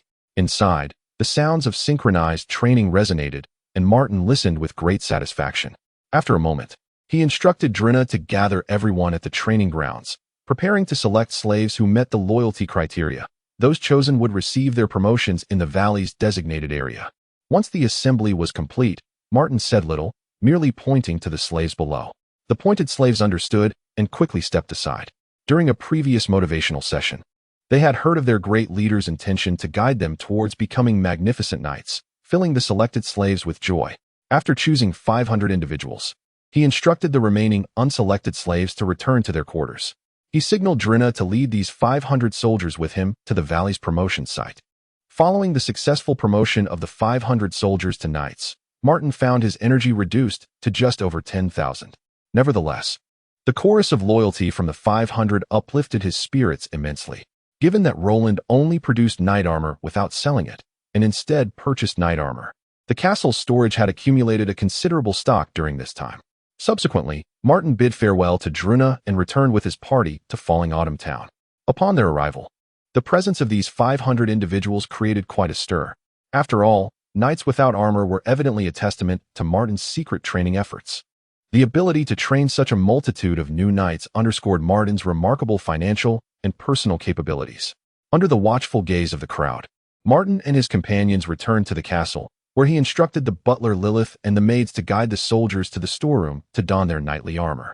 After a few hours, 500 soldiers stood in perfect formation on the training grounds within the castle. Martin summoned Loka, the captain of the Dawn Knights, and said, "Distribute these knights accordingly. Furthermore, the knights from Beast Valley will not be returning. I intend to establish a separate Beastman Knight Brigade." Upon hearing this, Loka could not help but inwardly lament the extraordinary fortune of these individuals, yet he promptly set about executing Martin's orders. Chapter 67, Acquiring Maids. The joy of the Oath of the Lost Sword City. As Martin gazed at Carlos's departing figure, he turned and traversed the lengthy corridor, arriving at the castle study. Along the way, the maids he encountered respectfully curtsied. Once in the study, Martin furrowed his brow, contemplating inwardly the surprising fact that such a grand castle housed merely 30 maids, an exceedingly scant number. Having traversed here for quite some time, he deemed it appropriate to indulge in some pleasures of life. Thus, Martin contacted Roland, who was located far in the central region, through the communication crystal. He expressed his desire for the selection of maids skilled in dancing and music, stating that after managing Autumn Town for so long, it was time for him to relish life. Upon receiving his instructions, Roland promptly ended the communication crystal call and set about fulfilling the request. In recent days, Martin had engaged in discussions with Yod regarding the allocation of personnel for the guard squad. Martin inquired about the possibility of augmenting the guard's numbers. Yod gently shook his head, explaining that the Dawn Knights were responsible for patrolling Autumn Town, ensuring peace and order. Minor thefts and similar matters were well within the capabilities of the current guard squad, especially considering that several squad leaders were Silver Knights, rendering such issues trivial. Having managed Autumn Town for many years, Yod felt that the existing personnel were sufficient, prompting Martin to defer to his judgment. Subsequently, Martin enthusiastically shared his grand vision for the expansion of Autumn Town with Yod. Upon hearing this, Yod narrowed his eyes slightly, entering a brief contemplation. After a moment, he spoke with deliberation. "Young master, this matter must not be rushed. It requires careful consideration. The expansion project is immensely costly, and given Autumn Town's current financial situation, it is indeed challenging to bear such a substantial expense. In my view, if you are keen on improving Autumn Town's conditions, it might be prudent to first focus on the renovation of the slums and the construction of the city walls." After reflecting on Yod's words, Martin wholeheartedly agreed, recognizing the wisdom of proceeding step by step. He then instructed Yod to initiate a sweeping overhaul of the slums, implementing a demolition and reconstruction plan. For those who idled away their days, lacking ambition, a stringent selection process would be enforced. Those willing to contribute to the reconstruction efforts in the slums would be retained. Those unwilling would be unceremoniously expelled from Autumn Town. Concurrently, the construction of the city walls would proceed apace. With a plan in mind, Martin intended to allocate several elite squads from the Dawn Knights to oversee the construction and to actively seek skilled artisans for the building process, striving to ensure that the newly erected city would be as solid as rock and enduring. He specifically instructed Yod that even though the costs of procuring stone materials from the Red Rock territory would be high, the paramount concern should be the durability and sturdiness of the materials. After careful consideration, Yod found Martin's arrangements practical and proceeded to execute his commands. With Yod's efficient implementation of Martin's orders, the grand undertakings of the wall construction and slum renovation officially commenced. Yod swiftly acquired 3,000 robust male laborers from the slave owners, prioritizing their deployment to the wall construction efforts. In stark contrast, the renovation process of the impoverished district has progressed at a markedly slower pace. During this time, numerous individuals, who were lazy and reluctant to contribute, were unceremoniously expelled. However, Martin consistently upheld a stance of fairness and inclusivity. As long as individuals genuinely wished to contribute to the construction of Luochio Town, he welcomed them without reservation, never resorting to expulsion. Time flew by, and in the blink of an eye, a little over 10 days had passed. During an exploratory outing, Betten and his companions fortuitously discovered several small mineral veins. Upon hearing this delightful news, Martin immediately ordered them to commence mining operations and instructed that the extracted ores be directly stored in the high-grade spatial rings. These exquisite spatial rings had been procured at great expense by Roland in the Central Lands. Upon his return, Roland respectfully presented the rings to Martin. Receiving the rings, a joyful smile graced Martin's face, and he promptly promoted Roland to the rank of Black Iron Knight, allowing him to familiarize himself with and master his newly acquired powers. Subsequently, Martin instructed Eric to transfer all the high-grade spatial rings to Betten and the others, repeatedly emphasizing the necessity of storing any mined ores within the rings and personally bringing them back to the castle at the beginning of each month. This time, the focus was on exceptionally talented maids rather than ordinary ones, as these skilled maids commanded a high price. Roland wished to spare them any losses due to the rigors of travel, thus arranging for a slave owner from the Central Lands to escort them safely. A few days later, as Karen's wedding approached, Martin methodically handed over his affairs to Yord and then set off with Eric and the group towards the city of the Sword of Oath. Upon arriving at the city, the group entered through the gates, greeted by a vibrant scene adorned with colorful decorations, where a joyful atmosphere permeated every corner. Along the way, the common folk beamed with delight. It turned out that the wedding of the Count's eldest son had prompted the Count to waive taxes for the month, explaining the jubilant mood. Upon reaching the castle, the vigilant knights on guard immediately recognized Martin and, upon confirming his identity, rushed to summon attendants for a warm welcome. In the days leading up to the wedding, many nobles had arrived and temporarily taken residence within the Count's castle, prompting the guards at the castle gates to remain particularly alert, lest they inadvertently offend any noble guest. After ushering Martin and his party into the castle, the gatekeeping knights swiftly returned to their posts.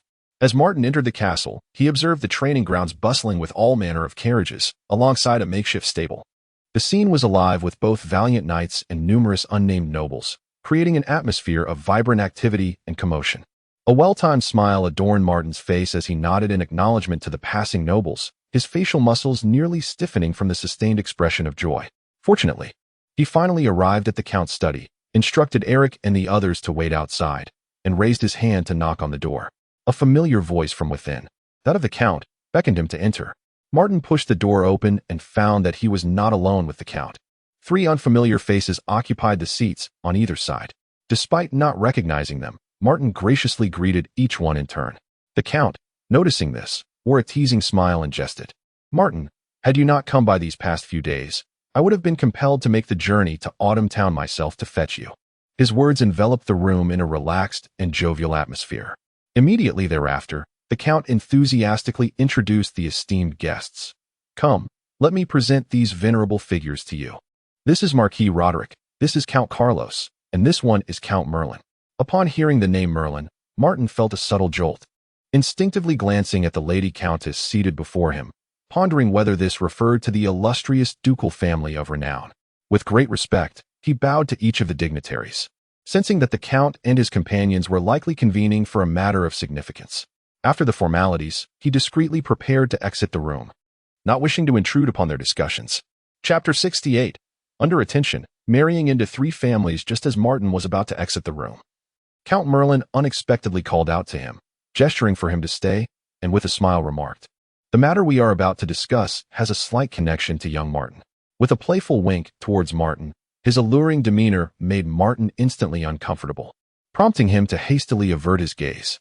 Reluctantly, Martin took a seat nearby, bracing himself to serve as a loyal spectator. He had anticipated that the discussions among the earls and marquises would delve into profound complexities, yet to his surprise, their conversation mirrored that of ordinary individuals deliberating common affairs, with interests delineated in just a few brief exchanges. Subsequently, all eyes converged on Count Merlin, whose lips curled into a subtle smile as he turned to Martin and posed a startling query. "Young Martin, would you fancy the prospect of having 3 fiancées at once?" Without a moment's hesitation, Martin instinctively shook his head. What a preposterous notion! How could one find happiness in a marriage entwined with such formidable families? Even with the assistance of a system, he would likely find himself hindered at every turn post-marriage. After all, operating under the watchful eyes of these prominent families, any misstep could expose him, particularly in the context of simultaneous alliances with 3 clans. Noticing Martin's immediate rejection, Count White promptly interjected to ease the tension, saying, "Count Merlin, Martin is still quite young. His older siblings have yet to marry. Perhaps we should revisit this matter in a few years." However, Count Merlin seemed to disregard White's remarks, his gaze fixed intently on Martin. Shifting his tone, he coldly inquired, "Young Martin, how did you acquire your formidable powers? Do you not think the higher-ups are eager to uncover that? Do you believe that your few golden knights can shield you from all adversities?" Count Carlos chimed in, affirming, "Indeed, Martin, while you possess the ability to protect yourself, your progress remains insufficient. In comparison to those at the pinnacle of power, you are still far behind." Marquis Roderick nodded in agreement, adding, "What they say is true. Your only viable path to safeguard yourself and all that you hold dear is through marriage." At this moment, Count White suddenly comprehended that these individuals had approached not merely to discuss sharing a portion of benefits, as he initially thought in light of Karen's wedding, but rather with a focus on Martin. Martin was utterly bewildered. He had never imagined that the elite of the Charlemagne kingdom were so preoccupied with the origins of his powers, albeit temporarily unable to unravel the mystery. Fortunately, he had taken precautions in advance, cultivating unwavering loyalty among those around him. Otherwise, he would likely have been exposed, with no secrets left to conceal. Martin fixed his gaze steadily on Count Merlin, his expression earnest as he queried, "Is it solely a matter of marriage? Are there no hidden conditions?" Count Merlin waved his hand dismissively, his tone resolute. "There are no other conditions. An alliance with our 3 families is the only requirement." Upon hearing this, Martin felt a wave of confusion and pressed further. "Have you exerted such great effort merely to secure a marriage alliance with the White family?" At this moment, the Marquis Roderick leaned forward, patiently elucidating, "Indeed, Martin. In this world, every individual harbors their own secrets. The enduring prosperity of certain noble families does not solely rely on the relentless pursuit of wealth and power. Rather, it is their understanding of the significance of alliances that prevails. Our 3 families do not concern ourselves with the origins of your martial prowess. What we value is that once you, Martin, become the son-in-law of our families, a profound bond will be established among us." Following the Marquis Roderick's explanation, Count Merlin retrieved a scroll from his spatial ring and presented it to Martin with a smile, saying, "Martin, this contains detailed information about your 3 fiancées." As Martin unfolded the scroll, he found comprehensive descriptions of the appearances and physiques of the 3 young women, evidencing the considerable thought the families had invested in their selection. As he examined the scroll, Martin furrowed his brow, still perplexed. "Frankly, I cannot comprehend why you insist on marrying me. I am not so self-absorbed as to believe I possess such a lure that warrants this elaborate effort from your families." Count Merlin leaned slightly forward, his gaze sincere as he regarded Martin, slowly articulating, "Perhaps it is due to the matter of the Frost Zero Plains mineral veins and the sudden emergence of those golden knights under your command that led my family to conclude you are a person adept at seizing opportunities and exercising prudence. An alliance with someone of your caliber would undoubtedly benefit the long-term development of our families, bringing nothing but advantages, especially for the Merlin lineage as you mature." The Marquis Roderick and Count Carlos shared a similar perspective. The Marquis Roderick, in particular, was eager, having already arranged for his daughter to wed Karen. Martin listened quietly, contemplating the implications of their words. Regardless of the truth behind their assertions, one thing was undeniably clear. He had captured the attention of these influential figures. In terms of cunning, Martin recognized that he was no match for the astute leaders of these families. It seemed he would have to rely on the system, confronting all challenges with absolute strength. With this thought, Martin glanced at Count White, who met his gaze with a slight nod, offering a semblance of affirmation and support. Taking a deep breath, Martin turned to the three families with a resolute tone. "Very well, I consent to the marriage alliance. I presume you have already discussed the specifics of the timing before your arrival, so please, share them." Seeing Martin's prompt agreement, Count Merlin's face illuminated with a smile as he remarked, "Indeed, nothing escapes your keen observation, young Martin. The wedding with the Merlin family is set for June of next year, followed by the Roderick family in July, and then the Carlos family in August." Upon hearing this, Martin couldn't help but twitch his mouth in exasperation, exclaiming, "Must we schedule it so tightly?" Yet, Count Merlin waved his hand dismissively and chuckled, "Do not worry, young Martin. There shall be no discord amongst our families." Martin inwardly lamented, recognizing that while this may hold true for their families, the arrangements were indeed overwhelming for him.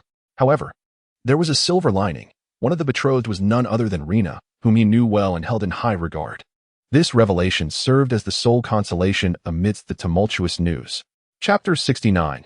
Secrets of the North. After securing the wedding date and benefiting from several mineral veins, Martin swiftly turned his gaze towards Count Merlin, inquiring, "My lord, do you know why the magical elements in the North are so scarce?" The others, upon hearing this, immediately perked up, for aside from Count Merlin, their fiefs were all situated in the North, making this matter of utmost significance to them. Count Merlin cast a fleeting glance at Martin, a hint of a charming smile gracing her lips as she replied, "Oh, little Martin, there's no need for such formality. Just call me sister." Though Martin felt a sense of helplessness, he complied and addressed her as sister. Observing this, Count Merlin stowed away her jesting demeanor, her expression turning grave as she stated, "The issue of magical elements is indeed confined to the northern region of the Kingdom of Charlemagne, for the magical elements here have been continuously extracted." The faces of Martin and the others were filled with shock. Just how extensive must the magical array be to sustain the extraction of the entire North's magical elements? With hearts heavy with questions, they collectively turned their gazes towards Count Merlin. She, however, did not play coy and began to elucidate. This traces back to ancient times, when bronze-tier warriors were as numerous as the stars and silver-tier warriors were commonplace, utterly unremarkable. As beings continued to cultivate and grow stronger, the resources required for their training became increasingly rare, leading to the outbreak of war. She paused momentarily before continuing. The wars of that era were starkly different from those of today. Silver-tier warriors could only serve as foot soldiers, and any army with strength below silver would perish the instant they stepped onto the battlefield, as the energy fluctuations of war were simply beyond their capacity to endure. Returning to the matter at hand, why does the North continue to have its magical elements extracted even to this day? It is because the North is sealed with a beast of SS-tier strength. In ancient times, such beasts were the pinnacle of existence, and even more so in the present day. As long as the magical array continues to operate, that beast shall not perish. The day you suddenly perceive magical elements returning to the North will signify the death of that beast, so for now, we must all endure. Upon hearing this, Martin and the others were visibly astonished, realizing that those in the North lived in the shadow of a volcano, perpetually facing a latent and monumental threat. Martin then questioned, "Is there a possibility that the beast could break free from its seal?" This query left Count Merlin momentarily speechless, but she quickly regained her composure, reassuring Martin and the others, "Do not worry. Even if it were to break free, it would not be for us to concern ourselves with."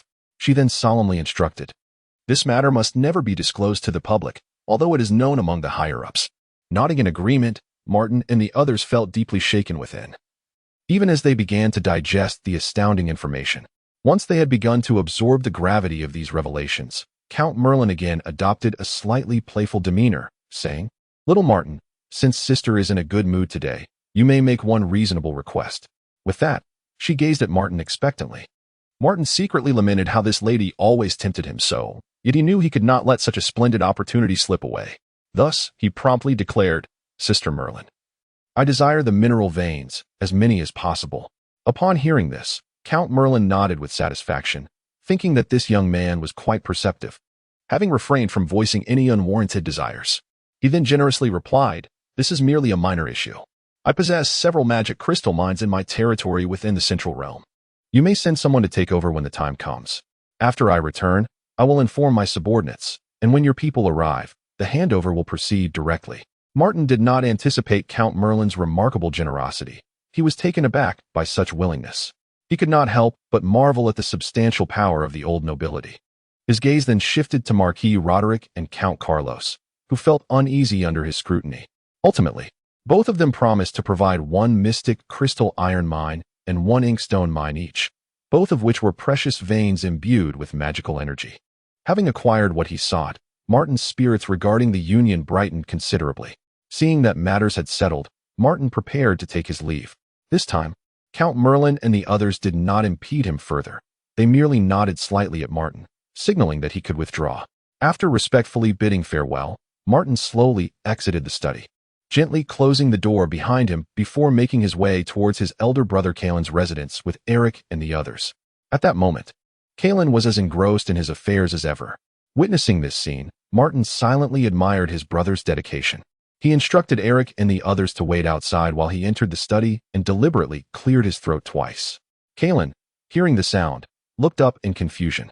Upon recognizing Martin, he immediately rose and warmly embraced him, exclaiming with a smile, "Good lad, I was beginning to think you would miss my wedding."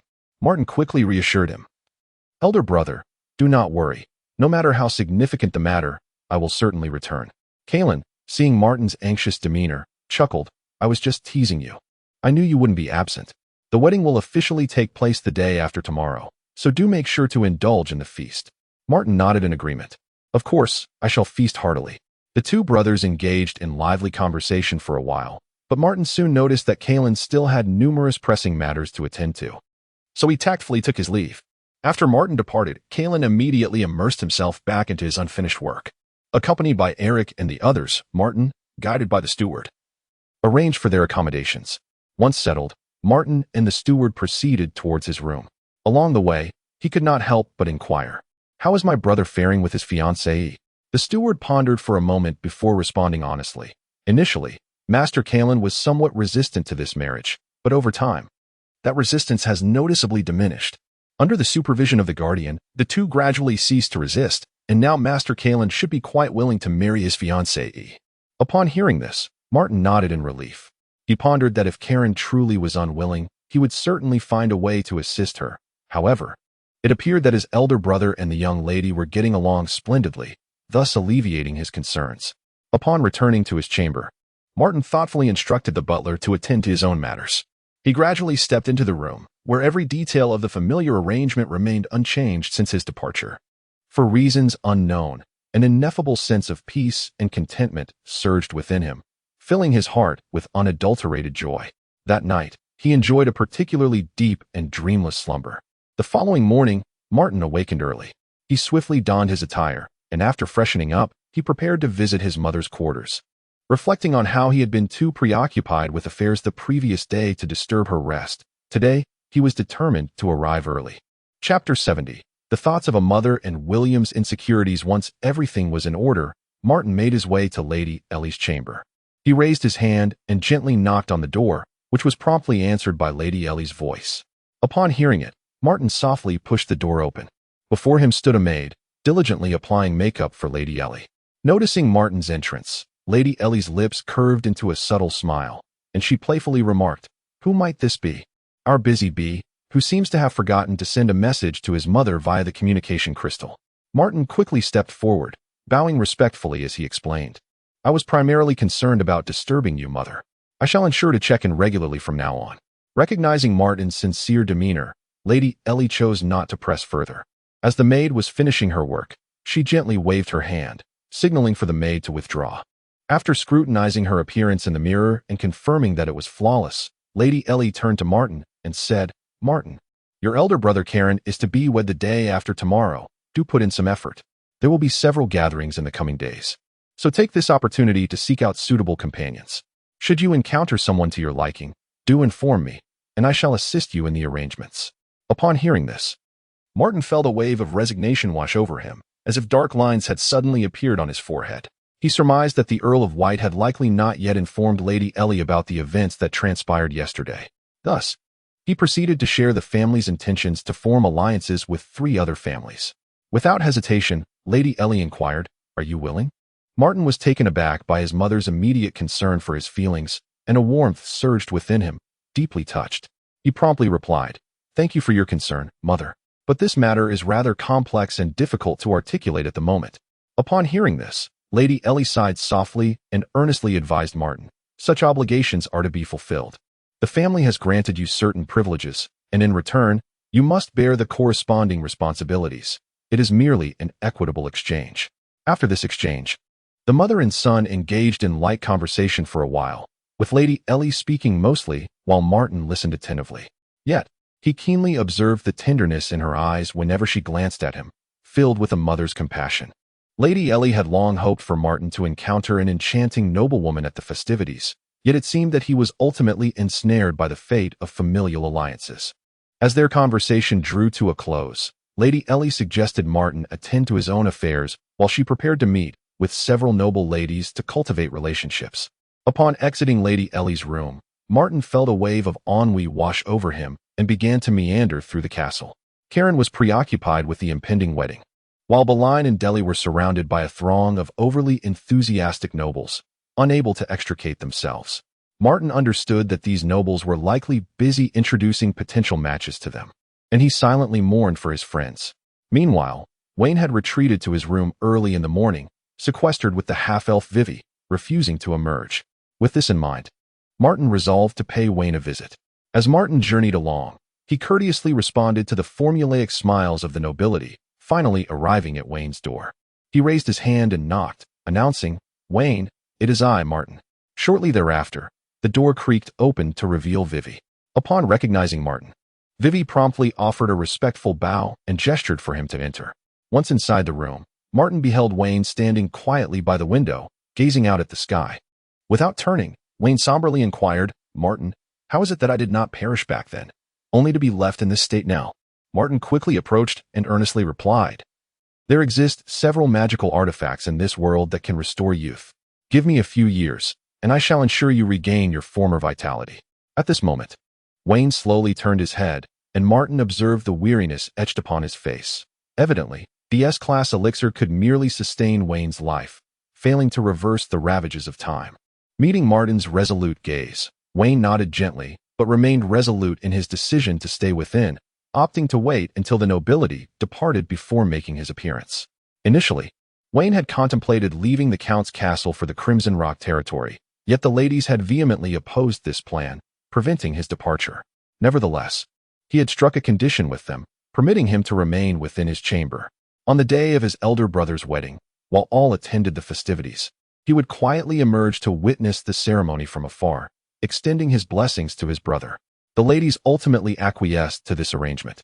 Upon learning of this, the Count could only sigh in resignation, waving his hand to dismiss the messenger.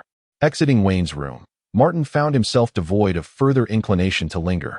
He instructed a servant to prepare some sustenance before making his way back to his own quarters. Upon entering, Martin retrieved a communication crystal, contemplating briefly before dialing Betton's number. The connection was soon established, and Martin inquired directly, "How is the mining progressing on your end?"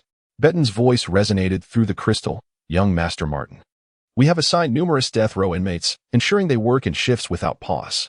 We are nearing completion, with only 2 veins yet to be excavated. Rest assured, I will urge them to expedite their efforts." Martin nodded slightly. In his view, the death row inmates could be replaced as needed. He then instructed Betton, in due time, "You must allocate some personnel to the northern territories to finish extracting from the 2 newly acquired iron mines before proceeding to the central region. Currently, we lack sufficient manpower, but I will arrange for reinforcements. Transport will remain as before, utilizing high-grade spatial rings for security. Ensure that the ores are delivered to me at the beginning of each month. If I am unavailable, entrust them to Yode." Betton promptly acknowledged, "Understood, young Master Martin. I have noted your instructions." After concluding the call, Martin felt a wave of concern wash over him. The growing demand for energy across various sectors was indeed overwhelming, and the deficit would not be easily remedied. As he pondered, a knock at the door interrupted his thoughts. Upon opening it, he found a servant standing at the threshold, holding a platter of food. Martin received the food, dismissed the servant, and placed the tray on the table. He sat down slowly, picked up the food, and while chewing, he silently contemplated that some matters indeed require a gradual approach. However, the progress of the mine's excavation could not afford to be delayed. It was essential to keep a vigilant eye on it. If he could successfully utilize these resources to cultivate a Sky Knight, it would be immensely advantageous. With the support of a Sky Knight, he would gain an added layer of security amidst the intricate circumstances. Chapter 71. An unusual wedding of the Mercenary Guild leader. On the day of the wedding, everything proceeded in an orderly fashion.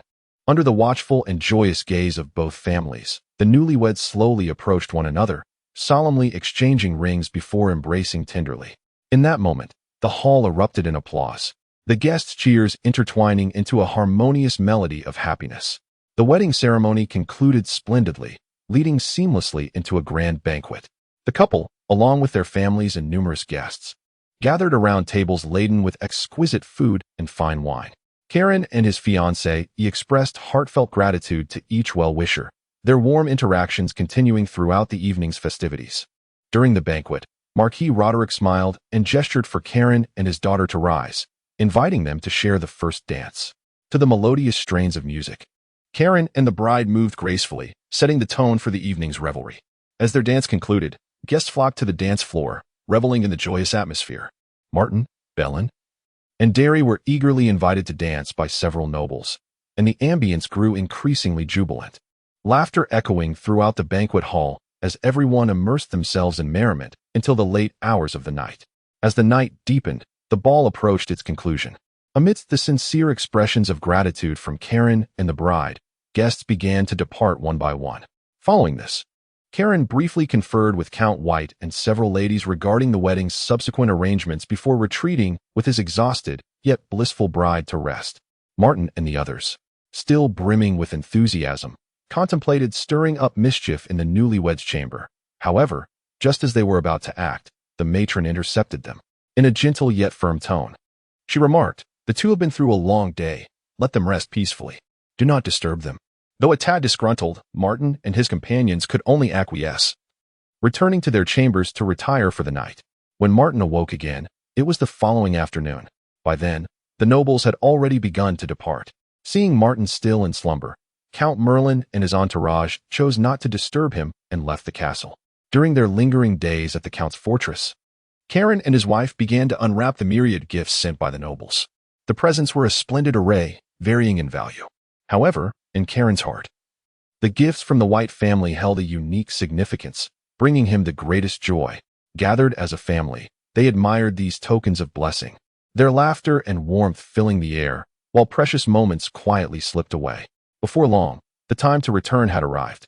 Martin, preoccupied with thoughts of his mining interests, had, during his leisure days, communicated with 3 families via crystal messaging, informing them that the mines were ready for handover. Thus, on this day, Martin resolved to delay no longer. With the gaze of his companions upon him, he mounted his steed, accompanied by Eric and others, and set forth from the castle towards the exit leading to the city of the Oath of the Lost Sword. Upon crossing the city gates, Martin and his party rode forth, their horses' hooves rhythmically striking the ground as they swiftly returned to Autumn Town. Upon arrival, Martin instructed his subordinates to summon Jord, eager to inquire about the town's affairs during his absence. Jord hurriedly arrived, presenting a clear and organized report of the significant events that had transpired in Autumn Town. The construction of the city walls and the impoverished districts continues steadily, with the Dawn Knights patrolling the town. Those mercenaries, once reckless and unrestrained, have now become considerably more subdued, no longer daring to indulge in drunken revelry. However, a number of rowdy mercenaries have been apprehended during this period, and the head of the Mercenary Guild has approached Jod several times, imploring him to release these individuals. Jod, contemplating a longer confinement, has chosen to keep the mercenaries detained in prison for the time being. Upon hearing this, Martin pondered silently before inquiring, "What sort of organization is this Mercenary Guild?" Jod replied with deference, "The Mercenary Guild has a presence across the entire continent, akin to the Mage Guild, and it is a formidable entity in this realm." After a moment of contemplation, Martin further asked, "Is the head of the mercenary branch still in Falling Autumn Town?" Jod responded, "He should still be here. He sought me out just a couple of days ago. Furrowing his brow, Martin considered the implications, concluding that the head of the mercenary branch was not a simple figure likely to advocate for a few ordinary mercenaries. He then instructed Yod, "Investigate the identities of the mercenaries we have captured and present your findings to me before dusk." Yod promptly took his leave to fulfill the task. Martin retrieved a communication crystal and first contacted Beton, instructing him to bring the slaves to the territory of Marquis Roderick to complete the transfer of the mining rights and to establish a mining operation there. He emphasized that any unexpected developments should be reported to him immediately via the communication crystal. Next, he contacted William, directing him to proceed to Count Carlos's territory for the same purpose, arranging for personnel to be dispatched directly from the magic copper mine camp. He specifically advised him to take along a high-level spatial ring for the accommodation of the ore. Subsequently, he assigned a similar task to Billy, who was to mine in the territory of Earl Merlin in the central region, allowing him to procure local manpower and also instructing him to retrieve a high-level spatial ring from the magic copper mine camp before departure. With all arrangements in place, Martin felt a surge of anticipation as he envisioned a wealth of energy flowing towards him. Just then, his communication crystal unexpectedly illuminated. Upon connecting, he discovered it was Roland. Roland informed him that the anticipated talent maid had arrived and was currently at the trading house, with the slave owner still present. If Martin was dissatisfied, he could request a replacement. Intrigued, Martin immediately summoned Eric, and together they made their way to Roland's trading house. As they walked along the street, they soon spotted the grand entrance of the trading house. Quick to notice, Roland spotted Martin and hurriedly approached, respectfully greeting him. Martin nodded slightly in acknowledgement, and Roland led them into the trading house. They traversed through several rooms until they finally arrived at the inner courtyard. There, they found around 10 individuals standing in the yard. Upon seeing Roland respectfully escorting a remarkably poised young man, they all promptly bowed in greeting. As Martin entered the courtyard, he gently waved his hand, signaling for them to rise. His gaze was captivated by 5 remarkably similar young maidens. Before he could inquire further, Roland eagerly interjected, "My lord, these 5 are truly a rare quintuplet. They harmonize splendidly, with one playing an instrument while the other 4 dance, their hearts in perfect synchrony, a match made in heaven." The slave owner, standing nearby, hastily concurred, "Indeed, my lord, they have maintained their virginity and have been meticulously trained under my care for 6 whole years. Throughout this time, they have devoted themselves to mastering both music and dance, and their skills have now reached an extraordinary level." Upon hearing this, Martin's eyes gleamed with satisfaction as he surveyed the 5 maidens with keen interest, having already resolved to take them back to the castle for future enjoyment. Just as he was preparing to depart, the slave owner stepped forward cautiously and inquired, "My lord, might I request a communication crystal for future correspondence? Should any exceptional slaves become available, I would be certain to inform you at once." Martin recalled the skilled slaves from the previous town of Luaccio, who had been snatched away before he had the chance to act. Feeling intrigued, he replied, "That would be acceptable. However, I am not interested in mere playthings. I seek skilled slaves, such as those capable of crafting armor. A higher price is of no concern." The slave owner felt a surge of delight at this. Believing it to be a manageable request, acquiring skilled slaves in the central region was within his grasp. After exchanging contact information, Martin departed with his new acquisitions, and before leaving, he specifically instructed Roland to visit him at the castle the following morning, mentioning that he had a surprise to share. Chapter 72, Preparing to Embrace Life.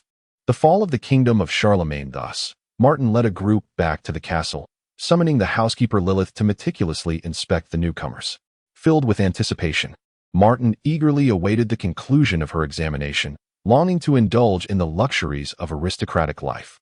However, in the midst of his waiting, his communication crystal suddenly illuminated. Upon connection, it was revealed to be an urgent call from Count White, whose tone was fraught with urgency and a hint of panic. "Martin, dire news has arrived. The kingdom of Charlemagne has been defeated." Taken aback, Martin inquired hastily, "How could this be?"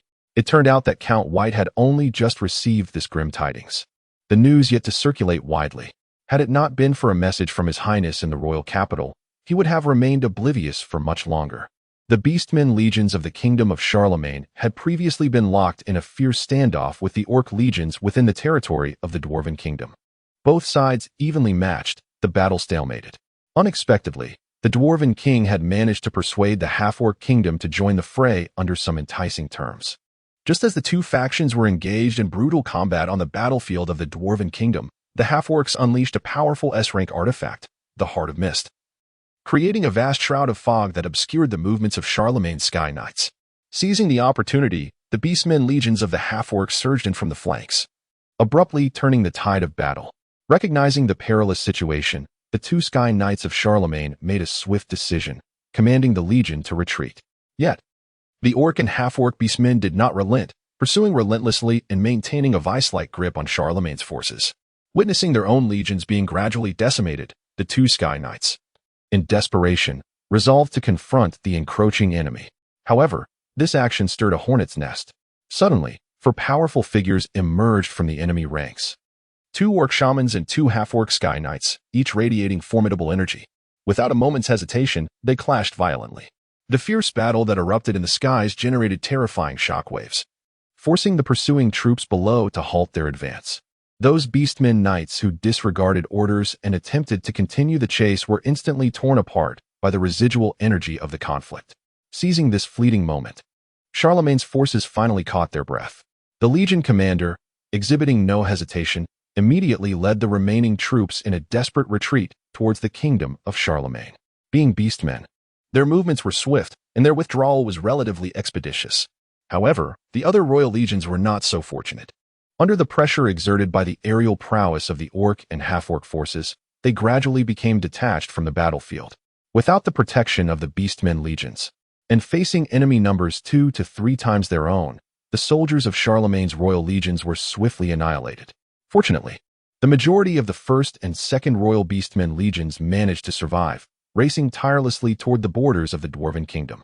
During the retreat, the legion commander promptly informed King Charlemagne of the devastating defeat. Upon learning of the news, the king was consumed by fury, yet he dared not delay. He hastily dispatched 2 Sky Knights from the royal capital and employed 2 Sky Sorcerers from the Mage Guild, directing them to the borders of the Dwarven Kingdom to assist the legion and support the Sky Knights who were fiercely battling the enemy's aerial forces. The Sky Forces, with remarkable swiftness, soon reached the Dwarven frontier. From their aerial vantage point, the four beheld a group of beastly knights stumbling away from the distance, frantically fleeing towards the border. Their keen eyesight allowed them to immediately identify the fleeing figures as the beast army of the kingdom of Charlemagne. Observing that the enemy was nearing the border, the four exhibited no hesitation. With a few swift maneuvers, they surged towards the fray where the Sky Knights were engaged in combat. Following the remnants of the battle, they eventually ventured deep into the heart of the Dwarven Kingdom, where they discovered the headless corpses of the 2 Sky Knights. Alas, they had arrived too late. The 2 Sky Knights from Charlemagne, upon witnessing the grim sight, were filled with unbridled rage, yearning to obliterate the orc tribes to vent their fury. However, the 2 Sky Sorcerers from the Mage Guild swiftly intervened, urging, "If we recklessly disregard the rules, the orcs may equally cross the border and slaughter our people." After a prolonged silence, the Sky Knights, suppressing their wrath, carefully placed their comrades' remains into a spatial ring and departed without a backward glance. The remaining 2 Sky Sorcerers exchanged knowing glances, realizing that they had plunged into an inescapable quagmire, a grave predicament indeed. Without delay, they soared into the skies, channeling their magical energies as they raced towards the capital of Charlemagne. Upon receiving the dreadful news of their defeat, King Charlemagne was momentarily overwhelmed, losing consciousness on the spot. Fortunately, the court alchemist responded swiftly, arriving just in time.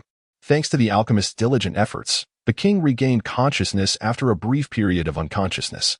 Ignoring his weakened state, he summoned his attendants to convene the council members, urgently informing them that the kingdom faced an unprecedented crisis. Instantly, the council chamber in the capital of Charlemagne erupted into chaos, with the members displaying panic and engaging in fervent discussions. Simultaneously, the orc and half-orc forces, who had failed to pursue the troops of Charlemagne, swiftly recalibrated their strategy, directing their aggression towards the beast army of the kingdom of Dante. Caught off guard, the forces of Dante were utterly incapable of resisting this fierce onslaught. Unlike the earlier misfortune of Charlemagne, their fate was far grimmer. Ultimately, they faced complete annihilation. Even more tragically, the 2 Sky Knights of Dante, confronted by an overwhelming assault from 6 enemy aerial forces, found themselves outnumbered and were compelled to self-destruct. This act of desperation, while injuring 3 of the enemy's aerial forces and claiming 1 life, resulted in Dante losing its most formidable aerial strength. When this dreadful news reached the ears of King Dante, he initially stood in disbelief, frozen in place as if struck by a spell. Then, under the horrified gazes of his ministers, he abruptly coughed up blood and fell straight back. Alarmed, the ministers hastily summoned the court alchemist. Moments later, the alchemist arrived in haste, administering a grade A life potion to the king. After a considerable time, the king gradually regained consciousness. Upon awakening, he was overwhelmed with emotion. Weeping uncontrollably as he lamented, "I should have acquiesced to the terms of the starry Holy Kingdom. I should never have deployed troops." Resolute, he declared, "This cannot stand. I must demand reparations from the kingdom of Charlemagne."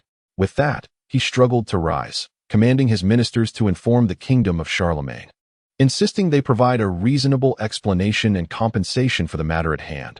Otherwise, the kingdom of Dante would not hesitate to wage war against them. Meanwhile, in the parliamentary chamber of the capital of the kingdom of Charlemagne, a cacophony of voices filled the air as the assembly argued fervently, each person holding steadfast to their own opinions. Some suggested that the domestic nobility should mobilize forces to assist in fortifying the borders against potential foreign incursions. Others proposed attempting negotiations with the starry Holy Kingdom to seek external support or mediation. Amidst the fervent discussions, the king received an urgent report from a servant, informing him of the uncompromising demands from the kingdom of Dante. Upon hearing this, the king of Charlemagne, undeterred by the ongoing chaos within the assembly, contemplated for a moment before calmly stating, "You shall respond to them, conveying my commitment to provide reparations. The specifics will be formally communicated to them shortly." The attendant accepted the command and hurriedly departed to relay the king's decree. Chapter 73. The Kingdom's Dispute. Martin's troubles. King Charlemagne gazed down at the tumultuous assembly of parliament members, his brow furrowed in deep concern. With a voice that resonated like thunder in the chamber, he bellowed, "Enough! Is there not enough chaos already?" This outburst silenced the fervent discussions below, leaving the assembly in a hushed stillness, as if frozen in fear. After a brief pause, allowing the atmosphere to settle, he instructed the head of the assembly, Marcato, to confer with the nobles regarding the matter of mobilizing troops. Having given his orders, he wearily departed from the parliamentary hall. Martin, upon learning of the defeat of Charlemagne's kingdom and the death of the Sky Knight, was equally taken aback. In his understanding, it was exceedingly rare for a Sky Knight to perish since the kingdom's founding, given their prowess. They could usually retreat unscathed even in the face of overwhelming odds. The severity of this battle was indeed shocking. Turning to Count White, he remarked, "Father, it seems highly probable that the kingdom will soon demand the nobles to muster their forces. I wonder how the 4 ducal families will respond." Count White sighed, his expression clouded with worry. "Indeed, what concerns me is how the nobles will proceed in this regard. As you are aware, the recent conflict at Frost Zero Pass has nearly depleted the knightly orders of the north. If the king insists on their mobilization, it could lead to complications. For now, we must take it one step at a time." Martin sought to reassure him, saying, "Father, there is no need for excessive worry. Should the sky fall, there will be those tall enough to bear it.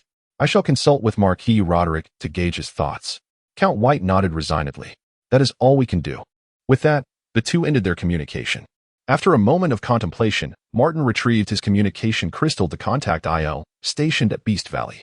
Upon connecting, Illinois respectfully inquired, "Young master, how may I assist you?" With concern, Martin asked, "Illinois, what is the current status of the beast contracts?"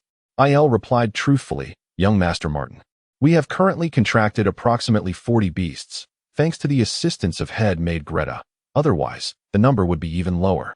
Encouraged by IL's efforts, Martin ended the communication. Pondering the fragility of his own foundations, he could only hope for progress on Byton's end, ideally cultivating a Sky Knight. At that moment, Yod hurried in, eager to report his findings. "Young master, after thorough investigation, I believe we may have captured a significant individual, though I cannot be entirely certain. I find it perplexing how such a person could appear here." Martin's curiosity piqued. He pressed, "Who is it?" Yod slowly revealed the name, and Martin's eyes widened in astonishment. He could hardly fathom that this person had appeared in Falling Autumn Town. Had they grown weary of the capital and sought adventure here? Without further ado, Martin set aside any thoughts of leisurely living and promptly made his way to the prison accompanied by Yod. On the way, Martin anxiously inquired, "Yod, you haven't harmed him, have you?" Yod quickly reassured him, "No, young master. Initially, there seemed to be nothing of great significance, Thus they were confined to a standard cell. Upon hearing this, Martin exhaled in relief. The group swiftly arrived at the prison, where Martin spotted the individual within a modest cell. He gestured for the guard to unlock the door and courteously stated, "Please, allow our esteemed guest to emerge." To his surprise, there was no response. Martin pondered that since this person had come in secret, there must be some ulterior motive at play. He then proclaimed loudly, "Your Highness, I assure you that I will divulge your presence in Luochio town to no one. Should you require assistance, I, Martin, shall not hesitate to oblige." Upon hearing this, the occupant of the cell paused momentarily, then chuckled softly as he stepped out. The flickering light illuminated his face, revealing him to be the third prince of the kingdom of Charlemagne. Upon confirming his identity, Martin immediately approached and respectfully bowed. The prince regarded him with a hint of jest, saying, "I did not expect to find you here, Martin White. I have heard of your esteemed reputation in the royal capital. Even the captain of the ordinary guard can reach the prowess of a silver knight, one must say. Our father, oh no, everyone, has underestimated you." Martin humbly replied, "Your Highness, you flatter me. These are merely superficial accolades, hardly worth mentioning. Might I inquire whether you intend to depart now or later?" The prince did not respond to this inquiry. Instead, he scrutinized Martin closely before stating, "Here is what we shall do, Martin. Send a gold knight to accompany me into the Luochio Mountains to capture a B-rank magical beast, and I shall overlook your previous offense." Upon hearing this, Martin's mind began to race. Though he was uncertain of the prince's motivations for venturing into the mountains, his instincts warned him that this was not a benign undertaking, and he contemplated a refusal. The prince, perceiving Martin's hesitation, continued, "If you feel uneasy, you may accompany me as well. What say you?" At this juncture, Martin found it difficult to decline further and could only nod in agreement. Subsequently, Martin intended to arrange for the prince to stay at the castle, yet the prince declined, expressing that the castle was too crowded and public, preferring instead the seclusion of an inn. Reluctantly, Martin settled the prince and his retinue at an inn before returning to the castle to summon Jord. Seeking to uncover the prince's purpose for visiting the Luochio Mountains, Jord analyzed, "Young master, I believe the third prince's secretive journey to the Luochio Mountains conceals matters unknown to us. However, one thing is certain, he requires expendable pawns." Curious, Martin inquired, "What leads you to that conclusion?" Jord elaborated, "Consider this, young master. When I apprehended the third prince, he offered no resistance whatsoever. Even if he had come secretly to Luochio town, he could not be without at least one capable subordinate. His strongest followers are merely silver knights. Yet he has close ties with the leader of the mercenary faction. All signs indicate that he has ulterior motives directed towards us, seeking to involve us in his expedition to the mountains." Martin nodded in agreement, adding, "There is also one point you have overlooked. He does not surround himself solely with silver knights. Eric had previously sensed a trace of the Golden Knight's aura in the town and had informed me at that time. I initially thought it was merely a passing Golden Knight. However, it now seems likely that it was indeed someone affiliated with the third prince." After a thorough discussion between the two, Martin instructed Jord to depart first. Subsequently, he hastily retrieved a communication crystal to contact Drina stationed in the Luminous Valley, Alton at the Copper Mine encampment, and Loga, the leader of the Dawn Knight Order. With a grave expression, Martin earnestly cautioned through the crystal, "Once I set out tomorrow, you are to follow quietly behind. Do not make your presence known without my explicit instructions. Exercise utmost caution. It is imperative that our movements remain concealed." After conveying these directives, Martin felt a wave of fatigue wash over him and instructed the maid to prepare some sustenance. At that moment, the butler Lilith approached briskly, respectfully reporting, "Young master, I have meticulously examined those maids. They are in good health. Shall I summon them now to attend to you?" Upon hearing this, Martin slightly furrowed his brow, the matters concerning the third prince resurfacing in his mind, leaving him in a state of vexation. He waved his hand dismissively and replied, "No. It's best to forego that for now. The situation with the third prince is exceedingly complicated, and I find myself lacking the disposition for it." Lilith inclined her head slightly, responding softly, and quietly withdrew. Chapter 74. Into the depths of the falling autumn mountains, Martin's crisis the following morning. With the dawn breaking, Martin arose early. Reflecting on the previous night, he recalled his communication with Marquis Roderick, during which he conveyed the grim realities of the kingdom's defeat. The Marquis, taken aback by the news, had not anticipated such a catastrophic loss. He reassured Martin, urging him not to worry, for now that the two factions were united through marriage. These intricate matters need not trouble him further. The Marquis would confer with Count Carlos to devise a strategy, allowing Martin to focus on strengthening his own influence. After concluding the communication and feeling a sense of relief from the Marquis's response, Martin promptly relayed the Marquis's sentiments to Count White, who quickly acknowledged the information. After completing his morning routine and breakfast, Martin, accompanied by Eric, set off toward the inn where the third prince was staying. Upon arriving at the inn, Martin was astonished to find the third prince waiting for an extended period, which instilled in him a foreboding sense that their expedition into the falling autumn mountains was fraught with peril. The eagerness of a prince suggested that he sought something exceptionally valuable, whether it be an object or a creature. After exchanging greetings, the group swiftly departed from Falling Autumn Town, heading toward the mountains. Along the way, two individuals joined their ranks. The third prince merely acknowledged them with a slight nod, offering no further inquiry. Their pace was rapid, and they soon reached the outskirts of the Falling Autumn Mountains. However, Martin was surprised by the prince's lack of hesitation. As he accelerated further into the mountain's depths, an ominous intuition grew stronger within Martin, leading him to believe that the third prince's target was anything but ordinary. During their journey, they encountered an A-class magical beast. At Martin's signal, Eric bravely charged forward to engage in a fierce battle with the creature. At that moment, the third prince commanded the two newly joined individuals to assist. Instantly, those two emanated a formidable golden-level presence, harnessing their knightly strength to launch a swift assault on the beast. Before long, the combined efforts of the three resulted in the beast collapsing, lifeless. By this time, they found themselves in the central region of the Falling Autumn Mountains. Martin's suspicions were confirmed, and he turned to the third prince, saying, "Your Highness, with so many powerful golden knights at your side, my presence adds little. I believe Eric and I should take our leave now." He signaled to Eric, indicating their intention to depart. However, the two golden knights silently positioned themselves to block Martin and Eric's path, remaining wordless. Observing this, the third prince chuckled softly and remarked, "Martin, at this juncture, there is no need to feign ignorance. You currently have only one golden knight with you, while the other three are busy mining in various territories. It would be prudent for you to accompany me willingly." With that, he gestured for the two golden knights to step forward. In response, Martin said, "I am surprised by your keen interest, Your Highness, knowing even the details of my personnel arrangements. In light of this, Your Highness might as well make your intentions clear. What exactly do you wish to achieve?" The third prince, however, remained silent, merely signaling the golden knight to advance further. Observing that he could elicit no valuable information, Martin feigned acquiescence, saying, "Very well, I shall cooperate. However, I hope that afterward, you will allow me a way out." Without hesitation, the third prince assured him, "No problem. This operation poses no significant danger. Your presence merely serves to broaden your horizons, and I harbor no ill intentions." Yet, Martin did not believe a single word of it. Alas, he had no choice but to proceed. After a while, the third prince suddenly halted, retrieving a magical artifact. Judging by the magical aura emanating from it, it appeared to be a class of magical item. The third prince skillfully manipulated it, and it soon radiated beams of light, enveloping each individual as if draping them in an impermeable yet breathable raincoat. Once the light dissipated entirely, the artifact began to shatter slowly, disintegrating into a shower of fragments. With the protective layer akin to a raincoat now surrounding everyone, the third prince urged them to quicken their pace.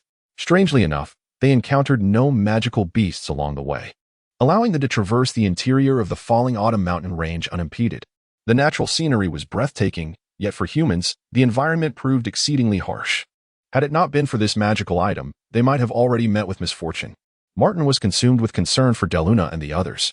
Although he had previously instructed Eric to leave them a marker, they lacked the protective gear that could withstand the treacherous conditions of the Falling Autumn Mountain range and evade detection by magical beasts, leaving him uncertain of their ability to arrive in time for support. However, at this juncture, he had no option for retreat. The group continued along the winding and rugged mountain path for some time before the third prince finally signaled for a brief respite. Seizing the moment, Martin approached earnestly and said, "Your Highness, we have come this far. Would you not reveal to me the true purpose of this expedition?" The third prince's lips curled into a knowing smile as he replied, "Martin, I am aware of your keen perception, so I shall not withhold the truth from you. However, do not be hasty. First, retrieve the communication crystal and see if it can still transmit messages. Upon hearing this, Martin's heart sank, and his expression shifted. He hurriedly extracted the communication crystal from his spatial ring and deftly attempted to send a message, only to be met with disappointment. The crystal remained unresponsive, utterly incapable of transmitting. Observing this, the third prince calmly explained, "At this juncture, there is no harm in revealing the truth. My objective this time is the frost giant residing deep within the falling autumn mountain range, a creature of formidable strength." Martin was left utterly astounded, his mind rendered blank by the revelation. Previously, he had contemplated countless possibilities in his mind, yet he never anticipated that the third prince would harbor such audacious intentions. Daring to pursue the hunt for dragons, Martin instinctively surveyed his surroundings, glancing at the mere handful of companions beside him, and could not help but smirk bitterly. With such scant numbers, they were utterly insufficient to contend with the frost giant dragon, which could easily devour them in mere gulps.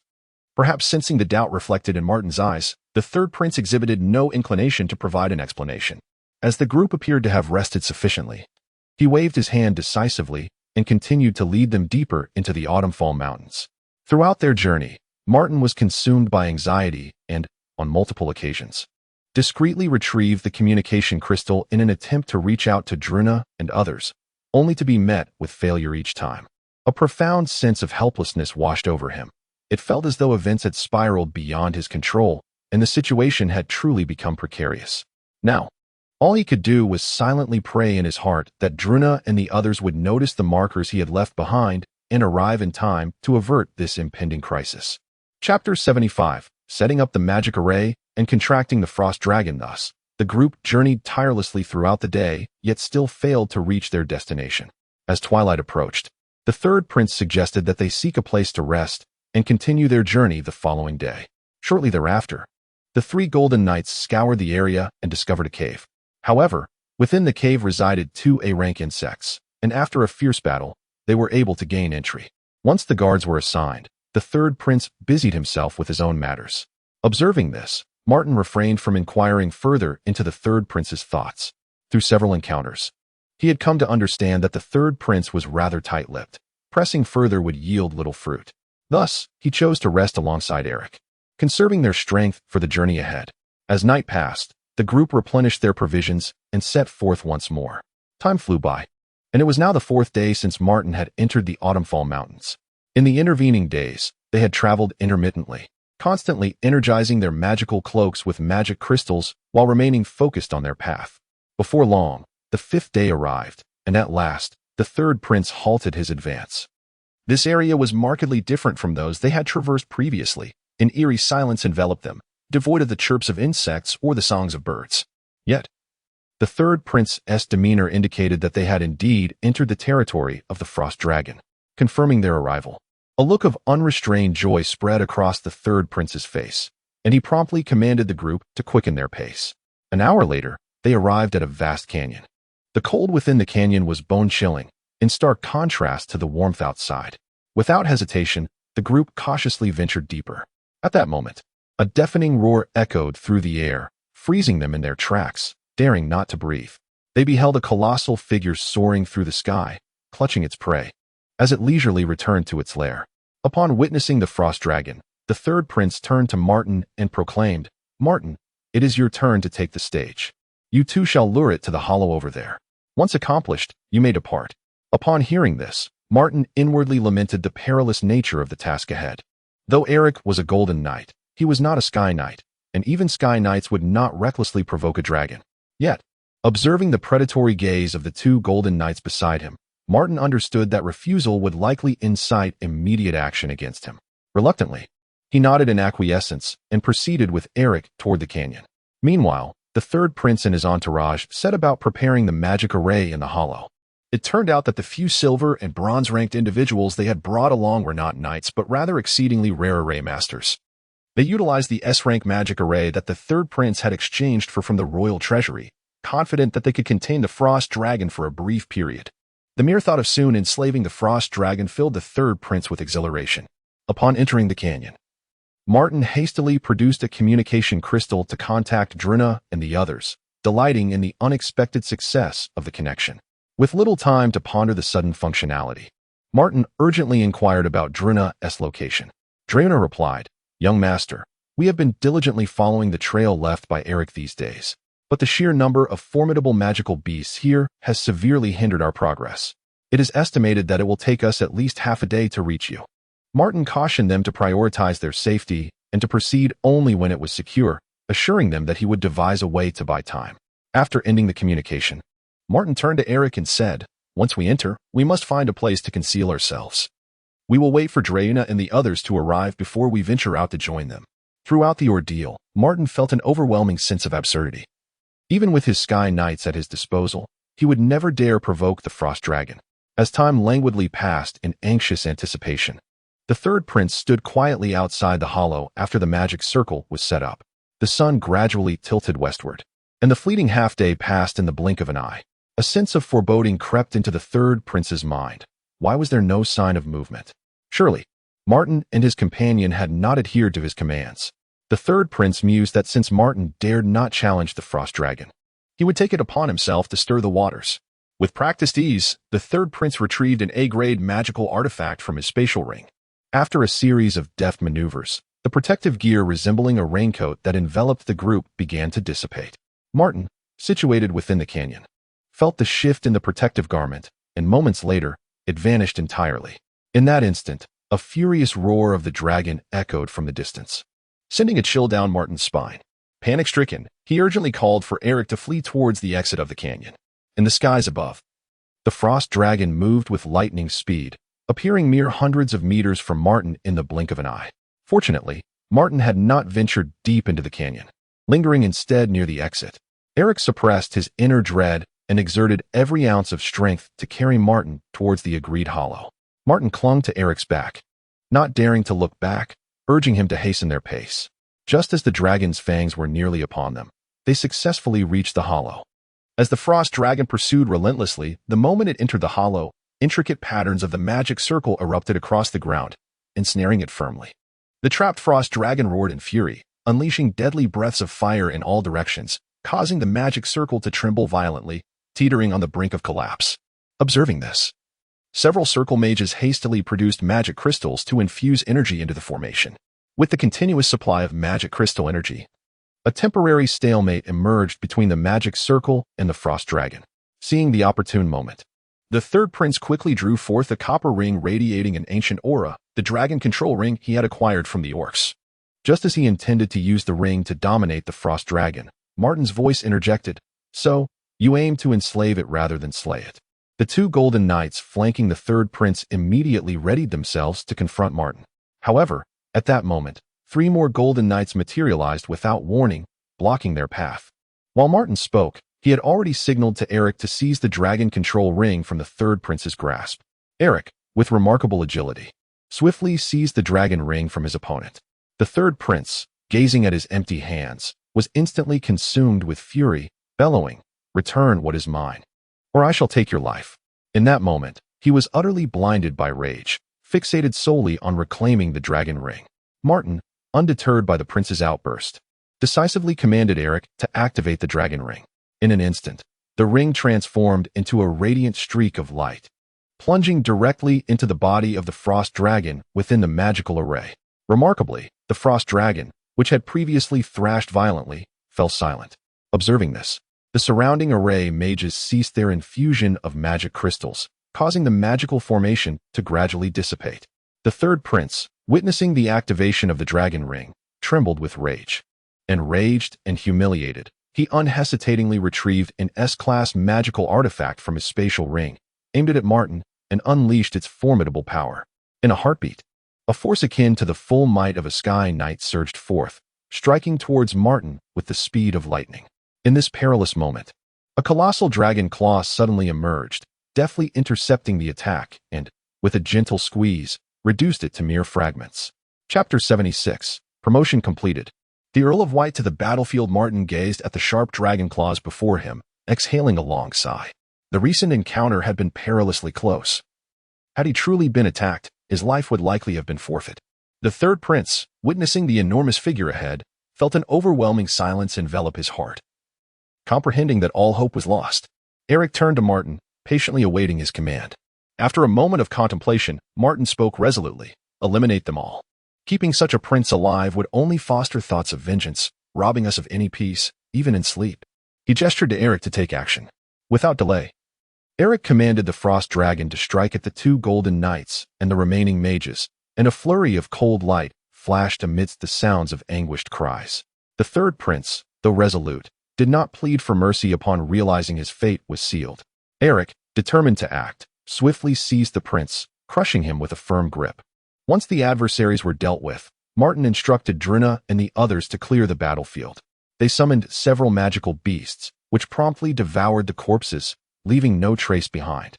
After ensuring that nothing was overlooked or missed, Martin and the others prepared to examine the space rings of their foes, eager to discover any treasures within. Upon inspection, they found a considerable bounty, particularly within the third prince's ring, which contained numerous valuable items. Subsequently, Martin turned to the frost dragon, requesting Eric to inquire whether its lair harbored any hidden treasures. The dragon, though reluctant, nodded in acknowledgement. Martin mused. As is customary for dragons in any realm to hoard gold, the group climbed atop the frost dragon's back, and under Eric's guidance, the dragon soared towards its lair. Before long, they arrived at the icy cavern, where the temperature plummeted, yet no foul odor lingered. Upon entering the lair, they beheld heaps of gold coins, shimmering magical artifacts, and crystals pulsating with potent magical energy, all resting quietly within. Martin surveyed the trove, calculating that he could now amass sufficient resources to forge a dragon knight. However, to be prudent, he instructed Druna and the others to investigate further. Once they confirmed the area was safe, Martin signaled for everyone to retreat. Once outside, Martin whispered, "System. Recharge." In an instant, the numbers on the energy panel began to surge rapidly. 100,000, 200,000. The figures continued to climb. After a considerable duration, the increase finally ceased. Upon checking the panel, Martin discovered that his energy had reached 553,225. He regarded the panel with satisfaction before summoning Eric back in. "Eric, I intend to make you a true dragon knight, one possessing the strength of dual skies," Martin declared. Eric immediately knelt, his voice resolute. "Master, I shall do as you command."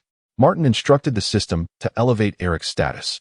As energy was expended, remarkable transformations began to manifest upon Eric. Martin, wary of the overwhelming force emanating from the transformation, hastily exited the lair.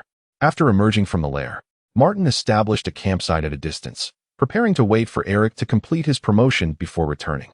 Drew and his companions, aware of Eric's advancement, gazed at him with envy. Martin discerned their thoughts and assured them, "Rest assured, as long as you diligently perform your duties, I shall ensure that each of you is promoted to Sky Knight." Upon hearing this, they knelt in unison, proclaiming their loyalty. Time swiftly passed, and with the frost dragon safeguarding them, Martin and his companions felt remarkably secure in their camp. Thus, half a month elapsed. During this period, Count White contacted Martin via a communication crystal. Once connected, the Count spoke urgently. "Martin, another conflict has erupted. It seems King Charlemagne has offered enticing terms, persuading the Kingdom of Dante to form a complete alliance. Yet even so, our forces remain insufficient. Consequently, both kings issued proclamations stating that anyone who participated in the campaign against the enemy would not claim any territory gained post-battle. The kingdom would bear all logistical responsibilities, relieving them of concerns regarding supply lines. As reinforcements trickled in, the military strength of both sides became nearly equal. However, the knights of the human kingdom were inconsistent, suffering heavy casualties on the battlefield, rendering it a veritable meat grinder. Now, few were willing to partake in the conflict. The king had already issued a mandatory conscription order, and it was anticipated that soon they would all be dispatched to the front lines. Upon hearing this, Martin quickly reassured Count White, urging him not to fret. At that moment, Martin felt a surge of confidence. He was certain that even if he were to head to the battlefield, he would manage to return unscathed. He conveyed this sentiment to Count White, assuring him that there was no need for concern. The Count, perceptive as ever, sensed that Martin had some form of support, which evoked memories of their previous encounter during the defense of the Sword Oath City. This realization alleviated the weight on his mind. After exchanging casual conversation for a while, Martin concluded the communication. He was about to inquire about the plans for the north from Marquis Roderick when, at that moment, a powerful aura gradually dissipated from the direction of the lair. The frost dragon joyfully called out towards the lair, showcasing the impressive might of the dragon ring. Suddenly, A figure appeared before him. It was Eric. Though Eric had restrained his aura, standing beside him still emanated an intangible pressure. Seeing that Eric had successfully completed his promotion, Martin began to gather everyone to prepare for their return. However, he did not allow Eric to accompany them, instead advising him to deepen his rapport with the Frost Dragon. After all, this was Eric's first experience as a Dragon Knight, and without sufficient acclimatization, he would struggle to unleash his full potential in battle. One must understand that a true Dragon Knight could contend against 4 formidable foes without difficulty. Thus, Martin resolved to have Eric remain behind to explore ways to better coordinate with the dragon in combat. Once his instructions were clear, Martin departed with Drew and the others. Eric wished to bid farewell to Martin, but his gesture was kindly declined. Eric is indeed a crucial trump card, and Martin is reluctant to reveal him lightly. Only when the moment is critical can he unveil this asset to achieve unexpectedly remarkable results. However, the matter concerning the third prince is rather intricate, necessitating careful contemplation on how to navigate this predicament. During their journey away from the falling autumn mountain range, Martin and his companions proceeded with intermittent pauses. The reason lies in Martin's exhaustive search through the third prince's spatial ring, yet he has been unable to locate the magical artifact he previously encountered. Among the treasures within the ring, there are several magical items that even Martin has never seen, compelling him to plan on having Roland appraise them upon his return. As an ordinary man, Martin is incapable of enduring strenuous long-distance travel, compounded by the myriad dangers within the falling autumn mountain range, which significantly slowed their pace. Thus, it took them a full half-month to finally exit the treacherous terrain. During this period, Count White contacted Martin once, informing him that he had already led 2 knightly orders into the fray and had reached the Central Territory through the machinations of 3 noble families. The White family could have opted out of the battlefield. Nonetheless, he resolved to head to the front lines. He stated that should he achieve military merit, the prince in the capital has promised to assist him in securing the life seed from the royal treasury, thus alleviating Vane's incessant worries. Chapter 77. Heartfelt conversations between father and son, returning to Luochio town to address matters. Initially intending to persuade Count White, Martin found the words caught in his throat and could only let out a heavy sigh. He spoke. "Father, rest assured, Wayne is also my brother. I possess ample confidence now. Once I have made sufficient preparations, I shall join you on the battlefield. Please, do not charge too recklessly. It would be prudent to follow behind the other knightly orders." Hearing these words, Count White was deeply moved, yet he retorted, "You impudent boy. I have fought battles for half my life. Do I need your reminders?" The father and son conversed for an extended period, as if there were countless words left unspoken. Ultimately, it was Count White who broke the silence. "Enough, you rascal. I am not going to my demise. There is no need for such a dramatic farewell. Perhaps by the time I arrive, the war will have concluded." After exchanging a few more words, they ended the communication. Martin held the communication crystal, standing in contemplation for a long while. Subsequently, he sent messages of gratitude to the 3 families using the crystal. Once that was completed, Martin summoned Druna and the others, and they continued their journey towards Luochio town. Before long, they were spotted by a patrol squad from the Dawn Knights. Upon seeing the group approaching on foot, the squad drew closer and recognized their lord, promptly dismounting to pay their respects. It was no surprise that the patrol squad failed to recognize Martin at first. After all, he had spent nearly a month in the Luochio Mountains, and his appearance had inevitably become somewhat disheveled. Martin instructed the squad to resume their patrol duties, and soon they arrived at the gates of Luochio town. Gazing upon the partially constructed city, Martin nodded in satisfaction, inwardly reflecting, "It appears quite commendable." As they entered Luochio town, the scenery remained as it always had, though the previous chaos of mercenaries bullying the common folk had vanished without a trace. Upon reaching the castle, the knights guarding it took a few moments to recognize Martin, quickly opening the gates to welcome him inside. Housekeeper Lilith soon arrived, and upon seeing her young master in such a state, she was filled with concern. She hurriedly instructed the maidservants to prepare hot water for 4, then led Martin and his companions to the baths. It was evident that Martin's bathing area was more luxurious, with 5 maidens awaiting to attend to him, unlike the other bathing facilities. Before bathing, Martin instructed housekeeper Lilith, "If I am not out yet, once Druna and the others have finished, they may return to their respective duties without needing to report to me." After acknowledging his command, housekeeper Lilith withdrew to make the necessary arrangements. The 5 maidens in the bathing chamber were the quintuplets that Martin had purchased initially. Under the careful tutelage of housekeeper Lilith, they had acquired some skills in serving. As Martin bathed, the maidens blushed, delicately assisting him in relaxing his body. After attending to Martin's bath, the 5 maidens guided him to a nearby bed and began to massage him. Due to the prolonged journey, Martin was utterly fatigued and soon succumbed to slumber under the soothing ministrations of the maidens. Once they saw that he had fallen asleep, the 5 maidens gently covered him with a blanket and quietly withdrew. After the 3 of them finished their bath, they intended to seek out Martin, but were halted by the housekeeper Lilith. Lilith stated, "Young master is too fatigued and has already fallen asleep. He instructed me beforehand that once you 3 have finished, you should return to your respective areas." With that, she bowed and resumed her duties. The trio exchanged glances.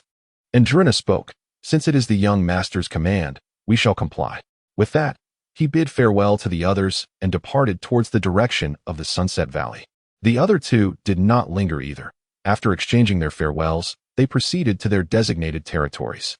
As the Dawn Knights were stationed within the castle, they quickly reached their quarters. Loga, aware that the young master was without the Golden Knight's guard, reinforced the security around Martin and often kept a watchful eye nearby.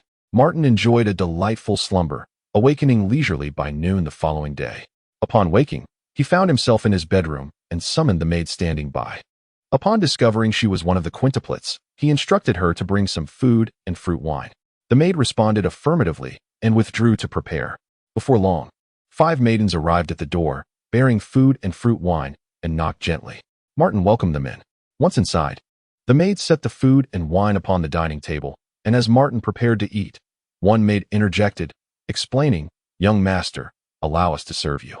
With that, the other maid stepped forward in turn, delicately feeding Martin until he was satisfied. Afterward, they methodically tidied the dining table, leaving one maid to await beside him. After the meal, inspired by a sudden whim, Martin decided to take a stroll in the castle gardens. As he stepped out of his room, the maid quickly followed closely behind. Progressing down the corridor, Martin soon arrived at the garden. The maids, who were trimming the flowers, noticed their lord and promptly ceased their work, bowing respectfully.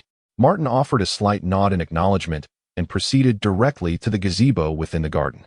Once seated in the gazebo, Martin turned to the maid behind him and softly instructed, "Go, have you 5 change into your dance costumes and come back to perform. I wish to indulge in some enjoyment." The maid complied, bowing before hastily retreating. Shortly after, 4 young ladies clad in splendid dance attire, accompanied by a maiden bearing musical instruments, approached Martin in the gazebo. Upon their arrival, they all bowed in unison. Martin smiled gently and raised a hand in acknowledgement. Thus, the music began to play softly, and the maidens danced gracefully to the enchanting melodies. Watching their lively and breathtaking movements, and listening to the captivating notes that swirled around him, Martin reclined comfortably in his chair, unable to suppress a sigh of contentment. Such moments were truly intoxicating. However, pleasant times are always fleeting. Aware that after his respite, he must attend to pressing matters, he gestured for the maidens to withdraw, then picked up a communication crystal to send a message to Yod, instructing him to deliver the ore mined last month to the castle. Once again, Yod communicated with Roland, inquiring whether he was currently in Luochio town and requesting his presence at the castle if he was. A prompt response arrived, indicating that he was indeed in Luochio town and would be coming shortly. Following Martin's instructions, Yod immediately made his way to the storeroom. He meticulously placed 3 advanced spatial rings filled with or into the spatial ring on his finger and then hastened toward the castle. Upon arriving at the castle, Yod learned from the housekeeper, Lilith, that Martin was presently in the garden, so he proceeded directly there. Soon, Yod found Martin in the garden's pavilion. He approached swiftly, executing a respectful noble bow, and then presented the 3 advanced spatial rings containing the ore. Martin accepted the rings and, in turn, handed Yod 9 empty advanced spatial rings, earnestly advising him, "Next time Baitan and his companions arrive, ensure you deliver these spatial rings to them. Do not forget." After discussing the matter of the rings, Martin reclined in his chair and inquired with genuine concern, "Is there any news regarding the territory lately?" Yod furrowed his brow slightly, contemplating for a moment before responding. "Young master, all is well in Luochio town. There are no pressing issues, and various infrastructure projects are progressing steadily as planned. However, the head of the mercenary branch has sought me out 2 or 3 times since your return, seemingly with important matters to discuss." At that moment, Roland also arrived in the garden, guided by a maid. Chapter 78. The Discoveries of the Leader. Evidence of death absent. Roland approached swiftly, bowing respectfully before Martin. Before quietly stepping aside, Yod glanced at Roland and then turned his attention back to Martin, inquiring, "Young master, what was the response from the head of the mercenary guild?" Upon hearing this, Martin fell into a brief contemplation, and after a moment, he spoke with a composed demeanor. "Next time, if the head of the mercenary guild seeks you out again, bring him directly to the castle. I will be here for the next few days. You must closely monitor the infrastructure work. The quality must be strictly maintained, and shortcuts are absolutely unacceptable. Once these two projects are successfully completed, we shall proceed with other endeavors. Everything must be approached with caution. Haste is not an option." Yod nodded promptly, responding, "Yes, young master." Just as he was about to take his leave, Martin called him back. "Do not rush off just yet. Wait here for a moment, as I have further instructions." With that, Martin turned his gaze towards Roland. Understanding the unspoken cue, Roland stepped forward and respectfully greeted, "Good afternoon, young master." Martin spoke directly, "Roland, the little surprise I promised you some time ago has been delayed due to unforeseen circumstances. Since you are in Autumn Town today, I intend to fulfill that surprise for you." Yod, upon hearing this, felt a flicker of curiosity, silently pondering whether this you included him. Martin seemed to perceive his thoughts and beckoned Yod to join them. Subsequently, with a mere thought, Martin activated the system to expend energy, elevating both of them to the rank of Silver Knights. This enhancement granted them an additional layer of protection while traversing the outside world, safeguarding them from unexpected dangers. As they sensed their burgeoning, formidable presence, Martin recognized that lingering here was inadvisable and promptly turned to exit the garden with swift steps. The powerful aura emitted during their ascension stirred the Dawn Knights stationed within the castle. The knights immediately assumed a defensive posture, preparing to investigate the source of this disturbance. At that moment, several captains under Commander Loga received messages through their communication crystals. Initially poised to leave the camp, they hesitated briefly before retreating slowly. However, their minds were occupied with thoughts of who dared to unleash such an audacious display of power within the castle. Loga, upon sensing the anomaly at the moment Yod and Roland ascended, proceeded to investigate and discovered it was indeed Yod and Roland. He mused to himself that this must surely be the work of young Master Martin. As anticipated, he soon received a message from Martin via the communication crystal, instructing him not to concern himself with the two powerful auras and to calm the Dawn Knights to prevent any unnecessary misunderstandings. Upon receiving the message, Carlos immediately informed the Dawn Knights, assuring them to continue their training without worry. Meanwhile, Martin summoned the housekeeper, Lilith, to his side and solemnly instructed, "For the next few days, the maids are to refrain from entering the garden."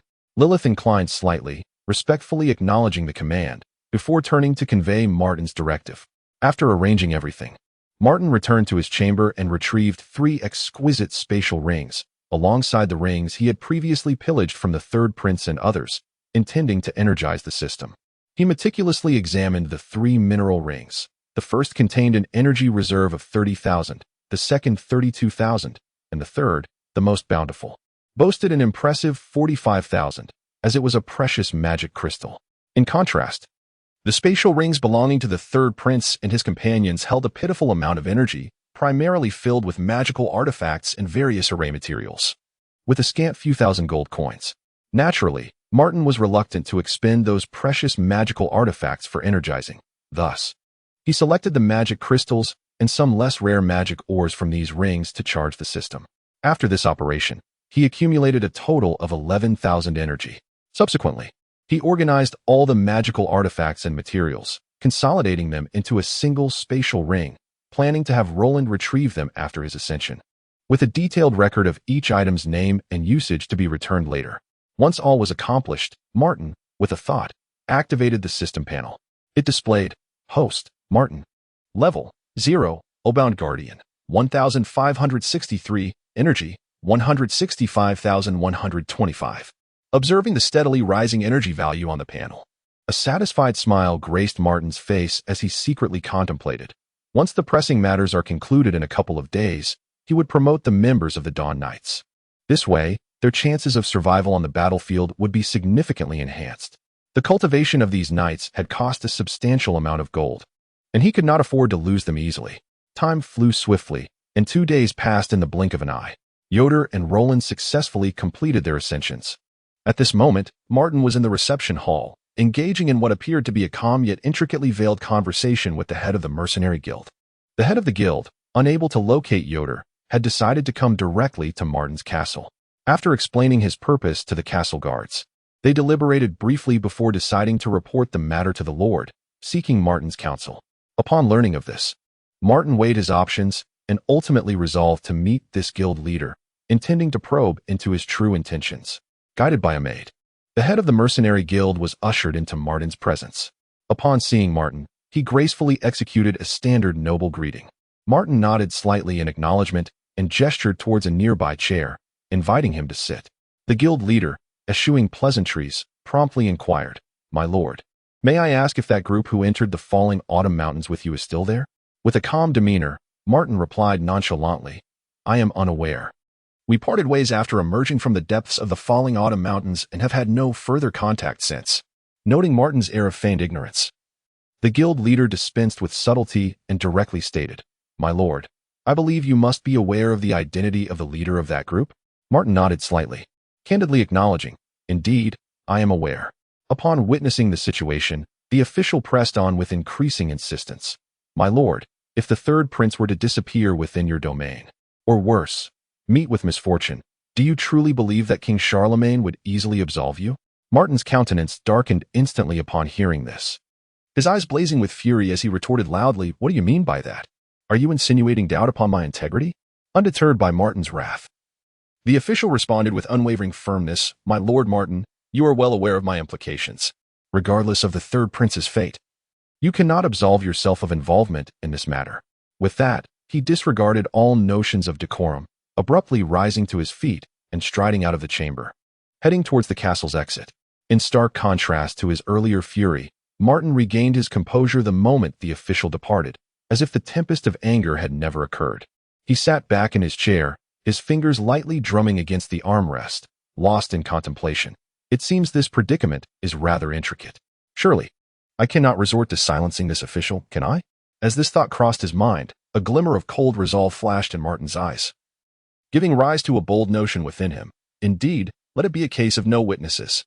Chapter 79, Eradication and Preparation for Ascension Without Hesitation.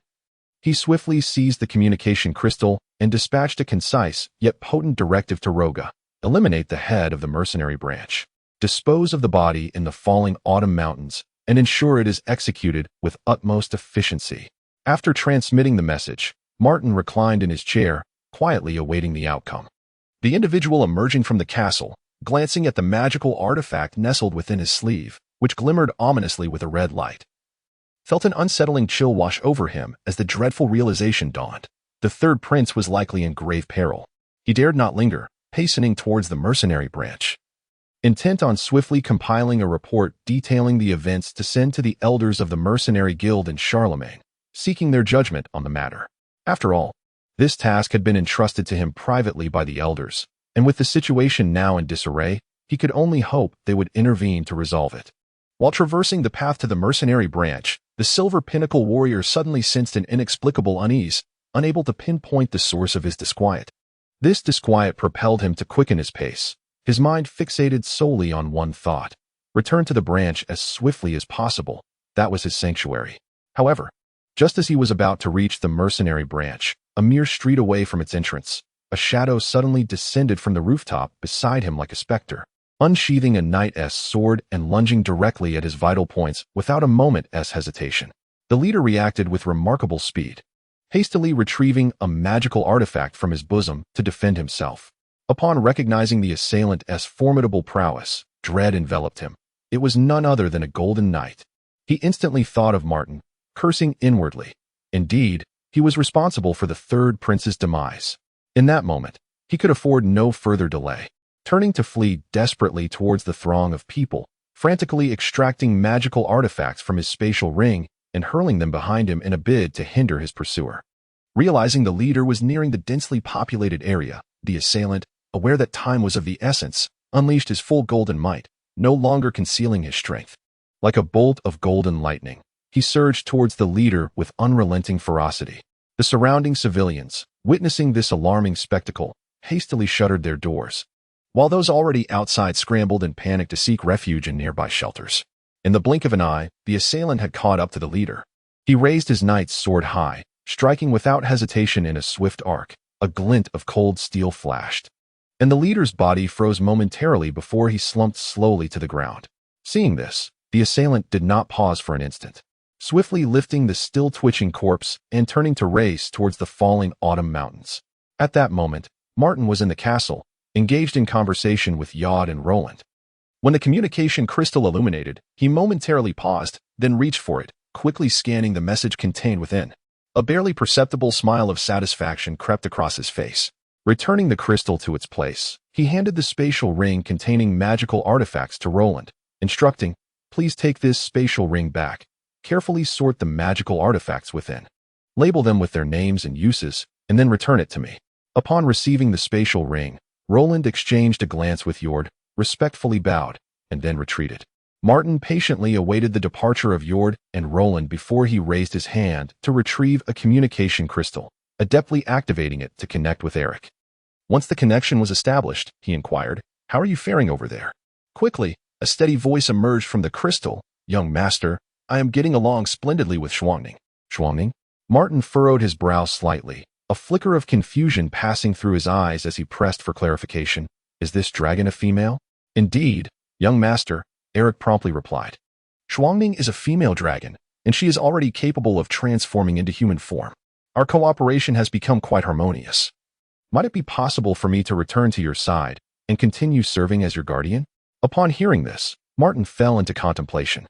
After a brief moment, he reflected that since Eric had acclimated well with Xuangning, he indeed required a formidable protector by his side, as his safety was of utmost importance. Thus, he spoke into the crystal, "Very well, prepare to return."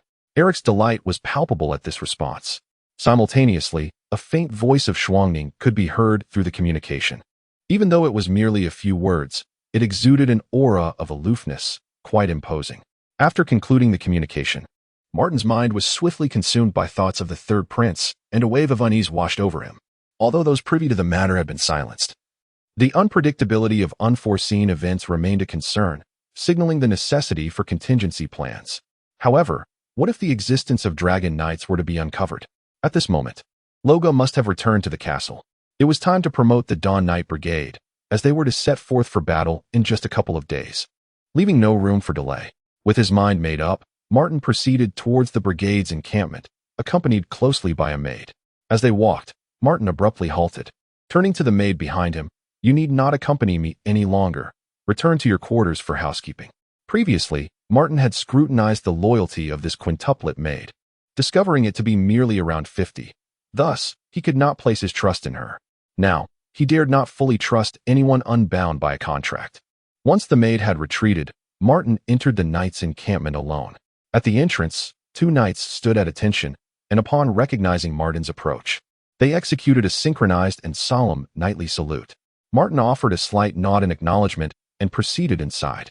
As he traversed the grounds, every knight who caught sight of Martin rendered their respects, which he reciprocated with nods, demonstrating his regard for his subordinates. Before long, he arrived at the door of the barracks. Before he could even raise his hand to knock, Loga opened the door from within. Breathless from his return, Loga had just completed a highly confidential mission, one that even the Knights of the Dawn Brigade were unaware of. Martin stepped inside, and Loga quickly moved aside to grant him passage. Once inside, Loga hurriedly produced a spatial ring, presenting it to Martin with utmost respect. Martin took the item, glanced at it casually, and then returned it to Loga with a smile, saying, "This is a small reward for you. Be sure to cherish it."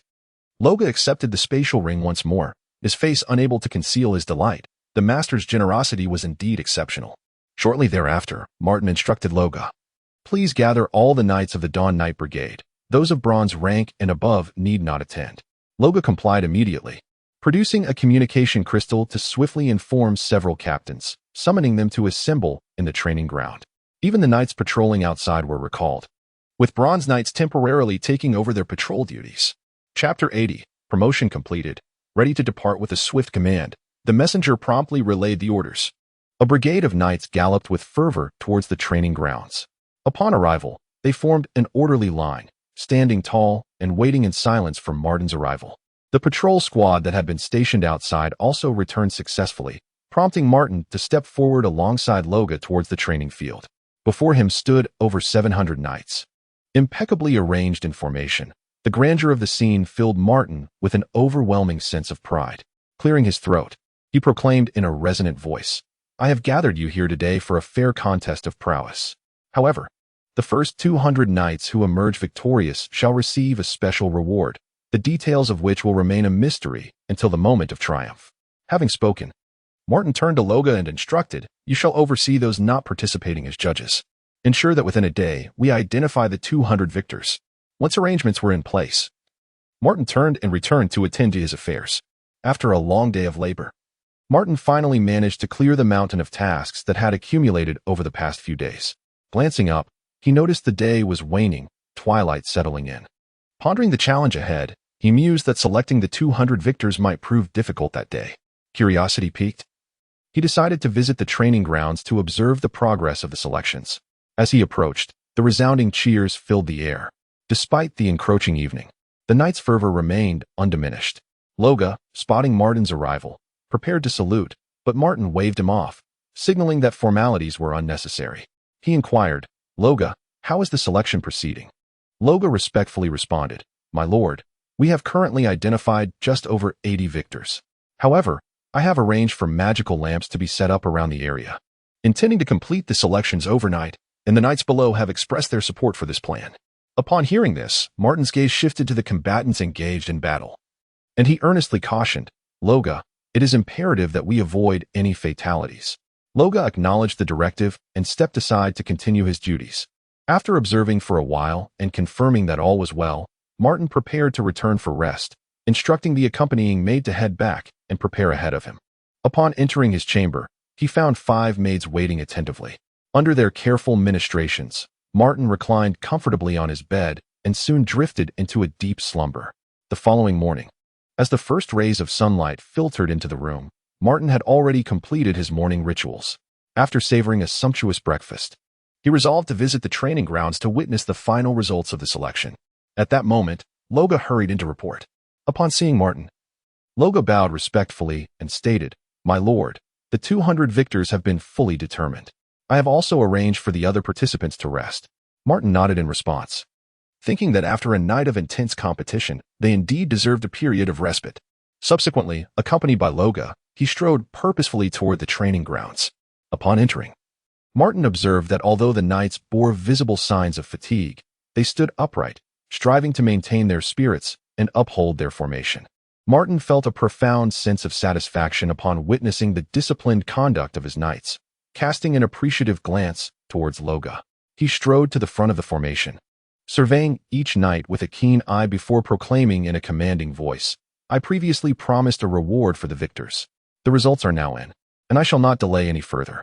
With that, Martin silently communicated with the system, issuing the command for the promotion of the 200 knights. In an instant, an overwhelming aura surged through the training grounds, coalescing and radiating outward. "Quickly, Loga," Martin urged, "do your utmost to contain this energy and prevent any disturbance to others." Loga, upon receiving his orders, swiftly employed his skills to suppress the burgeoning force. Once the knights had completed their promotions, Martin spoke again. "Loga, once everyone stabilizes their new ranks, take them to the castle storeroom to receive their knightly armor. Should the equipment there prove insufficient, seek out the steward Lilith. She will assist you in ensuring they are fully equipped." With that, Martin turned and departed the training grounds. Upon returning to his study, Martin retrieved a communication crystal to contact Roland. He sought to ascertain the status of the magical items within the spatial ring. Not long after, the crystal relayed Roland's response. "Young master, most of the magical items have been sorted. Only 3 remain, the uses of which are currently unknown, and their documentation has not been located." After a moment of contemplation, Martin instructed, "Very well, send the organized items over. Once Eric arrives, we shall prepare to head to the battlefield." After concluding the communication, Martin reclined in his chair, his thoughts drifting to the beast army at Beast Valley. The young magical beasts were still too feeble to be of any assistance at present. He pondered if an opportunity might arise to visit the Merlin family. to procure a different magical array that could hasten the growth of the younglings through the utilization of magic crystals. However, for now, relying on them to bolster the war effort was out of the question. In the ensuing 2 days, Martin found himself somewhat idle. All necessary supplies and arrangements had been meticulously prepared, and he awaited Eric's return with eager anticipation before embarking for battle. On an afternoon 2 days later, while resting in the courtyard, Martin observed 2 figures descending from the sky towards him. As they drew nearer, he recognized them as Eric accompanied by a poised and ethereal woman, undoubtedly the Frost spirit in human form. Upon seeing Martin, Eric prepared to bow. No need for formalities. Eric, Martin gestured, you are a dragon knight now. Yet Eric, with steadfast resolve, shook his head and replied, young master, all that I have is bestowed by you. I cannot forget your kindness simply because my strength has increased. With that, he respectfully bowed. Martin chuckled with a hint of exasperation. You are truly incorrigible. He then instructed the 2 to rest. Afterward, he picked up the communication crystal to reach Loga, stating, Loga, prepare yourself. We shall depart for the battlefield at dawn tomorrow. Loga's response was prompt and decisive.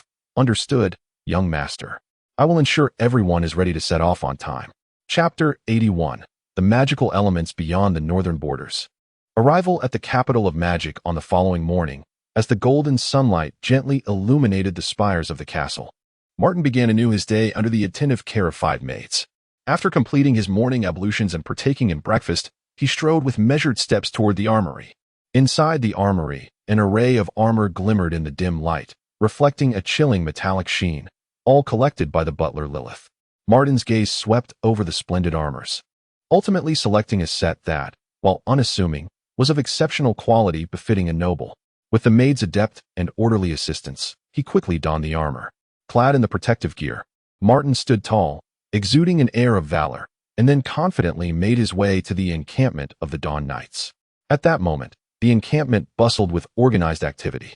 The knights had gathered, standing in neat formation, akin to a pride of iron lions poised for battle. Loga, the pivotal figure of the order, busied himself directing various preparations. Sensing Martin's approach, he raised his voice to urge, hurry, be swift. Pack the remaining supplies into the spatial rings. You, go fetch the great horned horse. The young master is nearly here. With that, he turned back to oversee the captains as they transported and arranged the provisions. Upon arriving at the encampment, Martin beheld the orderly ranks with a sense of satisfaction. Loga, noticing his arrival, hastened toward him and respectfully stated, young master, the Dawn Knights now number 1,000. I have stationed 200 knights to guard Falling Autumn Town, while the remaining 800 stand ready here. Martin gave a slight nod, his gaze sweeping over each knight, and proclaimed, Knights, I shall refrain from superfluous rhetoric. I have but one command, return alive. The response from the training grounds echoed like thunder, loyalty. As the tumultuous cheer subsided, Martin mounted the sturdy great horned horse, gesturing grandly as he commanded the assembly to depart the castle in a grand procession. Eric and Frost, cloaked in silence, trailed closely at Martin's side, ever prepared to safeguard him. A procession of knights clad in gleaming armor marched forth with synchronized vigor toward the outskirts of Falling Autumn Town. On either side of the street, townsfolk paused to witness the spectacle, their eyes alight with envy and reverence. Yoder, Roland, and the butler Lilith followed behind, silently bidding farewell. Once the entire contingent had exited Falling Autumn Town, Martin halted his steed, turning to address the farewell party. Return now, and guard my fief diligently. With a swift crack of the whip, the great horned horse neighed, launching forward with renewed speed. The Dawn Knights swiftly followed suit, their harmonious footsteps reverberating along the road. En route, Martin sent a message through magical communication to the 3 families. In a fortnight, we shall reach the borders of the Dwarven Kingdom. Upon receiving this message, the families were momentarily taken aback. They had not anticipated that the recklessness of the father would be mirrored in the son. The battlefield was no trivial matter. They exerted tremendous effort and incurred significant costs to spare the White family from entering the fray, yet this young man still felt compelled to march onto the battlefield. Particularly concerning was the Merlin family, which had originally planned for their young lady to marry Martin the following year. This conflict now rendered that timeline uncertain. The Earl of Merlin immediately initiated contact with Martin through magical communication. Upon connection, the Earl, with a hint of urgency, inquired, Young Martin, what are you thinking? Are you aware that you are to be wed next year? Martin replied with resolute conviction, "I am aware. But I cannot stand idly by while my father fights for his life on the battlefield. By the way, does the Merlin family possess any magical formations that can accelerate biological growth?"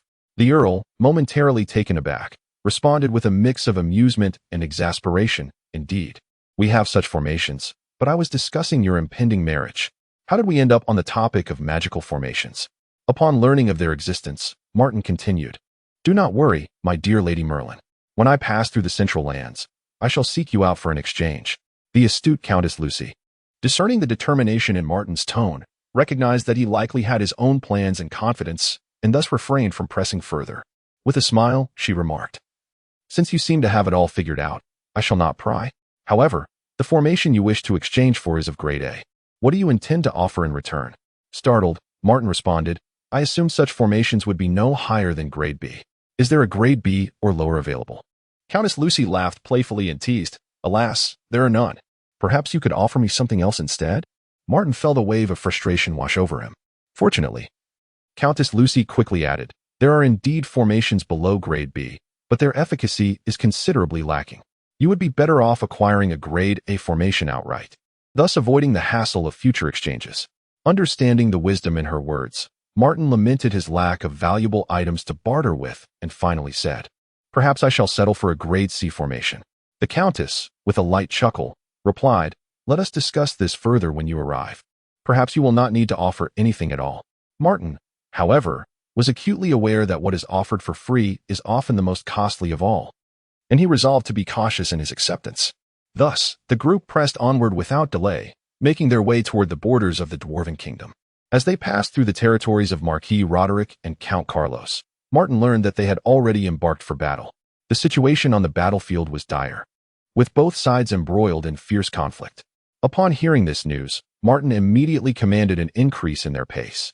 After a week of arduous travel, they finally reached the lands of Duke Merlin in the Central Territories. Upon entering the Central Lands, Martin keenly sensed an anomaly in the atmosphere. The air was rich with magical elements, and the stronger one's abilities, the more pronounced the sensation. Eric and Frost also felt the magical elements around them becoming increasingly vibrant. During their journey, Martin observed that wizards clad in robes were a common sight, a rarity in the Northern Territories where the number of wizards was scarce and they were seldom seen. In this place, Martin was captivated by the comprehensive and intricate application of magic in the Central Realm. From the enchanted devices in the street-side shops to the subtle spells casually cast by passers-by, all revealed the profound magical heritage of the Central Realm. At last, they arrived at the capital of Duke Merlin's territory, the City of Magic. Before they could approach the city gates, Martin and his companions were spotted by a patrol team. To Martin's astonishment, the entire patrol comprised wizards. He could not help but marvel internally. Indeed, the Central Realm boasted formidable magical prowess, a stark contrast to the north, which paled in comparison. Martin took out a communication crystal to inform Countess Lucy of his arrival, yet he received no response for an extended period. After a while, as Martin pondered whether to send another message, a figure appeared at the city gates. Upon noticing Martin and the neatly arranged knights behind him, the individual approached directly. The wizards of the patrol, recognizing it was Countess Lucy, bowed respectfully. However, Countess Lucy paid them no mind and strode straight to Martin, grabbing him to lead him into the city. Chapter 82. Entering the City of Magic, a first encounter with the fiancé, Martin abruptly withdrew his hand, freeing himself from Count Lucy's grasp, and turned to Commander Loga, instructing, "You shall remain stationed outside to recuperate, awaiting my message to prepare for departure." With that, he gestured for Eric and Frost to follow him. The presence of these two companions provided Martin with a profound sense of security. Under the guidance of Count Lucy, Martin stepped into the City of Magic. As soon as he entered, he was enveloped by a rich tapestry of magical elements, far more potent than outside the city. It was indeed an unparalleled haven for the cultivation of magic. Along the way, Count Lucy animatedly described the various intriguing and whimsical wonders of the City of Magic. Before long, they arrived at the Duke's castle. The castle sprawled over a vast area, exuding an imposing grandeur. Martin followed Count Lucy as they boarded a magical carriage, with Eric and Frost seated in the rear. After a considerable journey, they finally reached a colossal magical tower. Following negotiations between Count Lucy and the gatekeeper mage, the grand doors creaked open. She stepped inside first, with Martin closely trailing behind along with Eric and Frost. Upon entering the magic tower, Martin was awestruck, as the surroundings brimmed with an aura of mystery. He curiously surveyed his environment, prompting Count Lucy to caution, "Be careful not to touch anything. Everything here is exceedingly perilous." The group proceeded to the reception hall, where Count Lucy took her leave. Shortly thereafter, several attendants entered, delicately placing pastries, fruits, and red tea upon the dining table. Martin, devoid of any appetite, seated himself while Eric and Frost stood quietly behind him, awaiting the arrival of their host. It was not long before a gracefully composed elderly woman entered the hall with measured strides. Her features were striking, her hair as white as snow, and she radiated an innate air of nobility. Count Lucy respectfully followed in her wake. As the elderly woman entered the reception hall, her gaze bypassed Martin and focused on Eric and Frost, exclaiming, "Remarkable, truly remarkable." She then regarded Martin with a look of appreciation. At that moment, Eric and Frost suddenly shifted, swiftly positioning themselves in front of Martin. It appeared that the moment the elderly woman had appeared, they had sensed a formidable aura of danger. Count Lucy then noticed that the two who had silently trailed Martin were, in fact, Sky Knights. Her eyes widening in astonishment, disbelief etched across her face. Breaking the silence, the elderly woman spoke in a melodic tone, "Greetings, young Martin. I am Duchess Merlin." With a wave of her hand, she signaled for everyone to relax. Martin glanced at Eric, who gave a slight nod in return. Thus, at Duchess Merlin's invitation, Martin and she took their respective seats.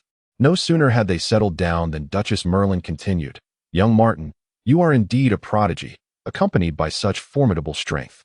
If I am not mistaken, the two behind you are a dragon knight, correct?" Count Lucy, upon hearing this, was once again rendered speechless in astonishment. It was well known that true dragon knights were exceedingly rare across the continent, and today she was fortunate enough to witness one firsthand. Martin was taken aback, surprised that his secrets were so easily discerned by Duke Merlin upon their first encounter.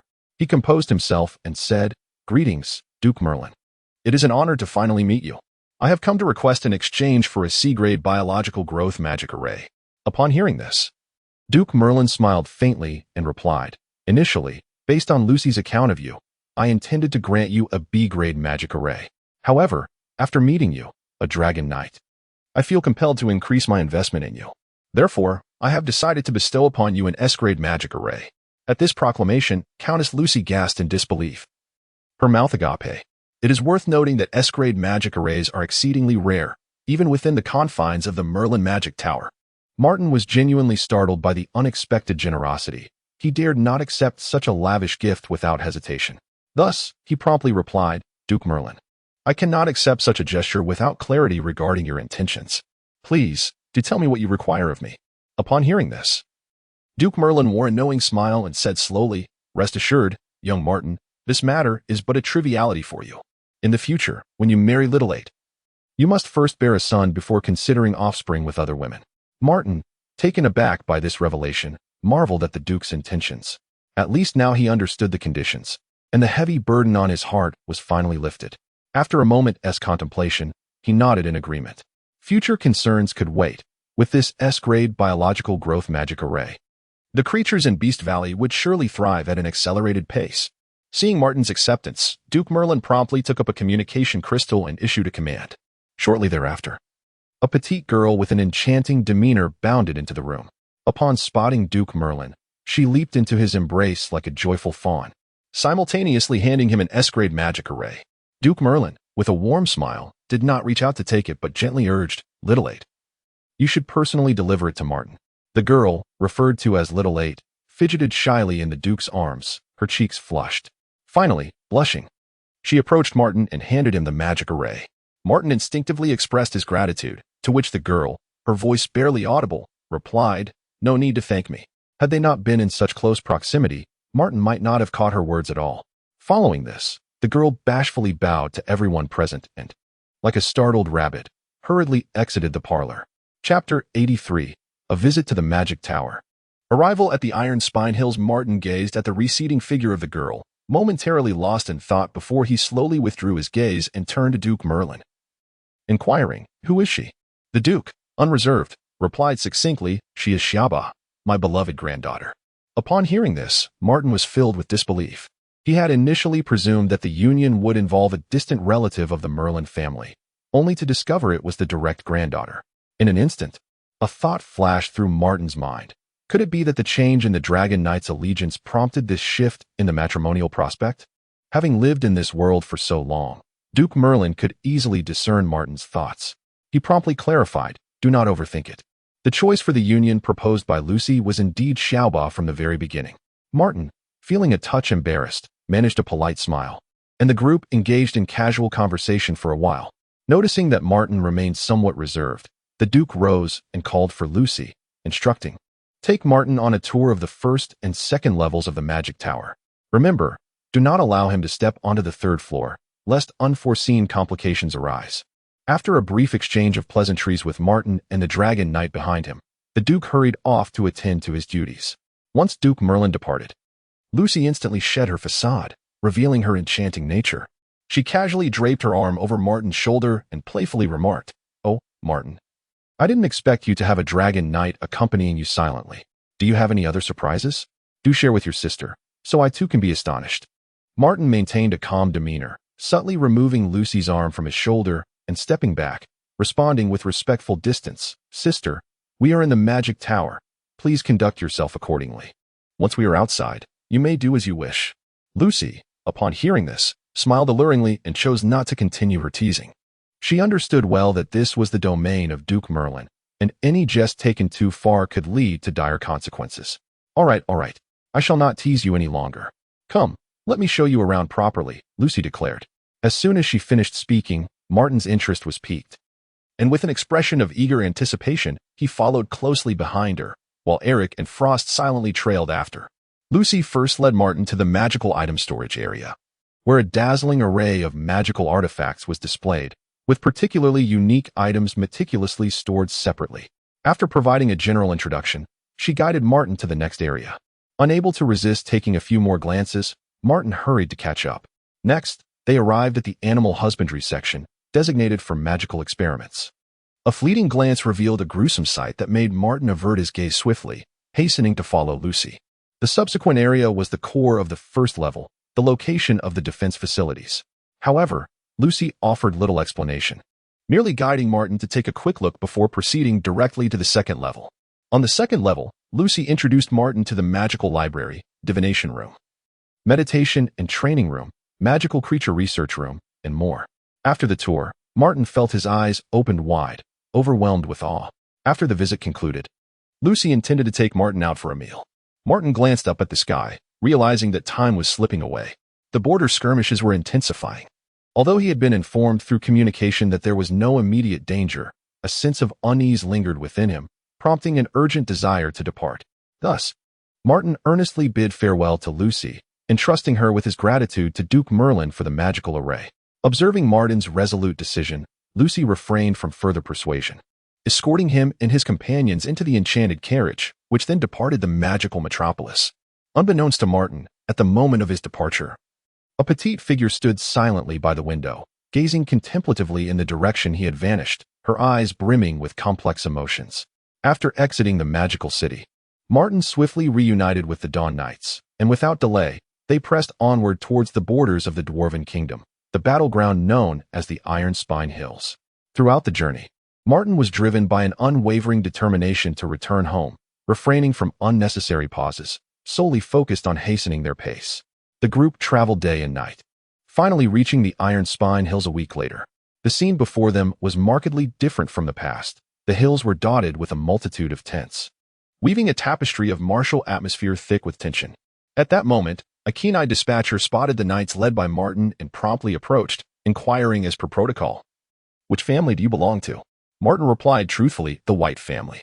The dispatcher remained calm, showing little reaction, as numerous knightly factions arrived daily, leaving him little energy to attend to each family's particulars.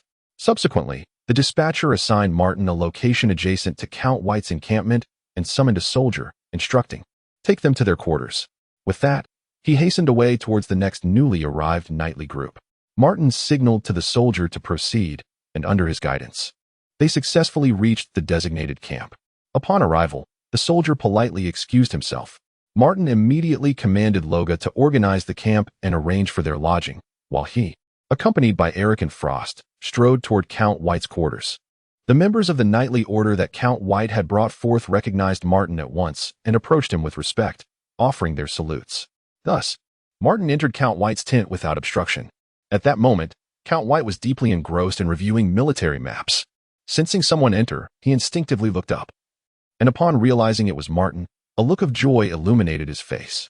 He warmly beckoned Martin closer, exclaiming, "I never imagined you would arrive so soon. By the way, have you informed your mother?" Martin shook his head, replying, "No, I fear it would cause her worry, so I chose not to tell her." Then, with genuine concern, he inquired, "Father, what is the current state of the battle?" Upon hearing this question, the joy on Count White's face was swiftly replaced by worry. He sighed and spoke slowly. "The situation is quite grim. We are under immense pressure on our side. We are compelled to confront the assaults of two kingdoms, while the kingdom of Dante faces merely the onslaught of a single dwarven realm. Daily, knights fall on the battlefield, sacrificing their lives. Presently, Prince Herbert steadfastly remains at the encampment, reluctant to engage in battle, intending to await the arrival of the knights from our realm before launching a unified offensive. However, if we continue to endure this daily attrition, it seems our kingdom may struggle to persevere. It is likely that the Dwarven Kingdom faces similar challenges, as they must sustain the military efforts of two realms, a burden of logistical pressure that is all too evident." Upon hearing this, Martin nodded thoughtfully, and after a brief pause, he inquired, "Father, how many aerial combatants have appeared on the battlefield?" Count White furrowed his brow slightly, reflecting carefully before responding, "Since my arrival here, there has only been one instance. We have one on our side, and they have one on theirs." Chapter 84, Allocation of Defensive Regions. For each of the frontline, Martin listened intently, slowly nodding his head. It appeared that both sides' high-ranking officials maintained a commendable level of restraint. However, the nobles below them seemed far less composed. In the ensuing days, the arriving knightly orders were systematically disbanded, each dispatched to various locations for fortification. By chance, Martin found himself assigned alongside Count White. Initially, he speculated that the three allied families were secretly orchestrating this arrangement, but upon inquiry, each family denied any prior communication regarding the matter. Martin conveyed this information to Count White, who, upon hearing it, instructed Martin to wait in the tent while he stepped outside. After a considerable interval, Count White returned, his expression difficult to articulate. Seeing this, Martin hurried forward to ask, "Father, what has transpired?" Count White, his demeanor grave, replied, "I just consulted the officer in charge. Ordinarily, knightly orders affiliated with noble families are separated for more efficient management. However, the officer informed me that our joint assignment was a specific directive from Prince Herbert." Upon hearing this, an ominous premonition surged within Martin, as the saying goes. Unusual occurrences often herald sinister undercurrents. True to form, the orders soon arrived, commanding the White family to proceed to the eastern side of Iron Spine Hills to join forces with the Royal Ninth Legion in repelling an army of half-beasts. Accompanying them was the knightly order of Count Carlos. Realizing the gravity of the situation, Martin inwardly lamented. This was akin to choosing the softest fruit to squeeze. With the orders issued, there was no room for negotiation. They could only acquiesce. Thus, the knightly order of the White family, alongside that of Count Carlos, set forth towards the eastern side of Iron Spine Hills. Before departing, Martin specifically urged Count White to gather intelligence regarding the situation there, and the report indicated that conditions were neither dire nor particularly grim, not as catastrophic as they had feared. After procuring supplies from the quartermaster, they embarked on their journey. Along the way, Count Carlos, visibly agitated, could not restrain his grievances. Why would His Highness the Prince act in such a manner? Is it truly related to our four families' alliances? Martin pondered silently. It was a question posed with full awareness. With a duke, a marquis, and two earls united by marriage, their combined influence would be formidable, undoubtedly a source of concern for the kingdom. Both Martin and Count White remained silent, and Count Carlos, discerning their tacit understanding, huffed heavily but ceased further discussion. The journey continued in silence until they swiftly arrived at the eastern side of Iron Spine Hills, where they exchanged duties with the station knightly order. Observing the weary knights and injured soldiers passing by, Martin felt a heavy weight settle in his heart, instinctively sensing that the forthcoming defensive assignment would be exceedingly arduous. Once the change of guard was complete, Count White and Count Carlos promptly proceeded to pay their respects to the commander of the Royal Ninth Legion. Shortly thereafter, they returned, bearing a newly delineated defensive map. Upon inspection, Martin noted that their assigned area was not significantly different from their previous post, save for the addition of an expansive forest. Subsequently, the three men delineated their respective defensive sectors and led their nightly orders to their designated positions. Martin, Carlos, and White were stationed at the left, center, and right positions of this defensive region, respectively. Beside them stood the Royal Ninth Legion, poised and ready. In comparison, the pressure borne by the Royal Ninth Legion was significantly greater, while the burden on Martin and his companions was considerably lighter. To the right lay a dense forest, an area designated for defense by the Ninth Legion, and under the watch of Count Carlos, it was also the closest to the Ninth Legion's position. Martin, stationed on the left, occupied the outermost flank of the entire defense line, a location distanced from the Royal Ninth Legion and fraught with peril. Count White, on the other hand, was tasked with safeguarding the center. The onslaught of the half-orcs was swift and unexpected. In the early hours of the following morning, when the world was still shrouded in a hazy twilight and fatigue clouded the minds of men, they launched a brazen assault. Martin's position successfully repelled the initial probing attack of the half-orcs, thanks to the magical fortifications constructed previously by the Knightly Order. In the ensuing days, these probing attacks became a predictable pattern. Each day, the half-orcs would test the defenses, only to refrain from large-scale assaults for the remainder of the day. Those with a modicum of insight could sense the peculiarity of this routine, prompting Martin to promptly communicate his concerns regarding the half-orcs' unusual behavior to Counts White and Carlos via a crystal of communication. Both swiftly acknowledged his warning. Thus, Martin continued his daily inspections of the magical fortifications, and time slipped by unnoticed for half a month. During this period, he dispatched Eric and Frost to return the S-Class magic array to Beast Valley, and they returned a few days later. Gradually, the routine of repelling the half-orcs each morning became second nature to everyone, as if completing a task. However, the unexpected was destined to occur. The forest previously assigned to Count Carlos's defense became the half-orcs' point of breach. That night, a squad of half-orcs, utilizing a B-class magical artifact to conceal their presence, stealthily infiltrated Count Carlos's position. After weeks of repeated probing, the vigilant knights had grown complacent, allowing the half-orc squad to bypass them and advance directly toward the nodes of the defensive magic array. By the time Count Carlos realized the threat, it was too late. The nodes of the defensive magic array had already been compromised by the half-orc squad. Although Count Carlos ultimately annihilated the intruding half-orc squad, the destruction of the magic array's nodes necessitated an urgent summons for the mages of the Ninth Legion to repair the damage. Tragically, the ferocious half-orcs would not grant them a moment's respite. As soon as the nodes of the defensive magic array were breached, the half-orc legion surged toward Count Carlos's position as if signaled to attack. In an instant, the two sides clashed, and the sounds of battle echoed across the sky. Without the support of the magic array, Count Carlos's defenses became perilously vulnerable. The half-orcs, undaunted by death, soon breached the defensive works. Recognizing the dire situation, Count Carlos had no choice but to don his armor and charge into the fray. Coincidentally, a golden knight within the ranks of the half-orc legion noticed his advance and immediately approached to engage him. In the midst of the throng, two figures engaged in a fierce clash, their blades glimmering with deadly intent, while the surrounding soldiers hastily sought refuge, swiftly creating a clearing around them. The half-orcs, indifferent to the duel between the two golden knights, circumvented the battleground and relentlessly launched their assault on the fortifications. Within the stronghold, the magical cannons, having suffered damage to their nodes, lost their stable source of arcane energy and could only manage to fire intermittently by relying on replenished magic crystals, albeit with significantly diminished power, rendering them far less intimidating to the advancing horde of half-orcs.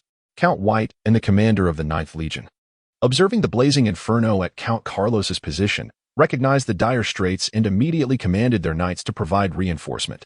However, just as the knights were poised to embark, the monstrous legion of the half-orcs made their presence known. These Shadow Panther riders, mounted on their sleek, dark steeds, emerged from the night, advancing ominously toward their position. The commander of the Ninth Legion, faced with an unavoidable dilemma, was compelled to retract the knights set to depart, redirecting them to fortify their defenses against the impending breach. Chapter 85. The stronghold is on the brink of collapse. The resounding roar of a dragon Earl White had no intention of retreating. The battlefield was precarious, and should the right flank be breached, he and Martin's forces would find themselves in dire straits, facing encirclement by the enemy and the looming threat of annihilation. Acting decisively, he seized the communication crystal and swiftly contacted Martin, instructing him to allocate half of his troops to urgently support Count Carlos. Upon receiving the command relayed through the crystal, Martin wasted no time and immediately ordered Loga to lead 400 members of the Dawn Knights to the rescue. At that moment, Count Carlos was locked in a fierce battle with the enemy's Golden Knights, as an ever-increasing tide of half-orcs surged towards the stronghold.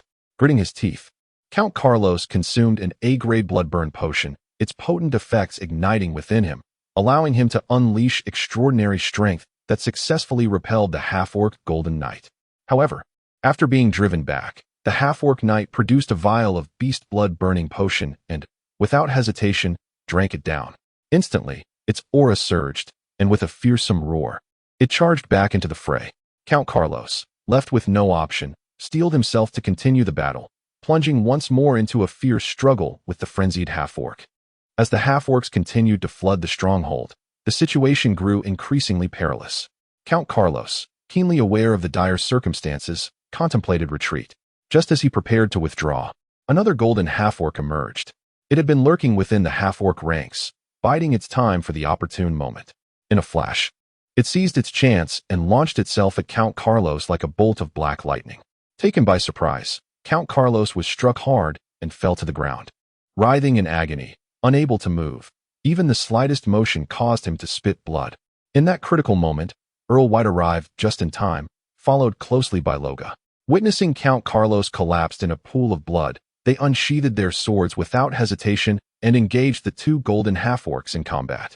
As the battle raged on, reinforcements from the knights began to arrive, barely stabilizing the precarious stronghold. Nevertheless, the battlefield remained tense, with both sides embroiled in a brutal tug-of-war.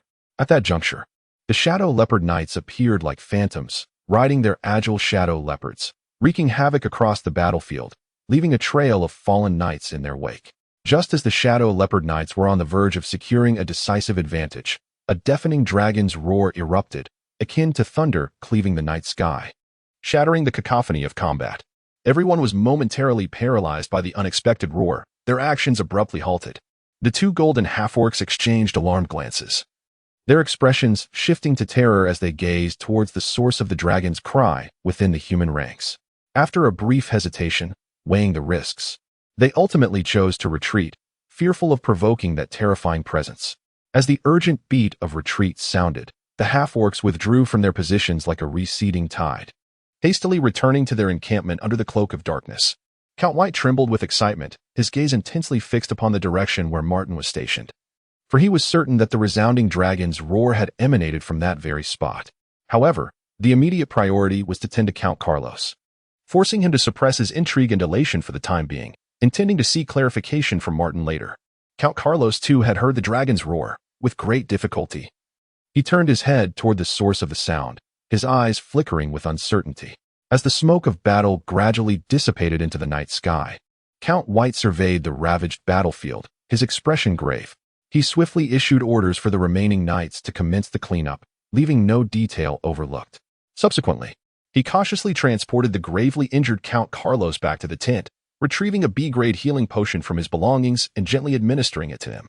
After ensuring everything was in order, Count White stepped out of the tent once more, finding the battlefield still bustling with activity as knights moved about. He immediately immersed himself in command, methodically organizing the knights to scour the area, sparing no half-orc still clinging to life, and decisively delivering the final blow to those barely surviving, ensuring the safety of his forces. Meanwhile, within the 9th Legion's encampment, the earth-shattering dragon's roar had equally startled them.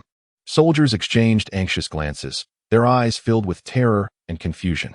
The Legion commander, refusing to show any signs of complacency, promptly dispatched multiple elite knight squads to hasten toward Count Carlos's position, determined to uncover the reason behind the dragon's roar. Before long, news of the dragon's roar reached the Legion commander, who communicated it directly to Prince Herbert. At that moment, Herbert was engrossed in reviewing military reports. Upon receiving this news, he was taken aback, his feather quill suspended midair. After a moment's contemplation, he resolved to personally investigate the matter the following morning. Relaying his decision to the 9th Legion commander via the communication crystal, Upon receiving the notification of the prince's imminent arrival, the Legion commander sprang into action, urgently commanding his subordinates to prepare for the reception. Every detail was meticulously reiterated, leaving no room for error, striving to ensure that the welcoming ceremony would be conducted with both solemnity and thoroughness. Meanwhile, the previously dispatched night squads had arrived at Count Carlos's encampment. Before them lay a deathly still battlefield, scattered limbs and severed arms littering the ground, mingling with the heavy scent of blood. Yet, the squad members had no time to dwell on the grim scene as they approached Count White. The squad leader, tall and composed, executed a formal knightly salute, then, with an expression of urgency, inquired, "My Lord Count, I beg your pardon for the interruption. Do you have any clarity regarding the dragon's roar that just reverberated through the night?" At this moment, Earl White was wholly absorbed in the aftermath of the battlefield, his brow furrowed and his expression grave. He seemed oblivious to the inquiries of the squad leader, continuing to methodically direct the others in transporting the wounded and clearing the site. Noticing the Earl's lack of response, the squad leader experienced a fleeting moment of embarrassment. However, he wisely chose not to press further, instead offering a respectful bow before turning to seek answers from others. Chapter 86. Investigating the source of the dragon's roar. The Orcs' vigilant patrol, the squad leaders sprang into action, dispersing in various directions to inquire with the knights who might possess knowledge of the matter. However, after much effort, none of the knights at the position could elucidate why that mysterious dragon's roar had suddenly echoed across the battlefield. A few squad leaders, feeling utterly powerless, decided that since they could not glean any answers, they would proceed to the location of the wounded Count Carlos. Upon arriving at the front of the tent, they expressed their intentions to the knight guarding it. The guard furrowed his brow, filled with displeasure, at a time when the struggle for the position was most intense. The Ninth Legion had been conspicuously absent, and now, as soon as the Orcs retreated, they emerged. Yet, bound by duty and the urgency of the matter, the guard knight reluctantly instructed them to wait outside. Before long, the guard knight emerged from the tent, his demeanor cold, and stated bluntly, "The Count does not wish to see you. You may return." Upon hearing this, the squad leaders were immediately incensed, but found themselves powerless against the dismissal. Dejected, they could only return to report their failure. Within the Ninth Legion's encampment, the commander listened to the reports from the squad leaders, sensing an underlying peculiarity in the situation. Though he could not pinpoint what was amiss, he decided to defer further discussion until the arrival of His Highness the Prince. The following morning, sunlight bathed the earth, enveloping the entire camp in a golden glow. The commander meticulously prepared to welcome Prince Herbert's arrival. As the prince appeared, the commander promptly approached and offered a respectful bow. The prince gave a slight nod and immediately inquired, "What have you discovered regarding the dragon's roar?" The commander, not daring to conceal anything, recounted all the information he had gathered. Upon hearing it, the prince furrowed his brow and retorted, "Did you find nothing amiss?" The commander, bewildered, slowly shook his head. Prince Herbert scrutinized the commander for a moment, then remained silent as he strode toward the main tent. Upon entering the main tent, Prince Herbert waved his hand, signaling the attendants to withdraw, and then, with a grave expression, articulated, "The silence of the two counts indicates that they are well aware of the nature of that dragon's roar. Otherwise, how could they remain so composed and not inform you? If they were to respond, it would suggest their uncertainty about whether the roar signifies friend or foe." The commander, upon hearing this, suddenly experienced a moment of clarity, finally understanding the source of his previous unease. However, he still harbored some doubts and could not help but ask, "Your Highness, since it is evident they are linked to the dragon's roar, should we not investigate Count Carlos's position?" Prince Herbert fell into contemplation. After a moment, he shook his head and replied, "Let it be. We shall not go. I only hope it is not a dragon rider, for if that were the case, the future of the Northern Realm would be uncertain. Let us hope it is merely some magical artifact." Prince Herbert could only seek solace in this self-reassurance, attempting to ease his own mind. In the wake of the midnight skirmish at the Carlos position, the battlefield had returned to a semblance of its pre-war state, orderly and serene. However, Count Carlos was gravely injured, rendering him immobile and barely able to speak. Count White came to visit, and during their conversation, both men tacitly refrained from mentioning the mysterious dragon's roar. After exchanging expressions of concern, Count White urged Carlos to focus on his recovery, leaving half of the knightly order behind, while he led the other half back to their encampment. Simultaneously, Loga received a communication from Martin. instructing him to lead the remaining knights of the Dawn Knights to stay at Count Carlos's position to maintain defense and order.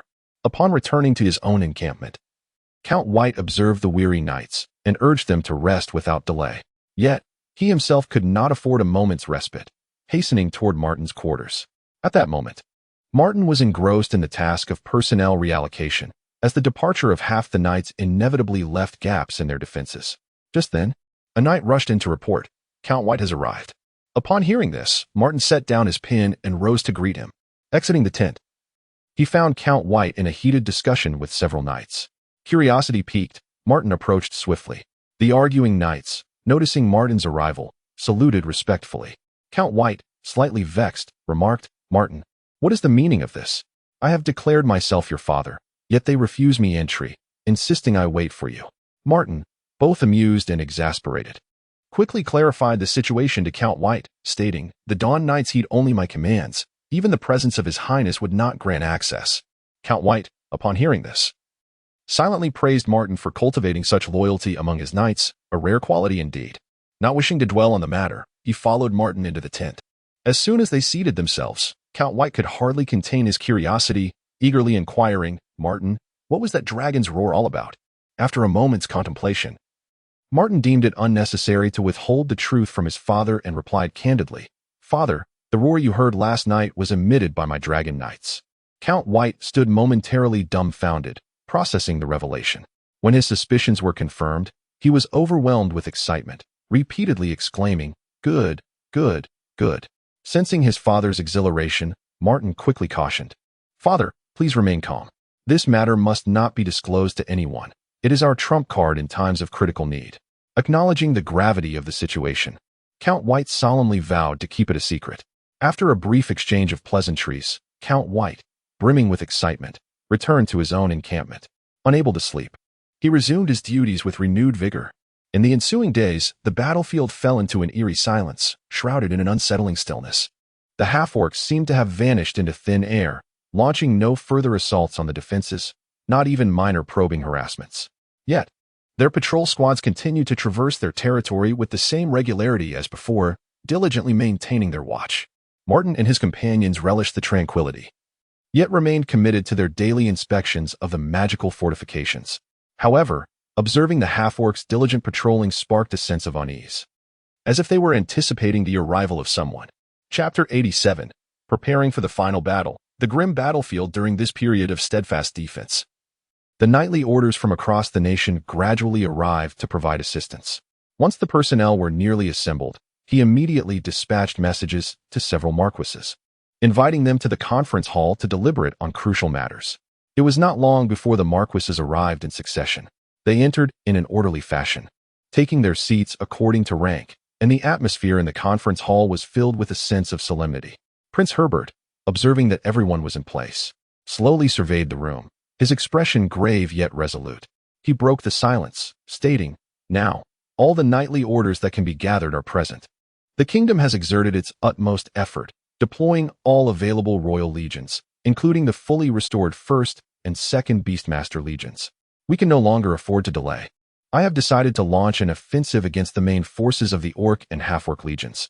As soon as he finished speaking, Marquis Roderick rose, slightly bowing, and with a concerned expression inquired, "Your Highness, may I ask how many aerial combatants we have on our side? After all, in such a grand battle, the aerial forces often determine the outcome." Prince Herbert, upon hearing this, paused for a moment, well aware that this matter could not be concealed from the assembly. Only with complete honesty could he assure everyone. So he replied candidly, "We have 3 Sky Knights and 2 Sky Mages." Upon hearing this, the previously tense expressions of the marquises noticeably relaxed, exchanging glances that conveyed relief and confidence. After all, the Orcs and Half-Orcs were conducting a multinational operation, and due to various constraints, they could not dispatch many aerial forces. Moreover, the Dwarven Kingdom had been effectively restrained by the Dante Kingdom, making it difficult for them to intervene in this conflict. It seemed that the long-standing standoff was finally greeted by the dawn of resolution. Prince Herbert observed the shift in expressions among the assembly, understanding their sentiments, and gestured for them to prepare. Before they departed, he reiterated emphatically, 3 days hence, before dawn, we shall launch a full-scale assault. There must be no negligence whatsoever. The assembly responded in unison, then filed out, each hurrying to their respective posts. As the Marquises set about their preparations, the entire camp stirred to life. The half-orc and orc forces also sensed the change, eager to resolve the war swiftly. For they could not indefinitely keep their main forces abroad. The Dwarven Kingdom was equally pleased to hear the news. If the human kingdom refrained from action, they were prepared to initiate a full-scale assault themselves, given the staggering costs of maintaining 3 kingdoms' legions in battle.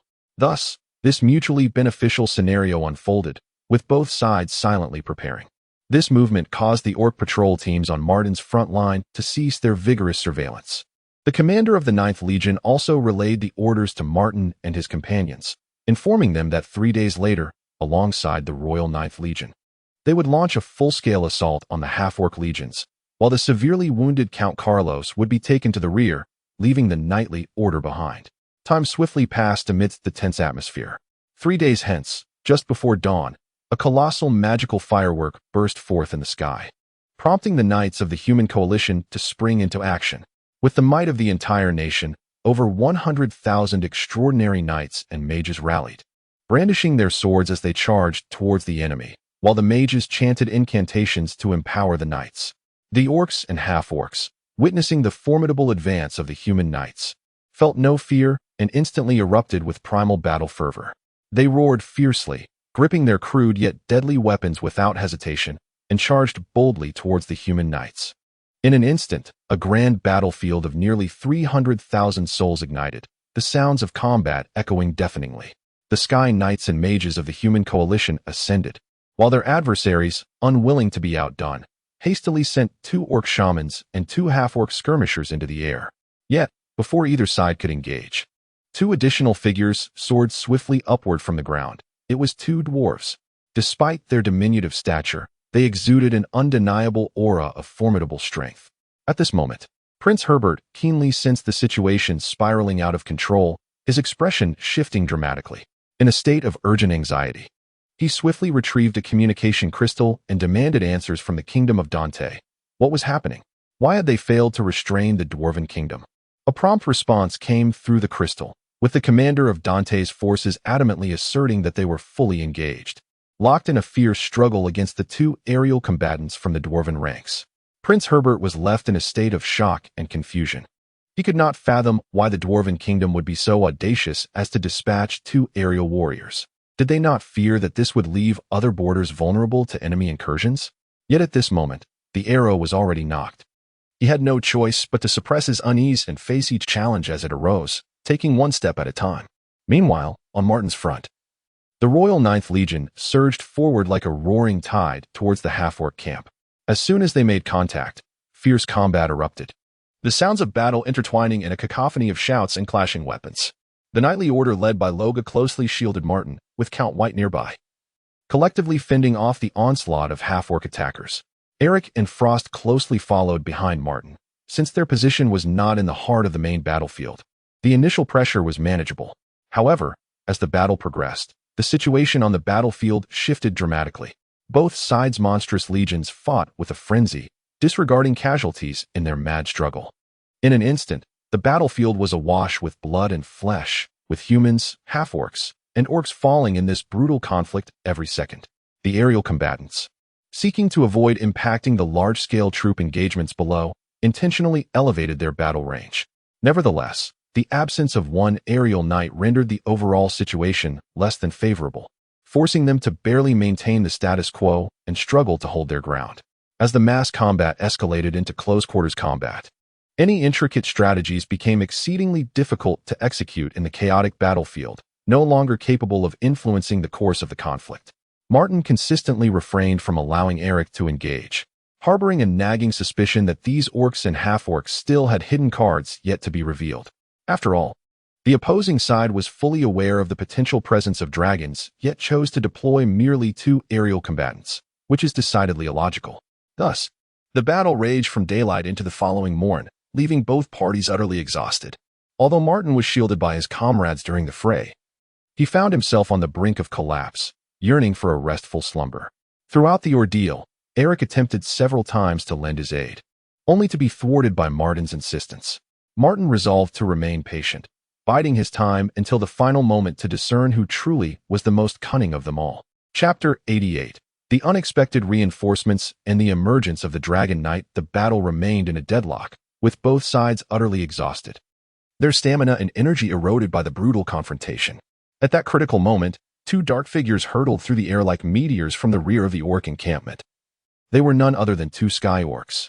Their lithe forms radiated an intimidating aura of formidable power.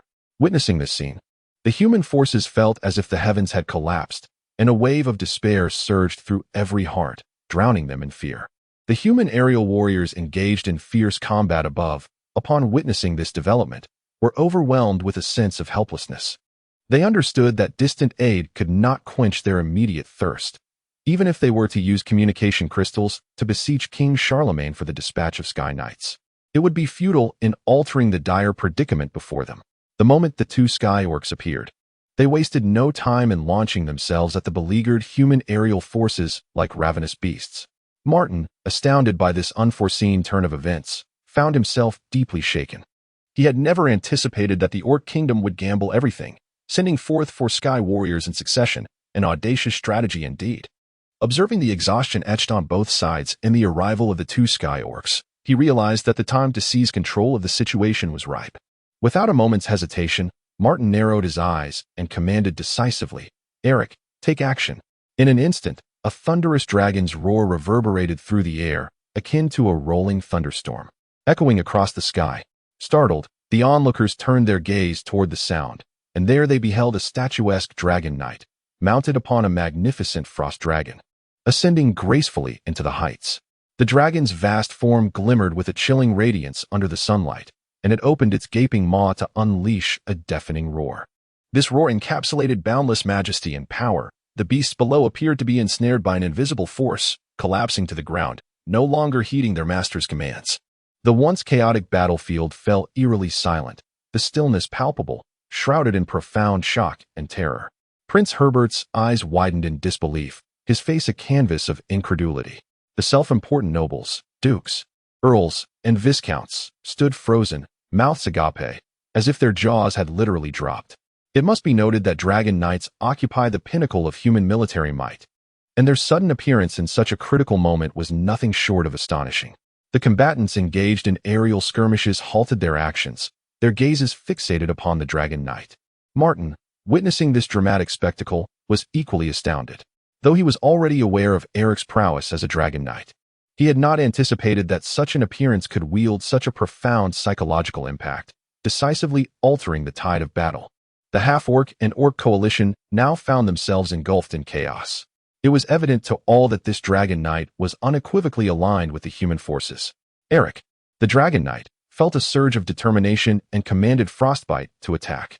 The frost dragon surged forward like a bolt of white lightning, charging directly at the golden half-orc. Exhausted and sensing imminent danger, the golden half-orc frantically reached for a potion in its pocket, hoping to regain strength. However, it was too late. A torrent of icy dragon breath erupted, interrupting its actions with a chilling wave. Seizing the opportunity, Eric deftly maneuvered his frost dragon closer, and the outcome was inevitable. In the face of the knight's formidable power, the sky half-orc stood no chance. Within moments, it was swallowed whole by the frost dragon, disappearing without a trace. The remaining orcs and half-orcs, witnessing this brutal scene, gulped in terror, acutely aware that the tide had turned. Fearful for their lives, they abandoned their comrades and fled desperately towards the dwarven kingdom. As others followed suit, scattering like startled birds, the remaining battle was devoid of suspense. Under the overwhelming presence of the frost dragon, the orc legion resembled sheep awaiting slaughter, unable to mount an effective resistance or escape. They were either ruthlessly annihilated by the human forces or captured without a fight. Thus, this protracted and harrowing war concluded with the triumph of the kingdom of Charlemagne. The victorious knights and nobles erupted in jubilant cheers, their exultant cries echoing through the skies. Yet, amidst the celebration, a profound question lingered in the hearts of all. From whence had this seemingly divine dragon knight emerged? Just as confusion filled the air, Eric, the dragon knight who had captivated everyone's attention, gracefully descended from his frost dragon before a young noble. He dismounted with agility, kneeling on one knee, and proclaimed in a resonant and steadfast voice, "My lord, I have fulfilled my duty." The young noble nodded slightly, a satisfied expression gracing his features, and then gestured for Eric to rise. This scene struck the onlookers like a thunderclap, igniting a wave of astonishment. They could scarcely fathom that this awe-inspiring dragon knight was, in fact, a subordinate of the very youth before them. Even more astonishing was the sight of the dragon knight kneeling to report to the young noble. Whispers erupted among the crowd, eager to uncover the identity of this young man. At that moment, Marquis Roderick stepped forward, proclaiming with clarity, "This is Martin White, my son-in-law." The other earls, upon hearing this, took a closer look and realized that the youth before them was indeed Martin White. Meanwhile, the three marquises who had previously offended the White family instantly paled, their expressions darkening. Chapter 89. Harvesting the Fruits of Victory. The unresolvable triad. When Prince Herbert confirmed that the individual before him was indeed Martin, a flicker of surprise briefly illuminated his eyes, only to be swiftly overshadowed by profound concern. He understood clearly that the situation in the north had become increasingly precarious. Resting solely on the strategies of His Majesty the King, the subsequent tasks unfolded methodically, clearing the battlefield and consolidating prisoners. These tedious yet essential duties were entrusted to his subordinates for meticulous handling. At this moment, he warmly welcomed Martin, Eric, and Frosty into his tent. During their conversation, Prince Herbert turned to Eric, inquiring if he would be willing to travel to the royal capital. Eric, with no hesitation whatsoever, decisively declined. The prince discerned from his resolute stance that there was no room for negotiation, thus refraining from further questioning. Instead, he directed his gaze toward Martin, his expression filled with admiration as he remarked, "Martin, your dragon riders have played a pivotal role in this critical conflict. I have duly reported your achievements to His Majesty. We shall see how he chooses to reward you." Upon hearing this, Martin respectfully bowed to Prince Herbert, humbly responding, "These are merely my duties, nothing of significance."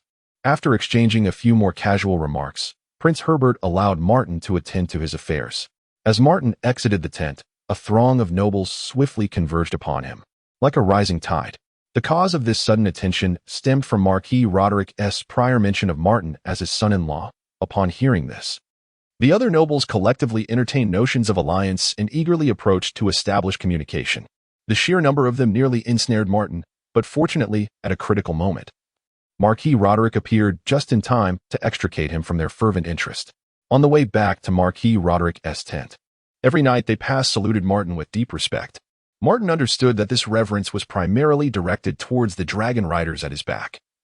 Yet he graciously acknowledged them with a subtle nod.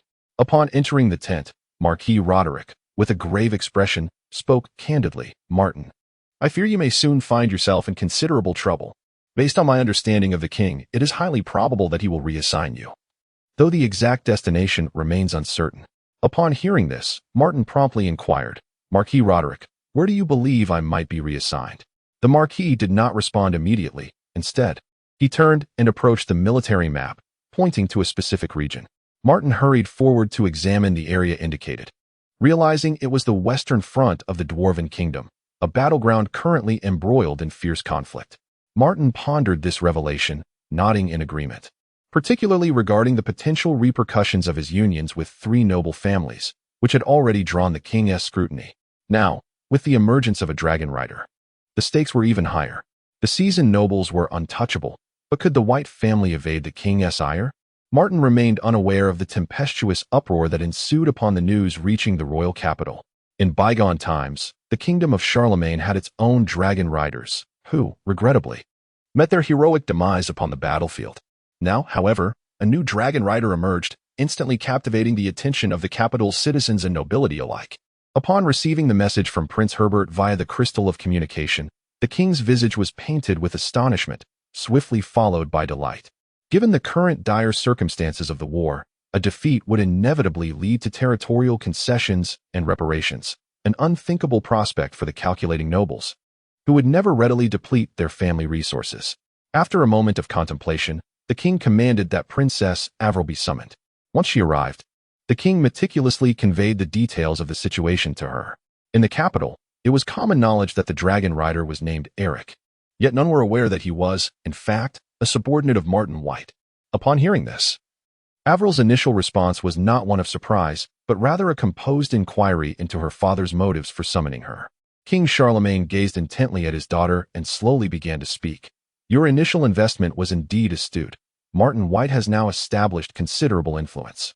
However, I must regrettably reassign him elsewhere. At these words, a fleeting glimmer of resentment crossed Averil's eyes, though the king failed to notice. He continued, your vision is exceptional, and your talents are remarkable, yet alas, you are a daughter. Hearing this, Averil's nails nearly dug into the flesh of her palm. Yet she managed to respond with a strained smile.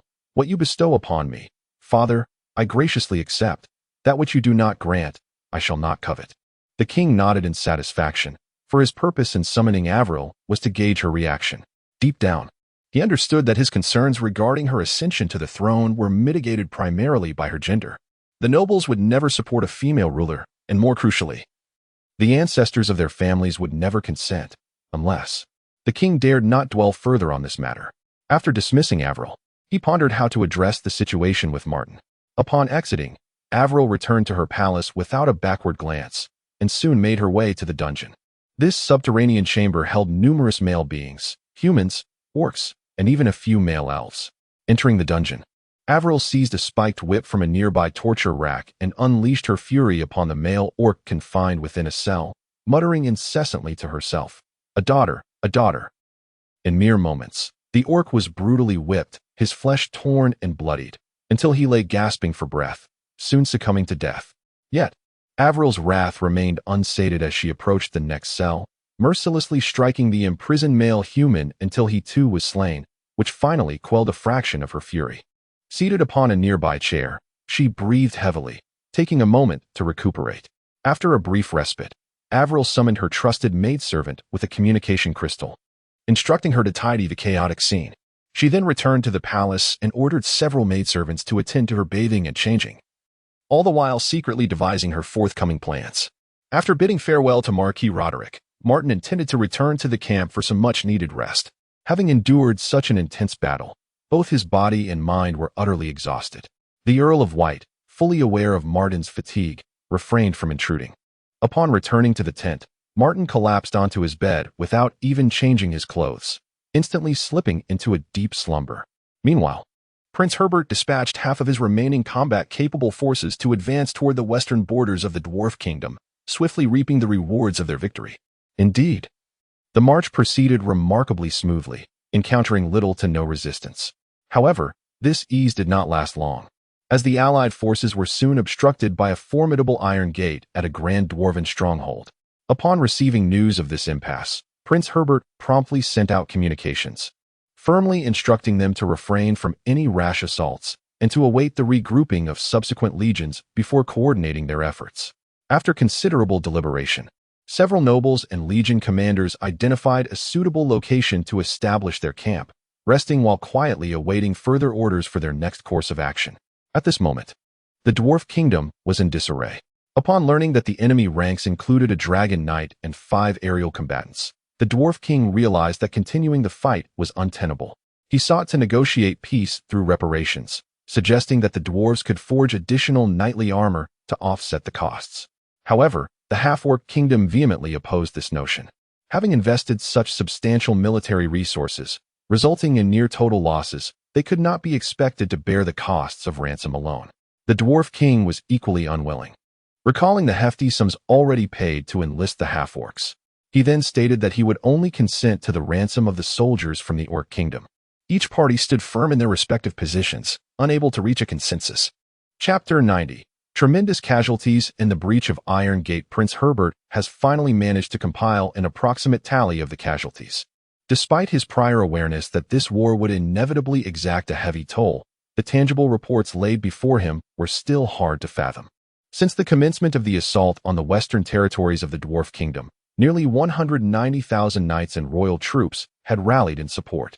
Yet now, excluding those already fallen and not accounting for the missing, the number of survivors barely exceeded 100,000. Such a staggering casualty rate caused Prince Herbert's hand to tremble slightly as he clutched the report. It was ultimately a manifestation of his excessive hubris. A bitter smile crossed his lips as he recognized that had it not been for the timely intervention of the Dragon Knight, even without the Dwarf Kingdom augmenting its aerial forces, defeat would have been assured for his side. He then picked up the report regarding the prisoners and skimmed through it, his gaze finally resting on the figure. Over 50,000 orcs and half-orcs had been captured. These prisoners might serve to somewhat mitigate the losses incurred during the war. After a moment of contemplation, he consolidated the two reports and dispatched them to King Charlemagne. Upon receiving the reports, King Charlemagne felt a wave of exasperation wash over him. Nevertheless, he promptly convened the royal council to deliberate on how to compensate the nobility who had perished in the conflict and the knightly families that had suffered grievously. After several days of recuperation, the army was restructured and adequately resupplied. Prince Herbert then issued orders for the troops to march forth towards the Iron Gate. However, he harbored a degree of selfishness, commanding the Royal 1st and 2nd Beast Legions to remain behind, tasked with escorting the prisoners and standing by. The other nobles, though filled with dissatisfaction, dared not voice their objections, intimidated by Prince Herbert's authority. The army advanced without hindrance, successfully reaching the base of the Iron Gate, where they joined forces with the troops already stationed there. The 100,000-strong army established their camp beneath the Iron Gate, with tents springing up like mushrooms after rain. Following 2 days of intense coordination and preparation, the logistics were set in place. Prince Herbert decisively commanded the two Sky Mages to concentrate their efforts on dismantling the magical array of the Iron Gate, while simultaneously arranging for the Sky Knights to remain vigilant against potential aerial assaults. Chanting incantations, the two Sky Mages summoned the elemental forces of magic, which surged towards them as if responding to a call. In an instant, 2 radiant orbs of light materialized in the mages' hands. With a swift motion of their arms, they hurled the orbs towards the Iron Gate, their power seemingly capable of rending the very fabric of space. The defenders of the Iron Gate, sensing the impending attack, reacted swiftly. The opposing Sky Mages immediately countered, utilizing the power of the magical array within the gate to cast defensive spells. A formidable magical barrier rose instantaneously, steadfastly intercepting the onslaught. Thereafter, both sides engaged in a relentless exchange, neither yielding an inch. The magical elements surged through the battlefield, a cacophony of attacks and defenses transforming the realm into a grand arena of sorcery, where the luminous bursts of magic dazzled the eye. Prince Herbert, observing the deadlock before him, furrowed his brow in concern. Deep within, he pondered, this senseless attrition could not possibly be a viable strategy. While the adversary might endure, the resources and time of the kingdom of Charlemagne were rapidly depleting. A breakthrough was imperative. Otherwise, the war's trajectory would inevitably skew towards a more unfavorable outcome. After much contemplation, Prince Herbert sought out Martin, hoping he would dispatch dragon riders to assist. However, Martin was not one to be easily commanded. He proposed a trade, his military achievements in exchange for a seed of life. This seed was extraordinarily precious, capable of not only prolonging life, but also restoring youth. Prince Herbert, understanding the gravity of the request, hesitated to acquiesce, for such a decision was beyond his authority. Subsequently, he hurried to relay the matter to the king. Upon hearing the proposal, King Charlemagne remained calm, lost in thought for a moment. He then addressed Prince Herbert, stating that he could grant Martin's request, provided that Martin committed to a full-scale assault on Iron Gate to assist in the conflict. Once the Western Front had concluded, the promise would be fulfilled. Prince Herbert dutifully conveyed the king's message to Martin. After a brief period of contemplation, Martin nodded in agreement, but stipulated a singular condition. He would dispatch the dragon riders as soon as the seed of life was in his possession. Thereafter, Martin ceased to involve himself in the war's affairs, awaiting the arrival of the seed with patience. 1 week later, a Sky Mage arrived hastily, bearing the life seed. Martin received it with care, delicately placing it within his spatial ring.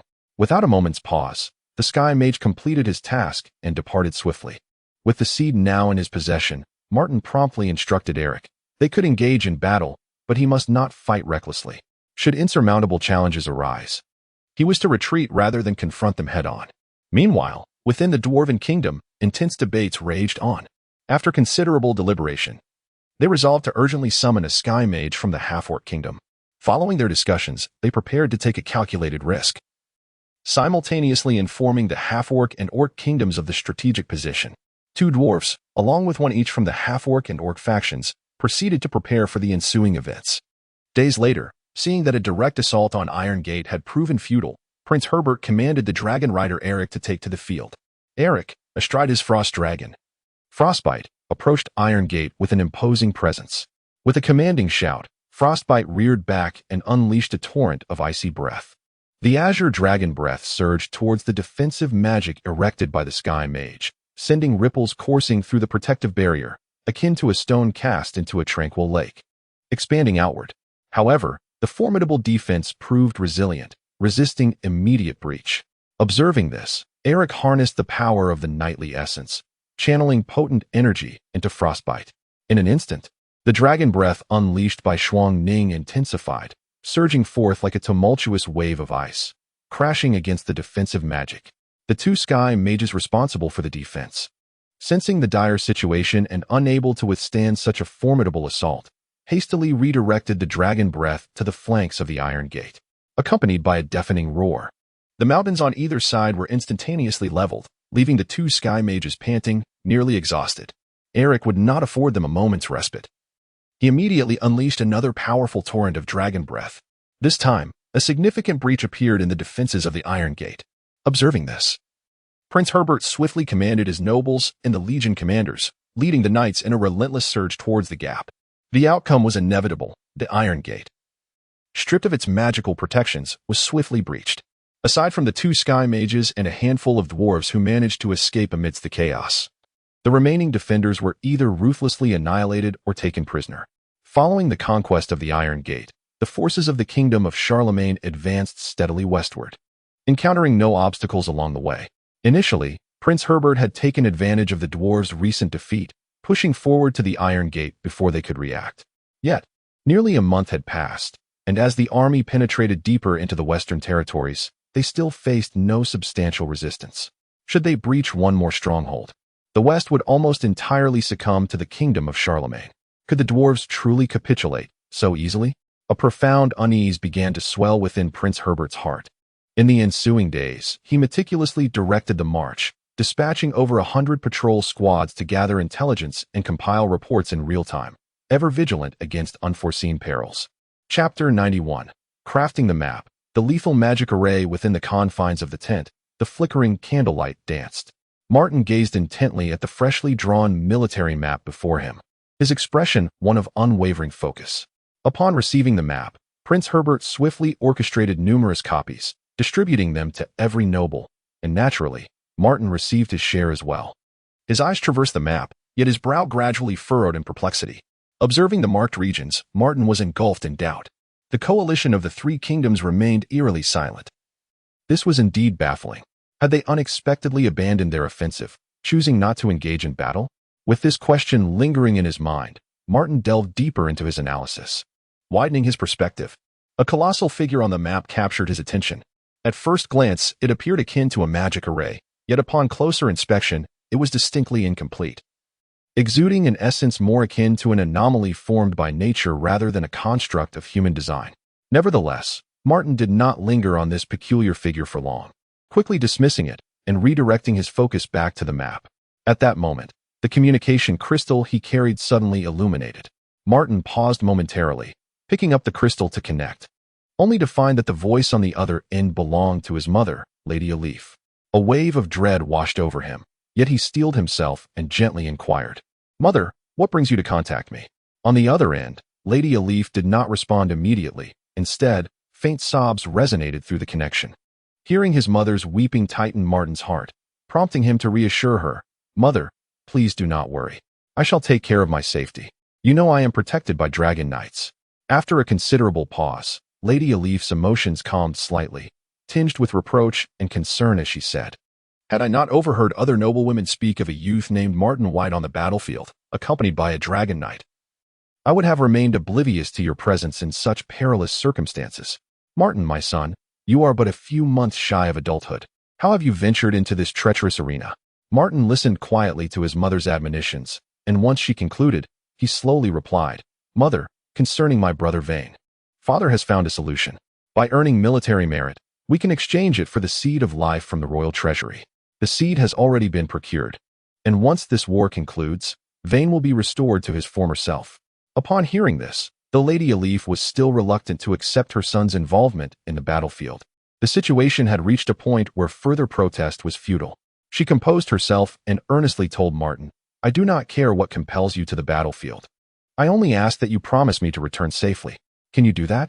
Suppressing the tumult of emotions within him, Martin's voice trembled slightly as he reassured her. "Rest assured, Mother.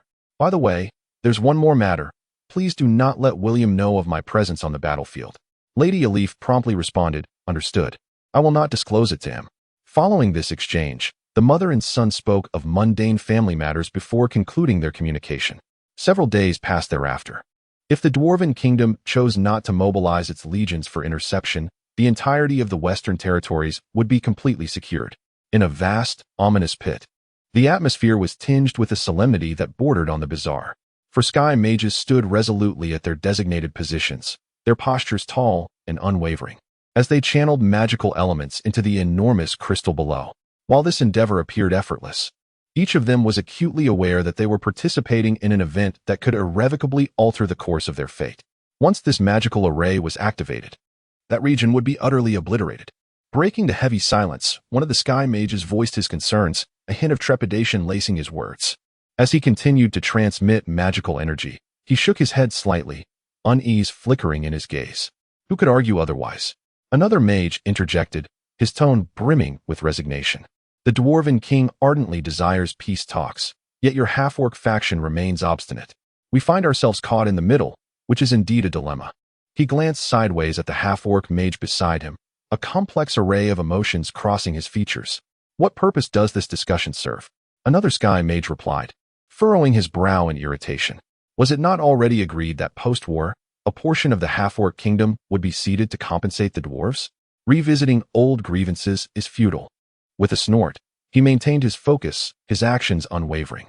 "What else is there to discuss?" The previously speaking mage raised his voice, agitation evident in his tone. "You know as well as I do that if this array activates, none of us will escape. We will all be doomed." His eyes were filled with fear and defiance as he cast a fierce glare at the half-orc mage. In response to this, the half-orc mage erupted into a raucous laughter. "If there is no escape, then so be it. To have dragon knights and 100,000 souls accompany me to the grave, what a thought." His laughter echoed within the pit, imbued with a sense of madness and determination. Meanwhile, Martin was languishing in his tent, utterly devoid of pressing matters to attend to. In his boredom, he frequently reached out to the town of Falling Autumn. Upon establishing a connection, he hurriedly inquired, "Have you encountered any troubles recently?" The reply both startled and delighted him. Not only were there no issues, but most of the business had been voluntarily relinquished by the nobles, and Roland had begun to take over. Martin understood that the Dragon Knight's intimidation had played a significant role in this development. Subsequently, he contacted Baten and the others who were mining, eager to inquire about their progress. Upon connection, Baten excitedly reported, "Young master, the three of us have nearly filled 4 of the 9 high-grade spatial rings with the Orweave mind. By the time you return, we should be able to fill 8. Hearing this, Martin's heart soared with joy. What a tremendous amount of energy that would be. Alas, he could not return just yet. After engaging in further conversation and repeatedly urging them to continue their diligent mining, Martin ended the communication.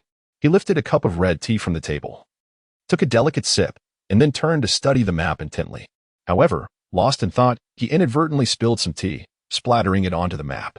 In an instant, Martin was engulfed in panic. He hastily seized a towel, delicately wiping the surface, and then picked up the map to examine it under the magical lamp. Fearful of tarnishing this invaluable military document, it is worth noting that the procedures for replacing such wartime military maps are exceedingly cumbersome. However, under the illumination of the magical lamp, Martin discerned something amiss. What had initially appeared as peculiar patterns now increasingly resembled an immense magical array. A chill ran down his spine, and he quickly summoned Eric, instructing him, "Hasten and fetch a silver mage." Before long, Eric returned in haste, accompanied by a silver mage. Martin handed the map to the mage, saying, "Please, take this map and scrutinize it under the magical lamp." Half an hour elapsed when the silver mage suddenly gasped. His face etched with terror, and stammered, This is the ancient magical array of Dark Incursion. Once activated, all life within the array will be transformed into dark creatures. As the magical energy wanes, these dark beings will succumb to slumber beneath the earth. Yet, should any person or creature tread upon this land, the dark entities will erupt from the ground and slay the intruders. Upon hearing this, Martin's complexion turned ashen, and he promptly declared to Eric, "Quickly, Take me to Prince Herbert. He sternly cautioned the Silver Mage against divulging this information to anyone, lest he incur the wrath of the dragon. With that, the trio swiftly took to the skies, soaring towards Prince Herbert's encampment. Chapter 92. Unraveling the Magic Array.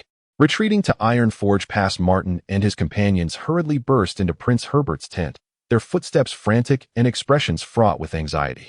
Prince Herbert, engrossed in military reports, was startled by their abrupt intrusion. Before he could inquire, Martin hastened forward, breathless and urgent.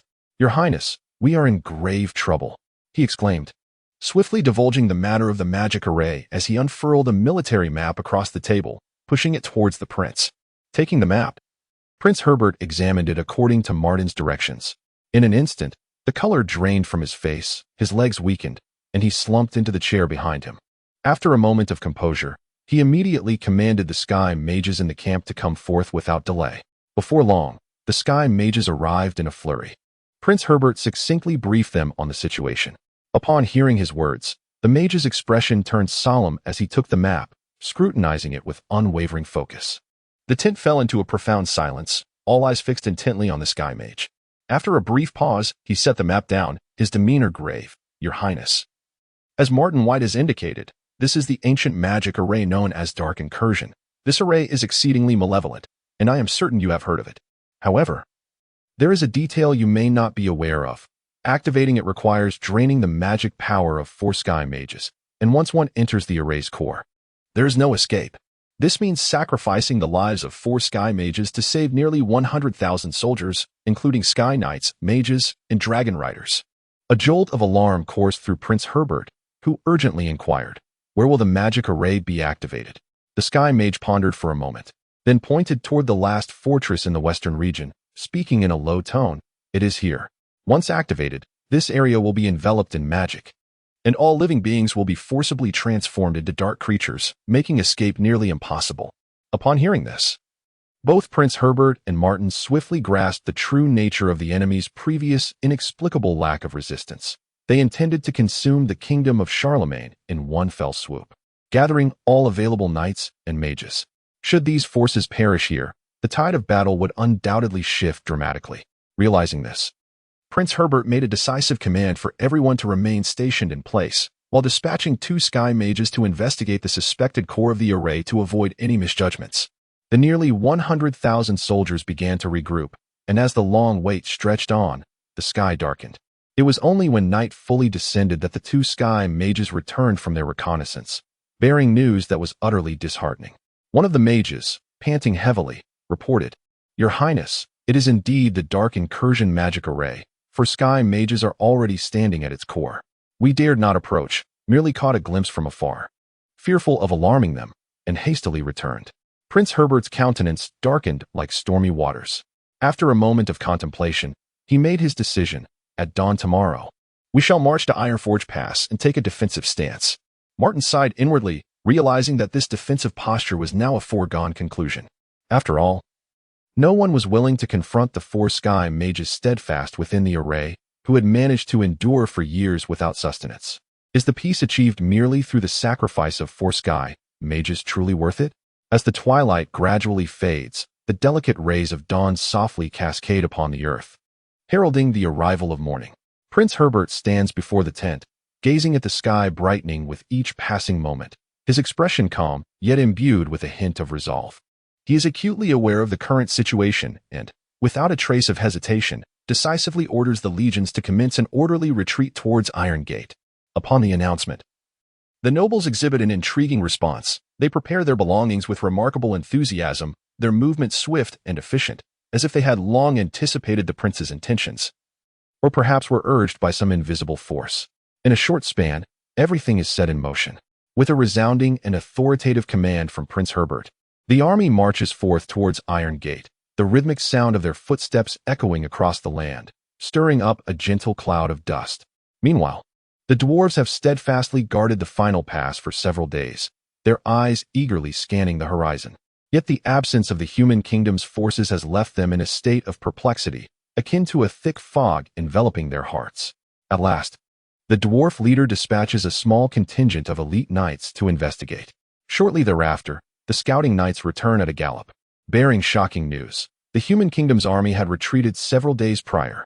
They meticulously traced the route the human forces might have taken, ultimately discovering that the army is now stationed at Iron Gate, seemingly with no intention of emerging again. The Dwarven Sentinels, aware of their limited combat prowess as Silver Knights, hastily relay this information to their commander. As for how to proceed, they are uncertain, yet breathe a sigh of relief, shaking their heads at the ignorance of their comrades, finding solace in their unawareness. Upon the army's safe return to Iron Gate, new challenges arise. Initially, this stronghold had not been designed to accommodate a large military presence. Now, soldiers flood in, creating an overwhelming chaos of voices and hurried footsteps. Prince Herbert surveys the disorder from a vantage point, his brow furrowed as he swiftly devises a plan. With a sweeping gesture, he commands the troops to establish their encampment near the territory of the Kingdom of Charlemagne. The knights assigned to this location respond eagerly to the order, as proximity to their own kingdom brings a sense of security. Through their organized efforts, they swiftly settle into their new surroundings. Once matters are stabilized, Prince Herbert solemnly picks up the communication crystal, transmitting the grim news from the front lines to King Charlemagne. The crystal's flickering light seems to reflect the tense and oppressive atmosphere of the moment. Upon receiving the message, King Charlemagne scans the content swiftly, his entire being freezing momentarily, before he exhales slowly, as if releasing a torrent of resignation and fatigue with that breath. He sinks wearily into his chair, his eyes vacant as they stare ahead, the air around him appearing to stagnate in profound silence. After a considerable interval, he slowly raised his hand to grasp the communication crystal, his voice deep yet imbued with an undeniable authority. Let the superfluous knights and nobles return to their respective fiefs. I shall promptly deliver the subsequent rewards and compensations. As for the captives, the western territories are rich in minerals. Let them commence mining, which will serve to recoup some losses. Upon receiving the directive, Prince Herbert did not dare to show any signs of negligence and immediately took decisive action. He first dispatched the 1st and 2nd Beast Legions to escort the captives to the mining area and initiate the mining operations, while also instructing them to begin constructing roads. Subsequently, considering the 9th Legion had suffered significant losses in the previous engagement, severely diminishing their combat capability, he assigned them to guard the captives at the mines, allowing them to recuperate. Regarding the defense of the stronghold, Prince Herbert resolved to retain all aerial combat forces and a contingent of 40,000 knights, while disbanding the remaining troops to allow them to return to their fiefs and recuperate. Chapter 93. Martin Remains. The king's investigation. The atmosphere surrounding the subsequent retreat operation felt remarkably relaxed. Prince Herbert, after a night of profound contemplation, gradually compiled a list of personnel designated for withdrawal. He meticulously reviewed and revised this list, ultimately deciding to retain approximately 2 integrated royal legions along with 2 mixed cavalry regiments. As for the knights of other noble houses, he ordered them to return to their respective fiefs. By the following afternoon, the long-held tension of warfare abruptly dissipated, leaving many knights and nobles struggling to adjust. During the assembly, the previously established order and urgency were conspicuously absent. Nonetheless, Prince Herbert refrained from admonishing them. Once the leading nobles had gathered, he began to announce the withdrawal roster. After all, not everyone placed paramount importance on military achievements. Some individuals could not help but display joyful smiles upon hearing their names on the retreat list, while others wore expressions of dismay, unwilling to depart. However, military orders are unyielding. Regardless of personal sentiments, obedience is imperative within the ranks. Prince Herbert methodically recited the names, and nearly all the northern nobles were included on the list, with the notable exception of Martin White. Upon realizing he was not among those slated for withdrawal, Martin remained unperturbed, contemplating that this may be due to his prior agreement with the prince regarding the life seeds. Yet Martin maintained his composure. While Marquis Roderick grew increasingly anxious, he calculated that any further delay might postpone Martin's impending marriage, a prospect fraught with uncertainty given Martin's current prominence. Earl White shared Roderick's unease. Leaving Martin behind to guard the position weighed heavily on his mind. Earl Carlos, having recuperated at the logistics office, attended the assembly only to discover Martin's absence from the withdrawal list. He too felt compelled to seek clarification from Prince Herbert. Thus, the 3 of them set off together to confront the prince. Upon arriving at the tent, they relayed their purpose to the sentry knights, who then announced their presence. Prince Herbert appeared to have anticipated their inquiry. Before they could speak, He preemptively addressed them. I am aware of your purpose. Martin may leave, but his dragon knights must remain. Consider whether Martin White would depart alone. Earl White stepped forward, inquiring, Your Highness, is this related to the life seeds? Prince Herbert pondered for a moment before responding. This is but a minor aspect of the situation. Currently, we have not reached a truce with the Dwarven Kingdom, and territorial delineations remain unresolved. Thus, we cannot withdraw our aerial forces. The deterrent power of the Dragon Knights requires no further elaboration. After some time, once both parties have signed the treaty, Martin will be free to depart. Upon hearing this, all three nobles felt a sense of relief. The prince's words suggested that the signing of the treaty was imminent. They then respectfully bowed to the prince before retreating. Within the confines of Martin's tent, the recently returned Earl of White recounted to him the reasons for his retention by the prince, detailing every aspect with precision. Martin nodded in response, finding that it aligned with his own suspicions. However, the abrupt conclusion of this war left Martin perplexed, prompting him to voice his confusion to the Earl. The Earl replied, This is quite natural. Without your dragon riders, this conflict could have persisted for months. After all, this continent is home to more than just a handful of kingdoms. Once all national resources are devoted to this war, what would happen if other kingdoms seized the opportunity to attack our borders? Have you not noticed that none of the four dukes have sent their men to battle? Upon reflection, Martin realized the truth in the Earl's words. Subsequently, he solemnly entrusted the seed of life to the Earl, requesting that he pass it on to Vane. The Earl accepted it with a grave expression, embracing Martin tightly and earnestly advising, You must prioritize your safety. Your mother and I await your return home. Should any unforeseen circumstances arise, disregard the agreement with the prince and allow the dragon riders to escort you away. Martin nodded in agreement, and after exchanging a few familial pleasantries, the Earl took his leave. Within the majestic palace of King Charlemagne, a servant hurriedly approached, respectfully informing the king that an elder from the mercenary guild sought an audience. Bearing urgent news, though filled with curiosity, King Charlemagne permitted the servant to usher the elder into the grand hall.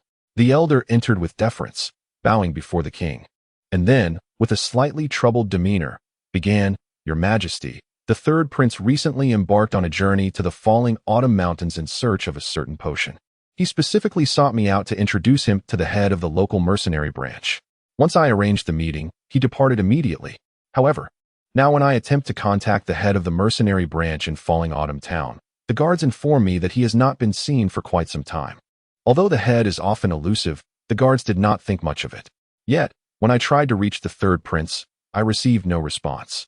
I fear they may have encountered misfortune, which is why I have come to report to you. King Charlemagne listened intently, his gaze piercing as he scrutinized the elder. What exactly did he seek in the falling autumn mountains that necessitated his personal involvement? He inquired. However, the matter of the third prince's secretive dealings with the contracted dragon was not something the elder could divulge. Indeed, the elder was entirely unaware, and faced with the king's persistent questioning, could do little more than shake his head in response. Seeing this, King Charlemagne remarked, I shall dispatch someone to investigate further. You may take your leave. The elder bowed once more before slowly retreating. Seated upon his opulent throne, King Charlemagne plunged into contemplation. What could the third prince be pursuing? Could his actions have entangled him in something so dire that both he and the head of the mercenary branch were silenced?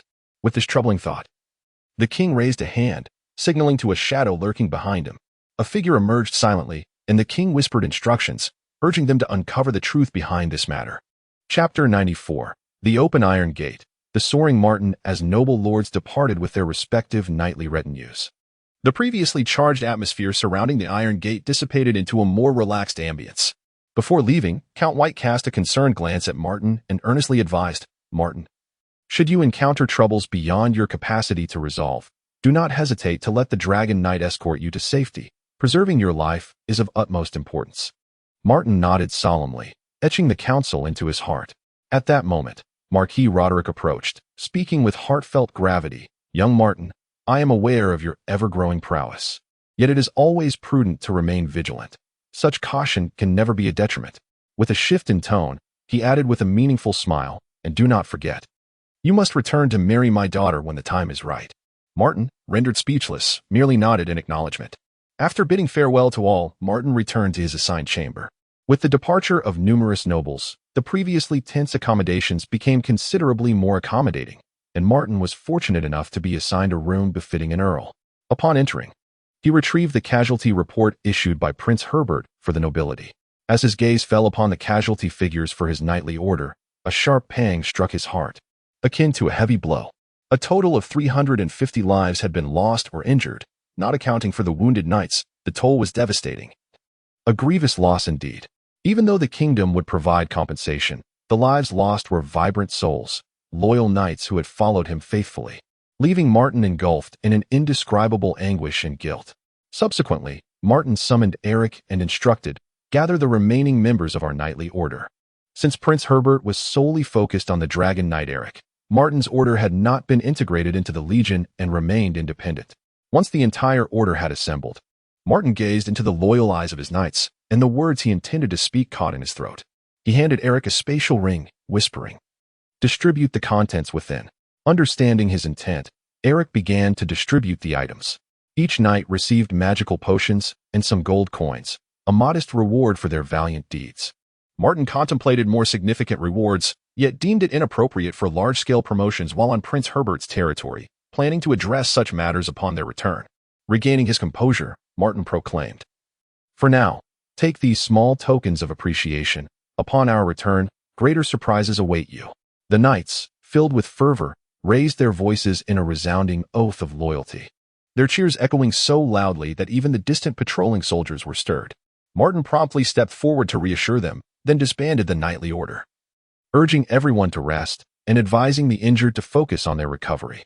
The Dwarven Kingdom emerged considerably enriched from this conflict, while the army of the Kingdom of Charlemagne had evaded any traps, forcing subsequent military plans to be postponed. Upon the Dwarven Kingdom's realization of the steadfast defense at the Iron Forge, they contemplated an offensive. However, the mere thought of the Dragon Knights from the Charlemagne Kingdom instilled trepidation in the hearts of all three realms, prompting a retreat that inadvertently benefited the Dwarven Kingdom.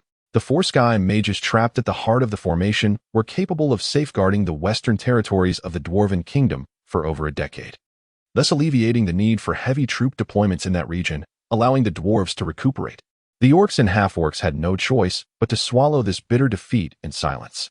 As hostilities ceased to escalate, the five factions commenced preparations for negotiations, simultaneously seeking the return of their respective captives. With the concerted efforts of all parties, the talks progressed smoothly, culminating in a treaty. The Dwarven Kingdom was required to compensate the Dante Kingdom with knightly armor or magical artifacts valued at 8 million gold coins. Regarding the Charlemagne Kingdom, the dwarves consented solely to recognize the Iron Forge as the boundary, ceding it to their adversaries while firmly rejecting any further reparations, declaring resolutely, "Should you disagree, let the fighting resume." After deliberation in the Royal Council of Charlemagne, weighing the pros and cons, they ultimately acquiesced to this arrangement, for their military found it nearly impossible to breach the formidable magical barrier. The next phase involved the ransom of captives. The Charlemagne Kingdom proposed a bundled rate, charging 1,000 gold coins per captive, regardless of their prowess.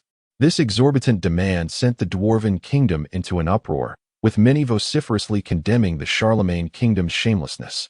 Yet, the Charlemagne representatives remained unfazed, leisurely sipping tea before the enormous communication crystal, exuding an air of calm composure. The Dwarven Kingdom found themselves in a precarious position. To forego the ransom meant that should circumstances change, even if they were willing to offer a substantial reward later, the orc and half-orc factions would likely refuse assistance. Conversely, to pay the ransom would require an immense sum of gold, which they not only struggled to procure, but were also reluctant to part with. After intense bargaining and relentless negotiation, the price was ultimately settled at 300 gold coins per captive, with the successful transfer of over 50,000 captives. The Dwarven Kingdom painstakingly cobbled together nearly 20 million gold coins. Upon receiving this substantial ransom, the King of Charlemagne promptly initiated rewards and compensations for the nobles involved in the affair. After meticulous calculations, it was revealed that the kingdom had acquired merely half of the western territories, roughly equivalent to 5 countships. The king, however, generously began to bestow these lands upon the valiant nobles, albeit without the customary tax exemptions this time.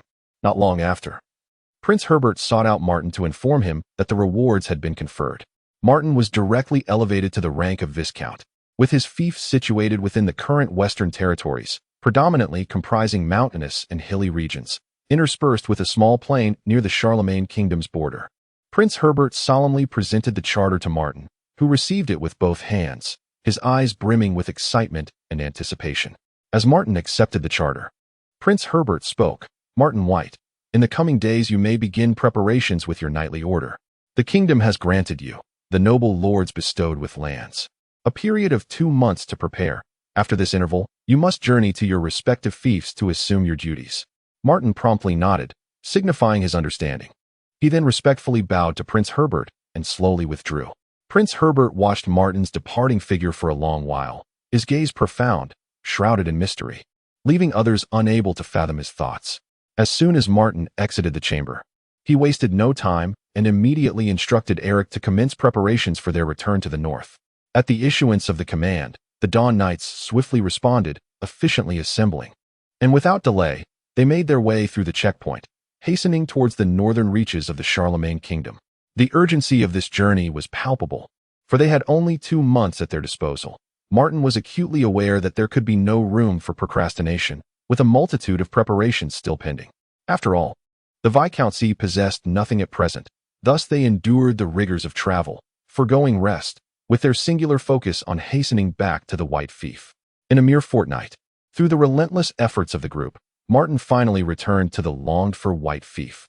Upon entering the north, he keenly sensed the diminished presence of magical elements in the air, a stark contrast to the regions he had previously inhabited.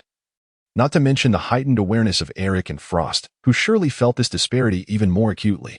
After a brief period of regrouping, Martin and his companions swiftly arrived at the City of the Oath of the Forgotten Sword. Chapter 95. Return to the City of the Sword's Oath. The warmth of family Martin instructed the knightly order to establish camp outside the city and then, accompanied by Eric and Frost, entered the City of the Sword's Oath. The sights within the city remained unchanged, as if time had stood still since their departure. The familiar streets and buildings stirred memories of the past, prompting a desire in Martin to explore the surroundings. However, the thought of his eagerly awaiting mother in the Count's castle quelled this impulse, and he resolved that it would be best to return promptly. The trio made their way to the Count's castle. The guard knight instantly recognized Martin, his eyes alight with surprise as he hurriedly instructed his subordinates to open the castle gates, welcoming Martin back with great ceremony.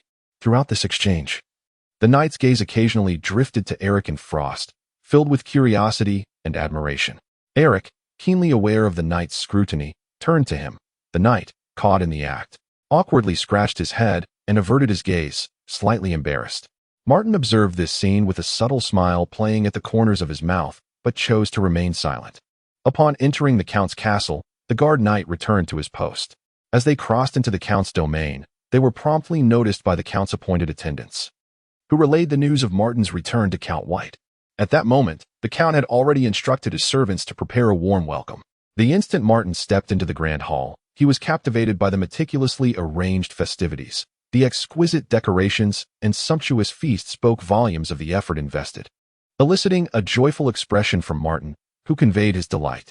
At that moment, Wayne hurried to Martin's side, his eyes brimming with excitement as he embraced him tightly, his voice quivering with emotion. "Thank you, Martin." Martin patted Wayne's back, his tone sincere. "There is no need for thanks. We are brothers." Wayne nodded earnestly, his eyes shimmering with gratitude. Count White, his face aglow with joy, announced, "All right, everyone, please take your seats. We must celebrate properly today." In the midst of his speech, he also noticed Eric and Frost, warmly inviting them to join the gathering. Eric glanced at Martin, his eyes questioning. Martin offered a slight nod. Thus, the group settled together, reveling in laughter and joy as they enjoyed the festive welcome banquet. After the feast concluded, Count White summoned Martin to his study. He was already aware of Martin's elevation to a viscount and the grant of territory in the western lands. Upon entering the study, Martin spoke. "Father, King Charlemagne has bestowed upon me the title of Viscount and granted me a piece of land in the west. I have returned primarily to visit you, but time is of the essence. I must return to Autumn Town by tomorrow. The kingdom has allotted only 2 months for this endeavor, which feels rather rushed." Count White, upon hearing this, was filled with reassurance and nodded. "Indeed, Martin, it brings me great comfort that you thought to return. Wayne has now taken the seat of life, and his health has visibly improved." Reflecting on the moment of their reunion, Martin indeed sensed the change in Wayne and nodded in agreement.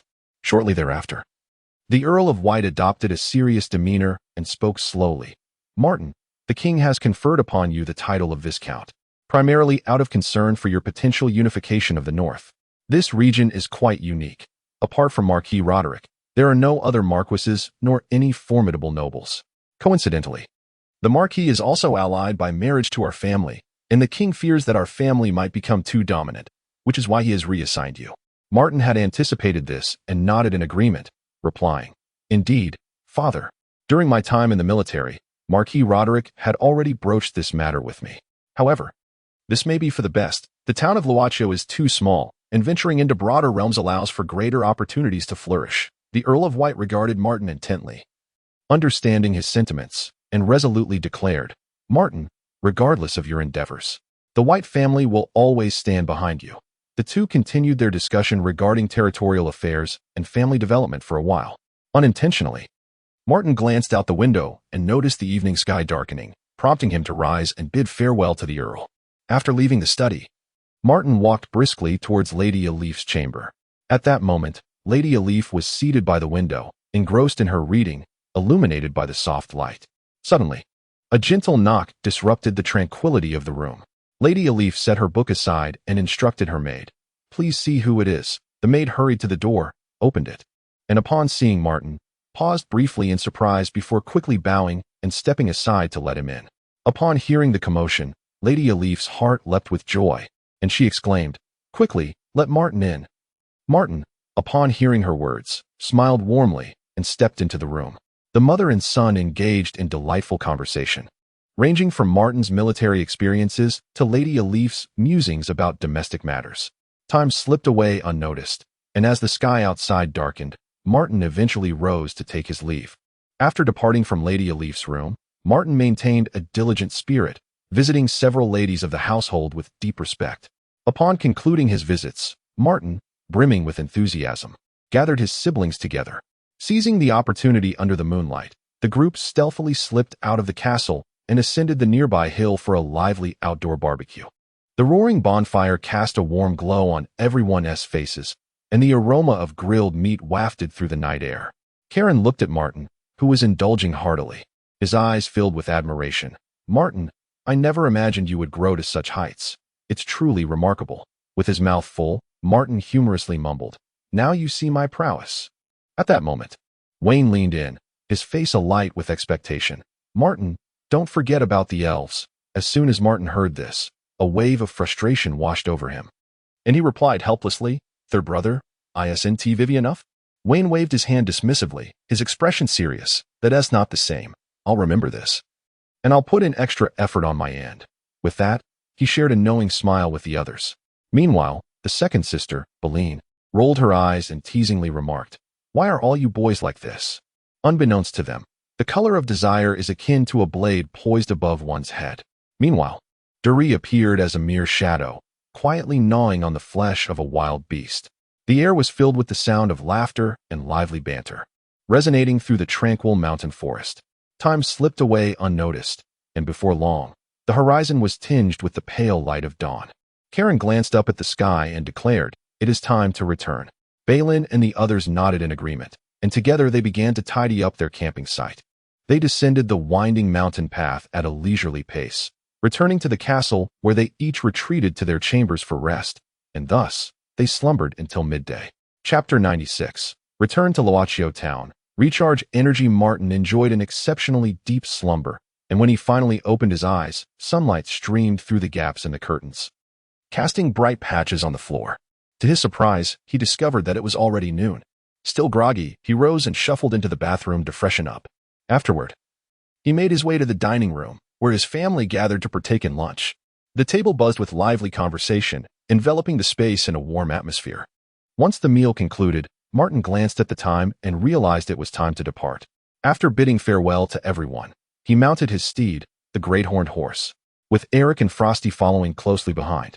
They trekked through the city of the Oath of the Lost Sword, successfully reuniting with the knightly order that awaited them outside. With a commanding order, the grand procession set forth towards Luaccio town. By evening, they finally arrived at Luaccio town. Martin proceeded directly to the castle. instructing Logan to lead the knightly order back to their quarters. The guards, upon seeing Martin's return, bowed in reverence. Shortly after, he summoned the housekeeper, Lilith, and requested, "Please prepare a bath for me. I wish to indulge in a good soak." He then turned to Eric and Frosty, saying, "Feel free to entertain yourselves." Entering the bathroom, Martin settled by the edge of the tub and picked up the communication crystal. He contacted Yod and Roland, informing them, "Come see me tomorrow morning." Soon, the crystal flickered, with both responding affirmatively. Next, he reached out to Benton and others to inquire about the mining progress. "How's the mining coming along?" The response conveyed that the mine was nearly exhausted, with just a few magic crystal mines in the central region still being worked, and their extraction period was still lengthy. Martin was taken aback. He hadn't anticipated the vastness of the veins provided by Count Lucy, and he couldn't help but feel a sense of indebtedness.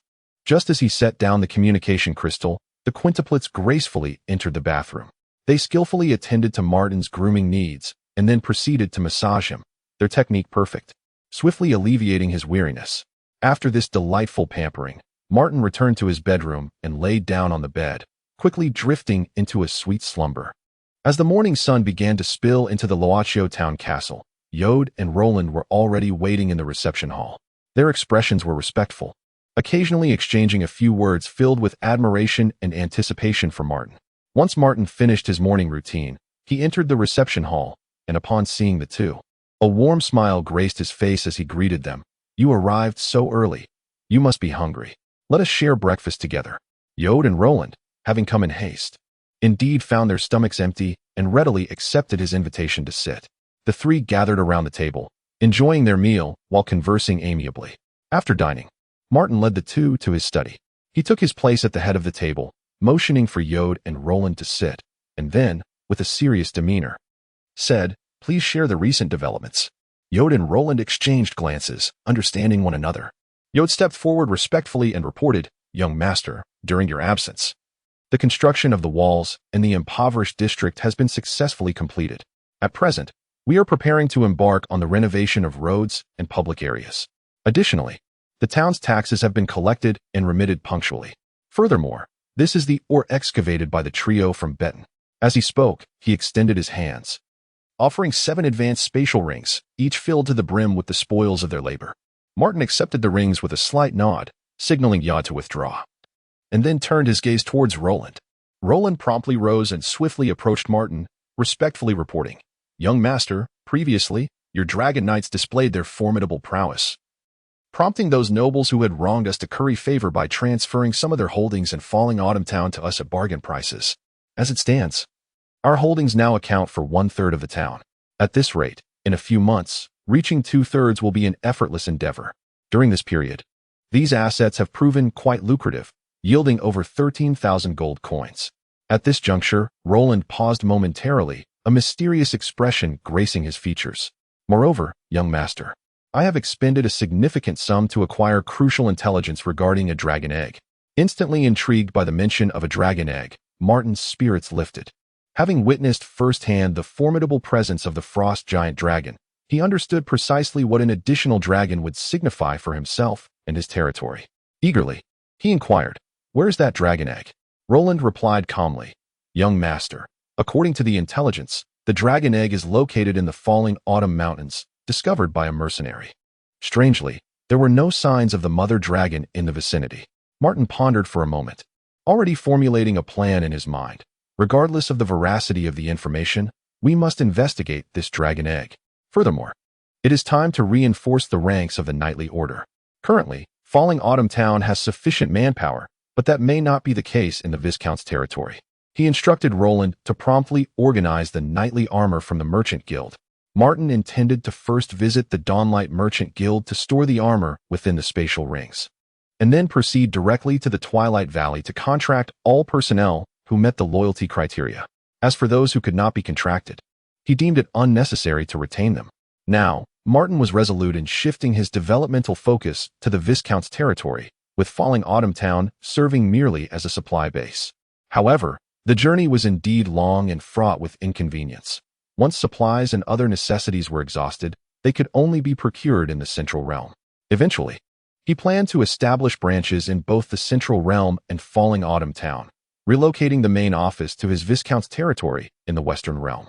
After arranging these matters, Martin instructed Yod to attend to his current affairs. On his way to the castle warehouse, he took a moment to concentrate, infusing energy into the ores contained within the 7 advanced spatial rings. As the energy flowed in, the rings shimmered with light, ultimately revealing a total of over 700,000 units of energy. Martin opened his personal panel to check. Host, Martin, level 0, Oathbound Guards, 1,163. Energy, 738,215. Satisfied with this ample energy count, Martin nodded approvingly, filled with confidence regarding future developments. Upon reaching the castle warehouse, Martin swiftly stored all knightly armor of D grade or higher into the advanced spatial rings. Subsequently, he and Roland proceeded to the Dawnlight Merchant Guild together. Within the confines of the Chamber of Commerce, Martin meticulously stored the prepared knightly armors of grade D and above within his spatial ring, categorizing and organizing them with great care.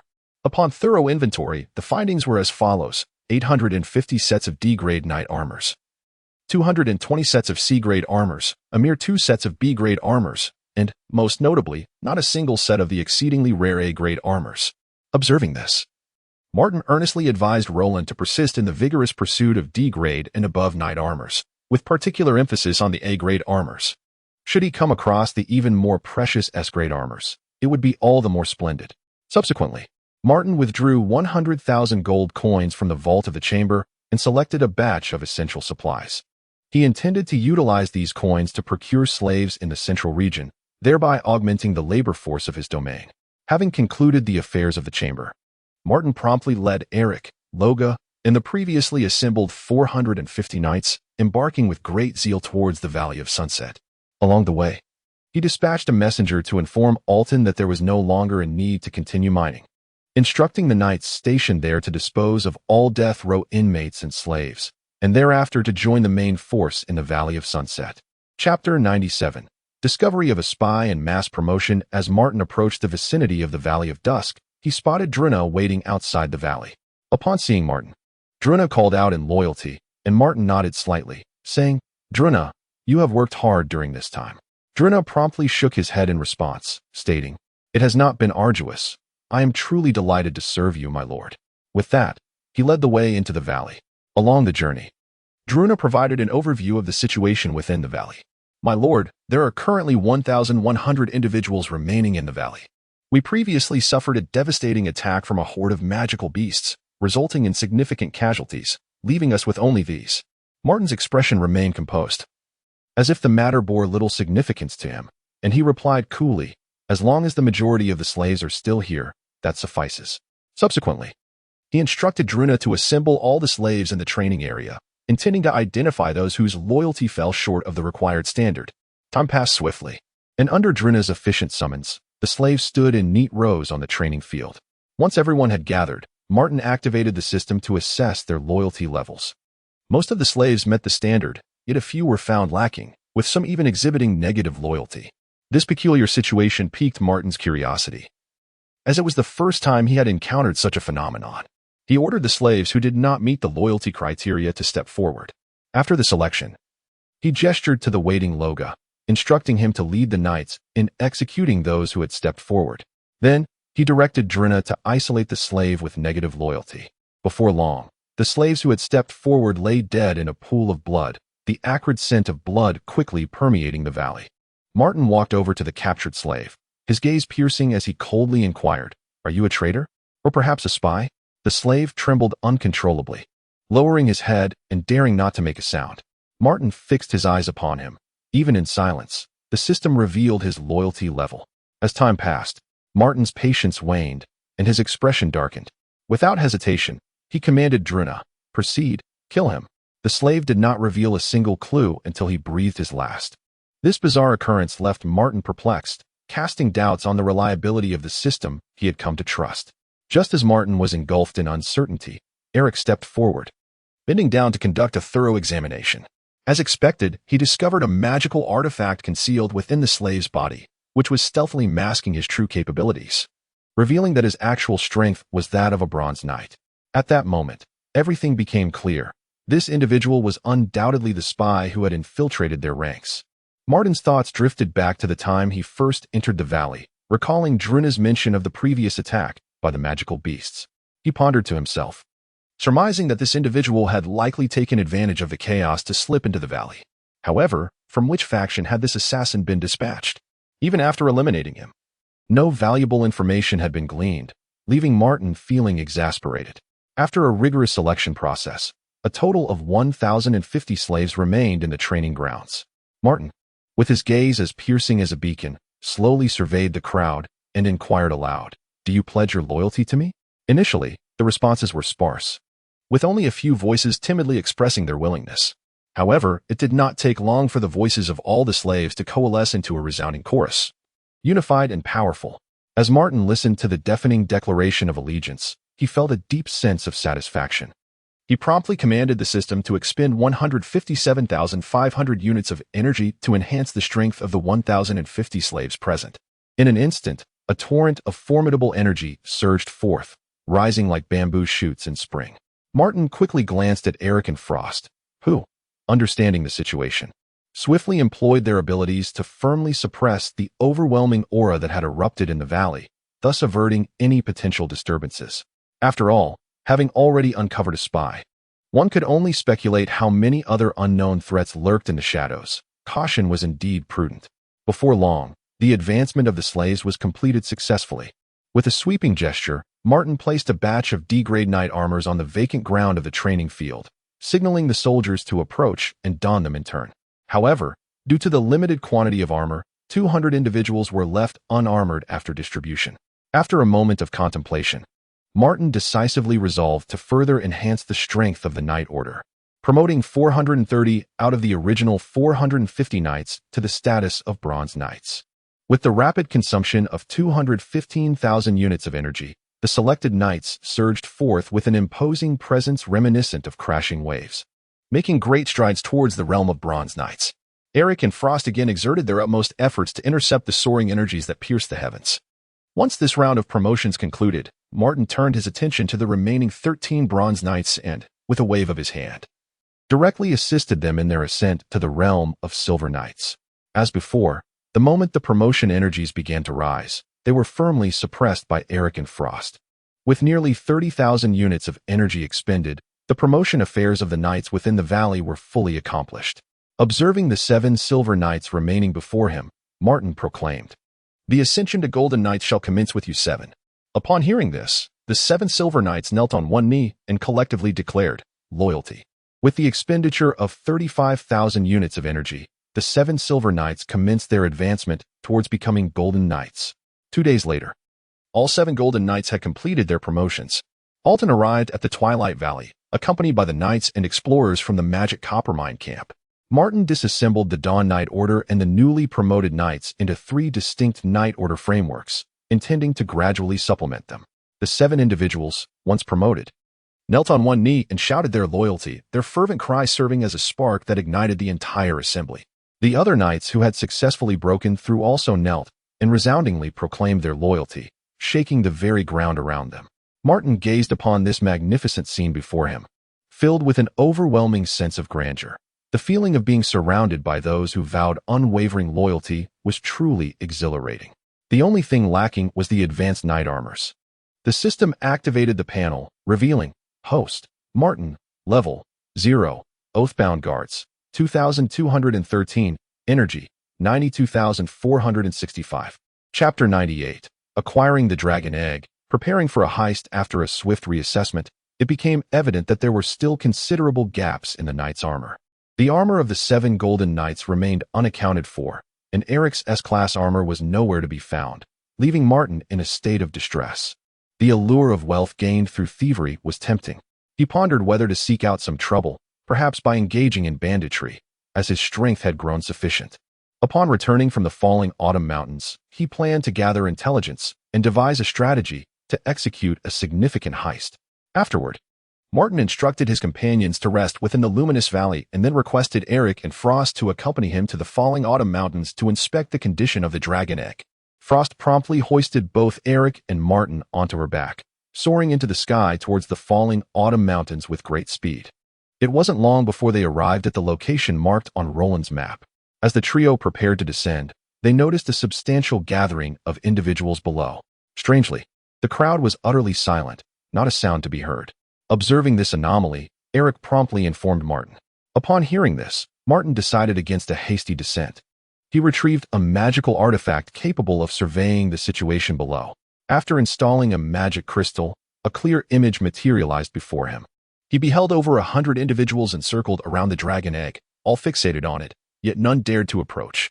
Finally, from the shadows, a figure emerged, a rogue, evidently a seasoned adventurer. With the swiftness of an arrow released from a bow, he dashed toward the dragon egg. To Martin's astonishment, the surrounding crowd seemed indifferent to the rogue's attempt to seize the egg. Just as the thief was about to make contact with the egg, intricate magical runes suddenly surged forth, crashing toward him like a tidal wave.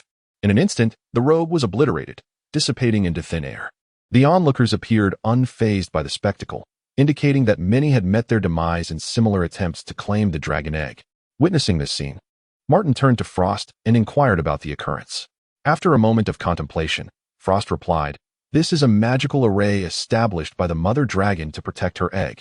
Judging by the patterns on the surface of the egg, it likely belongs to a water attribute mother dragon. However, this is not a natural habitat for water dragons. Unless that mother dragon faced an immense threat while in labor, she would not have laid her egg here. In my estimation, the mother dragon will not return for some time. Master, you may claim this dragon egg as your own." Upon hearing Frost's insights, a plan began to form in Martin's mind. He promptly commanded Frost to unleash her dragon breath around the egg. Frost instinctively glanced at Eric, who nodded slightly in affirmation. Without hesitation, she took a deep breath and unleashed a torrent of frigid dragon breath, cascading outward like a surging river of ice. In an instant, the mercenaries on the ground were caught completely off guard, engulfed by the overwhelming dragon breath. Their screams echoed in the air as they suffered heavy casualties. With hardly any survivors left, Martin surveyed the carnage below with satisfaction, nodding in approval before signaling Frost to descend. Upon landing, Martin disregarded the scattered corpses around him and fixed his gaze on the dragon egg at a safe distance. At first glance, the egg radiated a unique luster, which, to Martin, appeared to shimmer with the allure of countless gold coins, imbued with the sin of wealth. After admiring it for a moment, Martin turned to Xuangning and instructed, "Think of a way to extract that dragon egg." In truth, Xuangning had already discovered a method to break the magical array thanks to the memories of the dragon clan. With a powerful stride, it extended its robust claw toward the egg. The instant the claw made contact, the guardian magical array sprang to life. Vibrant runes twisting and writhing as if animated, fiercely resisting Xuangning. In an instant, the air crackled with magical energy, emitting a sizzling sound. Unfazed, Xuangning summoned its magical power, engaging in a fierce struggle against the array. After a tense standoff, with a thunderous crash, the array shattered like broken glass. Observing this, Eric stepped forward cautiously and gently cradled the dragon egg, turning to present it to Martin. As Martin accepted the egg, he felt an immediate coolness in his hands and murmured, "I wonder if this dragon egg will hatch." Xuangning elucidated, "Young master, this egg requires a location rich in magical elements to hatch swiftly." After contemplating for a moment, Martin retrieved a B-grade magical artifact, a magical backpack, from his spatial ring. Intending to use it for the egg. To ensure the egg would receive ample magical energy, he thoughtfully placed several magic crystals within the backpack. Watching the egg begin to absorb the energy from the crystals, Martin felt a surge of joy, convinced that hatching the dragon egg was indeed feasible. Once the egg was securely nestled, he adjusted the magical backpack comfortably on his back and proceeded to collect the spatial rings and valuable items scattered across the ground and among the corpses into his spatial ring.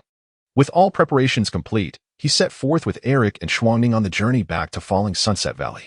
High above, the howling wind echoed in his ears as Martin used a communication crystal to inform Roland of his thoughts, emphasizing the urgency to procure a piece of highly valuable information, promising to relay it once received. Understanding the gravity of the message, Roland promptly replied, indicating that he had committed the request to memory.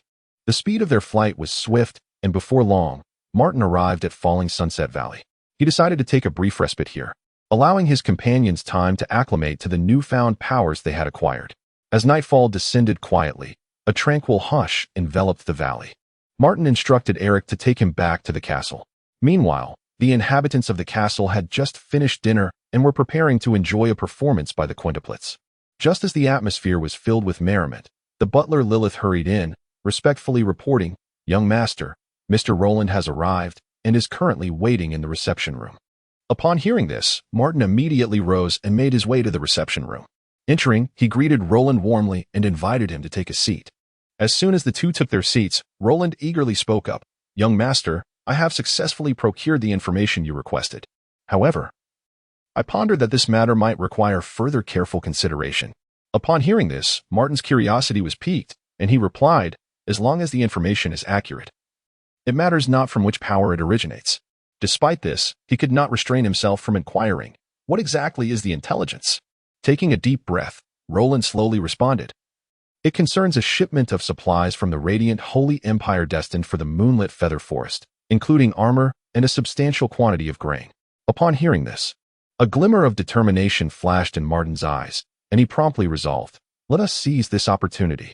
Chapter 99. Preparations to journey to Lingfeng Town at last. Martin made his decision, accepting the intelligence report handed to him by Roland and studying it with great care.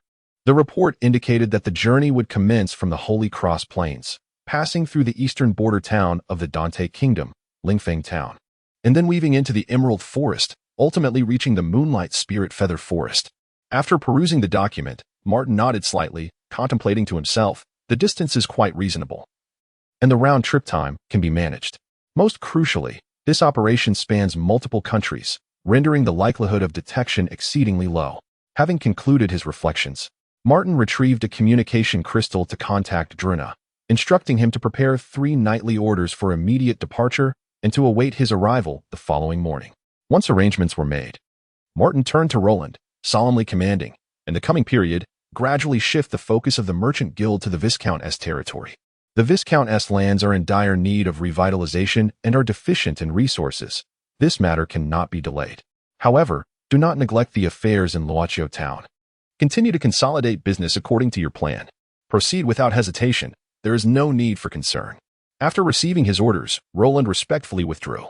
Upon returning to his chamber, Martin noticed one of the quintuplet maids and, utilizing the system to check her loyalty, found it to be satisfactory.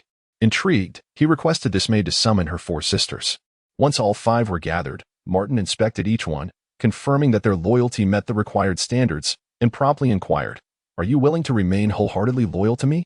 The maids, puzzled, thought to themselves that they had always been devoted. Yet seeing Martin's serious demeanor, they replied in unison, "We are willing." With their affirmation, Martin expended 750 energy points to upgrade the quintuplets. The upgrading process was remarkably swift. Upon completion, the 5 knelt in unison, expressing gratitude. "Thank you for your generosity, young master."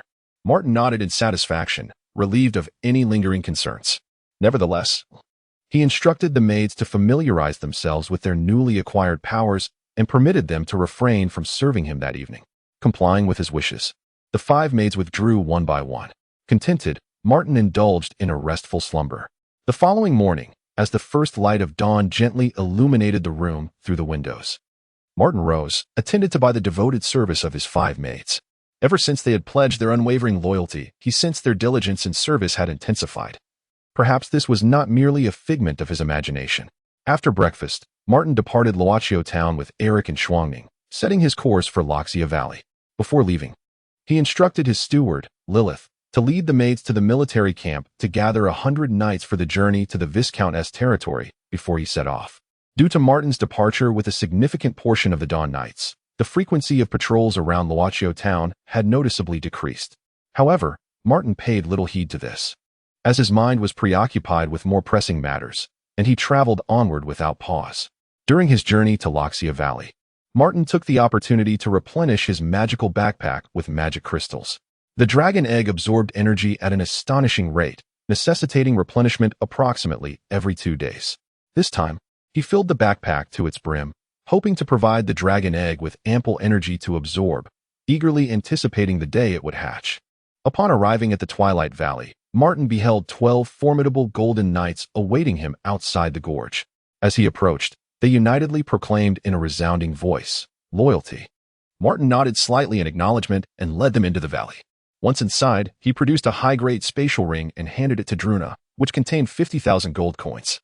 He regarded Druna and Alton earnestly, instructing, "You two shall take these 3 knightly orders and proceed immediately to my viscountcy.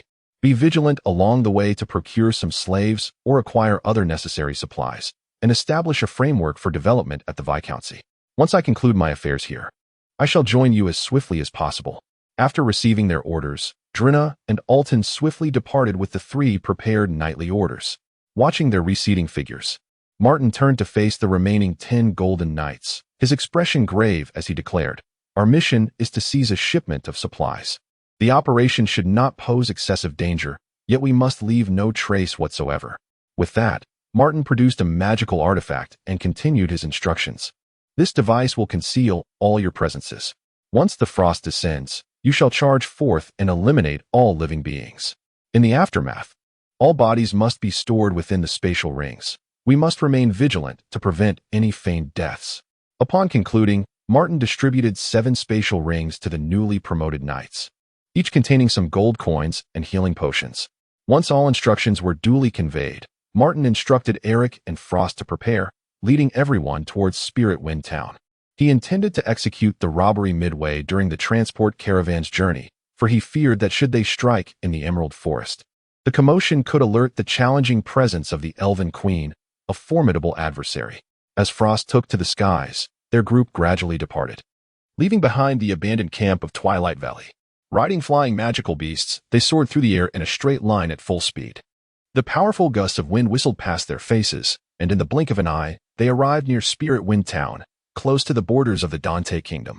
Martin did not recklessly enter the town, but instead cautiously scouted the surroundings. At last, he discovered a remarkably concealed valley and decided to establish their camp there. Once the camp was set up, everyone assumed their respective roles. Just as Martin closely monitored the area, awaiting the arrival of the transport caravan, the communication crystal suddenly flickered to life. Picking it up, he found a message from Beitan, informing him that the ore in the mine had been completely extracted. After a moment's contemplation, he coldly addressed the communication crystal, "Dispose of the slaves. Afterwards, seek refuge with Lika and continue mining the magic crystal ore. Acquire new slaves there to intensify the extraction efforts." Beitan and his companions promptly acknowledged his directives and then set off towards the territory of Count Lucy in the central region. Having resolved matters on this front, Martin swiftly contacted the Beast Valley, issuing commands through the communication crystal. "Proceed as before. If magic crystals are in short supply, retrieve them from the Morning Light Trading Company." Having concluded his report, Martin stowed away the communication crystal and redirected his attention to the surveillance of the transport convoy, patiently continuing to await the emergence of his quarry. Chapter 100. The successful heist. Intercepting the Light Brigade in the ensuing days, Martin was beset by anxiety, frequently reaching out to Roland through the communication crystal, repeatedly inquiring whether there had been any alterations to the transport team's route. An hour later, Roland's response finally arrived. "My lord, you need not worry. I have just confirmed with the informant, who has assured me that the intelligence is utterly accurate." Upon hearing this, Martin felt a slight sense of relief. After all, this was his inaugural experience leading a robbery, and he was both nervous and exhilarated. If the transport team failed to arrive, it would be profoundly disappointing. At long last, on the 4th day of waiting, the silhouette of the transport team emerged within view. This particular convoy was unlike traditional ones. Its members were lightly equipped, galloping at a brisk pace, racing toward Lingfeng Town. Upon entering the town, they proceeded directly to the inn that had been prearranged for their stay. Eric had been vigilantly monitoring the transport team's movements, and the moment they stepped into Lingfeng Town, he keenly noted it, promptly relaying the information to Martin. Upon receiving the news, Martin felt a quiet sense of relief, thinking to himself, "They have finally arrived. I was losing my patience and was prepared to seek them out myself." He hastily instructed everyone to make preparations and remain on standby for the execution of the heist plan. As night fell and tranquility enveloped the surroundings, Martin was lost in slumber when he suddenly felt someone shaking him. Groggily, he opened his eyes to find Eric standing over him. Martin gazed at Eric in confusion, who patiently waited for him to regain his senses before urgently declaring, "My lord, the transport team has set off and is heading towards the Emerald Forest." Taken aback, Martin was astonished by their caution. They chose to rest during the day and travel at night. He inwardly grumbled, If they are being this careful, why not simply send the Sky Knights? Upon exiting his tent, Martin observed that the 10 Golden Knights were already alert and ready. Without hesitation, he waved his hand, issuing the command to depart. Eric and Frostwing took the lead, guiding the group as they soared into the sky, rapidly pursuing the transport team. Meanwhile, across the expansive plain, 15 figures rode on magnificent steeds, the sound of their hooves echoing swiftly. This transport team was formidable, boasting 3 golden-level warriors, 10 silver-level experts, and 2 young elven maidens, who were bronze-level mages, emanating an aura of vibrant magical energy. As Martin and his companions stealthily closed in, he retrieved a magical device from the air, deftly embedding it with magic crystals. Observing the peculiar assembly below, he could not help but wonder, could those 2 elven maidens be supervisors? Setting aside his doubts, he swiftly concealed the magical device and commanded Eric and the others to prepare for battle. Subsequently, he produced a B-level magical device, a visual disruptor, and quickly affixed 5 magic crystals to it. In an instant, the device disintegrated into countless tiny particles, cascading like snowflakes upon each individual and the dragon. Once enveloped, their essence began to shift. Once arrangements were made, Martin commanded the 2 Golden Knights to guard him closely, instructing the others to act swiftly and resolve the conflict as soon as possible. No sooner had he spoken than Eric and Frostfang plummeted like 2 shooting stars towards the ground. As they neared the earth, they skillfully slowed their descent, landing steadily before the transport convoy. Upon witnessing this, the 15 members of the convoy turned pale, their expressions filled with fear and disbelief. They had never anticipated that, in this desolate wilderness, Dragon Knights would suddenly block their path, accompanied by 10 Golden Knights, clearly indicating ill intent. While they were still reeling from shock, Martin directed the remaining 8 Golden Knights to spring into action, swiftly surrounding the transport convoy in an instant. By the time the convoy members regained their senses, escape was no longer an option. The 3 Golden Knights, quick to react, decisively consumed A-grade blood-burning potions, their bodies igniting in an eerie crimson flame as their strength surged. They charged towards one of the Golden Knights in the rear, shouting, "You all escape now." Eric would not allow their scheme to succeed. He could not stand idly by while they attacked their comrade. Frostfang opened her massive jaws, unleashing a chilling breath that instantly froze 2 of the assailants, while the third sustained grave injuries. The wounded Golden Knight, in a panic, retrieved a magical artifact and crushed it with force. Realizing the potential danger, Eric immediately ordered Frostfang to unleash another breath of frost. However, the shattered artifact emitted a beam of light that swiftly scanned the surroundings before shooting directly into the sky, racing towards the direction of the Holy Star Empire. Before Martin could issue a command, Eric instructed Frostfang to take flight immediately, pursuing the luminous orb. Watching them vanish into the distance, Martin felt a twinge of anxiety and shouted to the 8 Golden Knights, "Hurry! Act quickly and decisively. We cannot afford any further mishaps." He regretted his earlier hesitance, realizing he should have unleashed his full power from the outset, attacking without granting them a moment to react. In a flash, the 8 Golden Knights had annihilated the remaining foes, including 2 elves. Martin ordered them to clear the area, ensuring that everything, even the dirt splattered by dragon breath, was collected into their spatial rings. Once the cleanup was completed, the group swiftly returned to the previous valley, awaiting news from Eric. Since his departure, Eric had been in relentless pursuit of the mysterious light. To his surprise, the orb moved with astonishing speed. Without a moment to ponder, he channeled all his knightly power into Frostfang. The dragon roared mightily, shaking the ground, and in that instant, her speed surged. Finally, just as they were nearing the border of the Holy Star Empire, they successfully intercepted the orb. Eric dared not delay. After consuming a restorative potion, he sped towards the direction of Spirit Wind Town. Fortunately, the return journey went smoothly, without any unforeseen incidents. When Eric returned, it was already the 3rd day.